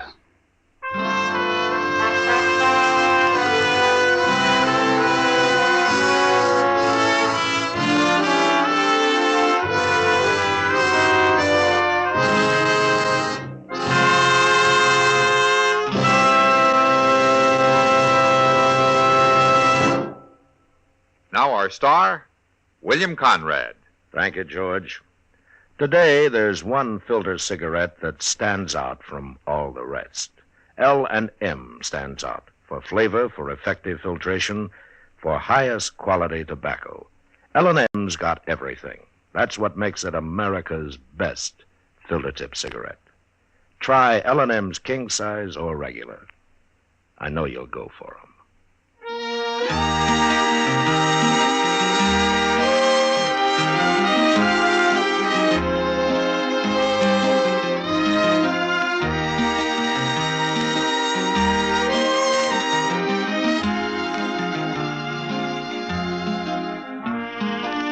Gunsmoke, produced and directed by Norman MacDonald, stars William Conrad as Matt Dillon, U.S. Marshal. Our story was specially written for Gunsmoke by John Meston, with music composed and conducted by Rex Corey. Sound patterns by Tom Hanley and Ray Kemper. Featured in the cast were Lawrence Dobkin, Harry Bartell, Lillian Bayef, Clayton Post, and Joe Duval. Parley Bear as Chester, Howard McNear as Doc, and Georgia Ellis as Kitty.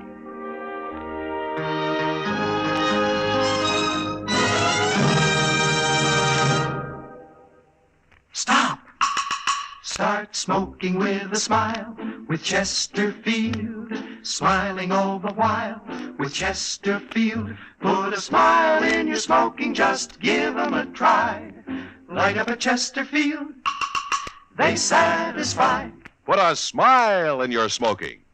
Next time you buy cigarettes, stop. Remember this. In the whole wide world, no cigarette satisfies like Chesterfield.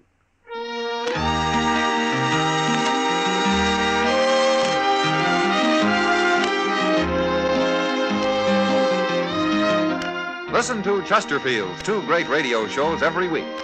The Perry Como Show every Monday, Wednesday, and Friday, and Dragnet, Tuesday nights on another network. Remember, listen again next week for another transcribed story of the Western frontier when Marshal Matt Dillon, Chester Proudfoot, Doc, and Kitty, together with all the other hard-living citizens of Dodge, will be with you once more. It's America growing west in the 1870s. It's drama. It's Gunsmoke. Brought to you by L&M Filter. This is the CBS Radio Network.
Gunsmoke, brought to you by Chesterfield. Chesterfield packs more pleasure because it's more perfectly packed, thanks to Accuray. They satisfy the most. Around Dodge City and in the territory on West, there's just one way to handle the killers and the spoilers, and that's with a U.S. Marshal and the smell of Gunsmoke.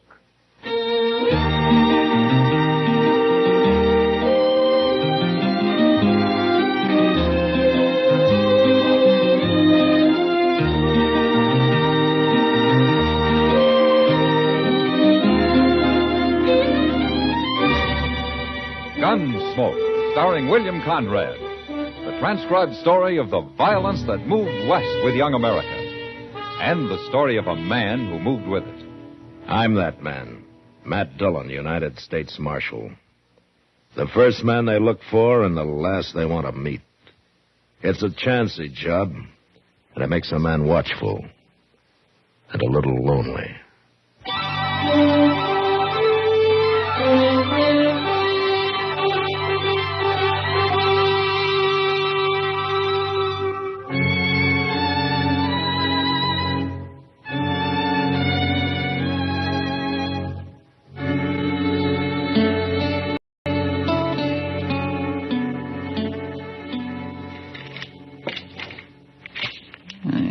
Doggone thing.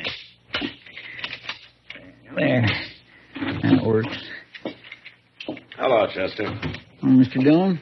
Are you going hunting? No. I saw all kinds of wild turkey about a mile down the Arkansas yesterday. I ain't going hunting, Mr. Dillon. What's the gun and all the shells for, then? Well, shotguns was made for more than shooting birds with. Yeah, that's true. Mr. Dillon, you ever hear me talk about Live Oak County? South Texas? Sure I have.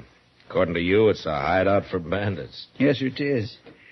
And they've got a saying down there that if the law ever did catch any of them, there ain't enough good men around to act as a jury to try the bad ones. Well, that's very interesting, Chester, but you're a long way from Live Oak County now. Well, part of it's moved up here. What? Asa Ledbetter. He's in Dodge. Asa Ledbetter? Is he an outlaw? No, sir. But I seen him at the Long Branch, and there's only one thing he's here for, Mr. Dillon. Well, what? To kill me.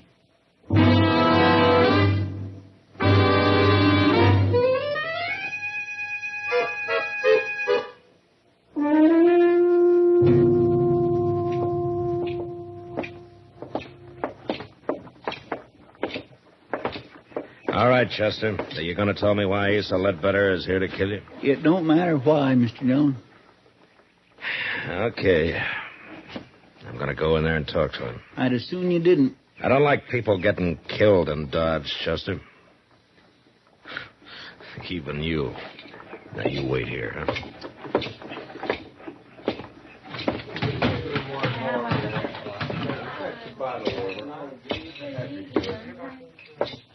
Hello? Oh, say, you're the marshal. Your name Asa Ledbetter? How'd you know that? Chester told me. Chester? Yeah, Chester Proudfoot. Well, okay, Marshal. You got my name right, but I don't recall his. What? I never heard no Chester Proudfoot. Glad to meet you, though. Buy a drink? Oh, thank you. Say, there was a fella in here a while ago, I remember, because he was staring at me so hard. He heard me say my name, too.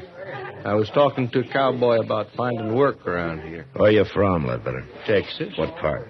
Amarillo. Ever been in South Texas? No, never have. Marshal, what's this all about? Now, Chester thinks that you came here to kill him.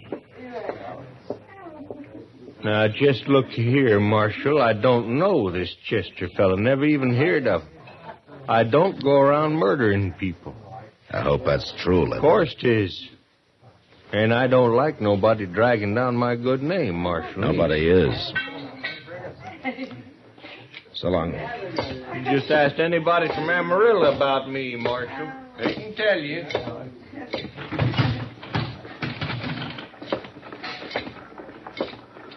Chester? I feel like a darn fool standing out here. Are you sure you haven't got Asa Ledbetter mixed up with somebody else? Not hardly. He claims he never heard of you. He's been looking for me for years. Why, Chester? It don't matter why, Mr. Dillon. If I'm dead, all that matters is I'm dead. Why don't you take a few days off, huh? Go fishing or something. You don't believe me, do you? I didn't say that, Chester. Well, you'll be sorry, Mr. Dillon. You'll be real sorry.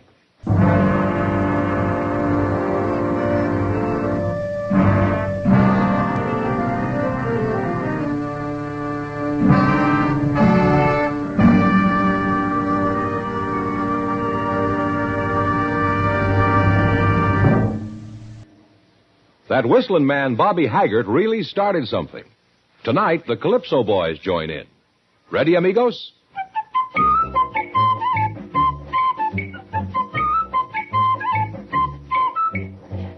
more pleasure packs more pleasure.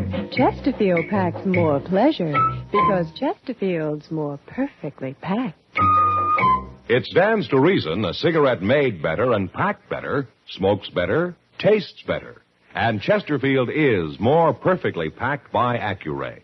This electronic miracle removes human error in cigarette manufacture.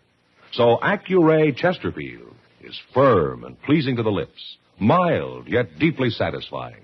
Yes, Chesterfield gives you something no other cigarette can give you. Chesterfield packs more pleasure because Chesterfield's more perfectly packed. To the touch, to the taste, Chesterfield packs more pleasure because it's more perfectly packed. By Chesterfield, mild, yet they satisfy the most.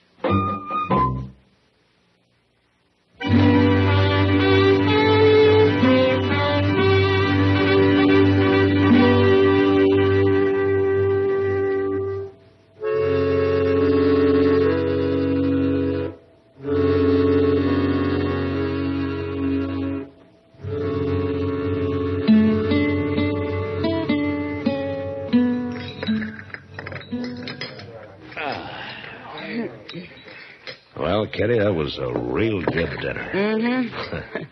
And thank you. Thank me. Well, I thought you were paying for it. You're the one who needs a vacation, not Chester. Oh, but you're a rich woman, Kitty. Let's talk about Chester. Do you really think Asa Ledbetter's after him? Well, that's what he says. It's not like to make up a thing like that. No. Matt? You stay here. No, I'm going with you. It's a couple of drunken cowboys. You going after him? Mr. Dillon. It's Chester, Matt, down there by the alley. Come on.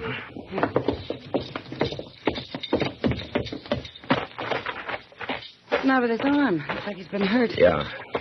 He shot me, Mr. Dillon. He shot me. One of those cowboys? No, Asa Ledbetter. What? I seen them cussed cowboys coming, so I ducked in the alley here. And Ledbetter was down at the end of it, just waiting for me.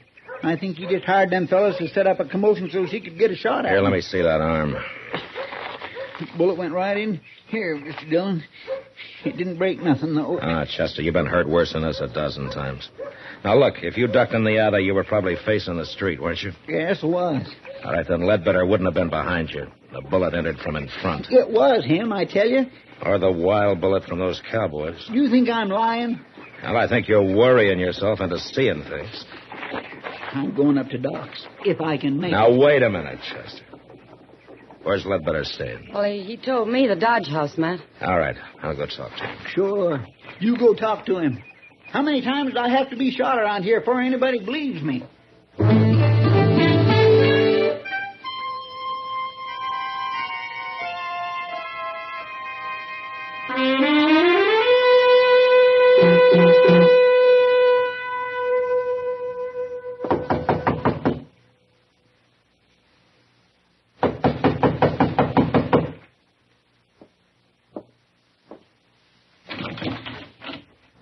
Oh, hello, Marshal. Ledbetter? Nothing wrong? How long you been in your room here? Oh, I've been taking a nap, Marshal. Up until them drunks out there woke me up. Chester says you tried to shoot him a few minutes ago. Now, Marshal, I'm getting sick and tired of this Chester. What's he trying to do, anyway? He's pretty certain about it. Bound and determined to get me into trouble. I'd doggone if I know why. There must be some reason. Well, sure, and if there is, I don't know it. I'll be glad when I find me a job and get shut of this town. Never did hear nothing good about Dodge anyway. We try to keep it peaceful. Oh, sure, but it's like you say. Probably ain't enough good men left to act as jury to try the bad ones. Oh? Now, just where do they say that, Ledbetter? Oh. I don't know. You heard it before, ain't you? Yeah, I've heard it before. It's a saying down in South Texas in Live Oak County. Well, that may be, Marshal. And I heard it in Amarillo. Now, ain't that possible? Yeah, I guess it is. Marshal, listen here. If I come here to kill a man, what did I be waiting around for? A change of weather? It don't make sense, does it? No. No, it doesn't make sense. Any part of it.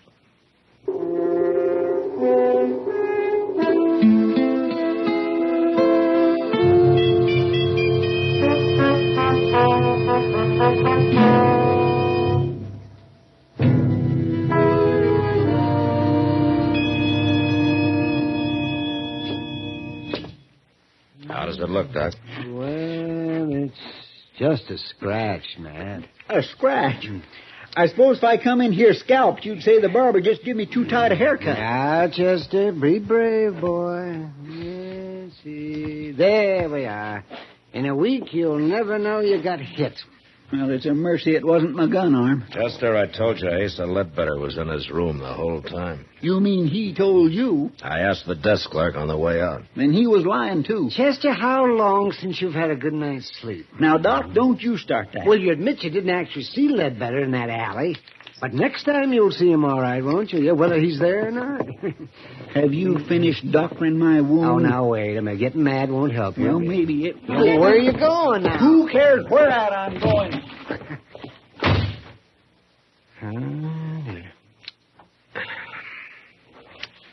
He'll get over it, Doc. Yeah, I hope so.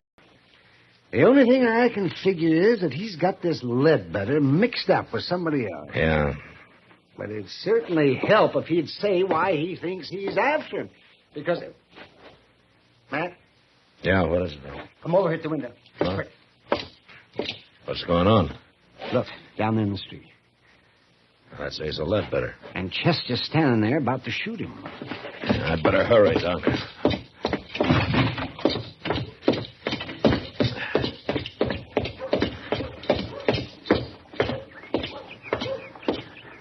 I'm just getting plumb good and tired of you. Then why don't you do something about it? Chester. You stay out of this, Mr. Dillon. I don't like gunfighting, no matter who starts it. I didn't start it. He come here to shoot me. Marshal, he is crazy. He ought to be locked up. Sure, I'm crazy. I should have called you out before. Now, you going to fight or not? No, I ain't going to fight. You scared? I've got no quarrel with you. Are you scared? Leave him alone, Chester. No. Then tell me what this is all about. No. Now, Chester, why don't you just go off and get drunk or something? Pete! Chester. Now will you draw? Now will you? Oh, Marshal, I ain't going to take much more of him. I said, are you all right, gonna Chester, draw? that's enough. Now, you come with me. You're a dirty coward. You come with me, I said.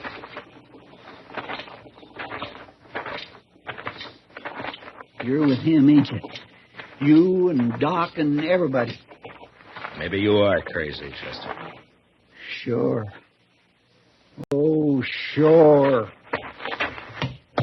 Oh, where you going? I'm going to get me a drink. Alone.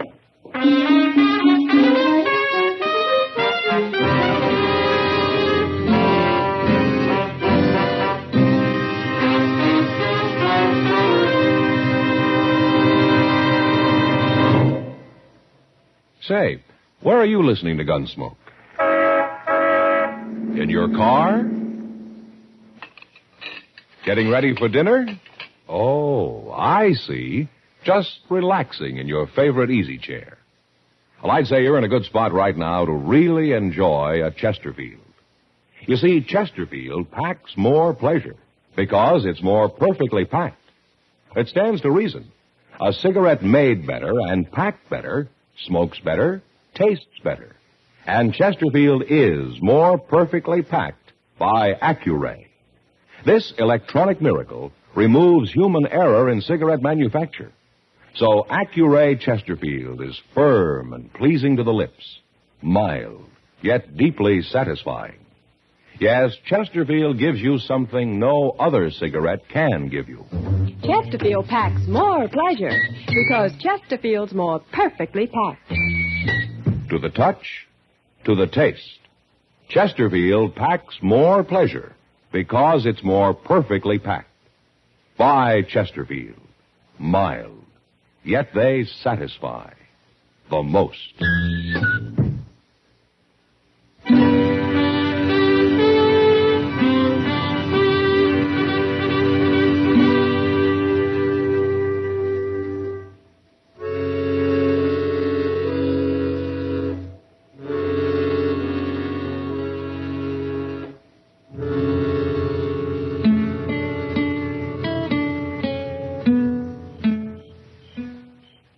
Doc? Is that you, Doc? Oh, man. Why, it's 3 o'clock in the morning, man. Yeah. You been on a call? Well, I haven't been romancing the ladies. Yeah, is Chester asleep? Yeah, he's asleep. But not in the office. Well, why not? Where is he? I locked him in a cell out back. You locked him in... What? He got drunk, Doc. By sundown, he was as drunk as I ever saw him. Well, maybe he needed it, Matt. Maybe it'll bring him out all this. Well, something's got to. Yes, it does. Well, I'm going to go to bed, Matt. You better go, too. Yeah, I am, Doc. I think I'll use Chester's bed in the office tonight. I'll see you tomorrow. Yeah, good night, Doc.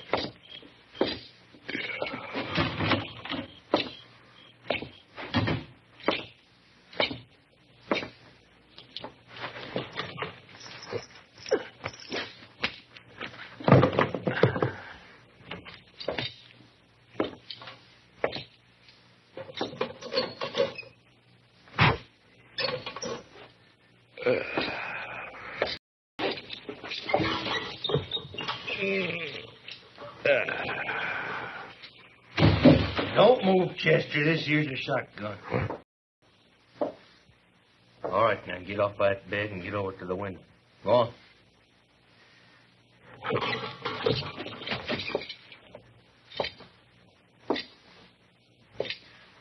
Better.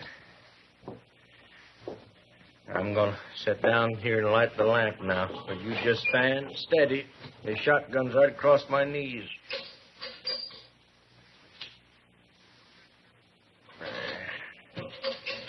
Now, Chester, you and me, we're going... Marshal? What you doing here? I was trying to get some sleep. Well, you don't sleep here. It's Chester's bed, all right. Where is he? Now, he's around. Somewhere. Where you going? Stand still. Marshal, stand still. I mean it. Well, I was just going to close the back door here. You left it open. I want it open. All right. I'll open it wide. Here, Marshal, no call for that. All right, where's Chester at? I don't know where he is, Ledbetter. You're lying. Yeah, I'm lying. He got drunk this afternoon. You brought him over here. I thought you put him to bed, but since you didn't, there ain't but one place he'd be. Right out there in that cell behind you. You walk right past him on your way in, Ledbetter. Get out of that doorway, Marshal. No. I'll shoot you if you don't. You'll shoot Chester if I do. Now move, I say. I can't oblige you, Ledbetter. I'm sorry. I'll kill you, Marshal.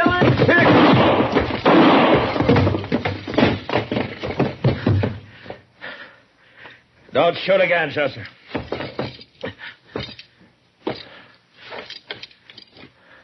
Mr. Dillon?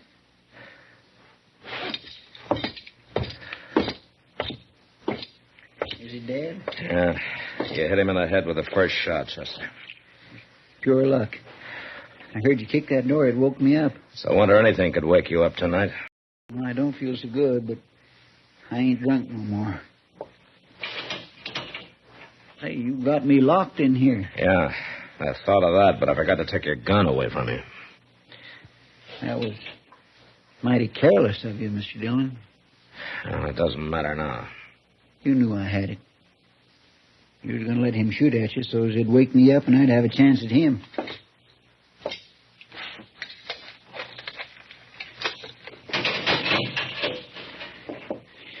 I guess I was kindly wrong about you being agin me. You know, it might have helped things if you'd have told me why Ledbetter was after you, Chester. I just couldn't, Mr. Dillon.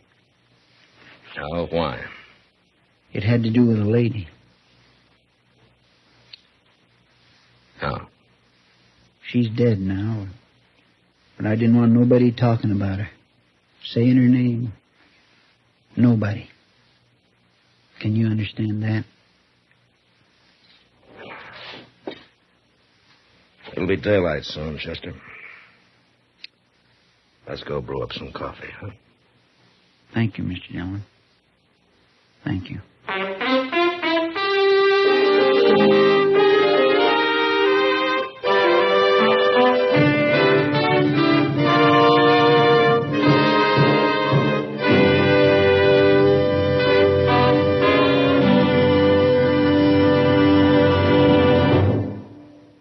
In a moment, our star, William Conrad. Vacation coming up soon? Here's how to pack more pleasure. Make sure you have a couple of cartons of Chesterfields in your suitcase or in your car's glove compartment. A touch tells you Chesterfields are firm, packed full. Your taste tells you they satisfy the most. So when you do your vacation shopping, ask your dealer for Chesterfields by the carton. You know, the early frontier years were lusty and brawling, and men happily fought each other as a matter of course. But next week, it's the man who refuses to fight that causes all the trouble. And that was the West. Good night. Gunsmoke. Produced and directed by Norman McDonald, stars William Conrad as Matt Dillon, U.S. Marshal. Our story was specially written for Gunsmoke by John Meston, with music composed and conducted by Rex Corey. Sound patterns by Tom Hanley and Bill James. Featured in the cast was Lawrence Dobkin as Asa Ledbetter, Parley Bear as Chester, Howard McNear as Doc, and Georgia Ellis as Kitty.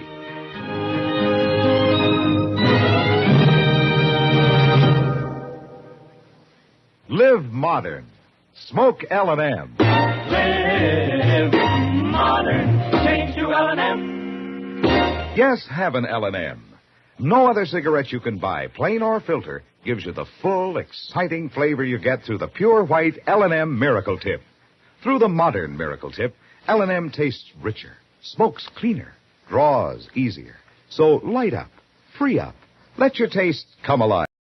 Live modern. Smoke L&M. Join us again next week for another specially transcribed story on Gunsmoke.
Gunsmoke, brought to you by Chesterfield.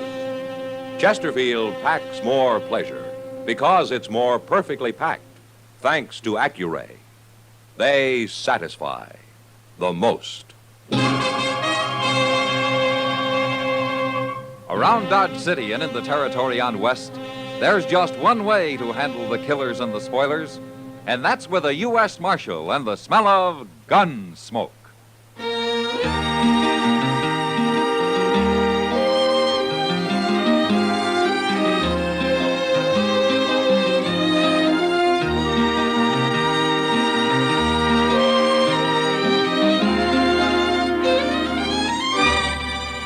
Gunsmoke, starring William Conrad, the transcribed story of the violence that moved west with young America, and the story of a man who moved with it. I'm that man, Matt Dillon, United States Marshal. The first man they look for and the last they want to meet. It's a chancy job, and it makes a man watchful and a little lonely.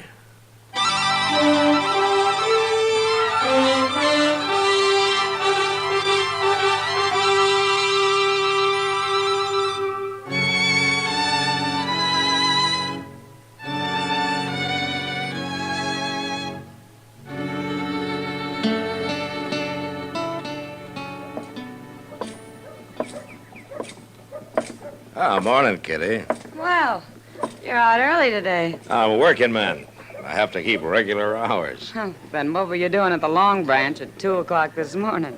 Well, sometimes it's a regular 24 hours, just like you. Well, at least I make good money at it. Kitty, would you really like to see me settle down and run a saloon? You might get to like it. All right, I'll do it. When? When I'm about 50. I thought so. Good morning, Miss Kitty. Oh, hello, Chester. Here's a letter for you, Mr. Dillon. Oh, thanks, Chester. The envelope says it's from Judge Rambo over in Wichita. Mm-hmm. Anything important? Yeah, it's a court order for eviction. Yeah, seems Brandon Teague didn't file legally on his land over by Wagon Mountain. Did you say Brandon Teague? Oh, do you know him, Kitty? Everybody knew him around Abilene. Yeah, he had a pretty bad reputation then, I guess. Doesn't he still? Well, I haven't seen him for some time, but he's married now, and he's trying to prove up some land. Well, I don't envy you trying to put him off it. Brandon Teague never shoved very easy that I recall. Well, we'll ride out there this afternoon, Chester. Be sure your gun's loaded, Matt. Yeah, well, maybe I won't need it, Kitty. Want to bet? No, I guess not.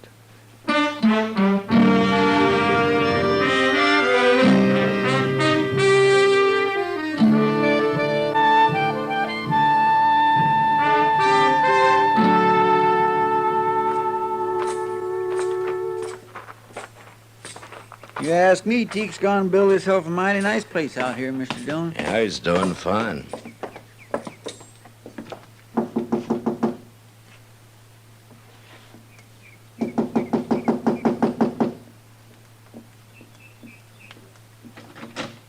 Hello, Teague.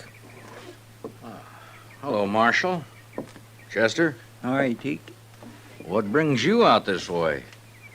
Well, here, you might as well read it yourself. What's this?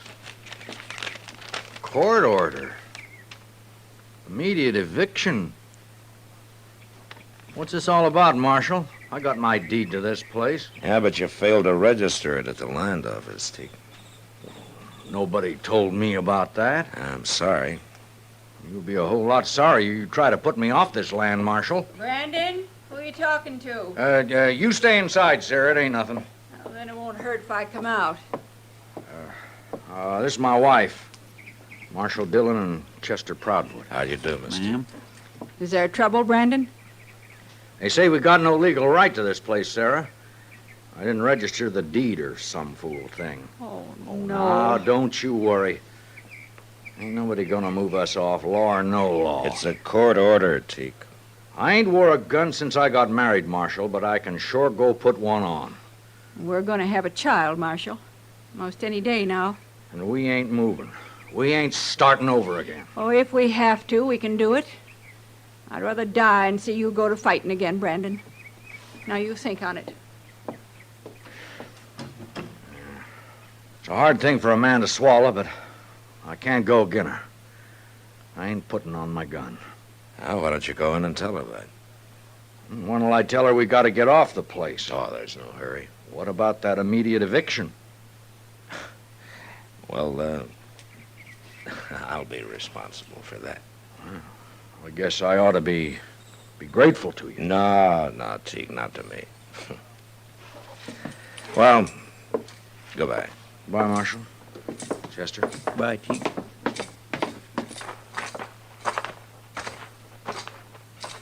When are you going to put him off, Mr. Dillon? I'm going over to Wichita, Chester. I'll find out there.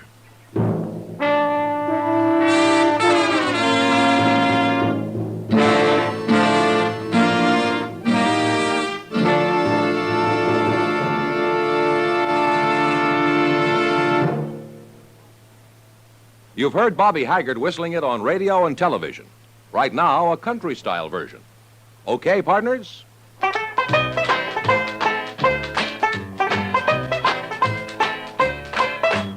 Packs more pleasure, packs more pleasure. Chesterfield packs more pleasure because Chesterfield's more perfectly packed. It stands to reason a cigarette made better and packed better smokes better, tastes better. And Chesterfield is more perfectly packed by Accuray. This electronic miracle removes human error in cigarette manufacture. So Accuray Chesterfield is firm and pleasing to the lips, mild yet deeply satisfying. Yes, Chesterfield gives you something no other cigarette can give you. Chesterfield packs more pleasure because Chesterfield's more perfectly packed. To the touch, to the taste, Chesterfield packs more pleasure because it's more perfectly packed by Chesterfield. Mild, yet they satisfy the most.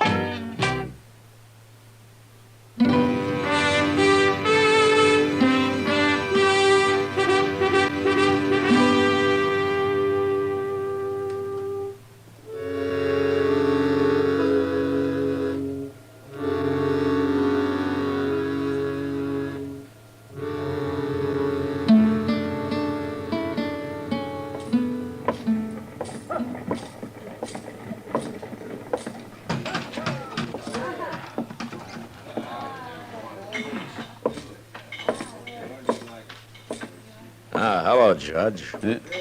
Marshal Dillon, what are you doing in Wichita? Well, I came to see you. Oh, that's so? It's about that court order you sent me, Judge. Which court order, Marshal? The one to evict Brandon Teak off his land near Wagon Mountain. Oh, that. Yes, I remember. What's the trouble? Is he putting up a fight? No, he isn't. Well, he sure must have changed. I remember Teak around here. He was a wild one. Well, he's married now, Judge. As a matter of fact, they're expecting a child any day. A child? Mm-hmm. So, I told him that they could take their time about moving. Take their time? Yeah. That order was to evict them at once, Marshal. Yeah, I know that, Judge. There's no room for sentiment in the law, Marshal Dillon. What's right is right, and what's legal is legal. Look, Judge, Teak's been on that land for over a year. How come this business about failing to register his deed just came up? It was only recently brought to my attention. And who brought it to your attention? Lee Sprague. Not that it makes any difference. Lee Sprague, huh? He owns a lot of land around Wagon Mountain, doesn't he? And he's filed on this. There's nothing irregular about it, Marshal, if that's what you're thinking. Well, legally, I'm sure everything's correct, Judge. You can't argue with facts, Marshal. Now stop being a sentimental fool and go do your duty. Brandon Teak's a changed man, Judge. He's done more than prove up that land. He's proved himself up, too. Homestead Act, 1862, paragraph 12. After 1 year, if the deed to such land is not duly recorded at the nearest government never office... mind, Judge. I know how it reads. Well, then start acting like it. I can hold even a United States Marshal in contempt of court, you know. Yeah, sure you can. You got a lot of power, Judge. But there's only one thing wrong. And what's that? You never learned how to use it.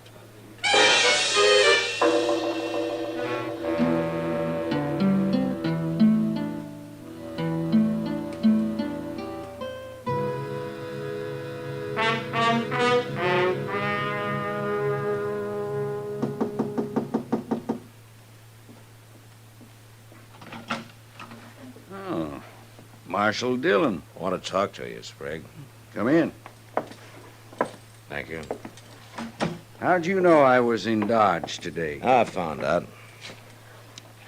It's about Brandon Teak, Sprague. Something wrong? No, not legally. Judge Rambo made that pretty clear. Want to tell me what's bothering you, Marshal? Yeah, sure. I think Brandon Teak deserves that land more than you do. Marshal, I'm in the land and cattle business, and I'm making out mighty well. No man can accuse me of ever doing anything illegal or dishonest. But everybody knows I practice sharp, and I'll go on practicing sharp, too. Even against a man like Teak, who's hung up his gun and settled down and tried to make a life for him and his family? What do you mean, his family? There's a child coming any day now. Then he's better off in town, Marshal. What? My wife stayed in the country. That's why I lost her. Looks to me I'm doing Teak a favor. You got an awful easy conscience, Sprague. No use arguing, Marshal. You got your order. Now go put 'em off. No, Sprague, I'm not going to do it. What?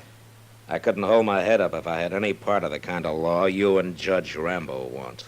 You mean that? I do. I ain't gonna let you stand in my way, Marshal. You're in for trouble.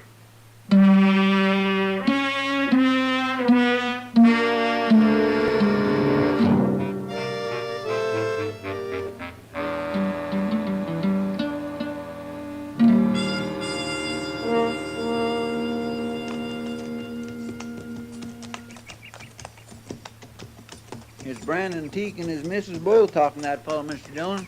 You recognize him, Chester? No, sir, I don't. He's a stranger to me. Yeah.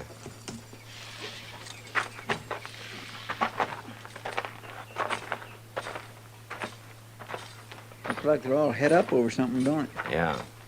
Miss Teak hadn't ought to be standing out in the heat of the day this We'll way. let Marshal Dillon settle this, Haley. He's got nothing to do with it no more. Man, How to do, Marshal? what's the trouble here, Teak?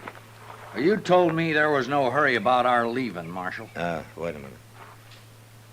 Where'd you get that badge, mister? Who are you? I'm Jim Haley, Marshal. Deputy Sheriff from Wichita. Wichita? Well, how'd you get here? I took the Santa Fe to Dodge, then I rented me a horse. Answer me, Haley. Judge Rambo sent me. I guess he felt the law needed a little enforcing down this way. He's got a court order, Marshal, just like the one you had. It's plumb legal.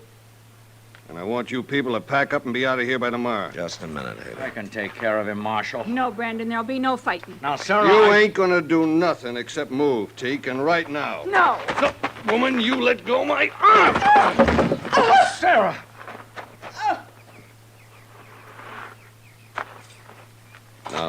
Now, wait a minute, Marshal. She shouldn't have grabbed my arm like that. I was only trying to do... Get his gun, Chester. Yes, sir. Is she hurt, Teak? You all right, Sarah? I'll be all right. She only grabbed his arm.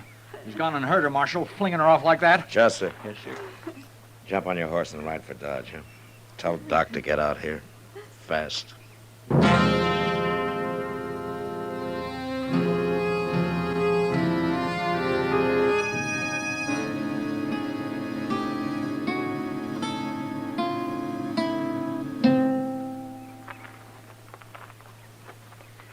Ain't Doc never coming out of that house? It's been a long time, hasn't it? She shouldn't have grabbed me. I didn't mean to hurt her. Haley, why don't you keep quiet? Nobody wants to hear from you. Look, Mr. Dillon, there's Doc. Huh? You don't look none too happy. Well, Doc? The baby's dead, Matt. Oh, my. That's too bad. Well, I didn't do it. I only pushed her a little. I told you to shut up, Haley. There wasn't a chance of saving the baby. It's her I've been working on. And she's going to be all right now, Matt. Yeah. Well, good for that, anyway. Hey, Doc, tell you, Marshal? Yeah, Teak. I'm sorry to hear it. I'm sorry, too, but you can't blame me for it. Haley, I just now promised my wife I wouldn't kill you. Don't make me break it. Come on, Haley. I'm taking you to Dodge with me. Hey, now, look here. Ain't you forgetting I'm a lawman, too, Marshal? I'd like to forget it. It doesn't make me very proud of being one. I come here to do a job, and I'm going to do it. I promised her I wouldn't kill you now, Haley, but you come back here, and I promise you I will. A man can only take so much. I'll be back. No, you won't. I'm throwing you in jail for a while. Jail? Teak, as soon as your wife's better, you come see me, huh? I don't know what I can do, but things aren't going on this way.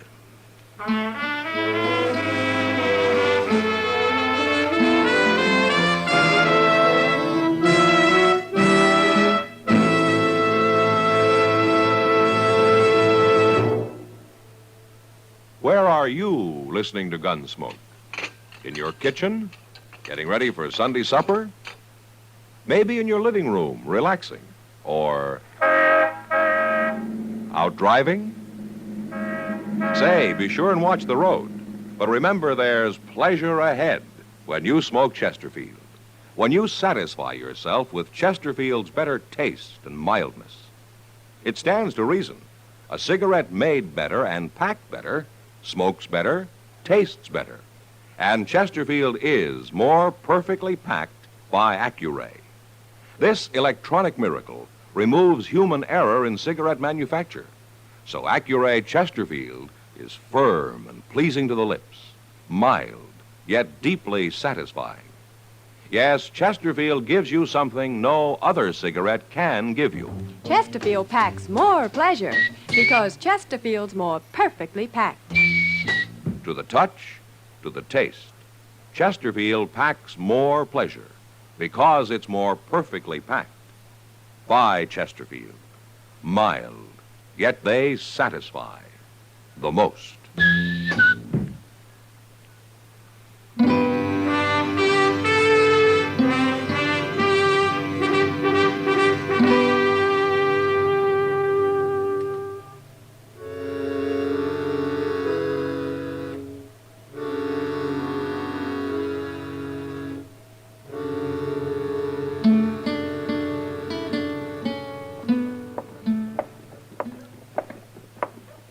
Hello, Chester. Hello, Doc. Where's Matt, Chester? In the office, talking to Lee Sprague. Sprague? It's a little late to be talking to him, isn't it? I'd say so. You sure Brandon Teague's coming to Dodge today, Doc? That's what he told me. There's a neighbor woman staying with his wife. Not that she really needs anybody now. Well, I'm glad to hear that. It's only been a week, but she's a strong woman. Oh, well, here we are. Huh? Yeah, oh, my God, he did come. Hello, Doc. Chester. Oh, hello, Teague. How's the patient? She's pretty good, Doc. Being awful brave about it, but I know how she feels. Only time will cure that. I guess so. Yeah, Mr. Dillon's in the office, Teague. He wanted you to go right on in when you got here. Okay. Oh, hello, Teague. Come on in. You know Lee Sprague? Yeah, I know him. Hello, Teague. Sprague and I were over at the land office this morning. I think we got everything straightened out. What do you mean? Here. Take a look at this. What is it? That's a deed to the land you're on, Teague, and this time it's legally registered. Yeah, sure. In your name. That's right. You help him with this, Marshal? Well, I wanted to be sure that there weren't any loopholes, Teague. You know, if it wasn't for my wife, you people would have to shoot me off that place. Teague, I want to tell you something. Ain't you said enough, Sprague? No. Now, listen. I'm a greedy man, Teague, and I'll take anything I can get, legally. But Marshal Dillon here has been talking pretty hard to me lately. Sure, and I've been listening to him, too. I guess I'd have gone right on, and I could have. Till I heard about your baby. Why should that matter to you? I lost my son, Teague. But I lost my wife, too. Taking my land gonna help you? You tell him, Marshal. He's not taking your land, Teague. That deed's in his name, ain't it? Didn't you go along to be sure he didn't make any mistakes? There aren't any mistakes this time. Sprague can deed that land to anybody he wants to now, all clear. And it's yours. I'm not giving it to you. It's yours anyway. I'll tell Sarah. And I'll tell her she was right all along about not fighting. Yeah. Well, what about you, Marshal? Ain't there going to be trouble you jailing a deputy sheriff? Well, as soon as he gets back to Wichita, I suppose there might be some trouble, yeah. But don't you worry about that, Teague. I've always wanted to see California anyway.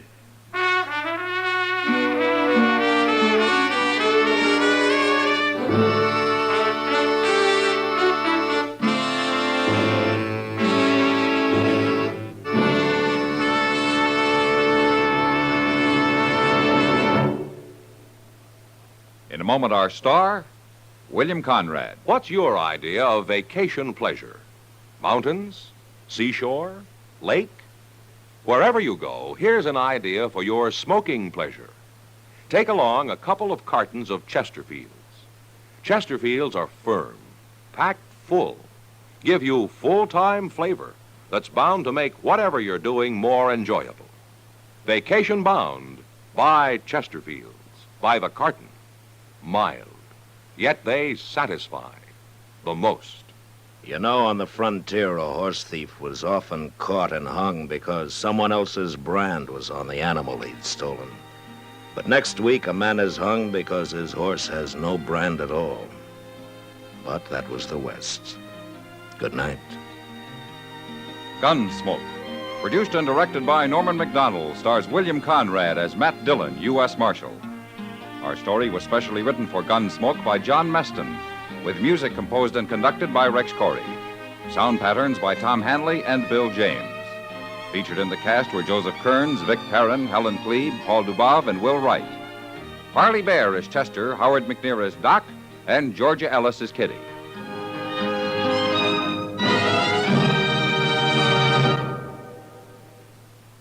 Live modern. Smoke L&M.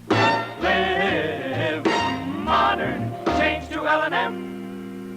Only with L&M can you enjoy the full, exciting flavor of today's finest tobaccos through the modern miracle of the pure white Miracle Tip. So light up, free up, let your taste come alive. Live modern. Smoke L&M. Live modern. Change to L&M. Join us again next week for another specially transcribed story on Gunsmoke.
Gunsmoke. Brought to you by L&M, the cigarette you want in the pack you want.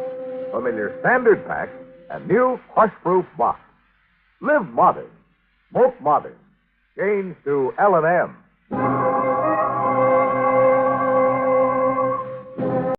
Around Dodge City and in the territory on West, there's just one way to handle the killers and the spoilers, and that's with a U.S. Marshal and the smell of gun smoke.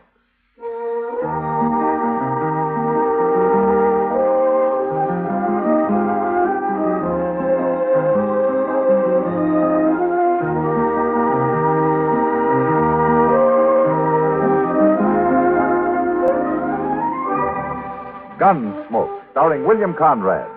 The story of the violence that moved west with young America. And the story of a man who moved with it. I'm that man. Matt Dillon, United States Marshal. The first man they look for and the last they want to meet. It's a chancy job, and it makes a man watchful. And a little lonely.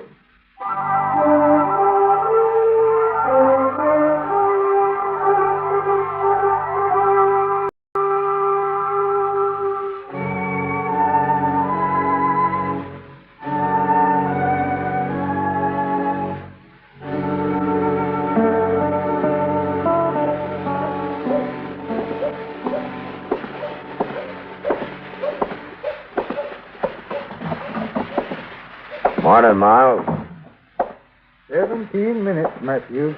17 minutes exactly since I sent that boy to find you. Oh, is that so? A crime has occurred, Matthew. And dawdling over your breakfast coffee is not likely to bring the culprit to justice. The boy said somebody broke into your store last night, Miles. Aye. How'd they get in? Well, by breaking the glass in the back window. 2 panes at $4.32 per pane. You know, Miles, I told you a year ago you ought to put gratings over those windows like the rest of the stores in town. Aye, but gratings cost money, Matthew. So do burglaries. Well, what do they take? Well, I've been compiling a list. Now, here's exactly what's missing. 1 blue blanket, retail price $6.40. 1 blue denim jacket, size 36, retail price $2. The prices aren't important, Miles. Oh, to me they are. I have a certain respect for money. Yeah, so I've heard. What else is missing? Well, now, let me see. 1 hat, gray, Stetson, of course, finest quality. Yeah, I know. I got one, Miles. Go on with the rest of your list. Right. 1 pair of boots, size 6, hand-tooled, inlaid with kid, retail price $12. Here, let me take a look at it, will you? Oh, right. Thanks.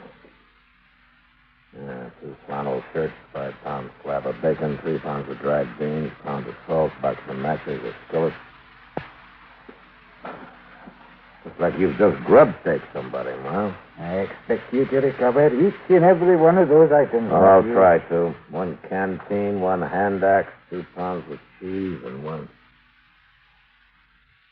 .44 caliber Colt revolver. Model 6A, retails at $56.80. What about cartridges? You don't have them on the list. No, I'm out of cartridges. I'm expecting a case in today. Well, the gun won't be much use without them. Wonder if any place else was robbed last night. Good heavens. Oh, what's the matter? Here's something else has been taken, Matthew. There were 3 bottles right there on that shelf, and now there's only 2. Bottles of what? Yeah, perfume. Imported all the way from Paris, France. Now, what would a man outside grubstake himself want to see a perfume for? Maybe it wasn't a man, Miles. Huh? The size of those boots and the jacket, it would take a pretty small man to wear clothes like that. Oh, you mean a girl? You know, what in the name of heaven would she be up to? I don't know. Mr. Jones? Yeah, what is it, sir? Wilbur Jones. Somebody come into his store, held him up a while ago. What? Did he recognize you? No, sir. He stuck a gun in his back, made him go into the storeroom, and locked the door on him. He said whoever it was had a real soft voice, like a kid. Huh? Mr. Jones hadn't been to the bank yet, so at least there wasn't no cash, so... Oh, what was stolen? Nothing, except a box of .44 caliber cartridges.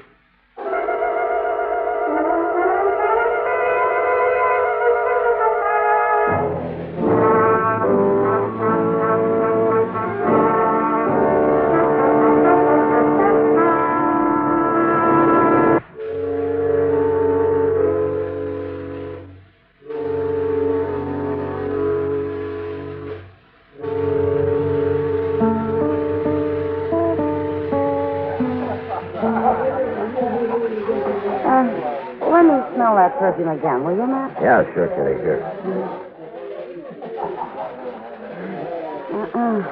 Not any scent I know. But I sure like to. You say Miles has got 2 more bottles of it? I got this sample from one of them. Well, there's nothing like this around Dodge. Shouldn't be too hard to track down. Yeah, provided the person who stole it opens the bottle. Well, I'll keep sniffing the breeze, Matt. That's what we've been doing all day, Miss Kitty. Sniffing and smelling around all over town, just like a couple of hound dogs. But we ain't caught a whiff of this stuff. Well, you wouldn't be likely to, Chester. Matt, maybe this girl, if it is a girl, has already left town. Well, in a way, I kind of hope so. She might have wanted the gun just to protect herself. She wasn't protecting herself when she shoved it in Will Jonas' back this morning, Kitty. Oh, I know, but it was wasn't... empty then. It's not empty now. Well, by golly. I was just wondering who I'd let buy me a drink this evening. Yeah?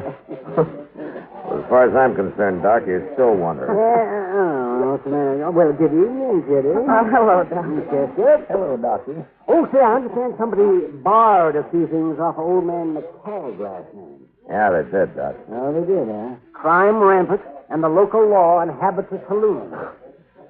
Here, Doc. Smell this, will you? Huh? Oh, yeah. Hey, what do you do, Matt? Just put it on your hair or use it when you shave? You ever smell that scent anywhere before, Doc? Slightly familiar. No? What do you mean, slightly familiar? Well, I smelled the same thing earlier today somewhere. Today? Where, Doc? Where what? Where did you smell it today? I don't even remember. Say, Matt, what do you say we get up a coke again? Doc, will you think? Where did you smell this perfume today? I don't know. Let me see now. I was all over town at one time or another. It wasn't at the livery stable, naturally, or at the bank. Oh, forget it, man. I don't have the slightest idea. Wait a minute. Now I remember. Yeah? I was talking to Mr. Doby in the lobby of the Dodge House, and this kid came. The Dodge House, huh? That's right. He reeked of the stuff. Yes, that's where it was. He rented himself a room there. But why? I'll tell you later, Doc. Chester, come on.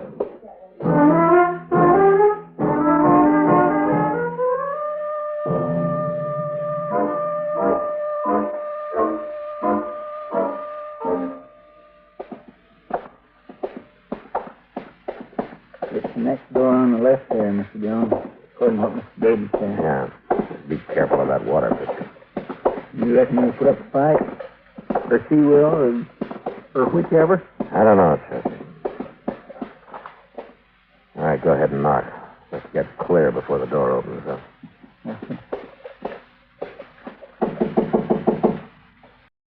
Who's there?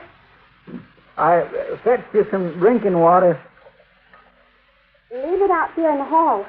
Okay, but you better get it before the ice melts. All right, walk off a ways,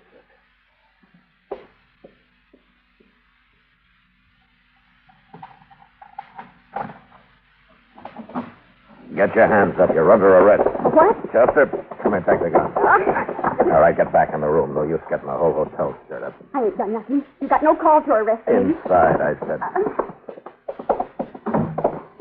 Golly, if you wasn't right, Mr. Dillon, it is a girl. You mind your own business. Who are you anyway? What? He's a U.S. Marshal. That's who he is. A marshal? Where did you get that shirt you're wearing, miss? And the boots. What about this gun? Where do you think I got it? I don't think I know now. What's your name? My name's Willie Deeper, and I'm from down around Osage Junction. Willie? What kind of a name's that for a female? Why, you shut your tater Willie. How old are you? 16. To tell me of your business. 16, huh? Why did you break into that store last night? Who says I did? The clothes you're wearing, that Stetson on the bed over there, the stuff all over this room, every bit of it was stolen. How'd you figure it was me, Marshal? That perfume you took. Doc Adams was down in the lobby when you rented your room here. He smelled it on you. Oh, I guess I knowed that perfume was going to bring bad luck. Them other things I needed. But that there perfume I just wanted. Never had none before. Never even smelt none. Just heard about it. What are you doing, running away from home? I ain't running. I already run. You was to drag me with wild horses. I wouldn't go back there. Why not? You knowed my steppa. You wouldn't ask why not. Work a body to their death. That's all he knows. He's got a dry farm down here. Ain't never going to be worth nothing no matter what. He'll work day and night just like a man. I ain't never even owned a dress. I don't believe in going in for thrills. No, I see. He beats me, too. Last time he'd done it 2 days ago, I just lit out. Look, mister. You see that bruise on the side of my head? You see what? Oh, for land's sake, mister, that's just... All right, get your hands up, mister. You make a move, Marshal, and I'll blow this feller's backbone clean through his belly. I'm not moving. Just take it easy, Chester. Well, back off now, mister. Away from the door. Well, I didn't run away from home just to end up in no jail. Where are you going to end up, Willie? Never you mind about me, Marshal. Now you two just stay put. I'm awful sorry, Mr. Dillon. I didn't have no idea what she was up to. She doesn't either, Chester. That's her trouble. Darn fool kid. Yeah. Darn fool kid. With a loaded gun.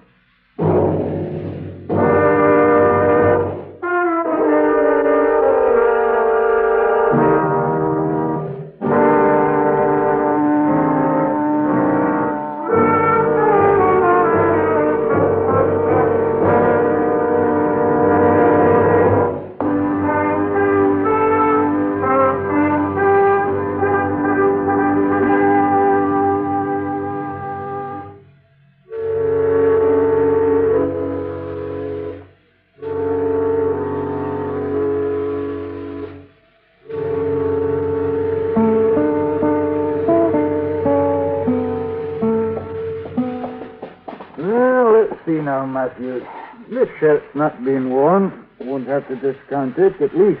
Now, the same goes for this skillet, Miles. And the blanket, canteen, hand axe. Ain't none of these beans been used near, Miss McCagg. No, just hold your horses, you two. I got to weigh this cheese. No, but I'm taking a A man can't calculate his profits without knowing his cost. Aha. I knew some of it was gone. I ate about 20 cents worth off that corner there. 22 cents to be exact. Well, at least she didn't have time to eat any of your bacon, Miles. Oh, there you are. Yeah, it's about the size of it. That's all we found in her room. Yeah, those are just the low-price items, Matthew. You still got away with a $12.50 pair of boots? She hasn't gotten away yet, Miles. We'll find it before the night's over. We know what she looks like now, at least. And we know her name. Willie Beaver. Aye. Homesteader's child, you say? Yeah. Dry farm down toward Osage. It's too much work, I guess. And too little of anything else. Mighty hard living, dry farming. Doesn't pay much of anything to speak of. No, not much. Matthew, look, if you catch her and you get back those boots and that gun and the other items, well, what I mean is this. She can keep that perfume if she wants it. Well, forevermore. I couldn't sell it anyway. She's used some of it. Yeah, sure, Miles. I understand. You're tired? A girl wandering around alone. Well, confine it. Don't just stand there staring at me. I'm not staring at you, Miles. I'm just listening to you, that's all. Oh, I smirking like a cat in a bird cage. I told you that perfume isn't saleable now. You go on out and catch that young ruffian, you bring her to justice, stealing from honest, God-fearing folk, violating private All right, Miles, all right. And if you get that gun and those boots back and get not hurt any, and the denim jacket, too, well, I'll give that child a dress right out of my stock. My land gracious. Well, it's not a matter of sentiment, no. It's just that it isn't fit for a young girl to go into court dressed like a man. It's no decent. Yeah, sure, Miles. I know what you mean. Just a proper respect for appearances. That's all it is, isn't it? Oh, confound the both of you. You're trying to accuse a man of charity when he hasn't an ounce of it in his entire nature. That's your stage off, it sounded like. Yeah, come on, Chester. Let's find out.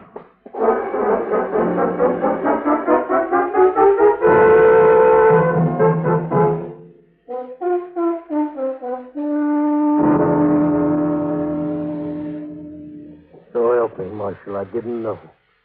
I didn't have the least idea. Well, it wasn't your fault, Jason.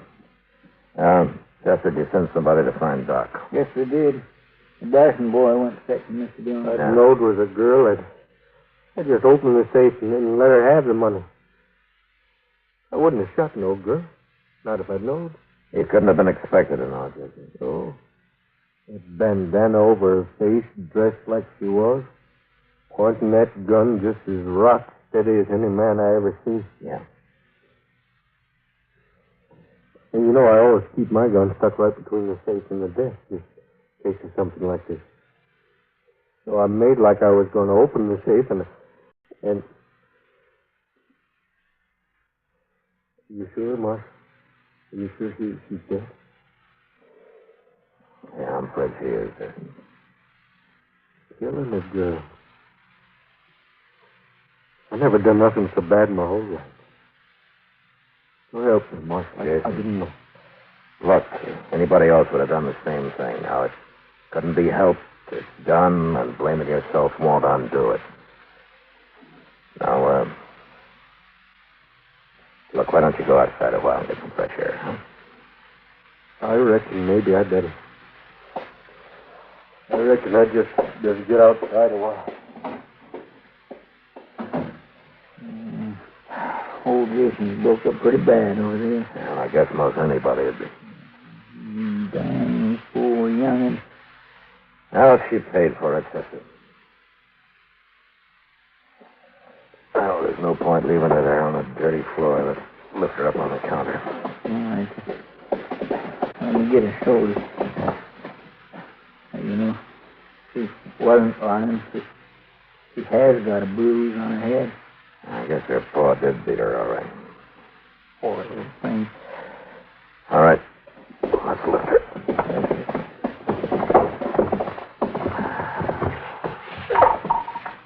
Well, what's that fella out of her jacket? Mr. Dillon. Yeah, I know. It's her perfume.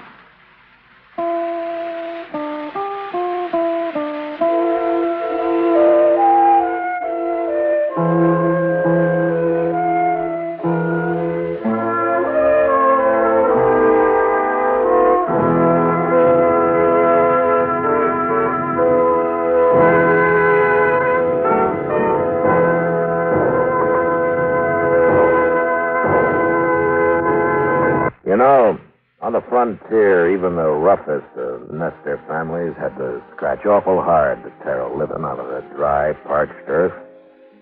Yet next week, a lone ranch woman has to kill the one person who might have helped her. Gunsmoke. Produced and directed by Norman McDonald, stars William Conrad as Matt Dillon, U.S. Marshal. The story was specially written for Gunsmoke by Les Crutchfield, with editorial supervision by John Meston.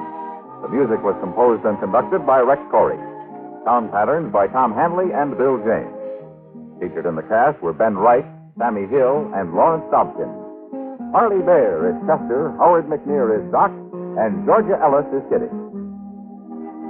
We are proud to announce that Rex Corey won the annual Downbeat Magazine Award for the best original scoring of a regularly scheduled radio series as musical director of CBS Radio's Gunsmoke.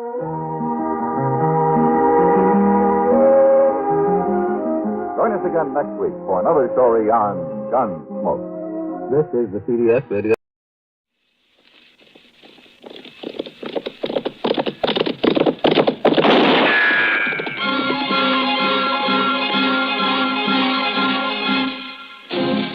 Around Dodge City and in the territory on West, there's just one way to handle the killers and the spoilers, and that's with a U.S. Marshal and the smell of Gunsmoke.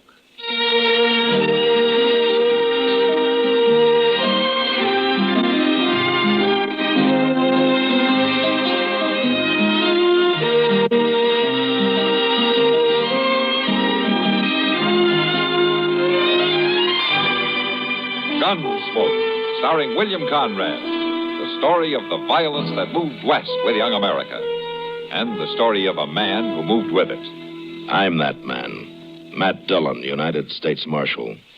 The first man they look for and the last they want to meet. It's a chancy job, and it makes a man watchful and a little lonely.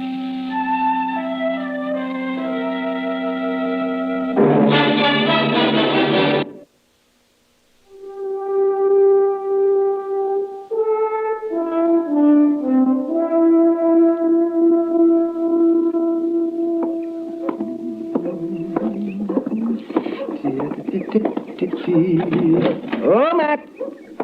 Oh, Matt. Anybody here this morning? I'll be right in, Doc. All right, man. As the girls grow tall in Kansas. Let's see. poor man is so busy. The girls grow tall and can... That's a poor way to start the day, Doc. And what's a poor way to start today, then? Getting up in the morning. Well, I'm not going to talk to you. Where's Chester? I'd rather talk to him. No, he's due back any time now. He's due back? We took a prisoner over to Wichita a couple of days ago. Oh, doggone it. If I'd have known that, I'd have gone with him. Oh, what for? Oh, just to get out of Dodge for a while. Well, you've been out of Dodge for the last 2 days. Oh, yes. Delivering a baby in a mud dugout isn't exactly what I was thinking about, man. I know what you were thinking about. Morning, Mr. Dillon. You're back, Chester. Well, how was Wichita, Chester? A big town, Doc. Real big. But I wasn't there long. Oh. The Santa Fe going east got there at noon, and the next one coming back here left at 2 o'clock. Well, you could have stayed another day, you know. Heavens, yes. Why didn't you? Oh, how often does a man get a chance to have a little fun? Well, I would have, but the sheriff there had some news he wanted me to tell to Mr. Dillon. Oh, some news? Yeah, it's about the Carp brothers. And the sheriff said he heard they was headed this way. I didn't even know the Carp brothers were in Kansas. I thought they worked the Dakota territory. Bank robbers, aren't they, man? So I've heard, Doc, but nobody's caught them at it yet. Well, we'll catch them if they come to Dodge. Yeah, maybe. They could be here right now. How come the sheriff didn't send me a telegram, Chester? It'd been a little faster. Well, I don't know. Obliging, I didn't think to ask him. I'm going to go down to the bank. I'll be back directly.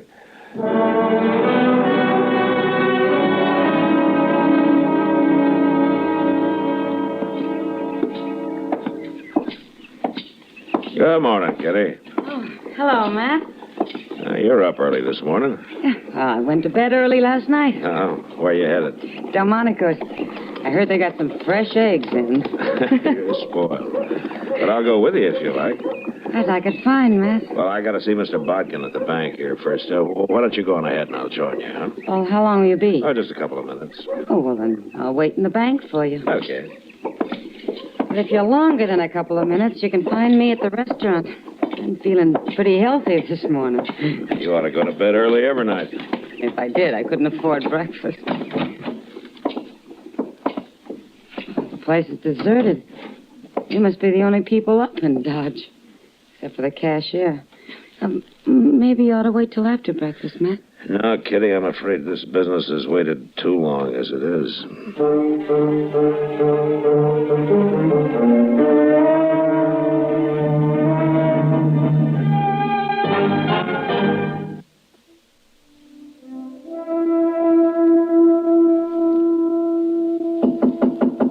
Come in. Well, Marshal Dillon, come in. Morning, Mr. Bodkin. You come to deposit money, Marshal, or to borrow some? Neither. I came to protect it. What? Mr. Bodkin, did you ever hear of the Carp brothers? Oh, no, Marshal, I don't believe I have. Well, they've never been around Dodge. All I know is that they're brothers, and the older one's name is Joe. So why are you telling me this, Marshal? Well, I've heard they're headed for Dodge, and I've also heard that they're bank robbers. Bank robbers? Yeah. Well, what do you plan to do? Well, I can't hire deputies until after a crime's been committed, Mr. Bodkin, but if you'd like to, it might be a good idea to let a half a dozen of them loaf around here for a while.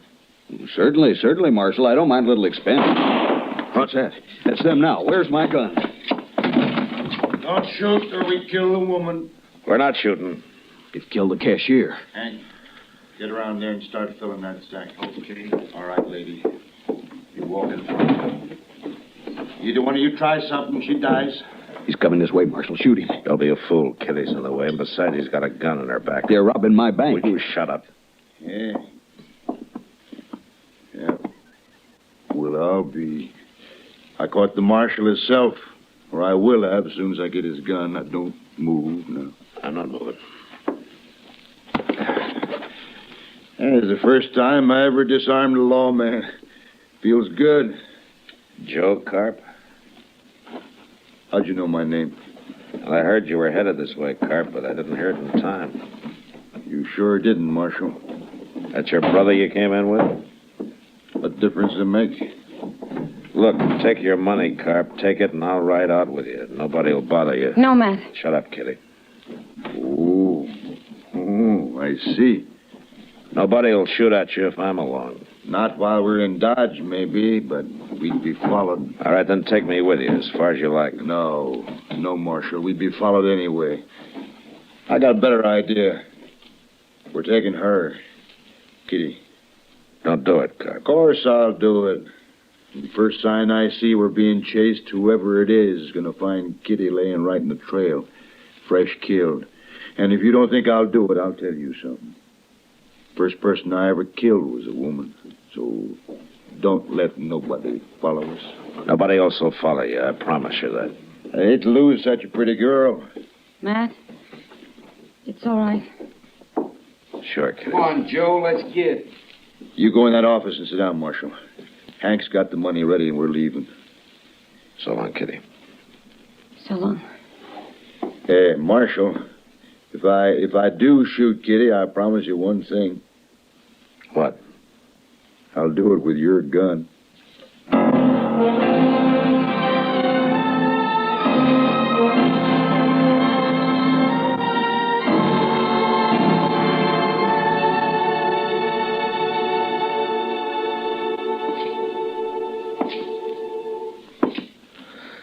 Mr. Dillon, Yeah, what, Chester? you reckon they'll give her any breakfast? I don't know, Chester. Oh, dear. People don't need much food, Chester. They can go for days without any at all. I know that, Doc, but, well, Miss Kitty just ain't used to it. It's water people need. And they'll have water. They will if they took any with them. It's mighty dry out on the prairie this time of year. Oh, it's not that dry. Any fool can find water sooner or later. Well, sure he can if he followers a buffalo herd long enough. A week, maybe. There's other ways, Chester. Like what? Do you ever hear of a divining rod? Oh, what's outlaws doing with divining I wasn't rods? talking about outlaws, Chester. Well, what I are you was just talking talking about? kind of man talk. Chester. Yes, sir. I guess we've waited long enough. They must have covered 3 or 4 miles by now, huh? Yes, sir. Everything ready? Everything I could think of, Mr. Dillon. Let's get going, then. Good luck, Matt. Oh, thanks, Doc. Keep an eye on things, huh? Maybe a long time before we get back.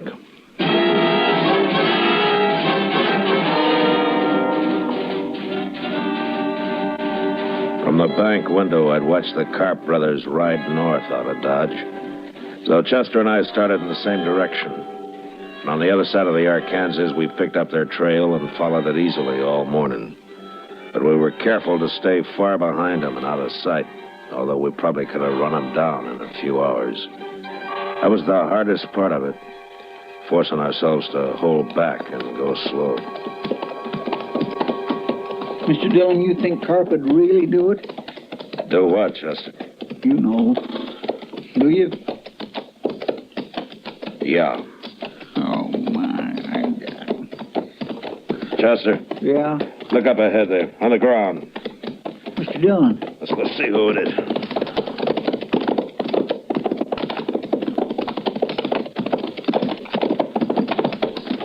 It's a man, Mr. Dillon. Must be some cowboy. Yeah, he's been shot. Bring your water bag. Yes, sir.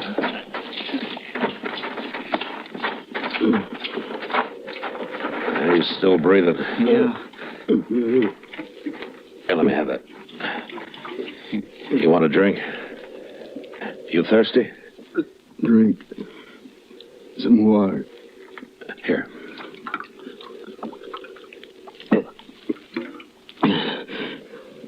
Who are you? I'm Marshal Dillon from Dodge. Tell me what happened.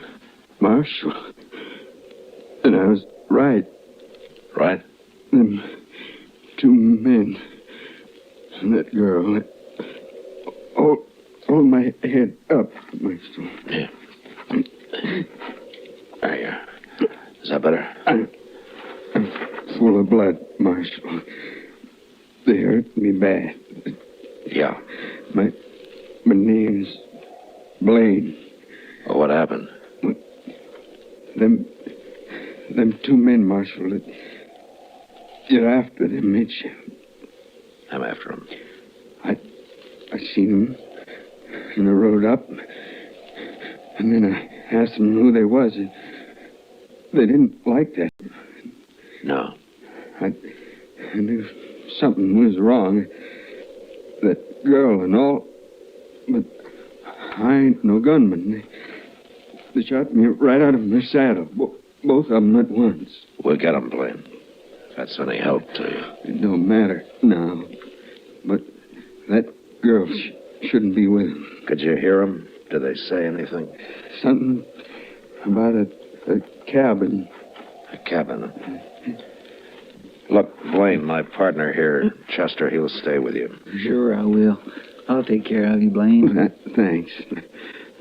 Won't do no good. You better go help catch them fellas. I'll handle them. Take whatever you want off my saddle, Chester, and get a fire going here, huh? Yes, sir.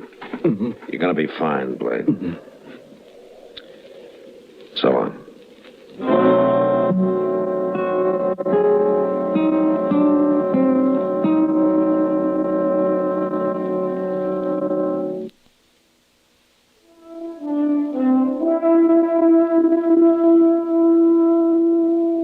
I rode ahead, tracking slowly for a couple of hours, and then Chester caught up with me. He looked at me for a moment, and then without saying a word, we continued on the trail across the prairie.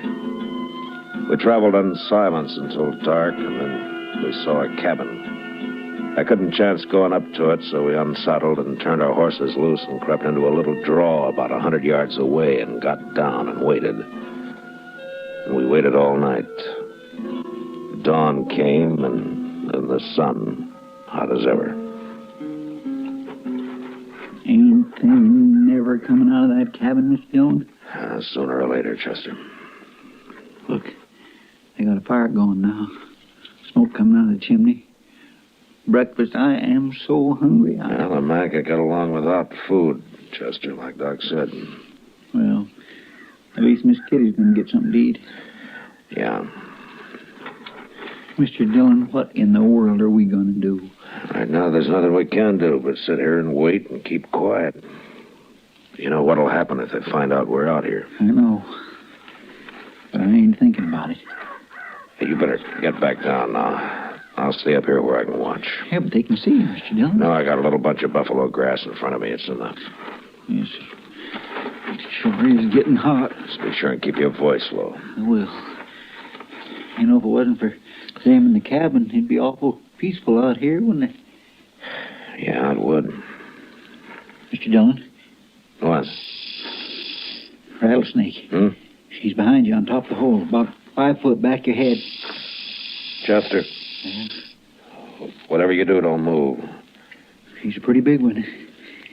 Maybe 3.5, 4 foot. Now, look, how far are you from him? Far enough. Unless he uncoils and moves up. All right, just keep very still. He may go away.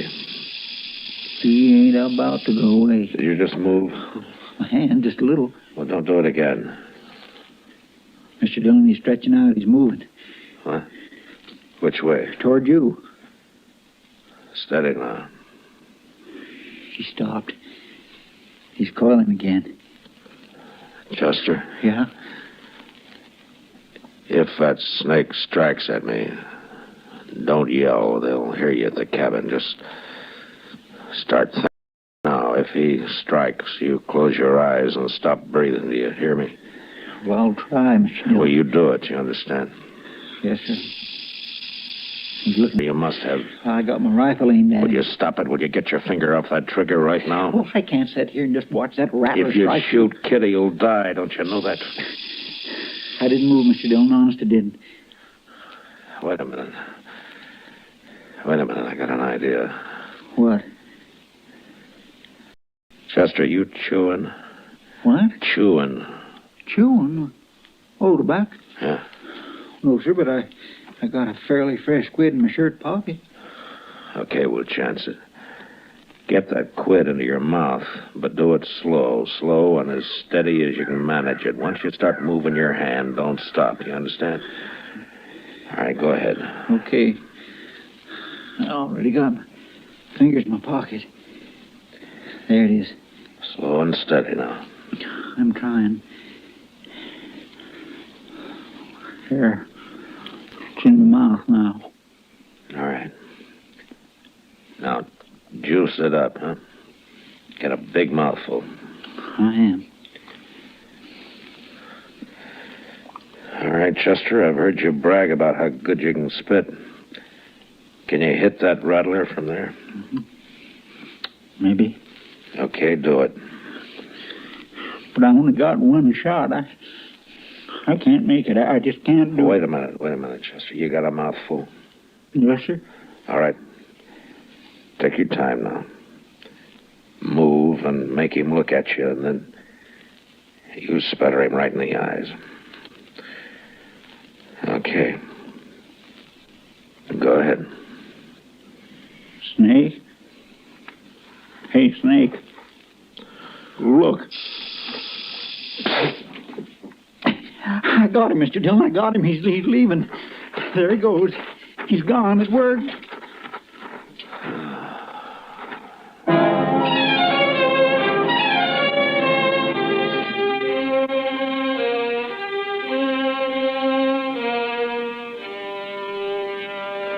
Well, they can't stay in that cabin forever, Mr. Dillon.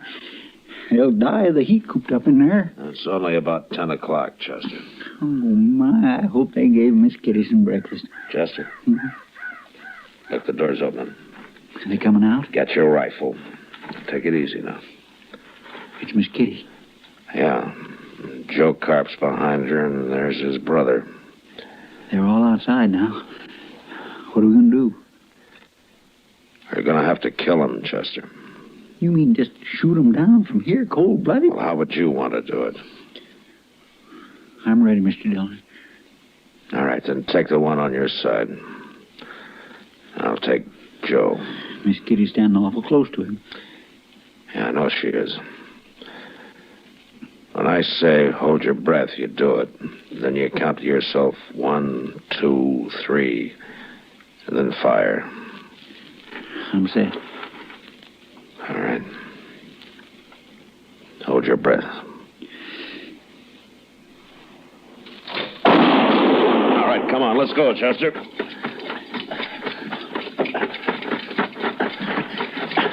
Kitty! Get back inside! Joe Carp's still alive, Mr. Dillon. He's reaching for his gun. Come on.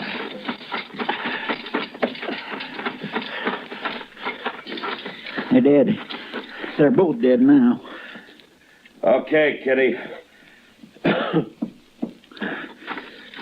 Are you all right, Kitty? Good to see you, Matt. You too, Chester. I said, are you all right? Shot them down like dogs, didn't you? Yeah, you bet we did. Thank you, Matt. Matt. Here. She fainted, Mr. Dillon.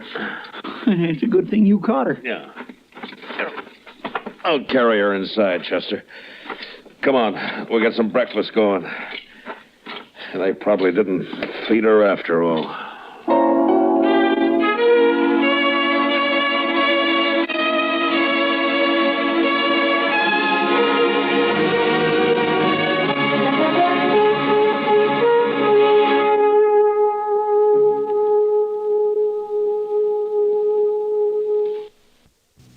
Gunsmoke. Produced and directed by Norman McDonald, stars William Conrad as Matt Dillon, U.S. Marshal. The story was specially written for Gunsmoke by John Meston. Featured in the cast were John Daner, Vic Perrin, and Harry Bartell. Harley Baird is Chester, Howard McNear is Doc, and Georgia Ellis is Kitty. Join us again next week for another story on Gunsmoke.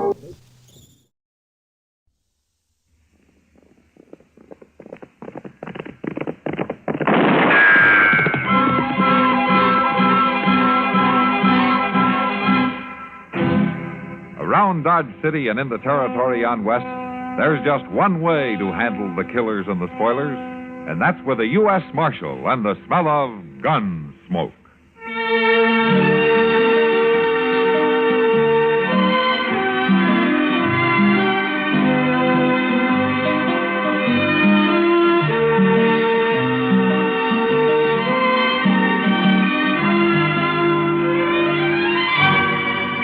Gunsmoke, starring William Conrad, the story of the violence that moved west with young America, and the story of a man who moved with it.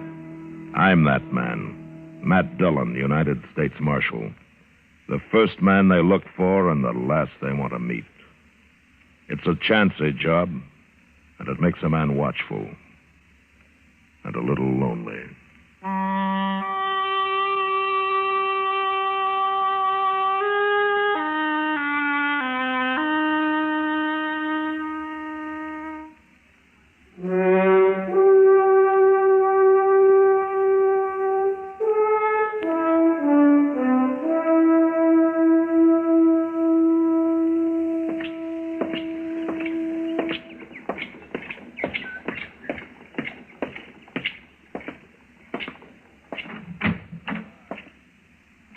Doc.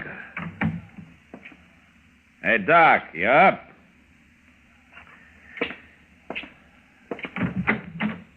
Hey, Doc. What? Yeah.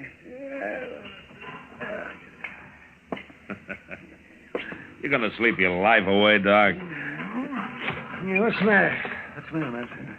All right, what time is it? 7:30. Now, put your pants on. Let's go up the street and get some breakfast. Now, come on. 7:30. Come on, roll out. It's daylight in the swamps. Come on. Oh, Jesus. Oh, well, I guess I might as well. Now that you got me wide awake. Wide awake. Yes, well, I'm getting there. You sure don't see the sense in starting the day so all fired earlier. You're putting them on backwards, Doc. I am not putting them out. I'm just about to turn them around. Oh, sure you were. I've been putting my pants on for a long time without being told how by the village policeman. Yeah. Now, do you care which foot I put in which leg first? No, I think you can decide that for yourself. Yeah. Say, where's Chester anyway? Why aren't you hounding him instead of me? Chester ran into an old friend of his last night. Huh? Who's that? I've forgotten his name, but Chester went out to visit him for a couple of days. Yeah, well, out where? Out Fort Dodge. Fort Dodge? Uh-huh. You mean he's in the Army? Yeah, he's got a pretty interesting job, too. Oh? He's a mess sergeant. Mess sergeant? Yeah. Oh, well, a couple of days of that, you'll have to go after Chester with a wagon. Well, he seemed pretty excited about the whole thing. Yeah, I can imagine. Well, the quartermaster's going to be excited, too, when he starts checking his groceries. Yeah. Oh, come on, Doc. You take more time than a woman. Come on. Well, I want to look my best. It isn't often somebody buys my breakfast. Buys it? Now, wait a minute, Doc. I'm ready. Let's go. Well, no wonder you're so rich. Oh, sure, I'm rich, all right, yeah, and IOUs. Well, at least you got something to dream about. Ah, well, see, it's a nice day. Yeah. It'll get hot, though.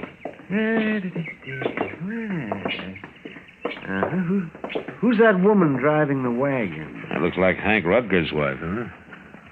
Yeah, it is. Rutger, you mean? Was he that runny little sodbuster out by Cottonwood Springs? Yeah, that's the one. I wonder what she's doing in time this early in the morning. Marshal? Oh, well, she's beckoning to you. Well, let's go see what she wants. Morning, Miss Rucker. Morning, Marshal. Doc. Good morning. You're up early. Yeah. Been quite some time since I've seen you in town. Always work to do when you're homesteading. You break your heart and you break your back and you end up with nothing. Even worse than nothing. The years are gone finally and you can't get them back. How's Hank? Hank? Yes, ma'am. Your husband, Hank. 8 years slaving for him, working my fingers to the bone, and you end up with nothing. Miss Rutger, is there something wrong?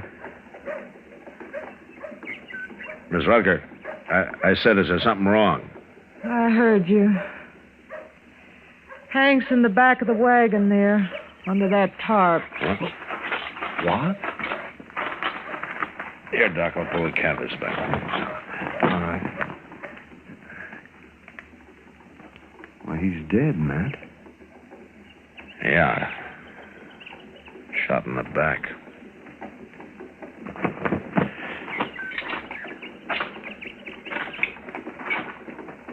How'd it happen, Miss Rutger? I don't know about things like this. What you're supposed to do, I mean. So I loaded him into the wagon and come into town. I figured you'd be the one to see. You figured right, but what happened? It wasn't me, Marshal. I didn't shoot him. Who did? I don't know. You don't know? I mean, I don't know his name or nothing. He was a stranger. Stopped by the place yesterday evening just before sundown. Wanted to water his horse. Hank wasn't there. This fella kept looking at me and talking kind of funny. Then he saw Hank coming and he rode on. Maybe then he's the one that Late last night, Hank woke up, heard something outside, thought it was an animal bothering the stock. Went out, and pretty soon there was a shot. How do you know it was the same man? Because they come by the house after. but I run him off. Oh. What does this fellow look like? I don't know. Like any other man, I reckon. Nothing special. Except for his shoulders. Oh, what do you mean? He has the biggest shoulders I ever seen on a man. Mighty powerful. Look, Miss Rucker, why don't you go across the street there to the Dodge house and take a room and get some rest, huh? You'll leave the wagon here, and Doc and I will take care of things for you, huh? I'm all right, Marshal. You go on now. Feels strange being alone. Hank wasn't much, I guess. Didn't treat me good, but at least he was always there. A woman needs a man. All right, I'll go now. Thank you, Marshal, for taking care of things. I'll stop by later, Miss Rucker. All right, Marshal. Well, what do you think, Matt? I don't know, Doc. That woman's got something in mind she isn't telling us about.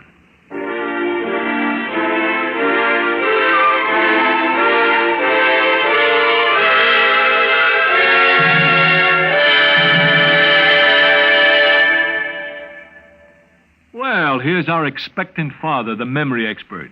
And how do you feel, sir? Lousy. Oh? Why? You ever take care of 8 kids while your wife is in the hospital having number 9? No. Take my advice.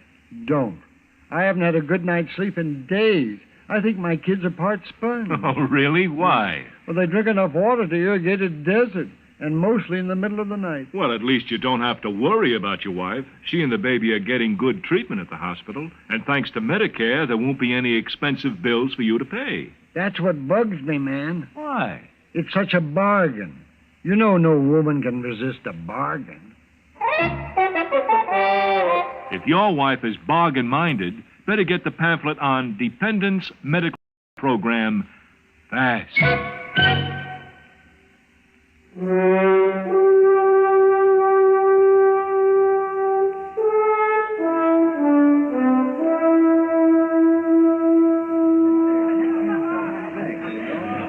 Like another beer, Doc? No, guess not, Kitty. People criticize me enough as it is. Doc. Oh, there's Matt. Huh? Over here, Matt. Oh, well, maybe I will have a beer after all, Kitty. On him. Hello, Kitty. How are you? Sit down, Matt. You look tired. Yeah, I am tired. If it gets any hotter, they're going to have this country. Any luck, Matt? No, Doc. I checked every rooming house in Dodge, every liver stable. I even talked to some of the homesteaders out south of town. And nobody's seen a stranger who matches Ms. Rutger's description, if you can call it a description. Did she remember anything new? No, not much. I talked to her late this afternoon. She thinks that he had reddish-brown hair, but she's not sure. Oh, just those shoulders, then. Yeah, that's all she's sure of. I guess she'd remember that, all right. Well, Matt, maybe you won't have to look any farther. Oh, what do you mean? That man over there at the end of the bar. What? We've been keeping an eye on him till you showed up. Oh. Who is he, Kitty? I don't know. Tonight's the first time he's been in here. Been staying to himself pretty much, just drinking and not talking. But he's got the shoulders, all right. Yeah. I think I'll go have a word with him.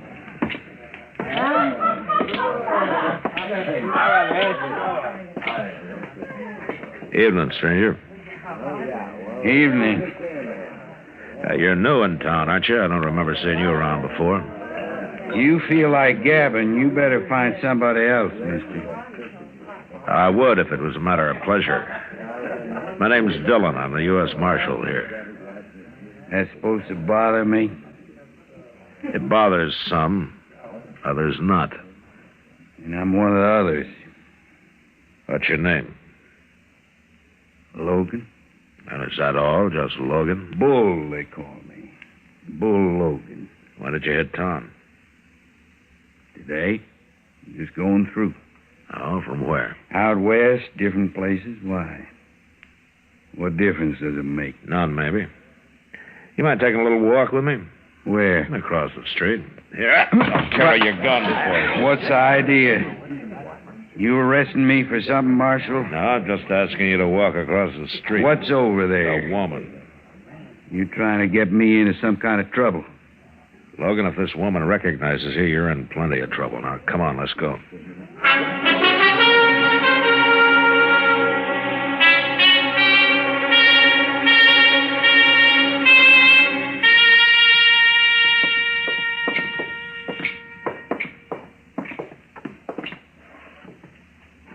All right, you stand right there, Logan. I don't know what you're trying to pull, Marshal. But you're all wrong. That's possible. Oh, Marshal, I couldn't... Is this the man, Miss Rucker? What are you talking about? I never seen her before in my life. I thought you better take a look at him, man. I don't know this woman. Now, what is this? What are you trying to set up here? Shut up, Logan. The man that shot Hank was real big. I reckon it stuck in my mind because Hank was such a little man. There's such a difference between them. All right, I'm big. What about it? You claiming you seen me before? Stay where you are, Logan. He's not going to hurt you, Miss Rucker. Now, take a good look at him. Is this the man who stopped by your place yesterday afternoon, who came back later and shot your husband?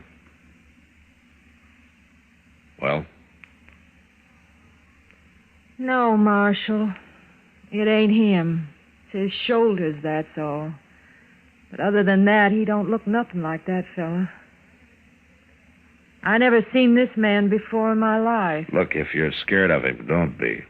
I ain't scared of him. Why should I be?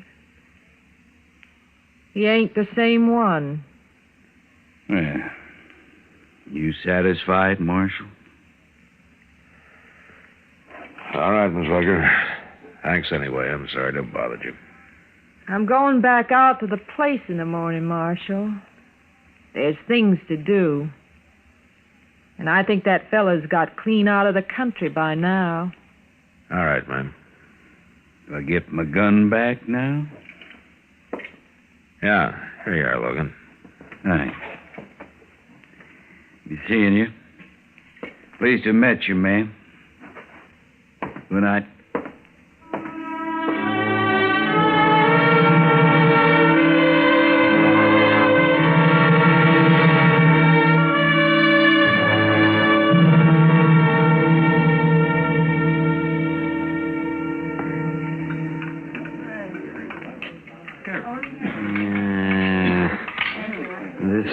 I'll tell you something, Matt. The mark of any civilization is its food. Oh, is that right, Doc? Dang tootin' it's right. Now, you take France, for instance. Paris. It's Paris, France, you know. Their food is cooked just right. It's seasoned right and it's served right. And by golly, they're civilized. It goes together. Doc, you've been eating this same grub ever since you came to Dodge. Now, what's wrong with it all of a sudden? Well, look at the stuff. What's wrong? A plate full of greasy spuds and a few chunks of boiled leather. I tell you, man, it's enough to turn a man's stomach. It's no worse than usual. Now, go on, finish your supper. I wouldn't touch another bite of that with a 10-foot pole. No, sir, I'm telling you, Mac, this town will never be civilized until it starts eating decent food. Well, the way I heard it, the mark of a civilization is how it treats its women folk. Oh, how it... You think Dodge City rates any higher on that score? No, I guess not. No, they're fancy women. They plague till they drink themselves to death. And their farm wives, they work to death. Why, a woman hasn't got a chance out here. Yeah, so I've been told. By a woman, of course. She was right. Whether it's the food or the women folk, this town is no gall-dang good. Marshal Dillon. Oh, hello, Jeb. Well, how are things at the telegraph office, Jeb? Fine, Doc. I brought this telegram right over, Marshal. Huh? It's your answer to that circular you sent out on Bull Logan. Oh, yeah, thanks, Jeb. What about this Bull Logan, man? Well, I thought he might be mixed up in the Rutger killing, Doc. Well, I thought you'd given up on that. No, I sent out a bulletin just on a hunch. Yeah. What is it, man? Wow. Huh? Look, he's wanted in California. 2 counts of assault and suspicion of murder. The victim was shot in the back. I should never have let him leave town. Well, he didn't go far, Marshal. Now, what do you mean, Jed? I ran into Ed Perkins on the way over here. He seen Logan just this afternoon. Where? Out by Cottonwood Crossing. And he said Bull Logan's gone to work for Mrs. Rutger.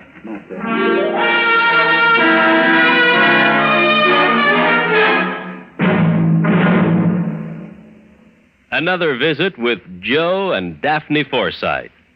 Mm-hmm. Joe, what are you doing? Oh, hi, Daphne. Just eating a midnight snack. What is that mess? That mess is a liverwurst, salami, lettuce, and peanut butter delight. Nightmare is more like it. What woke you up? My stomach was growling. What woke you up? You. And I was dreaming such a pleasant dream. Oh? What? I dreamed all of our savings bonds had matured and we were cashing them in. That's kind of a dream I can appreciate. We were planning a trip around the world, and you bought me a fur coat, and I bought you that fishing tackle you want. Oh, it was gorgeous. Well, it doesn't have to be just a dream. Some of our savings bonds are ready to mature now. Joe, maybe we shouldn't cash them in. They can go on earning interest, you know, and it adds up fast. I know. That's why we started buying savings bonds, remember? With a bond a month on the payroll savings plan, our money is saved automatically. Stop waving that sandwich under my nose. You're making me hungry. Well, fix yourself a sandwich, ma'am. I got all the makings right over here. All right. Move over, you bond-buying midnight maverick. I'm going to fix myself a humdinger.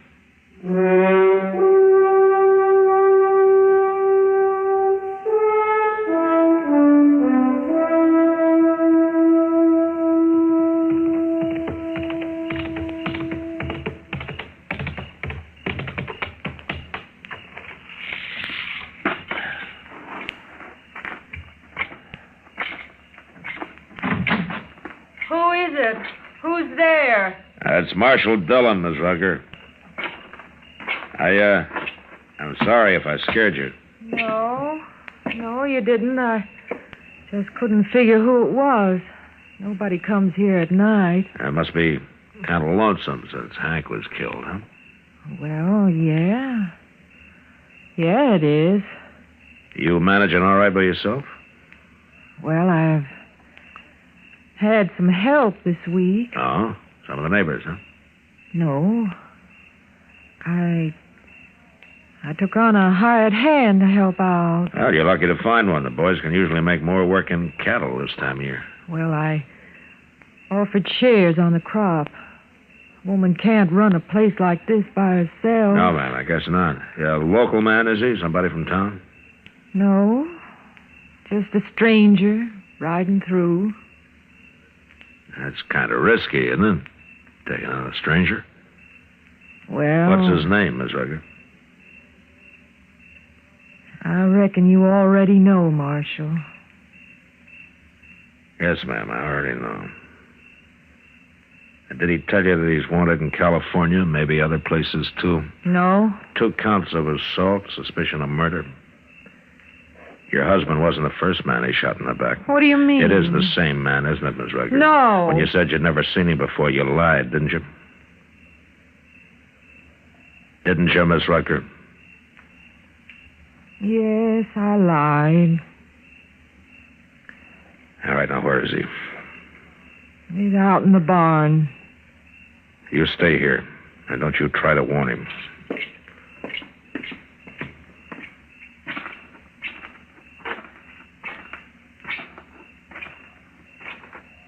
That you, Martha? I said, is it? Well, Marshal, you're a long ways from town. You're under arrest for murder, Logan. So she told you about me after all. Not yet, but she will. I just got word back from California. Seems you're wanted out there. Now, don't try it, Logan. You're not taking me now.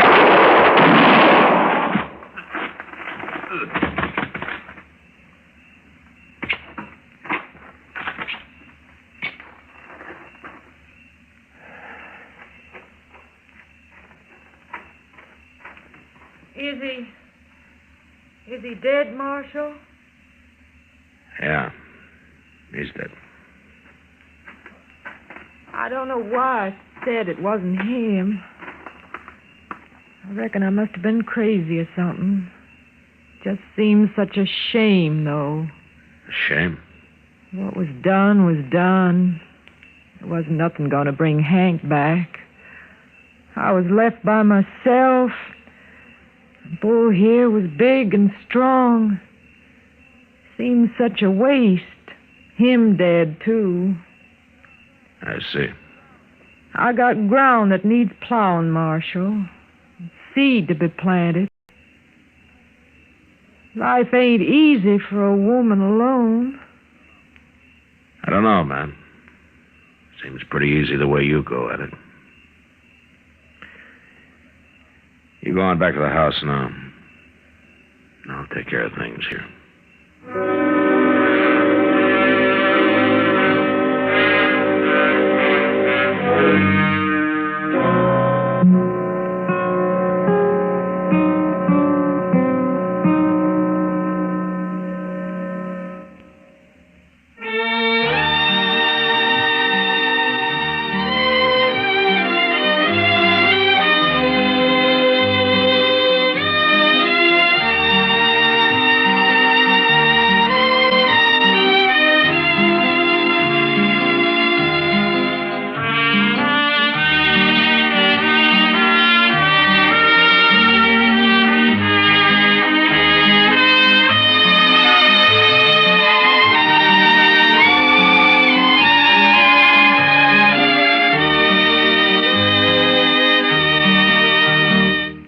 Gunsmoke. Produced and directed by Norman Macdonald. Stars William Conrad as Matt Dillon, U.S. Marshal. Featured in the cast were Parley Bear as Chester, Howard McNear as Doc, and Georgia Ellis as Kitty. George Walsh speaking. Join us again next week for another specially transcribed story on Gunsmoke. This is the United States Armed Forces Radio and Television Service.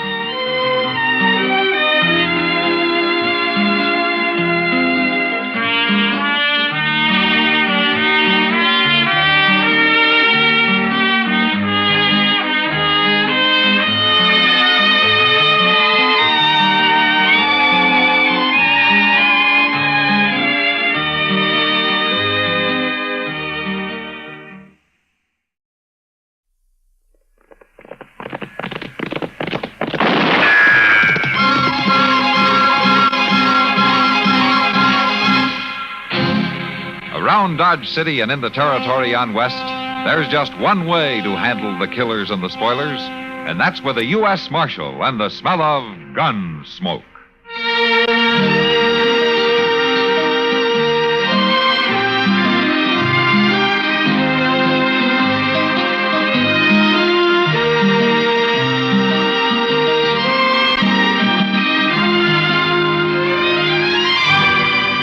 Gunsmoke.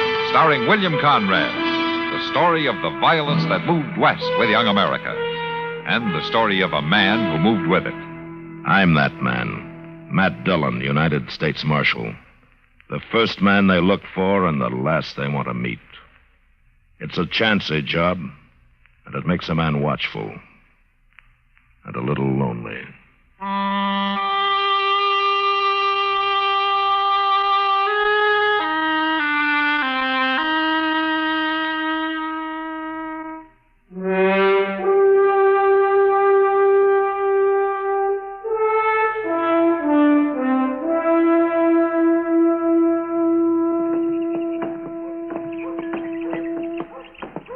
You don't have to walk me all the way, Doc. Oh, why, it's a pleasure, Kitty. I don't often get to be seen with a beautiful woman. Now, Doc. Yeah, that's true. And what's more, you know it. Oh, there you go. And I was just beginning to enjoy myself. There's Matt. Just came out of his office. Let's go say hello to him. He's sitting down. We better hurry before he falls asleep. Wish I had a job like his. Say, where's Chester these days, anyway? Yeah, he's still visiting a friend out at Fort Dodge. Some old army pal from the war. Is he ever coming back? Well, of course he'll be back as soon as he gets tired of the cooking out there. Matt, you've got company. Hello, Matt. Well, hello, Kitty. Doc, why don't you sit down? Thank you. Just for a minute. I gotta get to work pretty soon. You been shopping? Yeah, but I didn't buy anything. What about all those clothes and stuff you told me you ordered? Well, that's different. It is. Well, sure. No, don't explain it to me now. It's too hot today. Who's this? Huh? Who's this? I don't know. He's a stranger to me. Well, he's from Texas, that's for sure. Look at that rig.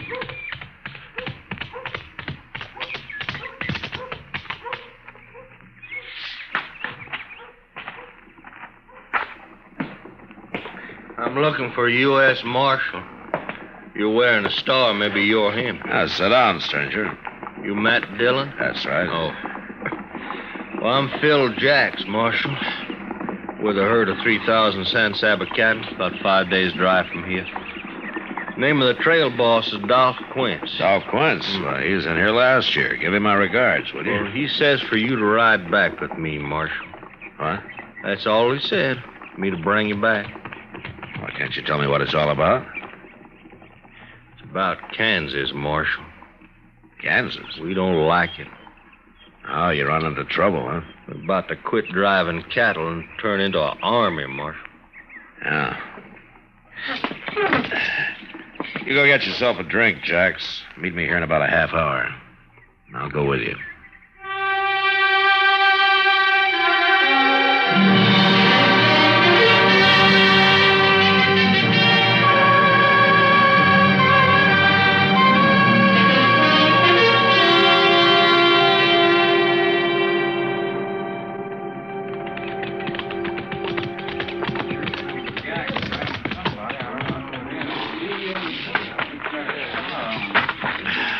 You just drop your saddle anywhere, Marshal. I'll turn your horse in with a remuda. All right. Thanks, Jacks. I will. And Dolph Quince will be over there by the fire somewhere. Okay. I'll find it.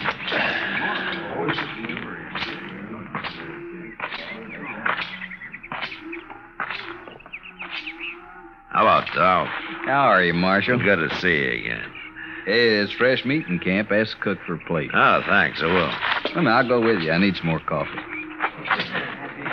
You like buffalo veal? Huh? One of the boys wrote and shot a calf this morning. Sure, I like it fine. Guess it was buffalo that scared our horses last night. Whole remuda broke loose. Hey, cook, give this man a plate of meat. Yeah, sure thing, Dolph. Yeah, it looks mighty good, doesn't it? Give me some coffee, will you? Yeah. Thank you. Nestor woman came to the bed ground before daylight this morning and asked if we had any little calves that had been dropped during the night. She probably picks up calves from all the herds that pass this way. We'd have to get rid of them anyway. So I'll let her have them, even if she was a Kansan. Oh? You know, if it had been a Kansas man asked for calves, I don't think I could have talked these boys into allowing it. Oh, is that so? It sure is, Marshal. Tell me, Dolph, have you seen any Kansas jayhawkers on the way up? How'd you know? That's a pretty good guess. 2 nights ago, some of them jayhawkers managed to sneak up on Snyder over there when he was out on guard. They stripped him and flogged him, and stampeded the cattle. We had our hands full for the next few hours, or we might have caught up with them. Any trouble since? Not yet. You know, Dolph, the ordinary Kansan hates jayhawkers as much as you do. There's nothing but shifty, murderous criminals. They got started on the Missouri border during the war, and they got the taste of blood in their mouths. And now it's like I got no place to go. We can show them a place. Yeah, they're bandits, that's all. You got bandits in Texas, but that doesn't make every Texan one, does it? It's kind of hard to make the men see it that way, Marshal. Yeah, I know it is. I just hope they understand it before a regular war breaks out.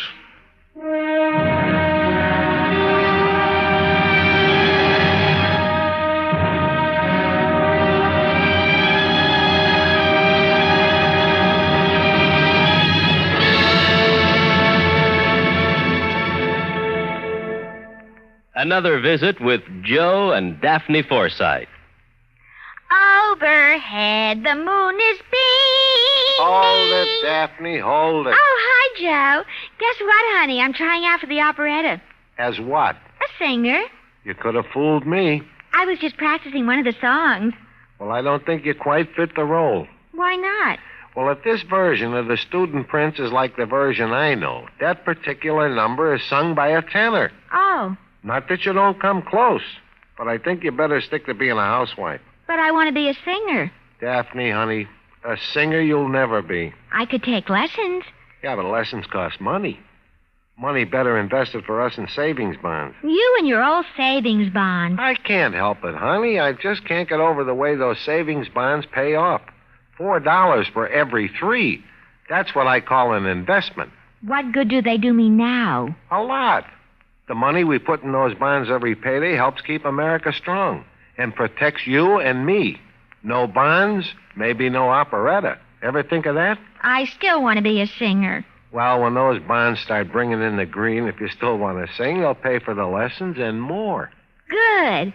Gee, if those bonds mature as fast as you say, I better start practicing now just so that I'll be ready. Overhead, the moon is beaming. Daphne, did anyone ever tell you you have a bad voice? Everyone.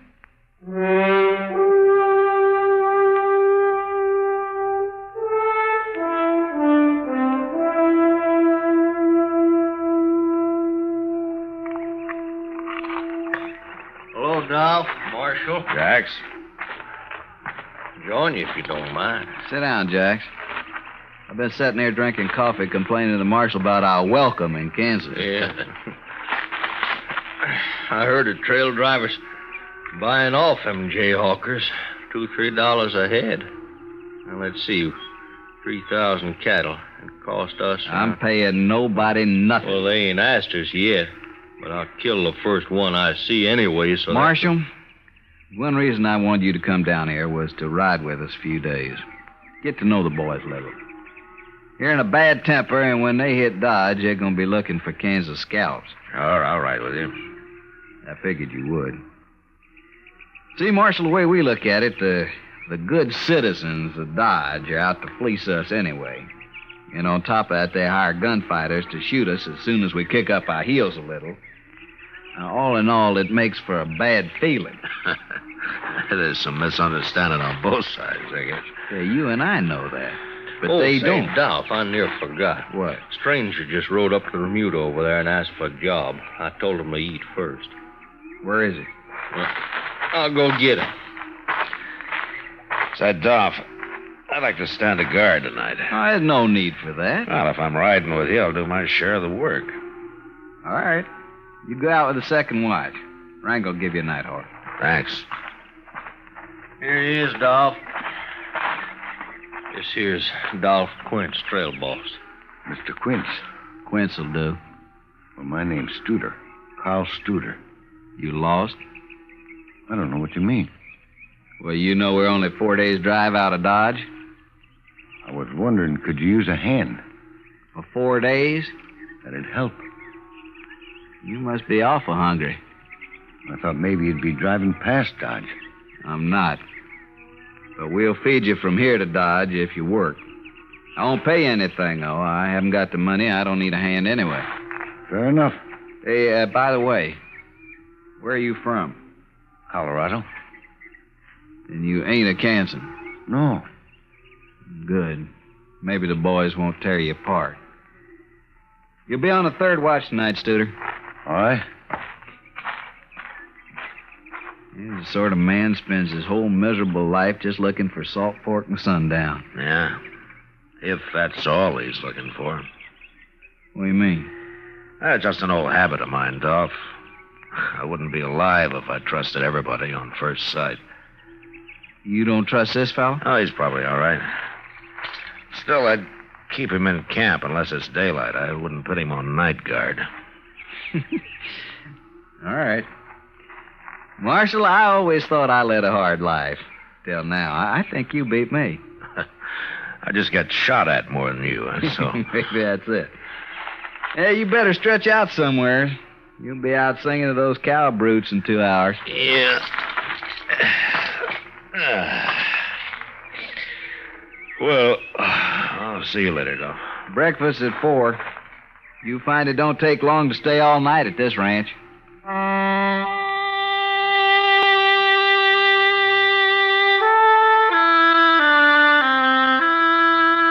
didn't have much chance that night to get to know the boys on guard. 2 of us rode around the herd in opposite directions, singing or humming a little to let the cattle know where we were. And after 2 hours, we were relieved by the 3rd watch. But at breakfast the next morning, the men treated me a little less like a gunfighter hired to shoot them when they got to Dodge. After the cattle had grazed for a few miles, we got them on the trail, and I started to forget that I was a lawman myself. Jax and I were riding the swing of the herd when Dolph Quince loped up behind us.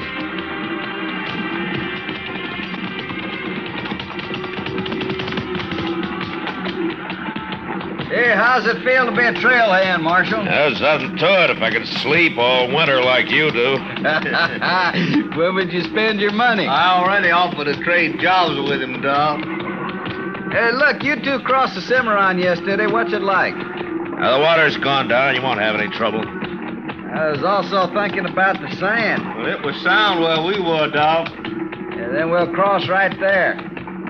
You go up ahead and ride point, Jax, and lead us to it. All right. Take that new fella Studer with you.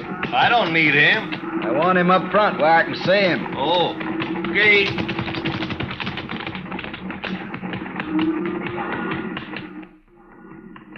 First crossing I tried last year had a quicksand bottom and bog of saddle blanket. Oh?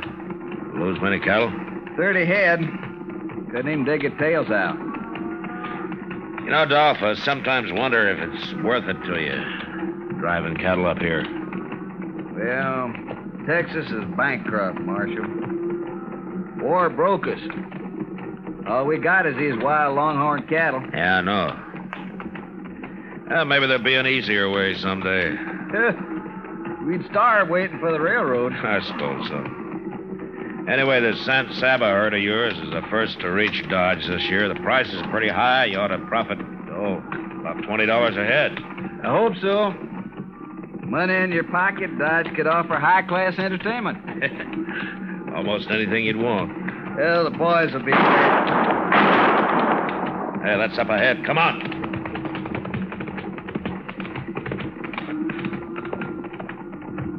Look, he's got a blanket. He's starting to stampede. Yeah. Is that Jack's horse running loose? Yeah, and there's Jack's lying on the ground. They shot him, Marshal. That man with a blanket, that's Studer. I'm going after him, Dolph. You take care of Jax. Here go the cattle. They're off. Get him, Marshal. Get him alive. I'll get him.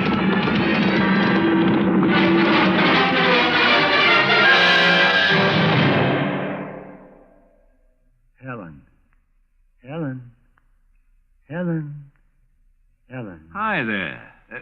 What are you doing? I'm memorizing my wife's name. You, a memory expert?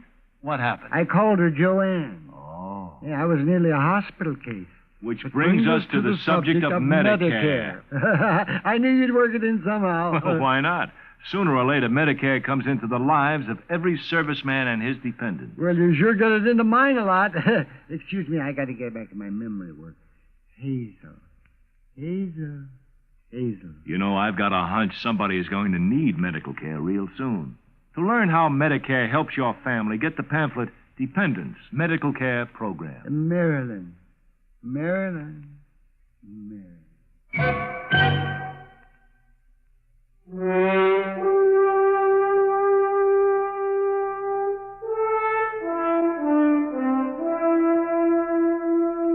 As I followed Studer, a few shots whipped past my head, but they didn't come from him.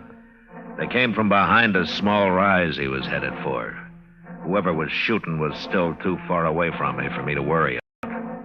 I wanted to take care of Studer first, and slowly the distance between us closed. I pulled my rifle out of the boot and I snapped one off at him. He threw up his hands and pitched forward out of the saddle. I glanced at him as I rode past and crossed him off as one jayhawker less.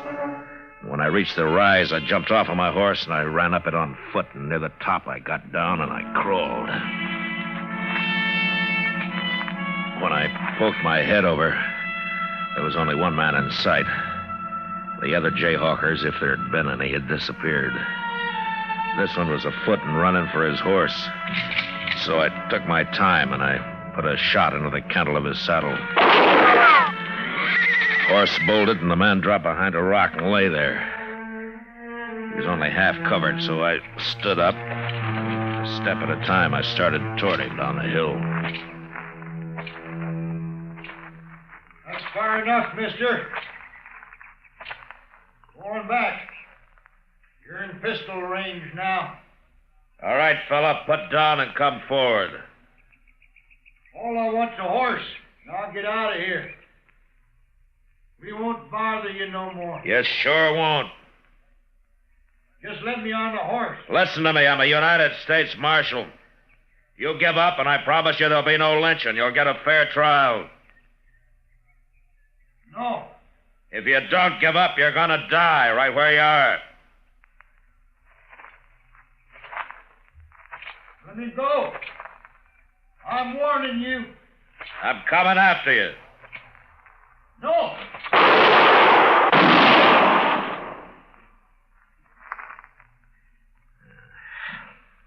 You just had to try it, didn't you?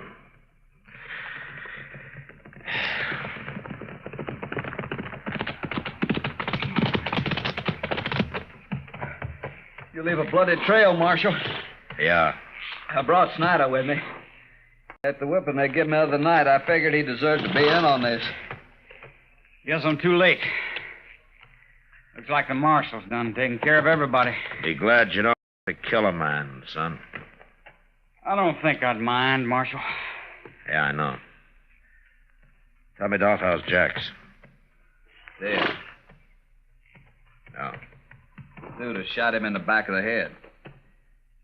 He was a good man. Boys have got the lead cattle turned. They let them mill around for now and then graze them out. Good. Snyder, I left my horse over the rise there. Would you get him for me? Yeah, sure.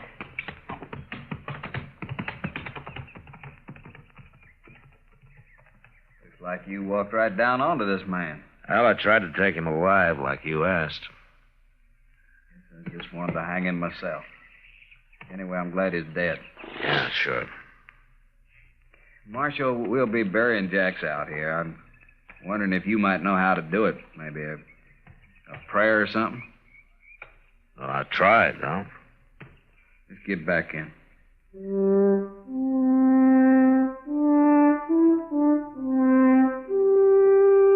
Well, we got back to where Jax had fallen. The cook had driven the chuck wagon up and was busy fixing coffee for the men, even though it was far from noon. The cattle were spread out and feeding now, and one by one the men rode up, sober, quiet. With just a glance at Jax, where he lay covered by his saddle blanket. A grave was soon dug, and with the end gate of the chuck wagon for a headstone, Phil Jax was placed in the ground and covered with prairie earth.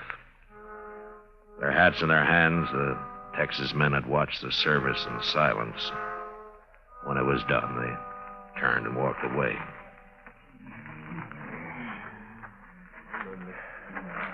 Oh, Snyder. Yeah? I want you to do something for me, huh? What? Well, I smuggled a quart of wagon yard whiskey out of Dodge when I came down here. The cook's got it hid in the chuck wagon. Well, now, Marshal. It's not much, but it'll cut the alkali in your drinking water. Why don't you get it and pass it out to the men, huh? Mighty decent of you, Marshal. Always wants a drink of the Marshal's whiskey. Get on over to the chuck wagon.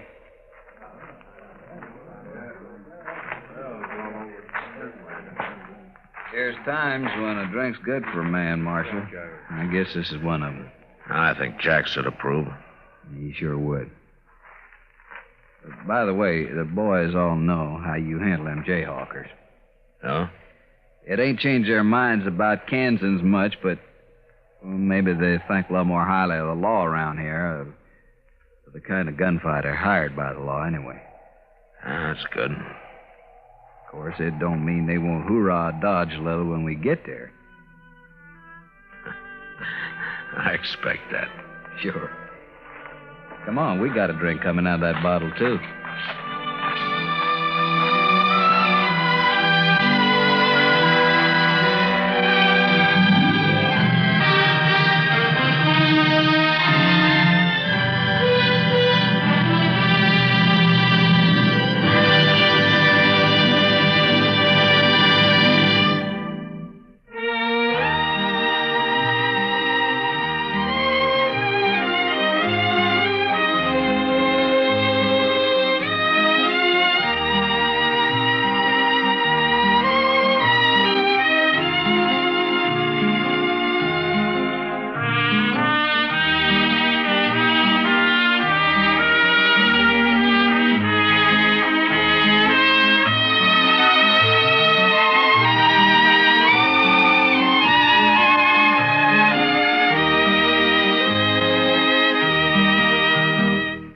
Gunsmoke, produced and directed by Norman Macdonald, stars William Conrad as Matt Dillon, U.S. Marshal. The script was specially written for Gunsmoke by Les Crutchfield, with editorial supervision by John Meston.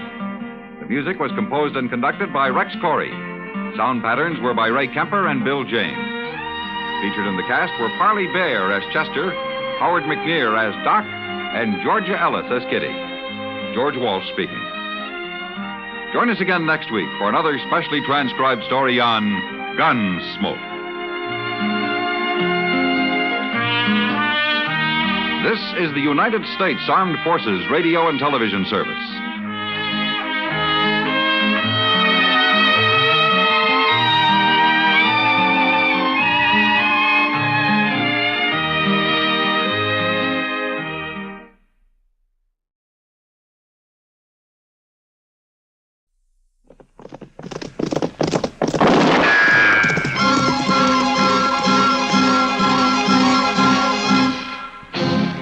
Around Dodge City and in the territory on West, there's just one way to handle the killers and the spoilers, and that's with a U.S. Marshal and the smell of gun smoke.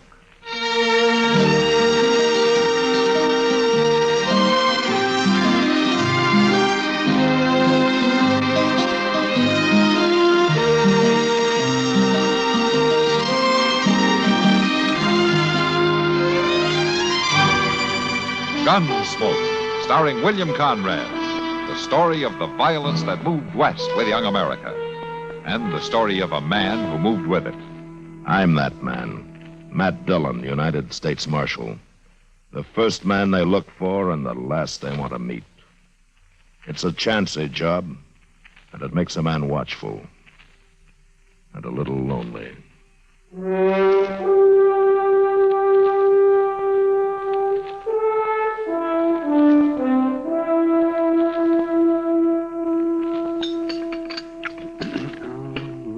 Chester, if you put any more chili powder on those eggs, you'll go up in smoke. Well, I like 'em good and hot, Doc. Oh, for heaven's sakes, Chester. Hey, pour me some more coffee, will you, Doc? Eh? Oh, yes, of course, my dear. Here you are. Thank you. By the way, did Matt say when he'd be back? Well, they told me the end of the week. After all, Doc, it's a 2-day ride to Tascosa, and he didn't leave here till 2 days I ago. only asked a simple question, Chester. And anyway, how was I supposed to know? Nobody ever tells me anything. They don't have to, or you snoop around. Snoop around? What's Matt doing in Tascosa, Kitty? Talking to the man that sent for him. What? What man, Kitty? The Tascosa Citizens Committee. Something to do with hiring a new sheriff for the town. I guess I figured Matt would know where to find one. Hire a sheriff? What in the world for? Well, the man they got as sheriff now is no good. The decent citizens can't get rid of him. Well, if he's no good, why'd they hire him in the first place? Oh, my, I do not understand it. The whole frontier's an armed camp. Shooting and killing everywhere you look. Nothing left but the quick and the dead. Doc, would you pass the chili powder? Oh, for goodness sake. Here. Thank you. Kitty, I'm going to tell you one thing. I don't know how bad the trouble is down in Tascosa, but Matt better get back here quick. Why, Doc? What's wrong? What's wrong? You ask that when the only vestige of the law we've got in this town is a chili-eating cherry rocker like the fool I'm sitting next to. What's wrong, indeed? Now, you look here. You just let me tell you something. Now, Doc. you wait a minute. You two are worse than children. You settle back now, both of you.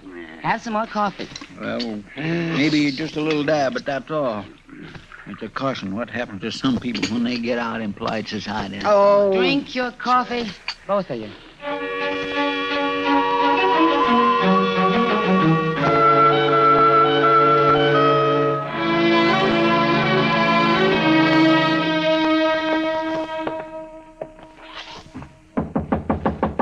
Yeah, come in. Your name Dillon? Yeah, that's right. The marshal from Dodge, eh? Yeah. I'm Clegg Rawlins, Marshal. I'm the man the Citizens Committee wants to get rid of. What's on your mind, Rollins? Now, a while back, they brought me here to Tascosa to kind of clean it up some, and I did that for them. Now, all of a sudden, they want me out. I call that downright ungrateful, Marshal. Yeah, go on. I suppose they give you the money at the meeting last night? Money to hire a new sheriff here? That's right. Yeah. Kind of forces me into talking business. What I had in mind was, Marshal don't make all the money in the world, does he? I wondered how long it'd take to get around to it. Now, wait just a minute. You might be missing a good thing. The only thing I'm interested in is hiring a peace officer to come down here. You're through in Tascosa, Rollins. Now make up your mind. A man don't always give up that easy. You better, Rollins. You got as much time left as it takes for the man I hire to get back here from Dodge. As short as that, huh? As short as that.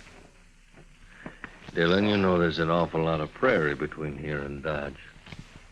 I sure hate to see anything happen to you on your way back. Get out. Oh, sure. It always seems kind of too bad when a man dies for something that ain't even his concern.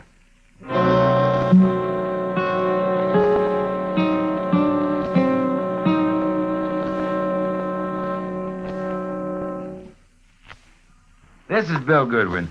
You know, someone once said humor is the true democracy, and that's why we Americans can smile when we tell the stories of the legendary heroes who helped to build our country's great industries and institutions, such as the hero of our armed forces, Kilroy.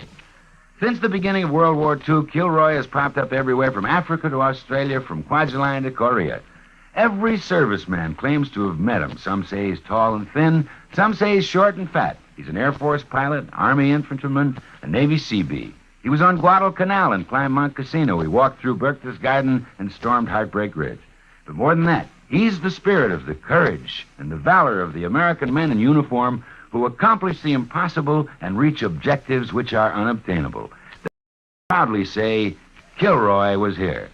Yes, it is a democracy which lets us tell the stories of such legendary heroes with a twinkle in our eyes and a chuckle in our throats. So long as we continue to laugh together as a people, ladies and gentlemen, we'll live together as a nation. The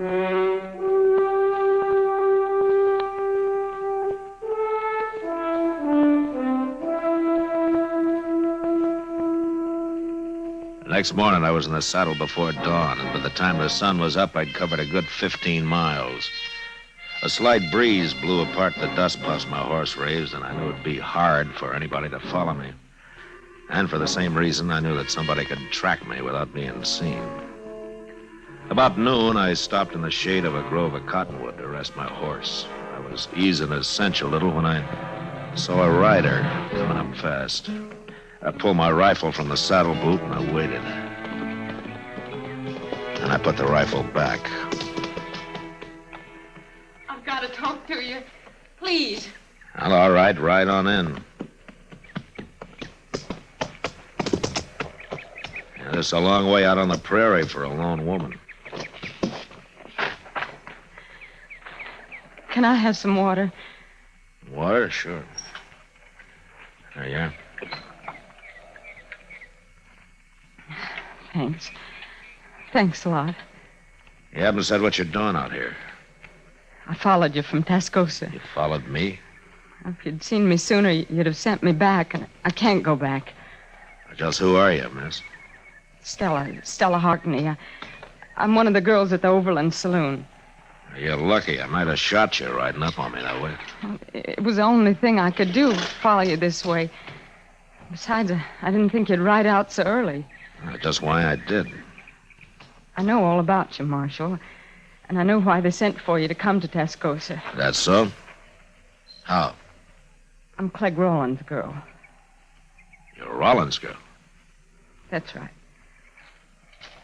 Look, you better turn around and head back right now. I can't. Clegg would kill me if he found out I'd tried to run away. How do I know you're not still his girl, setting a trap of some kind? All right. Look.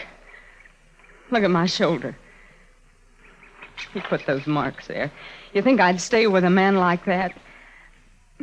All I'm asking is to ride on to Dodge with you, Marshal. I've got a rifle, and 2 rifles are better than 1. Clegg will come after you. You can be sure of that. Seems to me you're awful anxious to help kill the man you belong to. Oh, I belong to him right enough. He brought me down here from Hayes City. Gonna marry me, he said, but I found out different. He just wanted me to work in his saloon. He already has a wife down by Willow Springs. Didn't exactly like that, and I told him so. That's when he beat me. Look, let me ride with you, please. I don't know, Stella. I'm not going back, Marshal. Well, all right. I guess it doesn't matter now that you come this far. Thanks. You may be telling the truth, but you better ride a little ahead of me anyhow. What for? It's just easier to keep an eye on you. Like you said, you got a rifle. Okay, let's get started.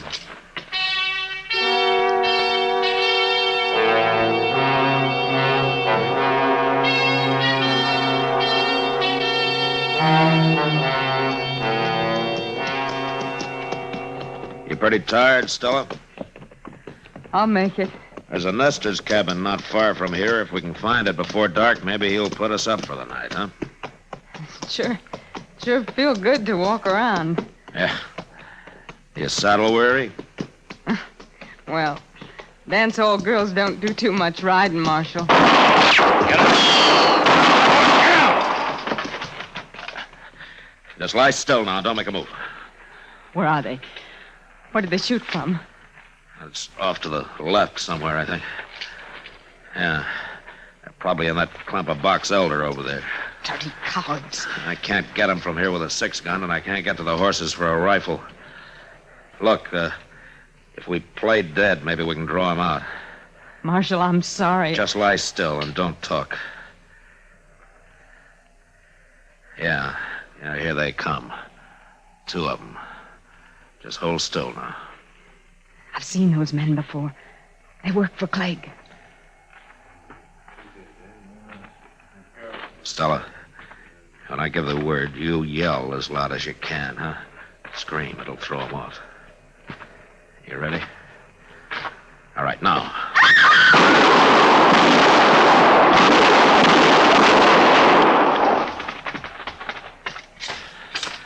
Are they dead? I don't know, but the fight's sure out of him. And if Clegg's with him, he's still in that grove. Come on, let's get out of here fast. I can't get up. I'm hit. My leg. Yeah. Here, I'll put you on my horse. We'll ride double. We'd better get out of here before whoever's in those trees gets a little braver. Come on now. I'll get you to that cabin.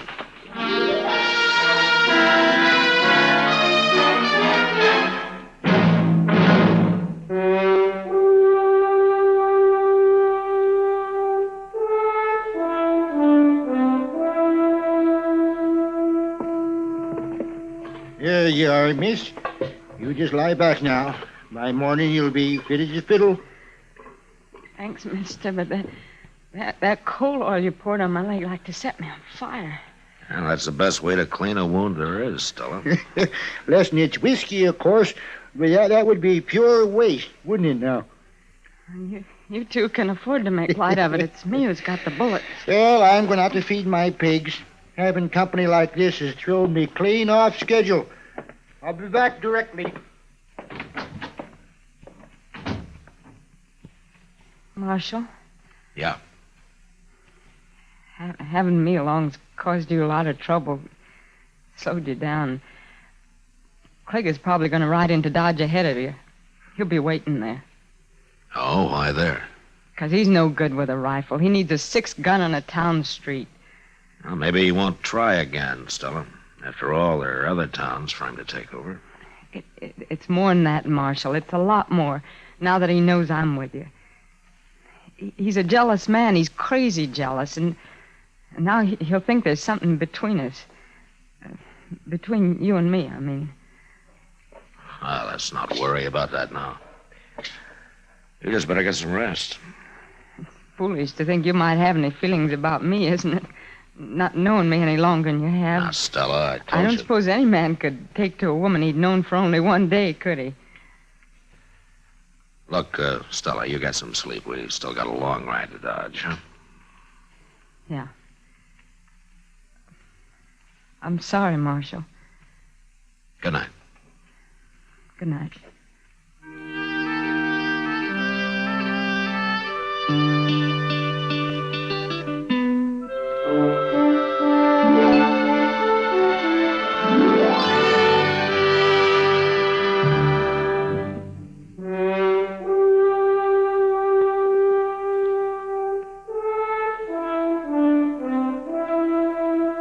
The next morning, Stella's leg wasn't anywhere near well enough for her to ride, so I borrowed a spring wagon from the nester and we started out for Dodge. It was a rough trip and a slow one. Stella sat there, not saying much, just staring ahead. Once or twice I saw a dust cloud on the horizon, and I knew if it was Clegg Rollins, he'd be in Dodge long before I would. It was nearly dusk by the time we drove down the plaza and stopped outside Doc's office. And it was a half hour later before Doc had clean bandages on Stella's leg. Then I waited with her while he went out on another call. Marshal, Yeah, Stella. I had a lot of time to think today while we were driving in. It was a rough trip for you. Not so bad, but what I wanted to tell you was I'm not going to stay in Dodge. Oh? Where are you going? Oh, I don't know. Abilene, maybe, even St. Louis. As soon as I'm well enough, I'm taking the Santa Fe out of here. There's no reason for you to leave, Stella. Yeah, yes, there is. Clegg Rollins? No. What is it, then? Well, it's not important. It's just easier if I go. Easier for me, I mean. Oh. You can't forget somebody when you're living in the same town, Marshal. You better go now. Doc will be back directly, and there's no reason for you to wait. Not any longer. Yeah. Well, goodbye, Stella. Goodbye, Matt.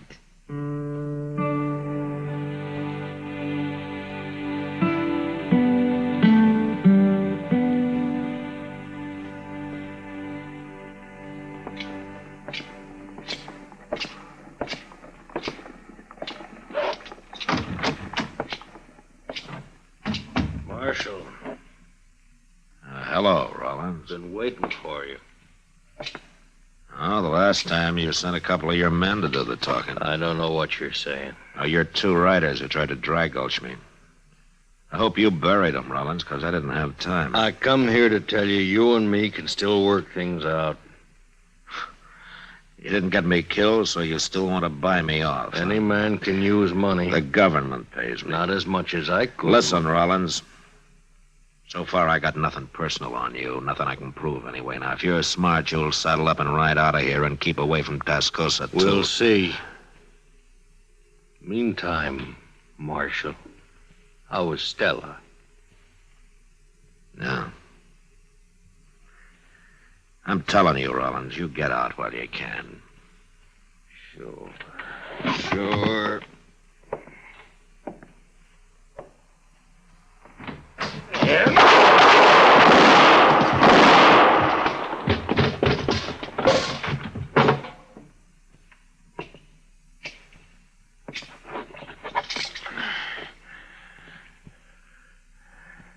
Mighty fast, Marshal. You shouldn't have tried it. Yeah, I know that now. I just thought maybe.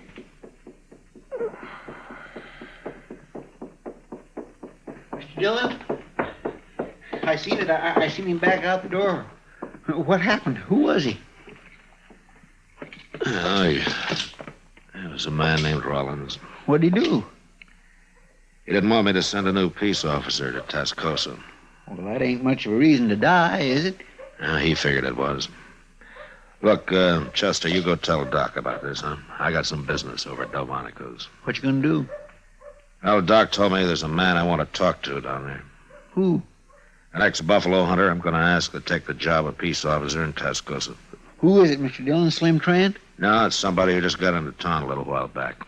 He's a kind of a hot-headed fella, but he can get the job done. Well, who in the world is it, Mr. Dillon? You don't know him, Chester. It's a fellow named Hickok, Bill Hickok.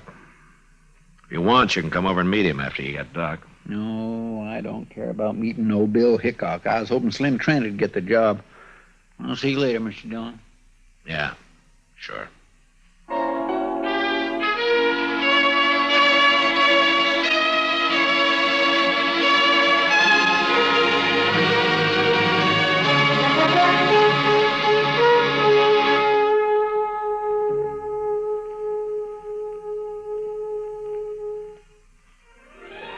Gunsmoke.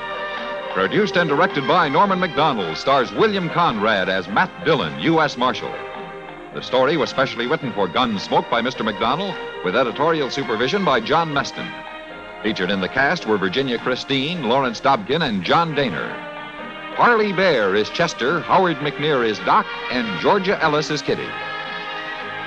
Join us again next week for another story on Gunsmoke.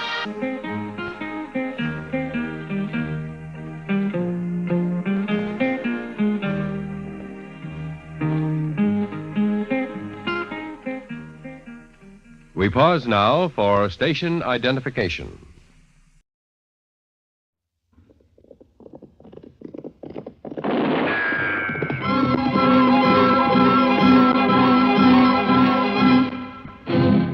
Around Dodge City and in the territory on West, there's just one way to handle the killers and the spoilers, and that's with a U.S. Marshal and the smell of Gunsmoke.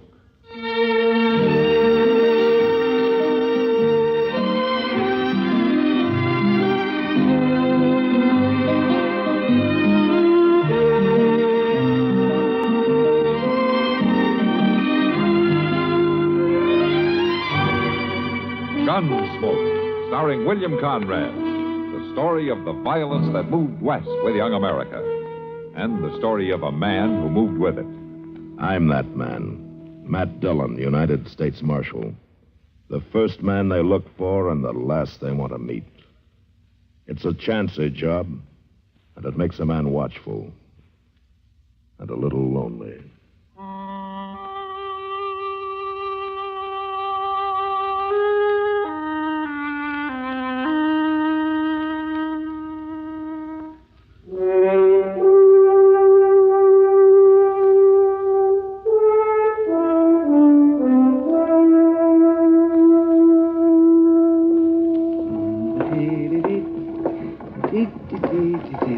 That's a nice day. Doc! Oh, Doc! Huh? Oh, hello, McClooney. Can you spare a minute, Doc? Well, Oh, Nellie, now. Now, you stand right there. McClooney, if you've got another one of those ore samples you want me to test for you, I'll tell you right now I haven't... It wouldn't take you no time at all, Doc. And I got some real high-grade pennants this time. Oh, but then take it up the street to the assay office. Oh, no, I don't trust them. Not on wet assays. Oh, no, and besides, they'll charge you. Is that it? Well, you... McClooney, I'm running a doctor's office, not a metallurgical laboratory. Oh, shucks, you got the scales there and acid and everything. But I haven't got the time, and the answer is no. It's against the law for a doctor to refuse medical help when it's asked of him. Oh, hello there, Matt, Marshal. it's got nothing to do with medical help.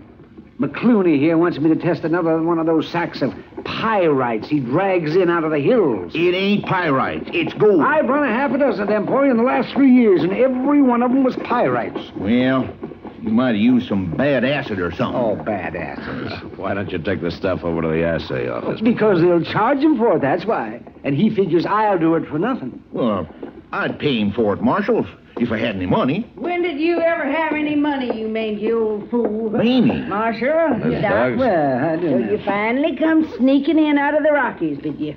Why don't you go to Denver instead of coming clear back here all the time? No, Mamie, I like it here. Marshal, you know what this scrawny old goat done to me. Old McClooney here. It just slipped my mind at the time. So help me, it did. Last time he was in town, better than 6 months ago, I washed up all his dirty duds for him. Done him up nice and clean, and then, by golly, he took off for Colorado in the middle of the night and didn't pay me a cent. Well, I just forgot's all. But I got me a job now, loading hides over to railroad. I'll pay you at the end of the week. Honest, I will.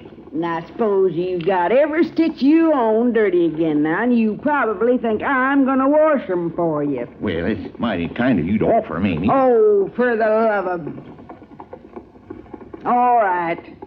Where are they? I got a bundle right there on my horse. You got any shirts that need washing this week, Marshal? As a matter of fact, I do, Miss Duggs. If you stop over to the jail, Chester will give them to you. Here you are. And I sure am obliged to you, Mamie. I'll say you are. For 2 washings now, and you ain't getting this one back till you pay me for both of them. Oh, I'll pay you. Now, don't you worry now. In money. Money, too. Now, that fool's gold keep lugging back from Colorado territory. Why, it's real gold, Mamie. I keep telling you that. Oh, sure you do. Well, I'll pick up your things, Marshal. Get 'em back to you tomorrow. Thanks, Miss Duggs. Oh, Doc, let me leave one of these sample sacks with you, just in case you find some time. I won't find time. Well, I'm much obliged to you, Doc. Wait a minute. Come back here. So long, Marshal. Wait So a long, minute. McWillie. Come on, boy. Confounded lunatic. I don't know, Doc. He's pretty good at getting people to do things for him. Oh, he's loony, Matt. This here's nothing but fool's gold. And he's got that shack of his down the river bottom stacked full of it. Well, as long as you're sure of that, why don't you bother testing it? And who said I was going to test it? I did. Oh, Matt, you're out of your mind. I wouldn't waste 5 minutes on this. Yeah? You want to bet?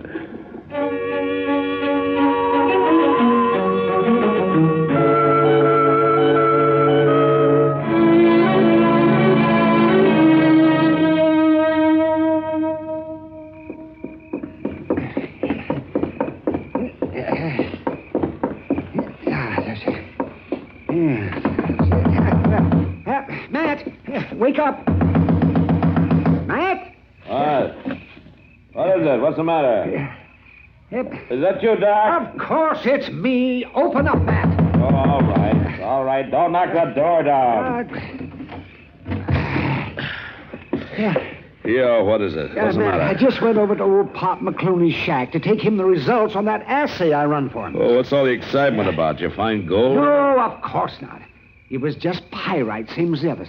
But somebody must have figured he had gold. Well, what do you mean? Well, you better get dressed, Matt. McClooney's dead. He's been murdered.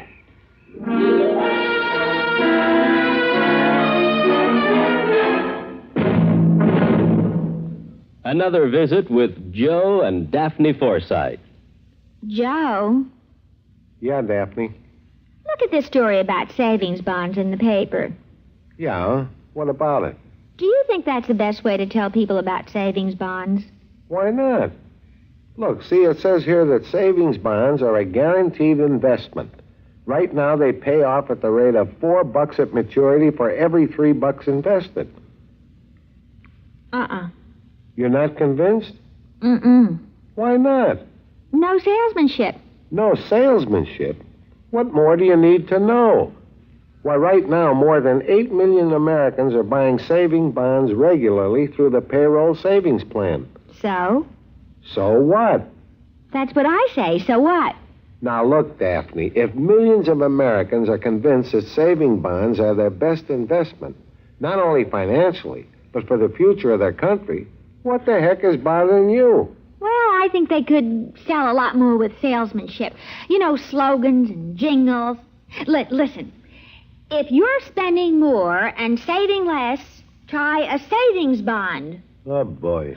Or maybe savings bond pay good, like an investment should. Daphne.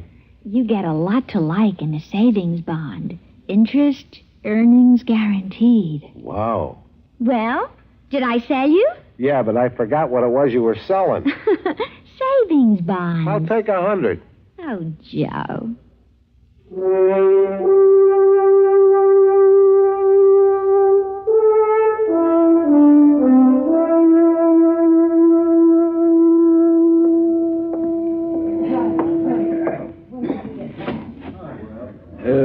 Miss Kitty? Huh? Oh, hello, Chester. Miss Kitty, you ain't saw Mr. Dillon, have you? Oh, no. I guess he's pretty busy trying to find who killed old Pop McClooney. Well, yes, he's doing that all right. We both been. But he is supposed to meet me here around about now. Oh, then he'll be showing up. Sit down and wait for him. I'll just do that. Sweet spirit, my feet is plain killing me. Chester, Matt have any idea who killed McClooney? Not yet, he ain't. He took Indian Joe out there this afternoon to look at some horse tracks we found around the shack. Horse tracks? Well, somebody rode all around the place sizing it up, I guess. If the horse is still in town, Indian Joe can probably find it just from studying the tracks. Oh. Say, if you don't mind, Miss Kitty, Yeah? I think I'll just ease these boots off a minute. Oh, sure. Go right ahead.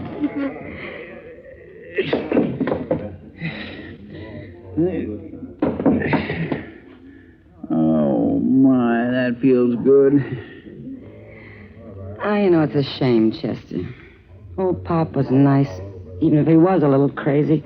Always thinking he'd found gold. Well, he must have convinced somebody he had. They took up a couple of floorboards and dug around underneath his shack. How was he killed, Chester? Somebody hit him over the head with a chunk of stove wood. Oh. Died right away, according to Doc. That's too bad. Poor old fella. All he had in that shack was a wood stove and a bunk and a table and his clothes stacked on a shelf in the corner. And, of course, some sacks of fool's gold piled up all over the place. Fool's gold. Maybe that's the only kind there is. Well, it kindly worked out that way for him, I guess. At least he died thinking he was rich, and that's more than most people can ever do. Look, there's Mr. Dillon now. Oh, he looks tired. Well, my stars, he ain't been to bed since Doc woke him up last night to tell him about it. Hello, Kitty. Chester. Sit down, Matt. Yeah, thanks. I think I will. Want a glass of beer? No, I don't think so. Any luck, Mr. Dillon? Oh, a little, maybe. It's hard to tell you. Matt, why would anyone do it? The whole town knew Pop was kind of queer. They knew he didn't have any gold hidden out. Yeah, but somebody from out of town might not have known it, Kitty. Oh, what do you mean? I mean, a stranger who didn't know Pop, who might have believed his stories. Yeah, but it'd have to be a stranger. Everybody who lives in Dodge knows about him. Like last night. All the boys were pretending to believe him, but they didn't, of course. They were just egging him on to keep him talking. Oh, was Pop in here last night?